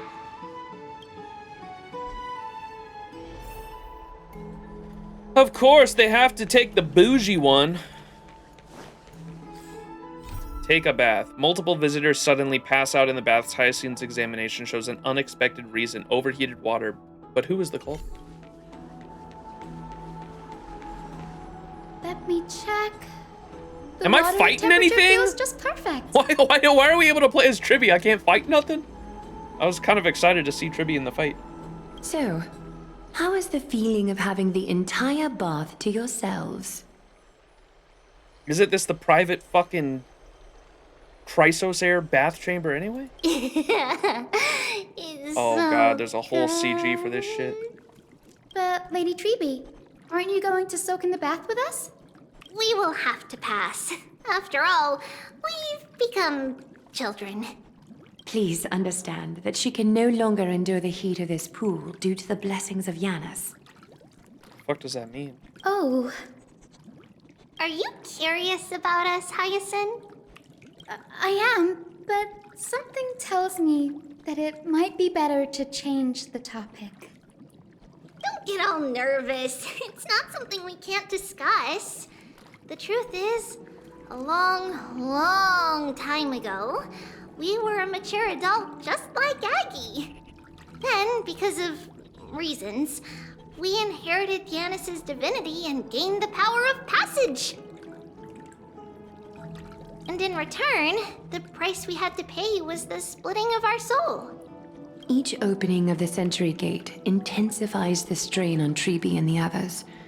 They are gradually regressing towards infancy, both in body and mind. We don't know what awaits us at the end either, but anyway, that's why we've turned into children. It's not recommended to take kids in a hot spring. Kids can't handle sauna hot springs? Okay, that was definitely not information I knew. What do you mean you wanted more CG? CG for, like, relevant like, this whole fucking... this whole section is just fan service, bro. What the fuck? Oh my god. I wanted CG for, like, relevant story shit. In that case, when you opened that giant sentry gate above Akuma during the battle against Nikador, Oh, are they gonna reveal? Did she open the gate behind Nikador? Is that what happened? Well, there's no way around it. We all know that the flame chase journey won't be a smooth ride. Or she's talking about her lifespan. Seems like it's depleting with every time she opens the gate. Maybe we can find a way to fix it. The primary research focus of Noosporists. They are expanding Tribi lore here. Sure is. Where was that? Then, because of reasons. Yeah, awesome lore. I fucking love that. Then, because of reasons. Fuck, man. You got it. Hoyo writers, you have to pick different words than that. There is nothing that pisses me off more than just like, we will get to it later, but you can't know now. Just spelt out in front of me. Like, please pick some different wording if you're gonna do that. Oh my god, there's nothing that pisses me off more than that. Then, because of reasons. Is the soul. We explore its depletion and methods to restore dispersed souls. As long as research continues, there might be a breakthrough that can help. We will do everything we can. So your first reaction is in fact denial. You're indeed an Access student. Okay, dude, oh my god. I cannot stand this woman. I look forward to your good news, Hyacinth. Now there's another reason to look forward to tomorrow.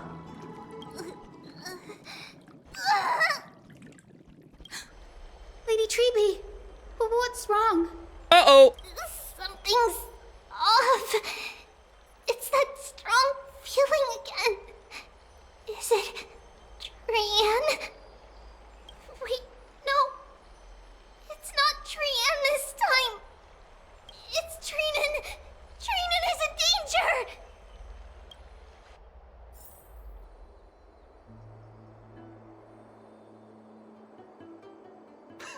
I win this round of escorting the bathers home. How does one contender alone make a valid competition? Offering a compliment or two wouldn't be the end of you, you know. Haikas. What is that word? Is that your native tongue? It means hyena. I'm likening you to a weak hyena. By the way, you emphasize the completely wrong syllable. Though we've been acquainted for some time, I have rarely heard you talk in the ancient tongue of Kremnos. It's because I'm not exactly a master at it either. I can listen and read just fine, but when it comes to writing... You can write? Damn, bro. You speak as if you don't have a brain. That was in jest. I understand. After all, you spent all your childhood wandering far from home. Worry about yourself first, Deliverer. You also never mention your hometown, apart from when you need to introduce yourself.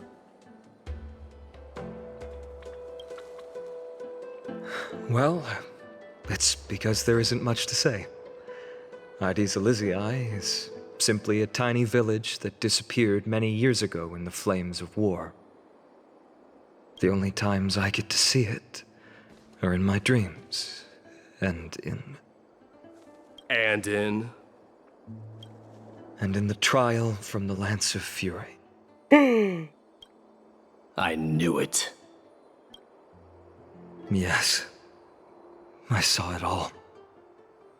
Ides Elysiae ablaze with everyone. My family, friends, and my kin, lying in a sea of flames.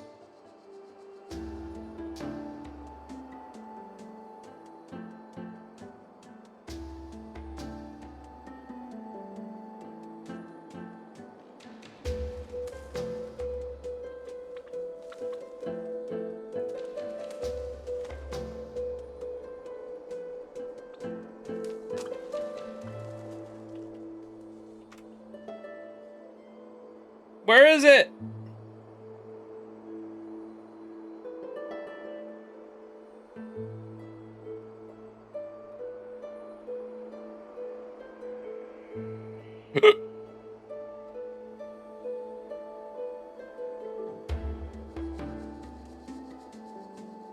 I know someone else with the backstory like that.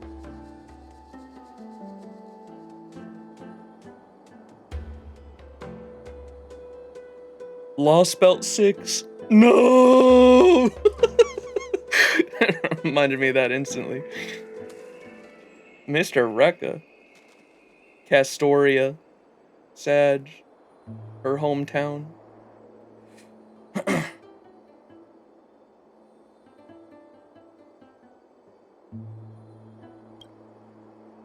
blood-red half-sun hung in the sky, just like on that day. And before my eyes, that murderer killed Cyrene. But I saw its form this time. A black cloak, an eerie mask, and a broken giant sword that carried an ominous aura. I fought it in the trial. But even though I've been fighting, improving, and resolutely getting stronger all this time, I still couldn't defeat it. You were blinded by hatred and almost Name lost. drop? Was that the fucking a black cloak, an eerie mask, and a broken giant sword that carried an ominous aura? That's its name? W. Or do you mean Cyrene? Lost yourself in that trial. Oh.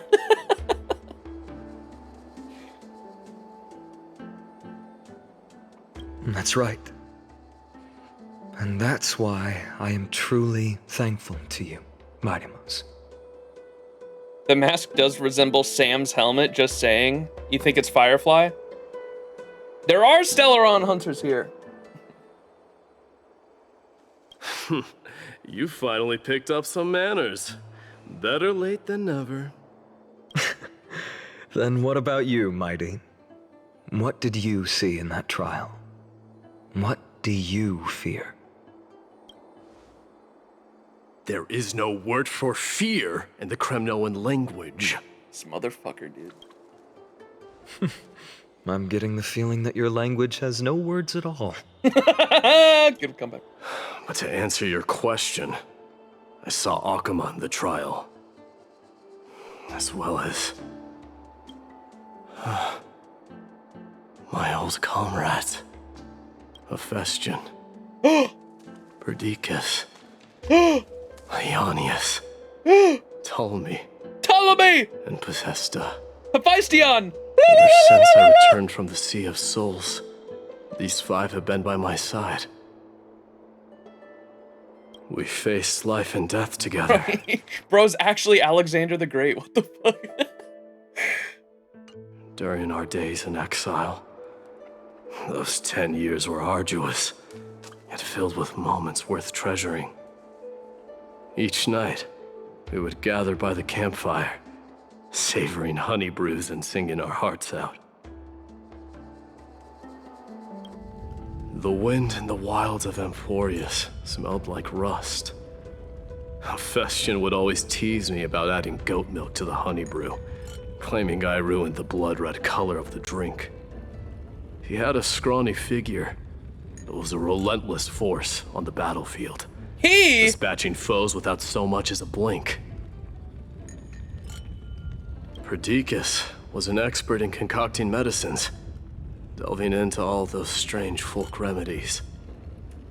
Ionius was a swift runner and our most reliable messenger. Ptolemy was a real bookworm. My goat. Always spouting off in chapters and verses. My goat Ptolemy. When we left Kremnos, he made off with a stack of ancient tomes from the Grand Library. The library? Not like it mattered, as my family owns the library. And then there was Possesta. He was the silent type, but a truly masterful musician. Ptolemy and the Grand Library, you say? Non de demo! This is the first time I've heard you mention these five, and their names. They died on the battlefield before the Kremnoan detachment managed to join Akuma. Perdiccas was the first to go. He was shot in the stomach by a poisonous arrow from the people of Ladon in the second month of cultivation. In the end, his remedies mended all but himself. Midamos, do not mourn. I have achieved honor by bestowing a noble death upon the enemy. Leonius died in the 5th winter. Idonia's snowstorm lasted 3 full months. On the night of the fiercest storm, our foes launched their assault. Idonia? Is that the city Castorus used to live in? Yes. Those zealots were as fearless as Kremnoans in the face of death, but they lacked respect for honor. My connection is dipping a bit, guys, in case you're buffering. In case live chat is buffering at the moment, I am losing some connection. It might buff out, but just in case you're buffering, it's on my end, not yours. They cornered us in the bottomless swamp. Leonius covered for our retreat. They cut his legs off. He vanished into the mire of a foreign land, his body never to be recovered. No!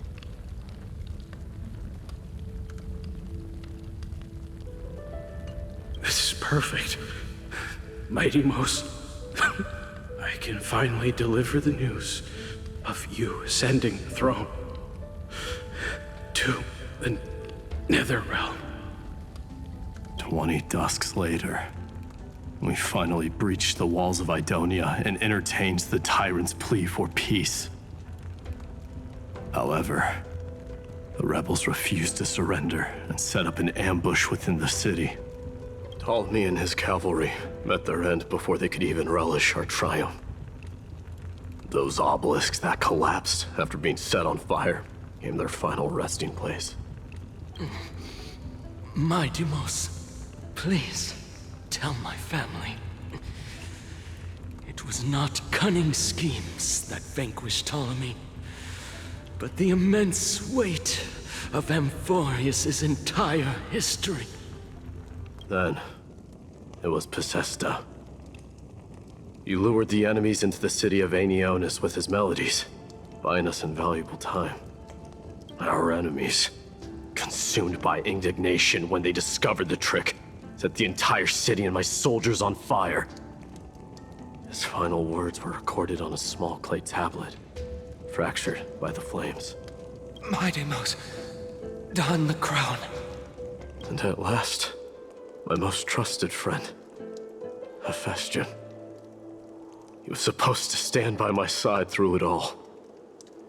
But a sudden relapse of his illness hit him on the eve of my duel against my father. Hephaestion and Fate lore, same with Ptolemy as well, that's why I freaked out when I heard their names, are really interesting. Both were followers of Alexander the Great, which is why I was like, wait, this guy's just Alexander the Great, because they followed Alexander the Great on his travels. Ptolemy is an extraordinarily historical figure in real life. He was someone that followed Alexander the Great, recorded a lot of his stuff, and after Alexander the Great fell, his kingdom and all the conquered lands that they had were split between the 5 generals that followed him, and Ptolemy ended up being the only one that was left, but he went to Egypt and became, like, the first pharaoh that was, like, not from Egypt, if I'm not mistaken.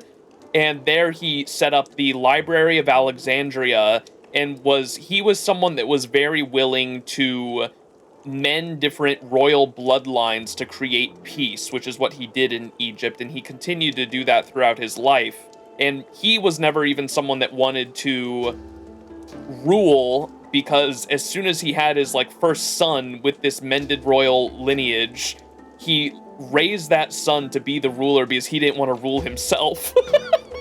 And I don't know, the guy's very fascinating. He was also very, very interested in progressing human knowledge in general, and he did a lot of work with heliocentrism and studying the stars, and that laid the groundwork for future generations to figure out things like the Earth actually doesn't, or the universe doesn't revolve around the Earth, and actually the stars themselves, that the Earth rotates around the sun, and that the sun itself is just one of many stars out there.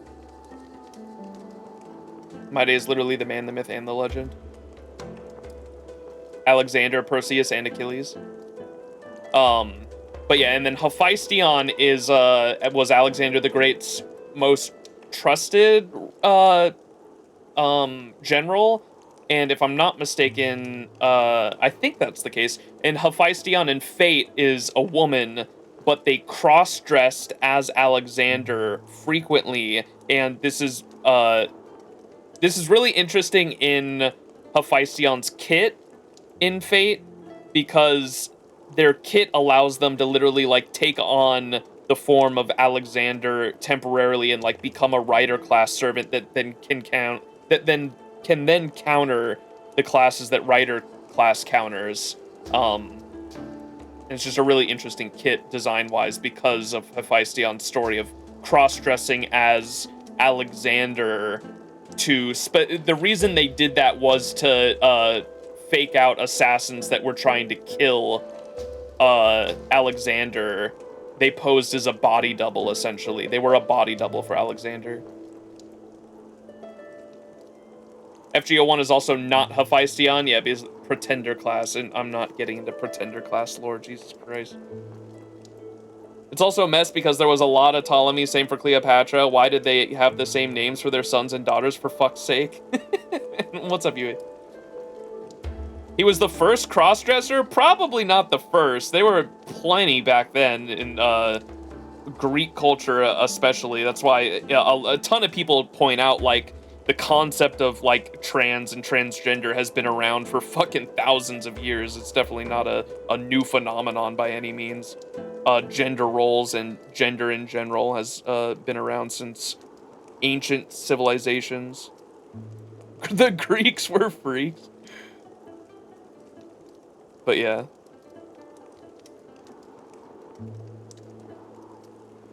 A guy who learned history in FGO versus a girl who learned history in Italia, who would win?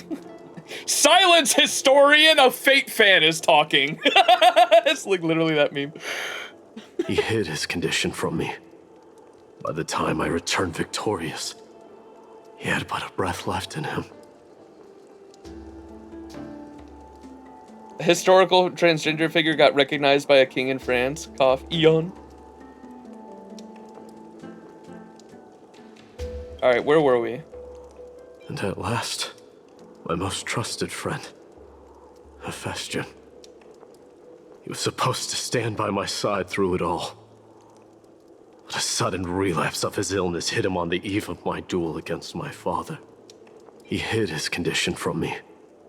By the time I returned victorious, he had but a breath left in him. A Kremnoan, dying on a sickbed. I would be a laughingstock to everyone. Hephaestion, my dear friend. Spare your strength. I'll go get a physician. No need. Even if Perdiccas were here, he couldn't stop destiny from taking me away. Wasn't that like how did Alexander die?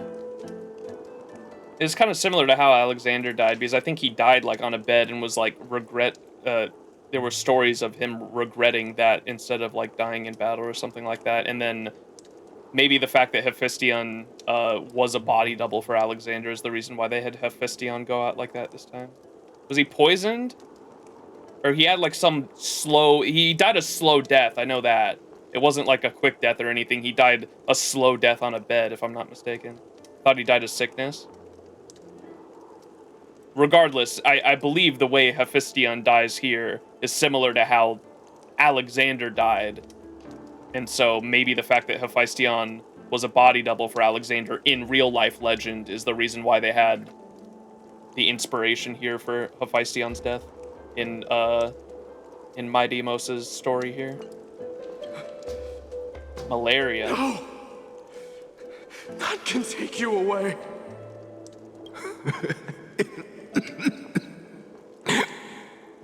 Mightimos,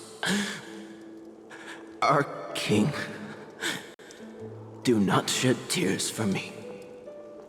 It's not befitting of your status.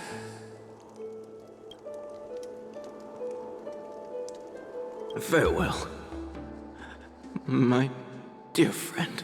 Can I get a salute in chat for You Hephaestia? must lead us back home. What a grave trial indeed. Now I understand why you see immortality as a defect, or even a curse. My father threw me into the sea of souls to break the wheel of karma. But little did he realize it would grant me an immortal body and summon a fated revenge on his head. Following his demise, I considered leading my people back to our homeland. Kremnos had already turned it into a wasteland. Only darkness and insanity thrived there. Against the dissent of many, Krateros included. I made the Kremnoan detachment stay in Akama. But I know that their glory will never be doused out. The instant of strife shall inevitably arrive. Look at it. Remember the blazing sun I was talking about? With finance connections? I gotta write this shit down because it's visually on his character design too. Interesting. And I gotta go back and see what they said in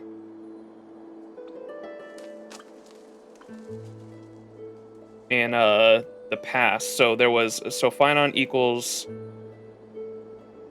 blazing sun question mark?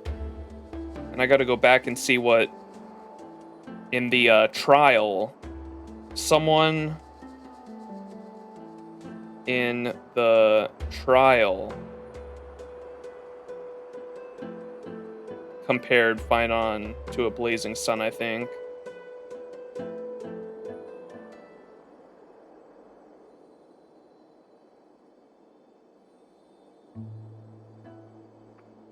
And then Tribby later on said the memories attached. I think she said something along the lines of like the memories attached to the Black Reaver was like a blazing sun, I think, which is interesting because that connects to Finon, right? And the blazing sun.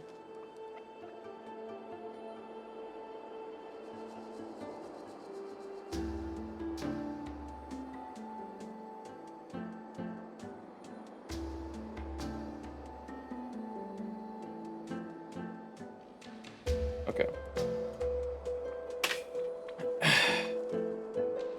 Indeed, he's the inverse of Kiana. Who is Diana? Who is Artemis? Bro, what? If you take over Nikador, then you must begin the journey back to your homeland. So, you hesitate because you think leaving your people in the Holy City is a better choice? They gasp. I don't know. But I have never been crowned. And those 5 were never endowed with any titles. None is aware of their glory. Your predicament is truly complicated. I don't know how I can give you any useful advice. Maybe you could seek counsel from more people, such as the Grand Craftsman. Cartonis' people seem to have been through comparable dilemmas. And that teacher of yours, Krateros? We've got a big problem. Big. Lady Tribby, what's making you so flustered? Hurry up and go save Trina. She got abducted by Krateros. Oh my god. What? Krateros, what's going on? How the fuck did you even get in here? Oh, maybe he abducted her to open a portal to get in here? It has to be it. He wants to take the core flame. Mighty Mos. It seems I was the one who exposed my vulnerabilities first. Aglaya, I demand an explanation. This man abducted Trinan by force and forced her to bring him to the vortex of Genesis. He then brazenly stepped into the trial of the Lance of Fury, and naturally failed. Loser! Loser! You gave up one of Tribby's lives for that? What the fuck? Is she telling the truth? Why did you do that? Because I don't want to wait anymore. Your hesitation made me desperate. If you want to run away from your destiny to become king, then keep running. Someone will eventually stand up and fill in the gap left by strife. Then they will lead our people home. Age has blinded you, teacher. Can't you see that I'm hesitating because of this very recklessness seared into your blood? Crateros, do you truly believe you're worthy of entering the trial? To blaspheme against the prophecy? Bro, I stand with him. Does the mission we Chrysos heirs bear seem like child's play to you? Yeah, kinda, actually. Do you know how the Kremnoans see you, Aglaya? You're a hypocrite and a megalomaniac.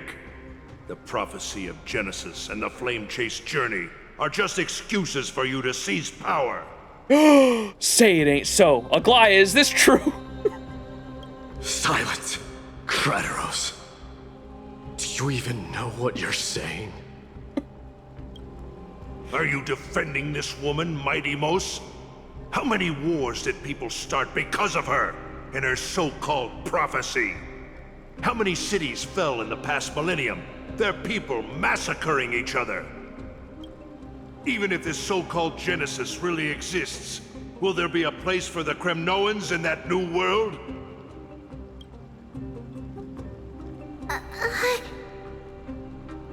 Lay gasp.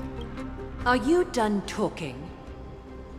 By agreement between the Chrysos heirs and the Council of Elders, those who trespass upon the Vortex of Genesis need not be tried by the Council. I am allowed to pass judgment alone. Crateros, your actions are unforgivable. I hereby sentence you. Aggie, wait! We have a proposal! Someone has to resolve this conflict between the cities. Lord Crateros did not use violence to harm us. We can sense that his anxiety stems from his concern for his people's future. Please, Aglaya, hear us out first. I mean, I could have told you that his actions were for his people's future. Obviously, someone... Aggie... can't even conceive of the concept of imagining a future for their people. I'm just tossing shit. I'm listening. I'm sorry, Lord Crateros. We were so preoccupied with deciphering the fragments of prophecy that we neglected those of you not favored by its message. Your accusations were harsh, but justified. We wish to earn your trust and those of the Kremnoans. I think the best way to do that is to take you to witness the source of the prophecy for yourself. Oh my god, finally. This should have been fucking literally as we entered Amphoreus. How are you going to show me something that has no form? You've heard about that Outlander, right? He has somehow made a connection with Orynyx and can completely replicate scenes from the past. We will ask for his aid. Tomorrow, at the Abyss of Fate in the Temple of Yanisopolis, we will show you everything from that distant memory, Crateros. A fair proposal. I accept. Until then, you will be stripped of your freedom. That is my one condition, and I will brook no argument. Classic Aggie, stripping people of their freedom. It is not the first time I've been made someone else's prisoner. Do as you please, demigod. Teacher. Why did... Forgive me, young master. But I just cannot wait any longer. Ever since your father died, our people and I have been waiting for a day to revive Kremnos. We placed all of our hopes in you, but never received an answer. This obsession for returning home has become a sickness for our people. Wise as you are, I refuse to believe that you can't see the truth. You have a clear head, which is why you're also incomparably alone. A smart person can only choose to tangle himself with the mundane of this world. If you're truly capable of leading our people beyond this blood-stained fate, then prove it to me once more, Mighty Mos. Just as you did back then.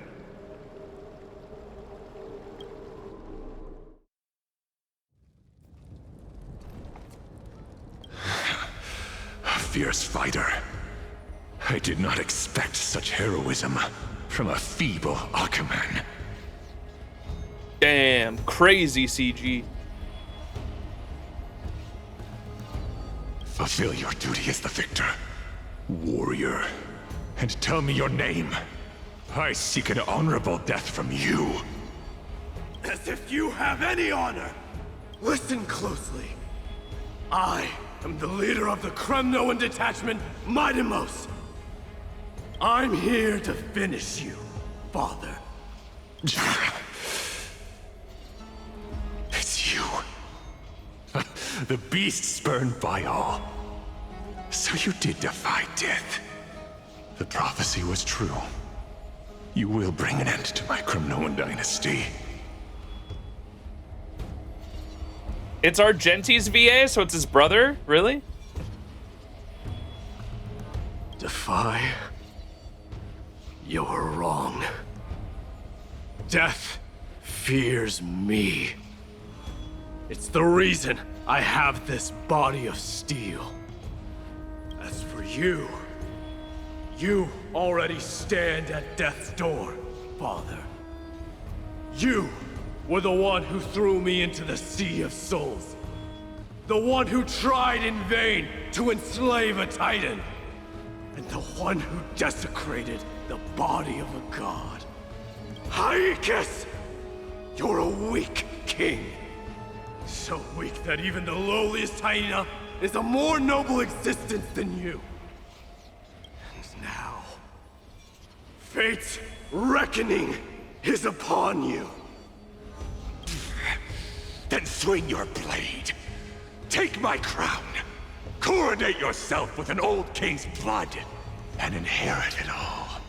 Become the new rightful king of Kremnos. No. I don't want the crown. Listen.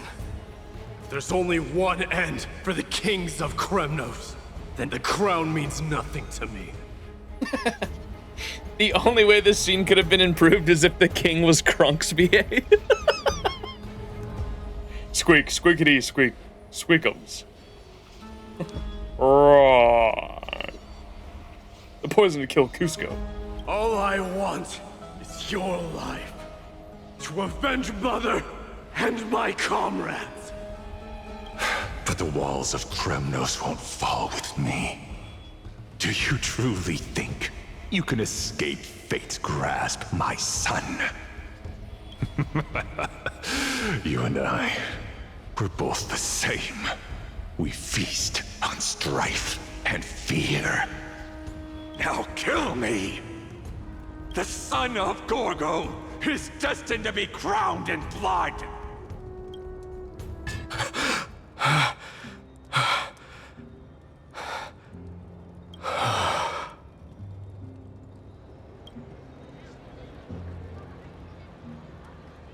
Kratos. He said the Grand Craftsman Cartonus might have some suggestions. Might as well go see him. Grand Craftsman, how have you been? King of Kremnos it is. That you would come, I knew. Yams with the 5 gifted subs. Thanks so much. Gifted a total of 99 subs in this channel. That's absolutely diabolical, Yams. Thank you so much. If you got gifted a sub, be sure to say thank you. You get access to cool emotes and ad-free viewing. Oh boy, oh boy. Thank you so much, Yams. 5 gifted subs for the bath scene I missed. Wait, what? Why is My Day talking to Cartonis? You knew I was coming? Your matters, I've heard. The path forward you seek. Many questions you have. But before that, take this. Where did this come up earlier? We saw this earlier this stream. What's this? A signet ring.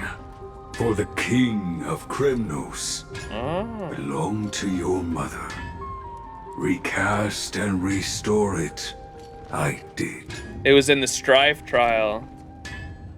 What? Mother threw it into the Sea of Souls. A long time to fish out it took. Very fortunate we were. I can hardly imagine how much patience and courage it must have taken to find such a small signet ring in the Sea of Souls. I owe you one. Okay. Finon suggested that My Day should talk to Cartonis for advice, and Cartonis gave him this ring. I wonder if Finon found the ring, and then it sounds like Cartonis restored it. Finon found the ring for My Day. Is this some offhanded proposal, perhaps? Gratitude there is no need for. Repayment for saving me, this is. Questions you bring with you. Ask, now. Fate I've always denied. It's finally caught up to me. By all rights, I should accept Strife's authority. It would make everyone happy. The Chrysos heirs, the Council of Elders, the Kremnoans. Even the bards who will write it all into song. Yet hesitate still you do. Hesitate, why do you, young king? Because of my people. Be they men, women, the elderly or children. The hearts of all Kremnoans yearn for home. They've all been waiting for this day, for the day their king returns. Children of Strife would then be able to go home and embrace the old traditions. Never mind that most of them have only ever been heard in these so-called traditions in song. They would then gather around their king and throw themselves into battle. This is not a good thing, you believe. The Kremnoans have been trapped in a cycle of bloodshed for the past 1,000 years. They seek vengeance, start wars, become prosperous, and decline. How much innocent blood flowed into the River of Souls in all those years? How many needless sacrifices could we have avoided? If I accept that fate and become the totem of strife, then lead my people into repeating the same mistakes, then of course I would be terrified. I'd be terrified of becoming king. Can you not say, fuck the concept of strife and lead your people in a different way? Is that a possibility? I'm sure he's terrified that the culture can't be changed, but that'd be my opinion. A different kind of Kremnoan you truly are. Why can't, if Kremnoians are known for their strength and resilience, why can't you be a strength and resilience that not seeks out wars, but seeks to protect? Be the strong that protect the weak, not the strong that seek out to destroy all in their path. Moments later in Triby's room. Mama! Mama! I had a dream last night. Oh, Now, what did you dream about, my darling Trebios? I had a dream that I turned into many me's. Then we made the moon into a ship and made the stars into our sails. Then we floated on the ocean and let the wind blow us in any direction it wanted. Tribby, that's just your ultimate. Well, that sounds like a lovely dream. Wait, her mom is Himiko? Yeah. The ocean and the sky were really, really dark. But there were so many of me that I wasn't scared at all because we'd all sing together. The ocean wind blew us onto an island where the wind tasted like flowers. There were bleating sheep and chirping birds inviting us to be their guests. There were so many animals on the island, but none of them ever fought. Yanis's holy maidens can receive guidance from the god of passages. Perhaps what you saw in your dream is a divine land somewhere in Amphoreus. Wait a second. What was that? What was the place called that was like the Utopian, the side quest stream, last stream, that the guy was trying to reach?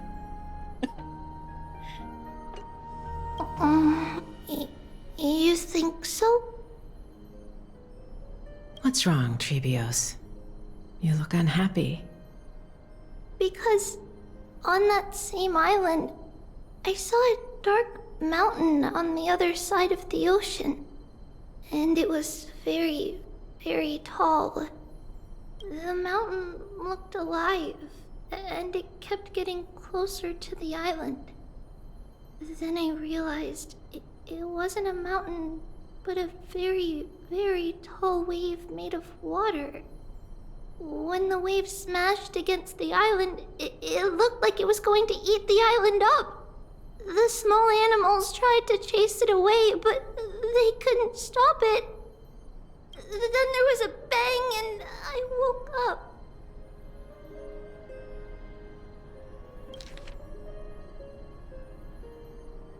A dark mountain. Is it the Black Tide, perhaps? A dark wave. Mama, does something that scary exist in real life? Yes. Unfortunately, it does exist in Amphoreus, but it's very far away from our temple. We call it the Black Tide, though it has nothing to do with water. It has no shape or form, but it can swallow up animals, humans, and even titans, turning them all into monsters. Oh, the Black Tide is a baddie. I don't want everyone to turn into its food. Can't we chase it away? Of course, my dear. You only need to behave well and listen to what the adults tell you. Study all the knowledge and etiquette you need, then grow up and become a proper holy maiden. The divine Yanis will then give you guidance and help you light the way for the people. Wow, I'm gonna eat a lot and study a lot and become a holy maiden. But Mama, you said the Black Tide can swallow up titans too. What do we do if even Yanis is eaten? If that happens, then the holy maiden will have to be the one to guide people on the right path. After all, we are the human avatars of the god of passages, yeah? Yeah! But one person alone is not enough. Once you're older, you'll make a lot of friends. You must do your best to unite them, because that's also our duty as priests. Friends? Are they also like me and Mama with pretty red hair?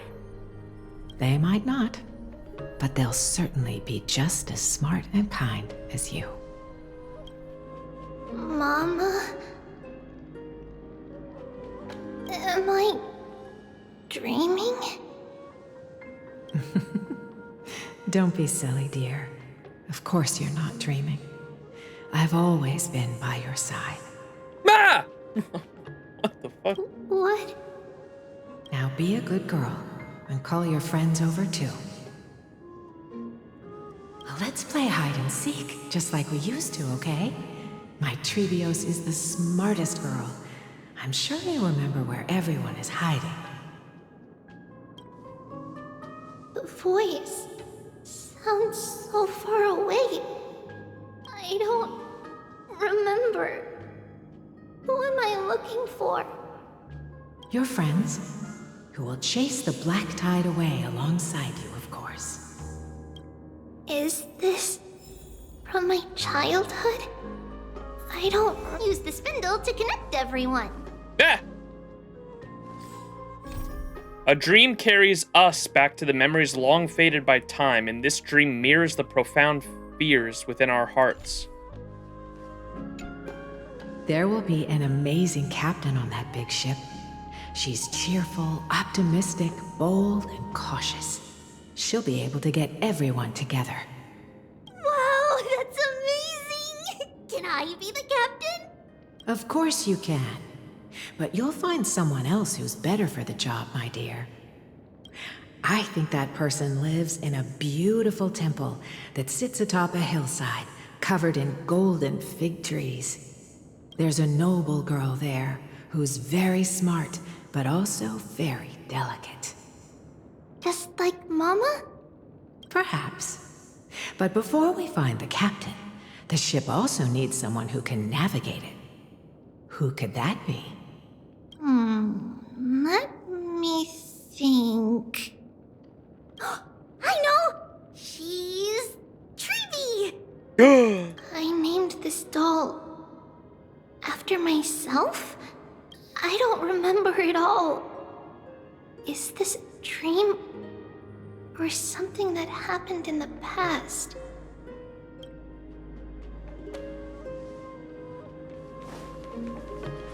I used to sit here and listen to Mama tell stories. Oh, how I wish to see you again, Mama.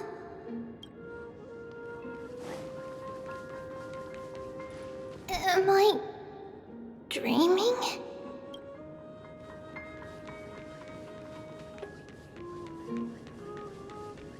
It's packed full. Mama must have left all of these for me. All the words are blurred out. Could it be that my memory is fading? Mythos!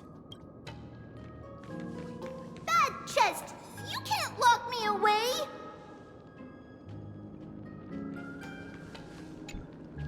Huh?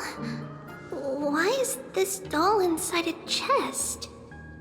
It's holding a sword. Why? Many years later, many brave warriors will board this ship. They're skilled combatants who fear no danger. Ooh, I can learn how to fight too and protect everybody! Silly girl. You're Yanisopoulos' holy maiden. It's not your duty to fight. There will be many others to protect you. Alright.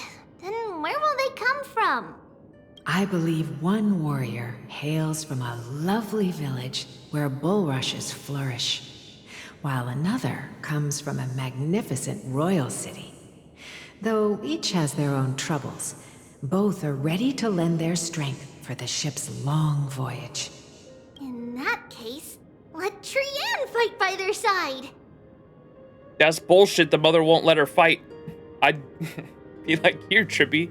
This is called the Kalishnikov. Make sure it's on safety unless you're ready to use it. This way, they'll always stay on course. How could I have known the name Trianne back then? Was it just a coincidence, or...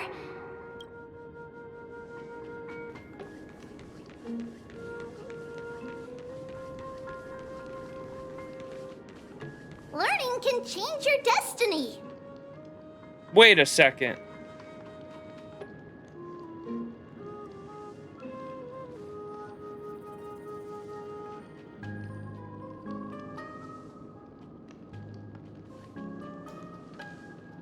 Her ult? No, I know, but you tell me that shit's fucking canon? I thought it was just her imagination. What the fuck? They got the schematics for a fucking spaceship right there. Is Tribby the reason they know about the infinity sign? What the hell? A blackboard? And what is that drawing? Doesn't ring a bell at all. Perhaps it's just a childhood doodle. That is no doodle, dog. Full-on fucking blueprints for rocket science.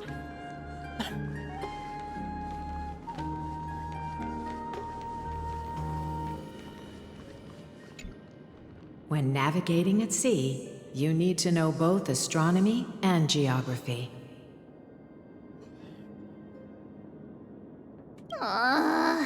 Isn't Yanis's knowledge enough? Oh, sweetie. The ocean isn't like the land. It's easy to get lost. That's why it's important to learn to recognize the miracle of Aquila. Alright. Even though my brain is already super duper smart, I'll still try my very best. Circe also favors children who try their best. They will send a wise scholar as everyone's teacher to help you reach your dreams. Y'all seen, what's that music video called?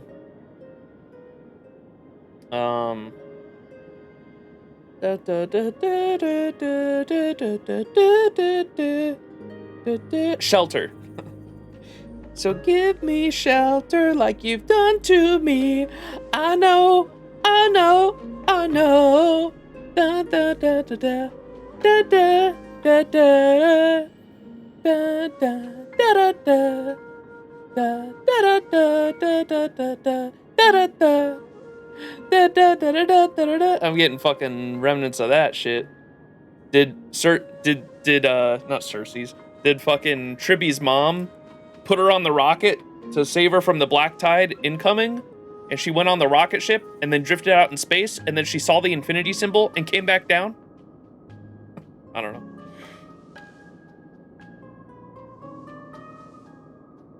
Cersei's also favors children who try their best. They will send a wise scholar as everyone's teacher to help you reach their dream. I want to be a teacher too! Oh, wait. I'm super duper smart. So I want to be the teacher's teacher.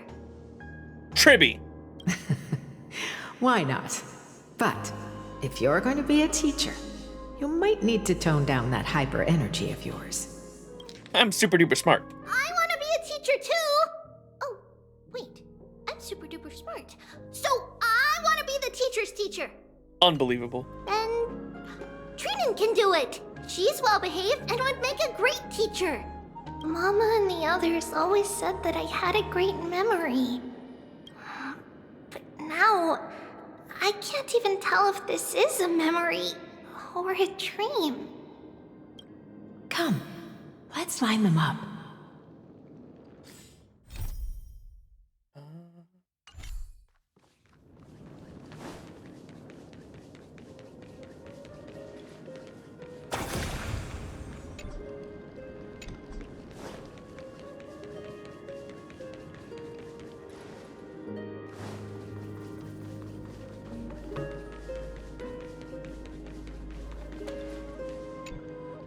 Now, Trebios, set them on this music box and let them compose a melody for our song.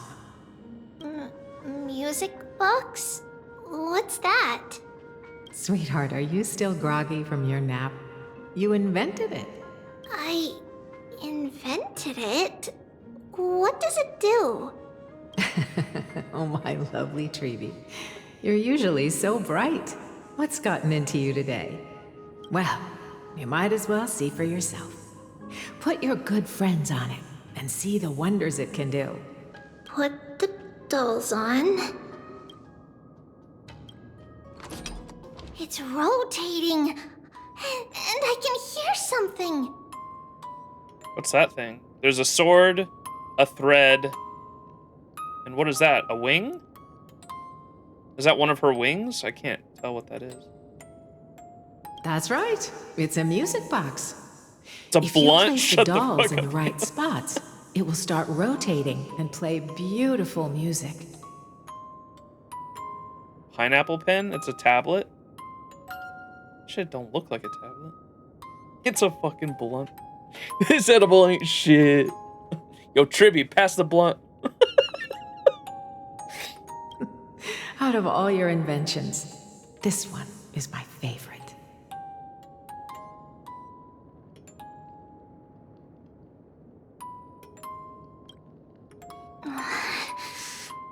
I don't remember.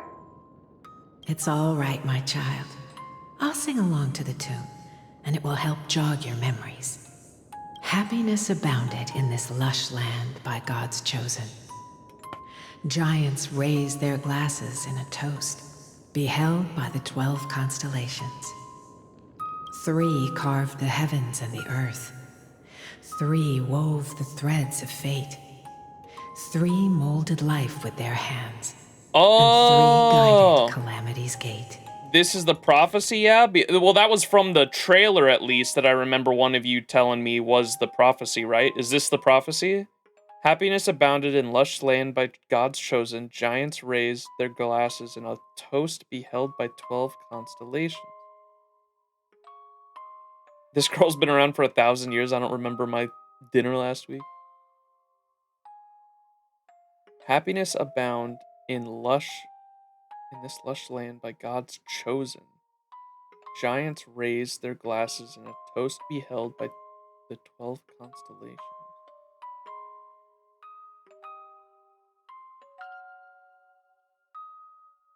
So that's the Titan. That correlates to the Titans, the 12 constellations. Happiness abound in lush land chosen by God's chosen. The 13th, maybe? God's chosen. Recarved the heavens and the earth. They declared the world too unstirring, hence wished endless laughter upon the living. Aha! Thus you and I were created, with words and song to weave, and love and intimacy to give. Thus creation was complete. Who then will bear the weight of humanity's souls, to lighten the steps of the living as a whole?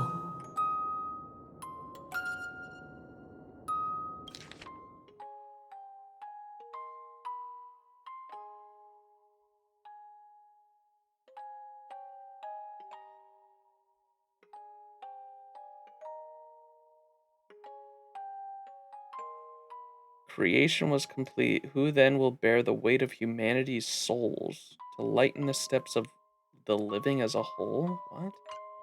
O great Kephale, all-knowing Father of stature so tall, yet low does their gaze willingly fall. With light of dawn heavy upon their shoulders, golden blood spills unto the land, converging into a boiling river that flows to the heroic heirs of this world.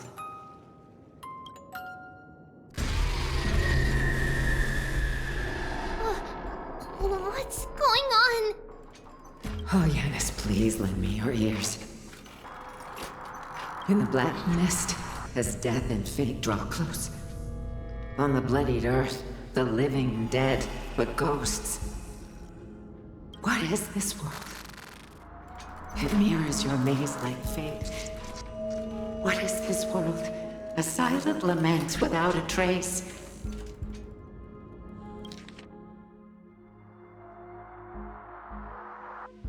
Oh, Yanis, please lend me your ears. In the black mist, as death and fate draw close. In the bloodied earth, the living and dead, but ghosts? Is that ghosts? In the black mist, as death and fate draw close. On the bloodied earth, the living and dead, but ghosts. What is this world? It mirrors your maze like... What is this world? It mirrors your maze-like fate. What is this world? A silent lament without a trace. Perhaps chaos?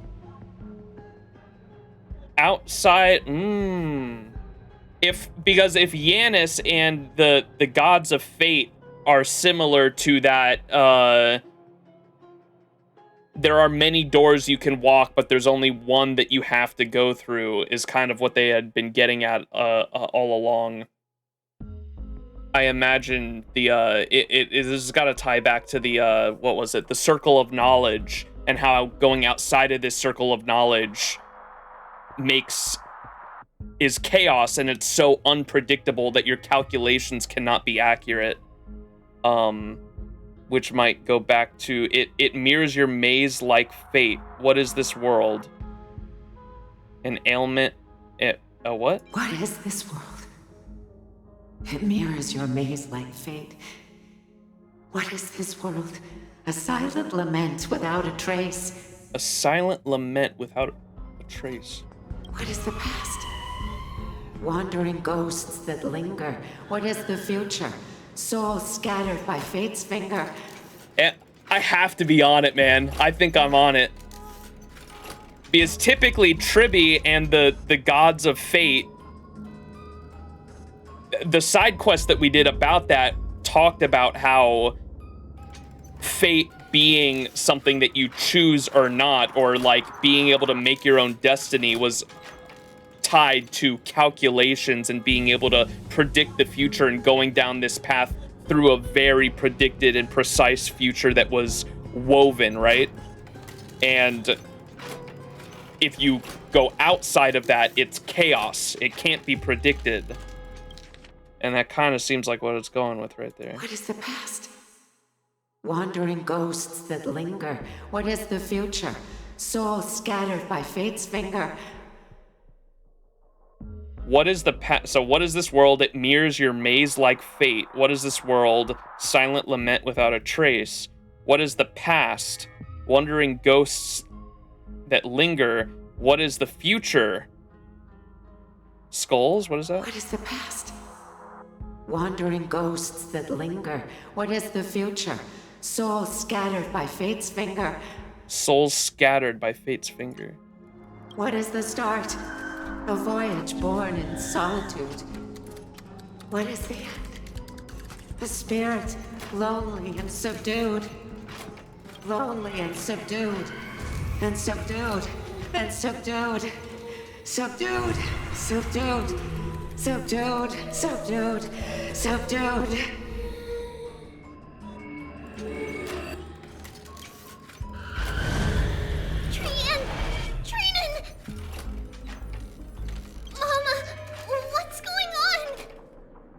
Hurry! Run! Trebios, run! The black tide has arrived! Where can I go? What did she say here? The black tide has arrived! Oh. There's a lot more blurred out there.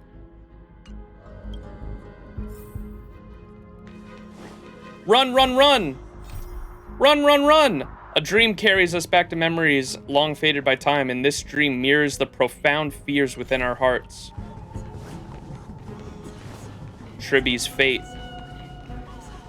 What's this?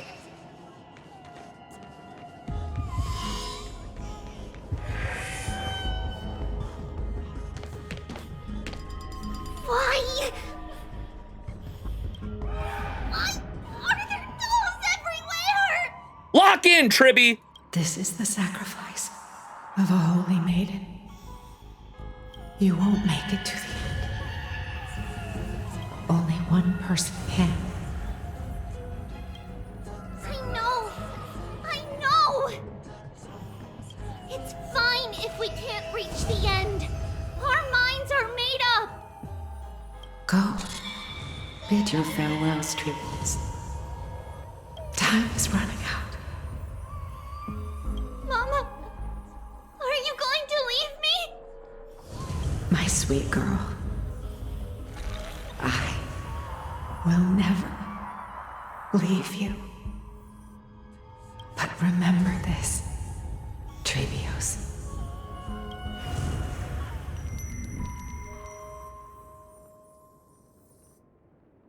All shall bid farewell to one, and that person alone will witness the miracle.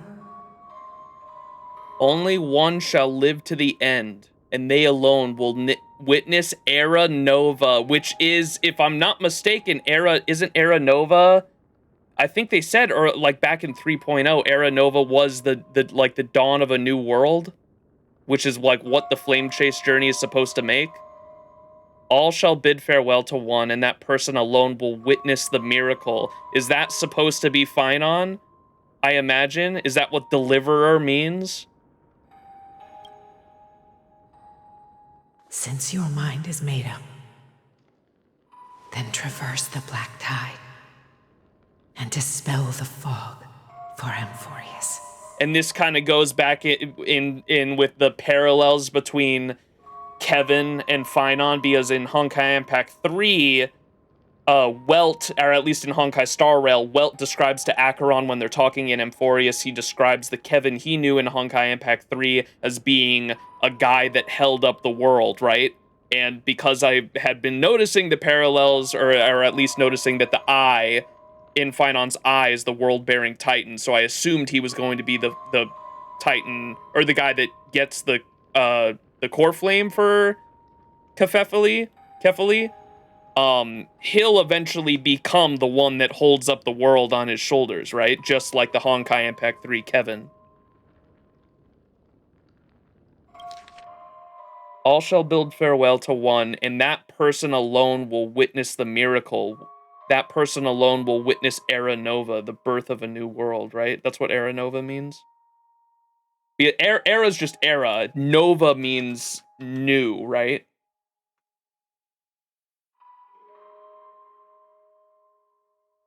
Nova means a new, Latin for new star.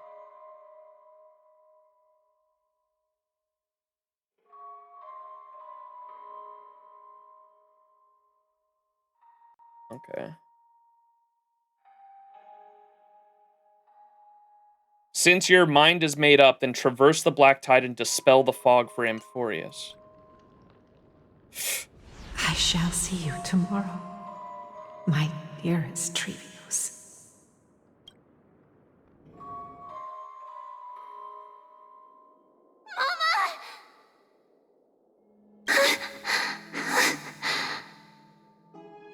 Are we still in a dream? You're in Penacony. Wake up! Did you have a nightmare? Maybe. But it's been a long time since we had any dreams. It's not yet the entry hour. You still have plenty of time to rest.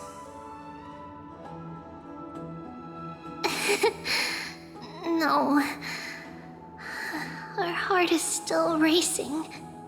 It must be that reckless Kremnoan soldier who startled Trinan, and you as well. If you want, I can pass through his chest with the golden thread right now. What? Aggie, cut it out with the scary talk. I'm just kidding. If I were serious, I wouldn't have waited until now. Wow, you're so powerful. Do you want to talk about the dream? Keeping it bottled up is not good for your health. We had a dream about Mama. The dream itself was nothing. It's just the timing that feels a bit unsettling. You mean... It's Trian. Even if we refrain from ever using the power of the Century Gate again, her soul continues to slowly drift away from her body. There isn't much time left.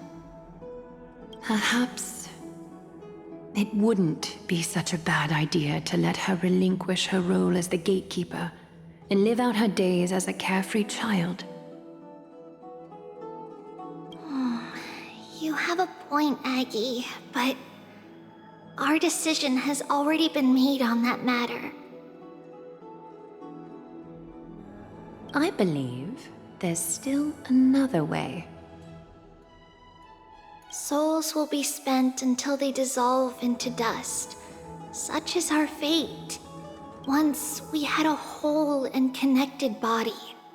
If that body were a tree, then its trunk and branches would share the same fate, decaying at the same pace. Dude, I'm so past theorizing what the fuck the Trailblaze journey is about now. I'm thinking about what the greater whole of this entire thing is supposed to be. That's what my mind is on now. I don't even... Oh my god. Oh man, I'm gonna have to go through my notes and start looking at a lot more shit now that we have that reveal. Like the bros thinking and theorizing everything. You know how I had at the bottom of my schizo board at the beginning of the stream when I showed y'all, like the two big questions surrounding the Black Tide were like, what was it created for? Why was it created? What is its purpose? What is it all here for? Now I'm wondering that for not just the Black Tide, but the entirety of Amphoreus, because the entirety of Amphoreus was shrouded behind something. They called it chaotic energy, is what Black Swan said, and I was wondering this whole time, what the fuck is chaotic energy? We still don't know. The chaotic energy could refer to my whole thing about the circle of knowledge, and when you go outside of the circle of knowledge, things get unpredictable. They get, ooh, and it was shrouded. I imagine it was shrouded because every time someone goes outside the circle of knowledge, when we read that lore back in the pre-3.0 stream, we were reading this lore about the circle of knowledge and the unknowable domain, and how anyone that went outside of that circle of knowledge, what's her name? Who's the assassin for Noose? What's that? What's her fucking name? Let Otto cook. 12 hours of heroines. Polka. Every time someone goes outside of that circle of knowledge, Polka Kakamon is sent to kill them, right? Or we don't know if Noose is the one, we don't know if Noose has contracted Polka to do that for them, or if Polka's doing it of her own volition. We don't know the answer to that, I don't think. But the fact that Polka is sent to kill anybody that goes outside of this circle of knowledge makes me think that this entire thing could be related to that in terms of why it was hidden. So what is the core purpose of why Amphoreus is there? What was going on here? And why does it seemingly seem like this is all some way to like fucking fuck with the circle of knowledge to create chaos somehow? I don't know.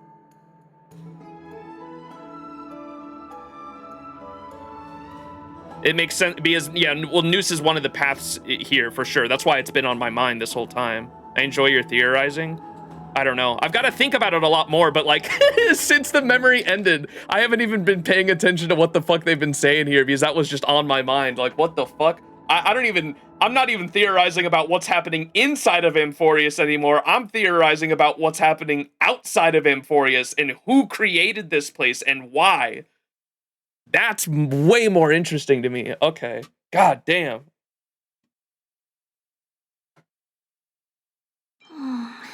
You have a point, Aggie, but our decision has already been made on that matter. I believe there's still another way.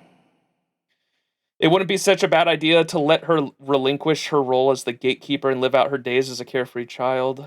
I believe there's still another way. Souls will be spent until they dissolve into dust, such as our fate. Once we had a whole and connected body, if that body were a tree, then its trunk and branches would share the same fate, decaying at the same pace. Now, we are fragmented into numerous selves. Despite the absence of a trunk, we are offered another possibility. We can choose how our branches will perish in a way that is most beneficial to the Flame Chase journey. Compared with saying farewell to one person, watching many fade away before me is even more sorrowful. But advancing is the destined end of Yanis's trial. There's no retreat in our path. Don't feel sad about saying goodbye to us. We've already agreed on this, right? It won't be long before I forget what sorrow tastes like.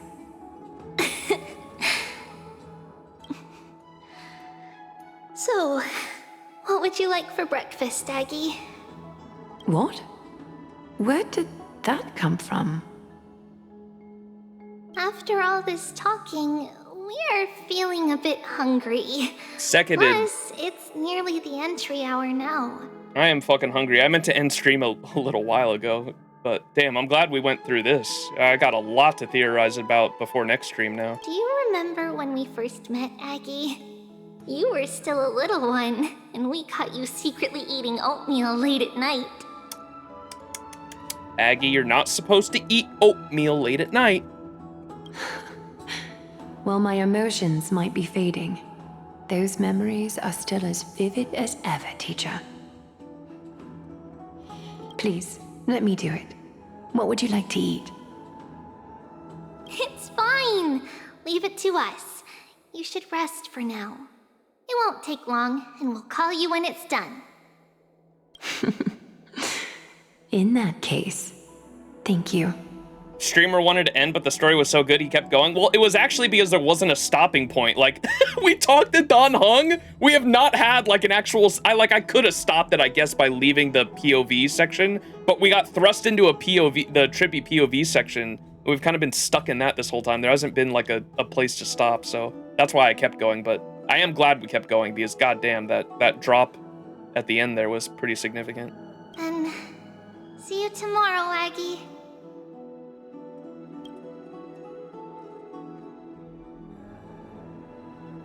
Nevertheless, that nightmare is ominous.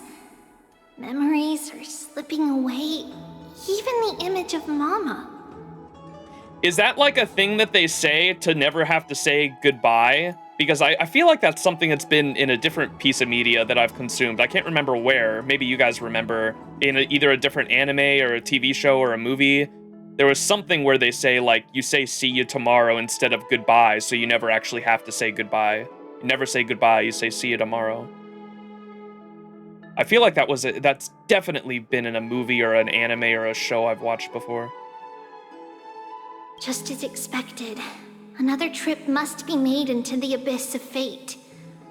Hopefully Oryx will be willing to help us. The line was like, see you later or something? Yeah, it's definitely been in another piece of media though, regardless. And because her mother, the reason I bring that up is because her mother in the memory said that to her as well. See you tomorrow. I also remember something like that. Yeah, I can't put my finger on where it was, but like that was definitely in a piece of media I've consumed before.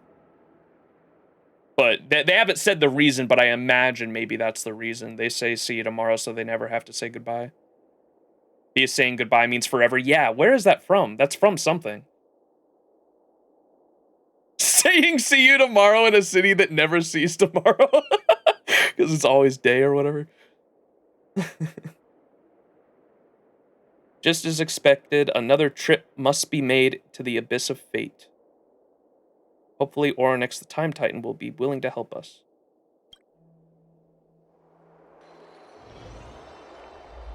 At the same time, somewhere in Akama, please give me a place to stop. I'm hungry. Anaxa! Never mind, I'm locked in. Long time no see, Professor Anaxa. Who are you? It's been a while. I'm the one who once overthrew the entire classroom in that spiritual physics lecture. Dude, Finon gets around. How the fuck was he, like, winning debates over at the Grove? That surprised the fuck out of me. I was like, this guy has to have room temperature IQ. What the fuck do you mean he was winning debates at the Grove? Finon's a delinquent? He's just got that aura. The generic MC has no flaws, right? Yeah. He may be a goofball, but he's smart. So are you pulling him on his rerun? Anaxa? I don't know. I thought about it too, because I do like his character, but he'd take a investment that I don't know if I'd be willing to I don't know if I'd be willing to invest in his best supports.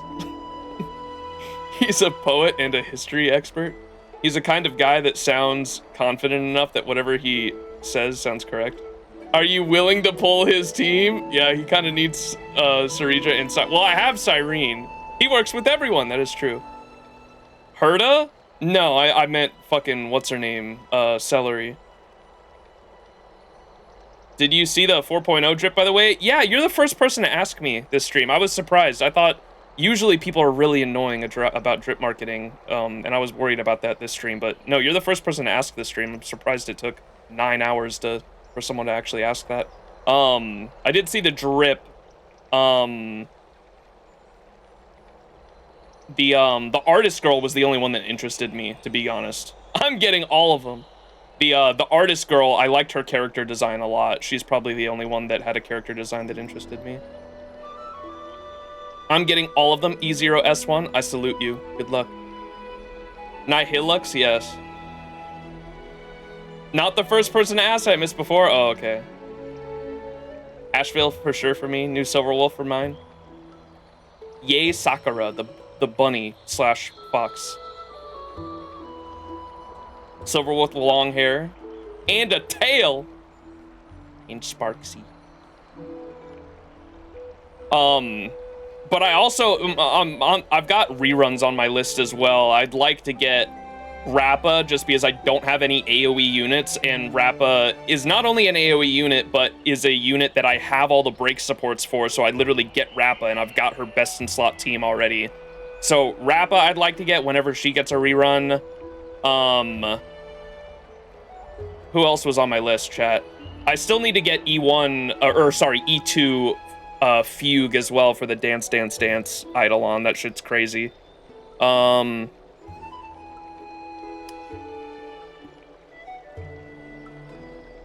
What's the don't get E2 Fugue? Why, Yams?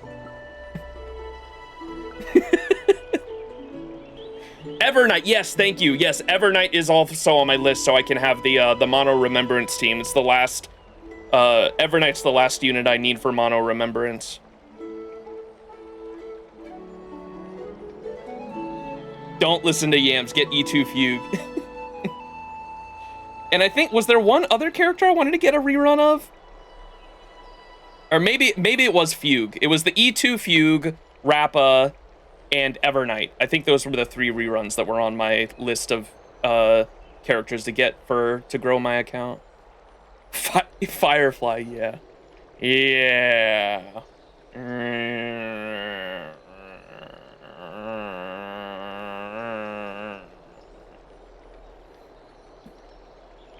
Rappa, is she an upcoming character? If I hear anyone else talking shit about my Rappa, I'm gonna start, guns are gonna be fucking blazing, all right?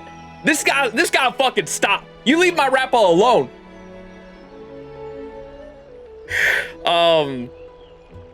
We'll see if I like Finon too, because I feel really bad that I feel really bad that I have like a $200 community funded Finon for just E0. No S1, E0 Finon cost my community $200, bro. That's just kind of crazy. Maxi leaks? No, don't talk leaks here. We don't, no leaks. I don't look at leaks, we don't talk leaks.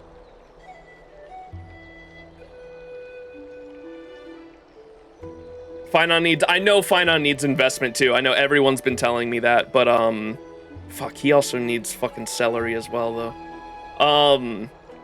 I can make him work without her though, I think, if I invest in him.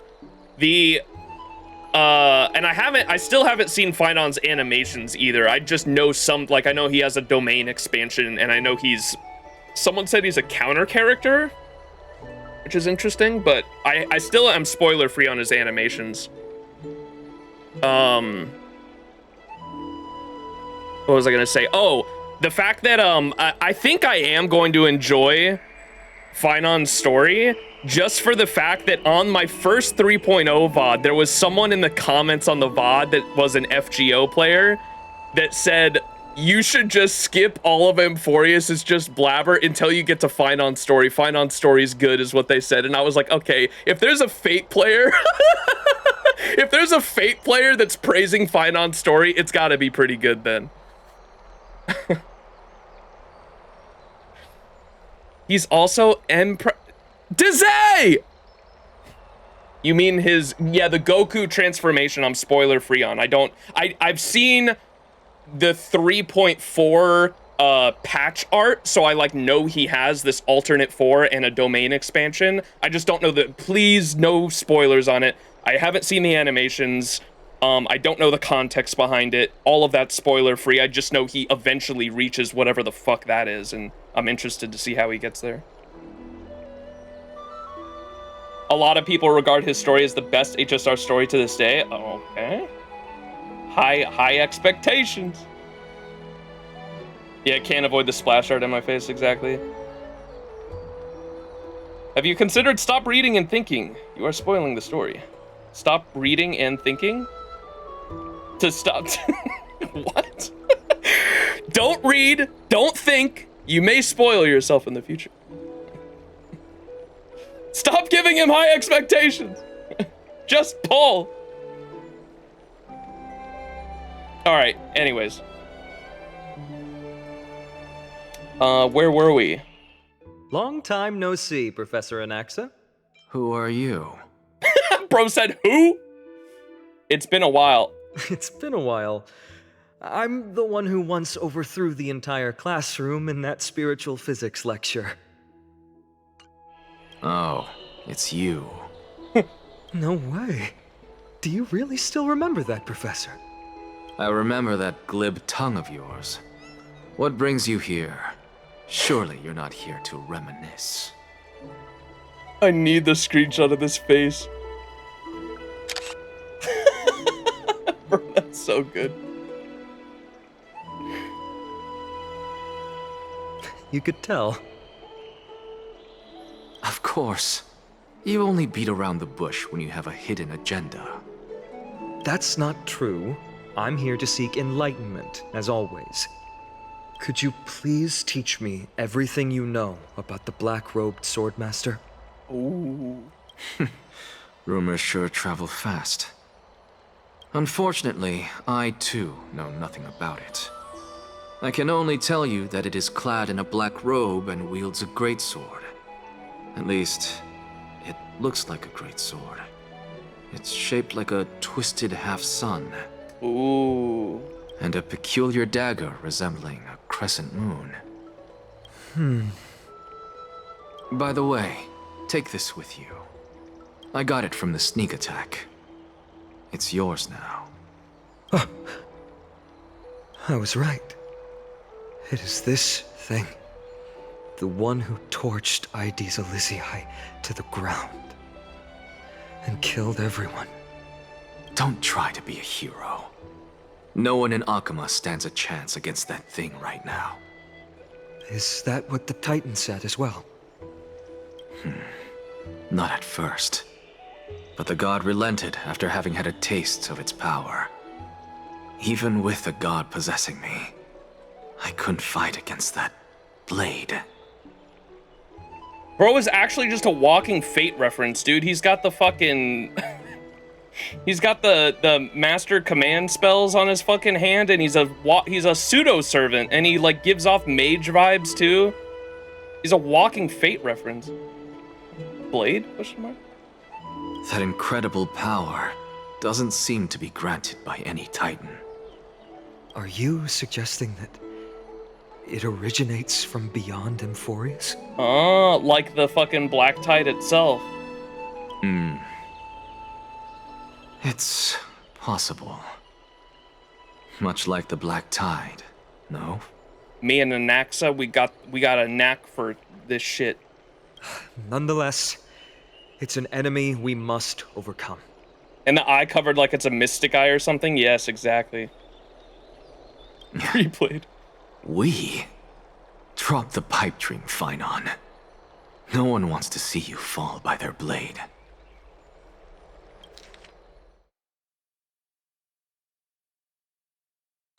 Their mere presence will endanger the holy city and the flame chase. You know that I don't believe. You don't believe in the so-called prophecy, I know. My goat. However, I'm here to seek your assistance, not at the request of Aglaya or Tribi. I just want to eliminate a threat to the city I pledged to protect. That's all. The tragedy at the Grove must never happen again. Take a seat. Since you are sincerely seeking enlightenment, I suppose I can tell you one more thing.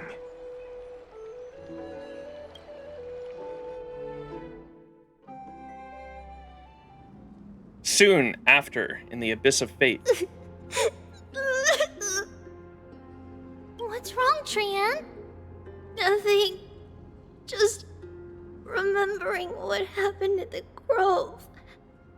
Monster in the black cloak. So scary. Everyone in danger. Nightmare. I can't forget. Don't be scared. There are no bad guys here. Didn't you save everyone with the Century Gate, Trian? Trian threw it away. Far, far away. It's never coming back. We got back safe from the Grove because of you, Trian. You're the reason the Flame Chase journey can continue. Have I been watching Strange Fake? I do watch it on Mondays, so I haven't watched the newest episode. I've watched, what, the first 2, though? Sorry. Trian feels a bit dizzy. Why are we here again? For the same thing, of course. Remember? Tomorrow we will reveal the prophecies passed to everyone. But first, we need to restore the memories that have been blurred by the fragmentation. We hope to present the full truth to everyone without hiding anything. Ooh. Why are we here again? For the same thing, of course. Remember, tomorrow we will reveal the prophecies passed to everyone. But first, we need to restore the memories that have been blurred by the fragmentation. Fragmentation? We hope to present the full truth to everyone without hiding anything. Does fragmentation mean their memories and, their memories, or even the fragmentation of their original self? Or fragmentum? Question mark? We hope to present the full truth to everyone without hiding anything. Since Yanis caused the fragmentation, we can only turn to another Titan, Orynyx, for help. Also, remember to get breakfast ready for Aggie before the Lucid Hour tomorrow. Oh, yes! Trian remembers now. Oh, on that note, we had better prepare some saffron before we meet with the Titan. Saffron?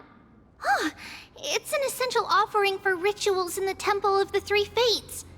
You think we shouldn't go to Orynyx empty-handed? Yes, it's also a symbol of Yanisopolis. If we are to replicate memories, we need to use something that has experienced those days. And when we first met Aggie, we added that to the porridge we made for her, and she really loved it. I see! It's like killing 3 birds with 1 stone! What the fuck are they talking about?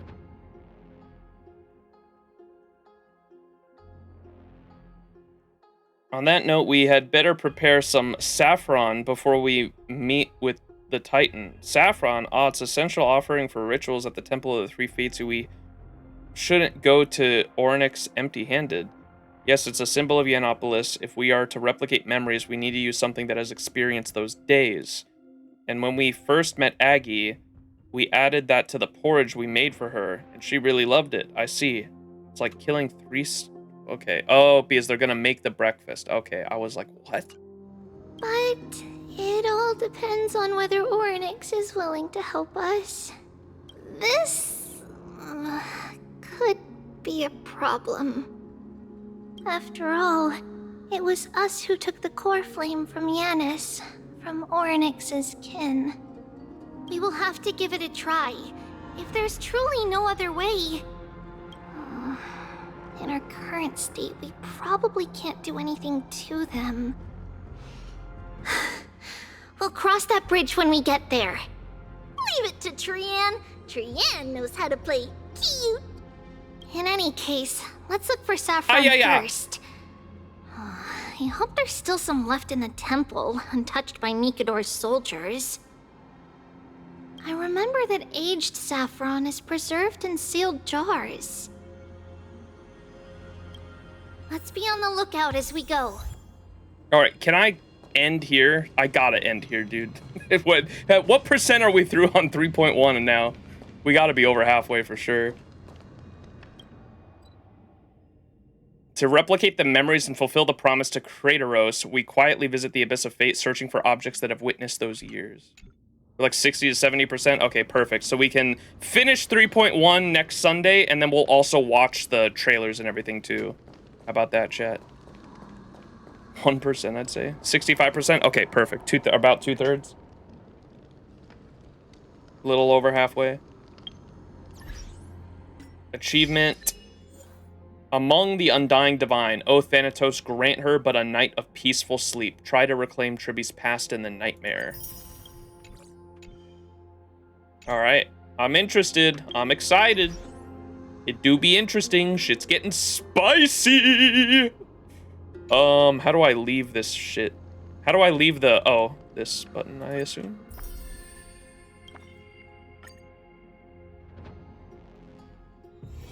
It's still early. Where to now? Early patches are very long, and I don't mind the length.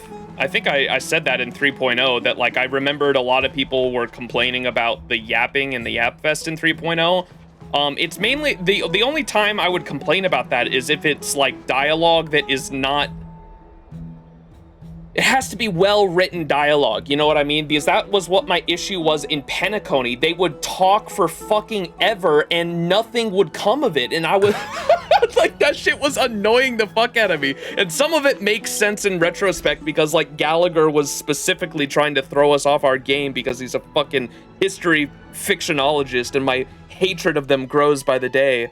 But oh my god, they would talk for like 20 minutes at a time, and I was like, I have gained no new information to theorize about. And it would annoy the fuck out of me. But Amphoreus does not seem to have that issue, at least not as bad. Like there definitely are some situations like the bath scene that I complained about where they were like, for certain reasons, we can't go into that now. And I'm like, okay, cool. But at least it hasn't been, I don't think there's been any situation or dialogue scene where it's been like 20 minutes of them talking and I have nothing new to like add to my notes, you know what I mean? So Amphoreus has been better paced in that way, I would say, at least dialogue wise. The bath scene is important. But yeah, I'm enjoying the overall story so far. We're getting enough information to keep me interested. And my notes are growing every stream. Tribbery literally can't remember. Well, this is what I mean by dialogue. If you don't, I understand from a writing, but like I'm critiquing the writing from a dialogue perspective here. Because when it comes to writing, you want to give the audience a little bit to foreshadow future events and be able to... How do I word this? You want to be able to give the audience a way to put the puzzle pieces together by giving them little pieces of the puzzle and not giving too much away. That I understand. But when you just flat out spell it out like that to your audience and you're like, no, we're not going to tell you this shit right now. I understand she doesn't remember, and that was the point of that. But the dialogue could have been so much better written to be able to relay that to the audience, I thought, at least in that conversation. These first two are the weakest of the Amphoreus, but I still enjoyed them. Yeah, and I'm enjoying them too. Like I said, I rated 3.0 like a 7 or a 7.5 out of 10, and so I enjoyed it enough to like keep me going. That's like where I'm at right now. I'm enjoying it enough to the point where I'm like writing down notes on, I'm actually interested to see what happens next. And the Chrysos heirs that were introduced this patch, I like more than the 3.0 Chrysos heirs, that's for sure. Hyacine and Anaxa, to me personally, are far more interesting characters from what we've gotten so far. So I'm interested to see how they go along. You want the audience to put it together just before it's revealed, IMO, because it creates suspense? Yes, exactly. And I think I've heard people say before, a trick to writing as well, the balance is to make the main character and the protagonist of your story, or what's happening in the story, and the characters that are unraveling the mystery that the audience is supposed to be unraveling, make them just slightly stupider than the audience. You have to make them just like, you have to allow the audience to come up with conclusions right before the protagonist does, just like you said. And Axel will be your top 3 of Amphoreus. He is pretty cool so far. And this patch was marketing Bind A and Tribi, yeah, which is why we got both of their stuff. But they're obviously setting up the next one too, which is Castorus and Axa was 3.2, right? But yeah, I enjoyed it so far. Little over halfway with 3.2, and I like it. I think we have enough for a 10 poll too. Where's the lucky spot for Fugue, chat? Yams, where's the lucky spot?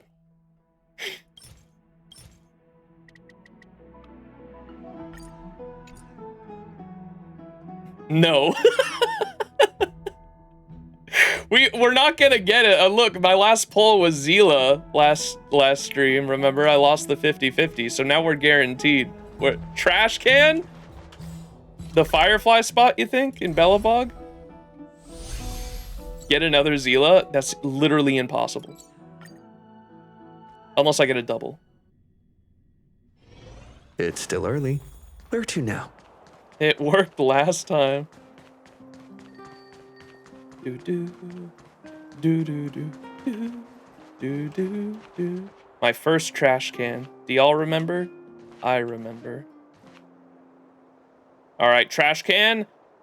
Give me some luck for a guaranteed Fugue after I lost that 50-50 to Zila. E2 Fugue right here. Damn.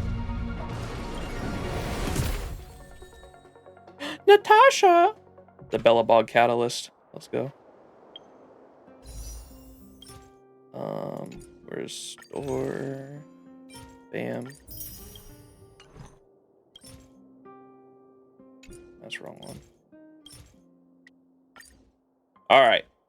And we'll save those for next stream. I will top up if we, I'm getting E2 Fugue. It's happening. We've got 9 days left, so next stream, I'll probably do a top up and we'll get that E2 Fugue. I need it. I need it in me. Zila main, congrats. I will spend money. Just get a double, bro. I just got my first one on Link Shift. All right. That is gonna have to do it. Let's go back to Amphoreus.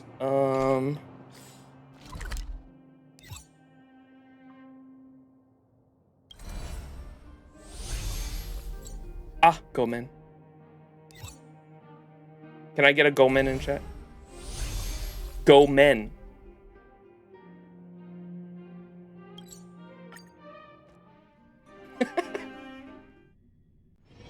It's still early. All right, chat. Thanks so much for hanging, though. Love you all so much. Appreciate you guys all coming out to these streams. Shit do be fun. Where the fuck is Kefali?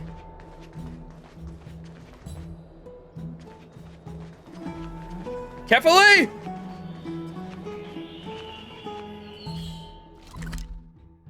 We're over here. Oh, I guess Kefali is like over this way.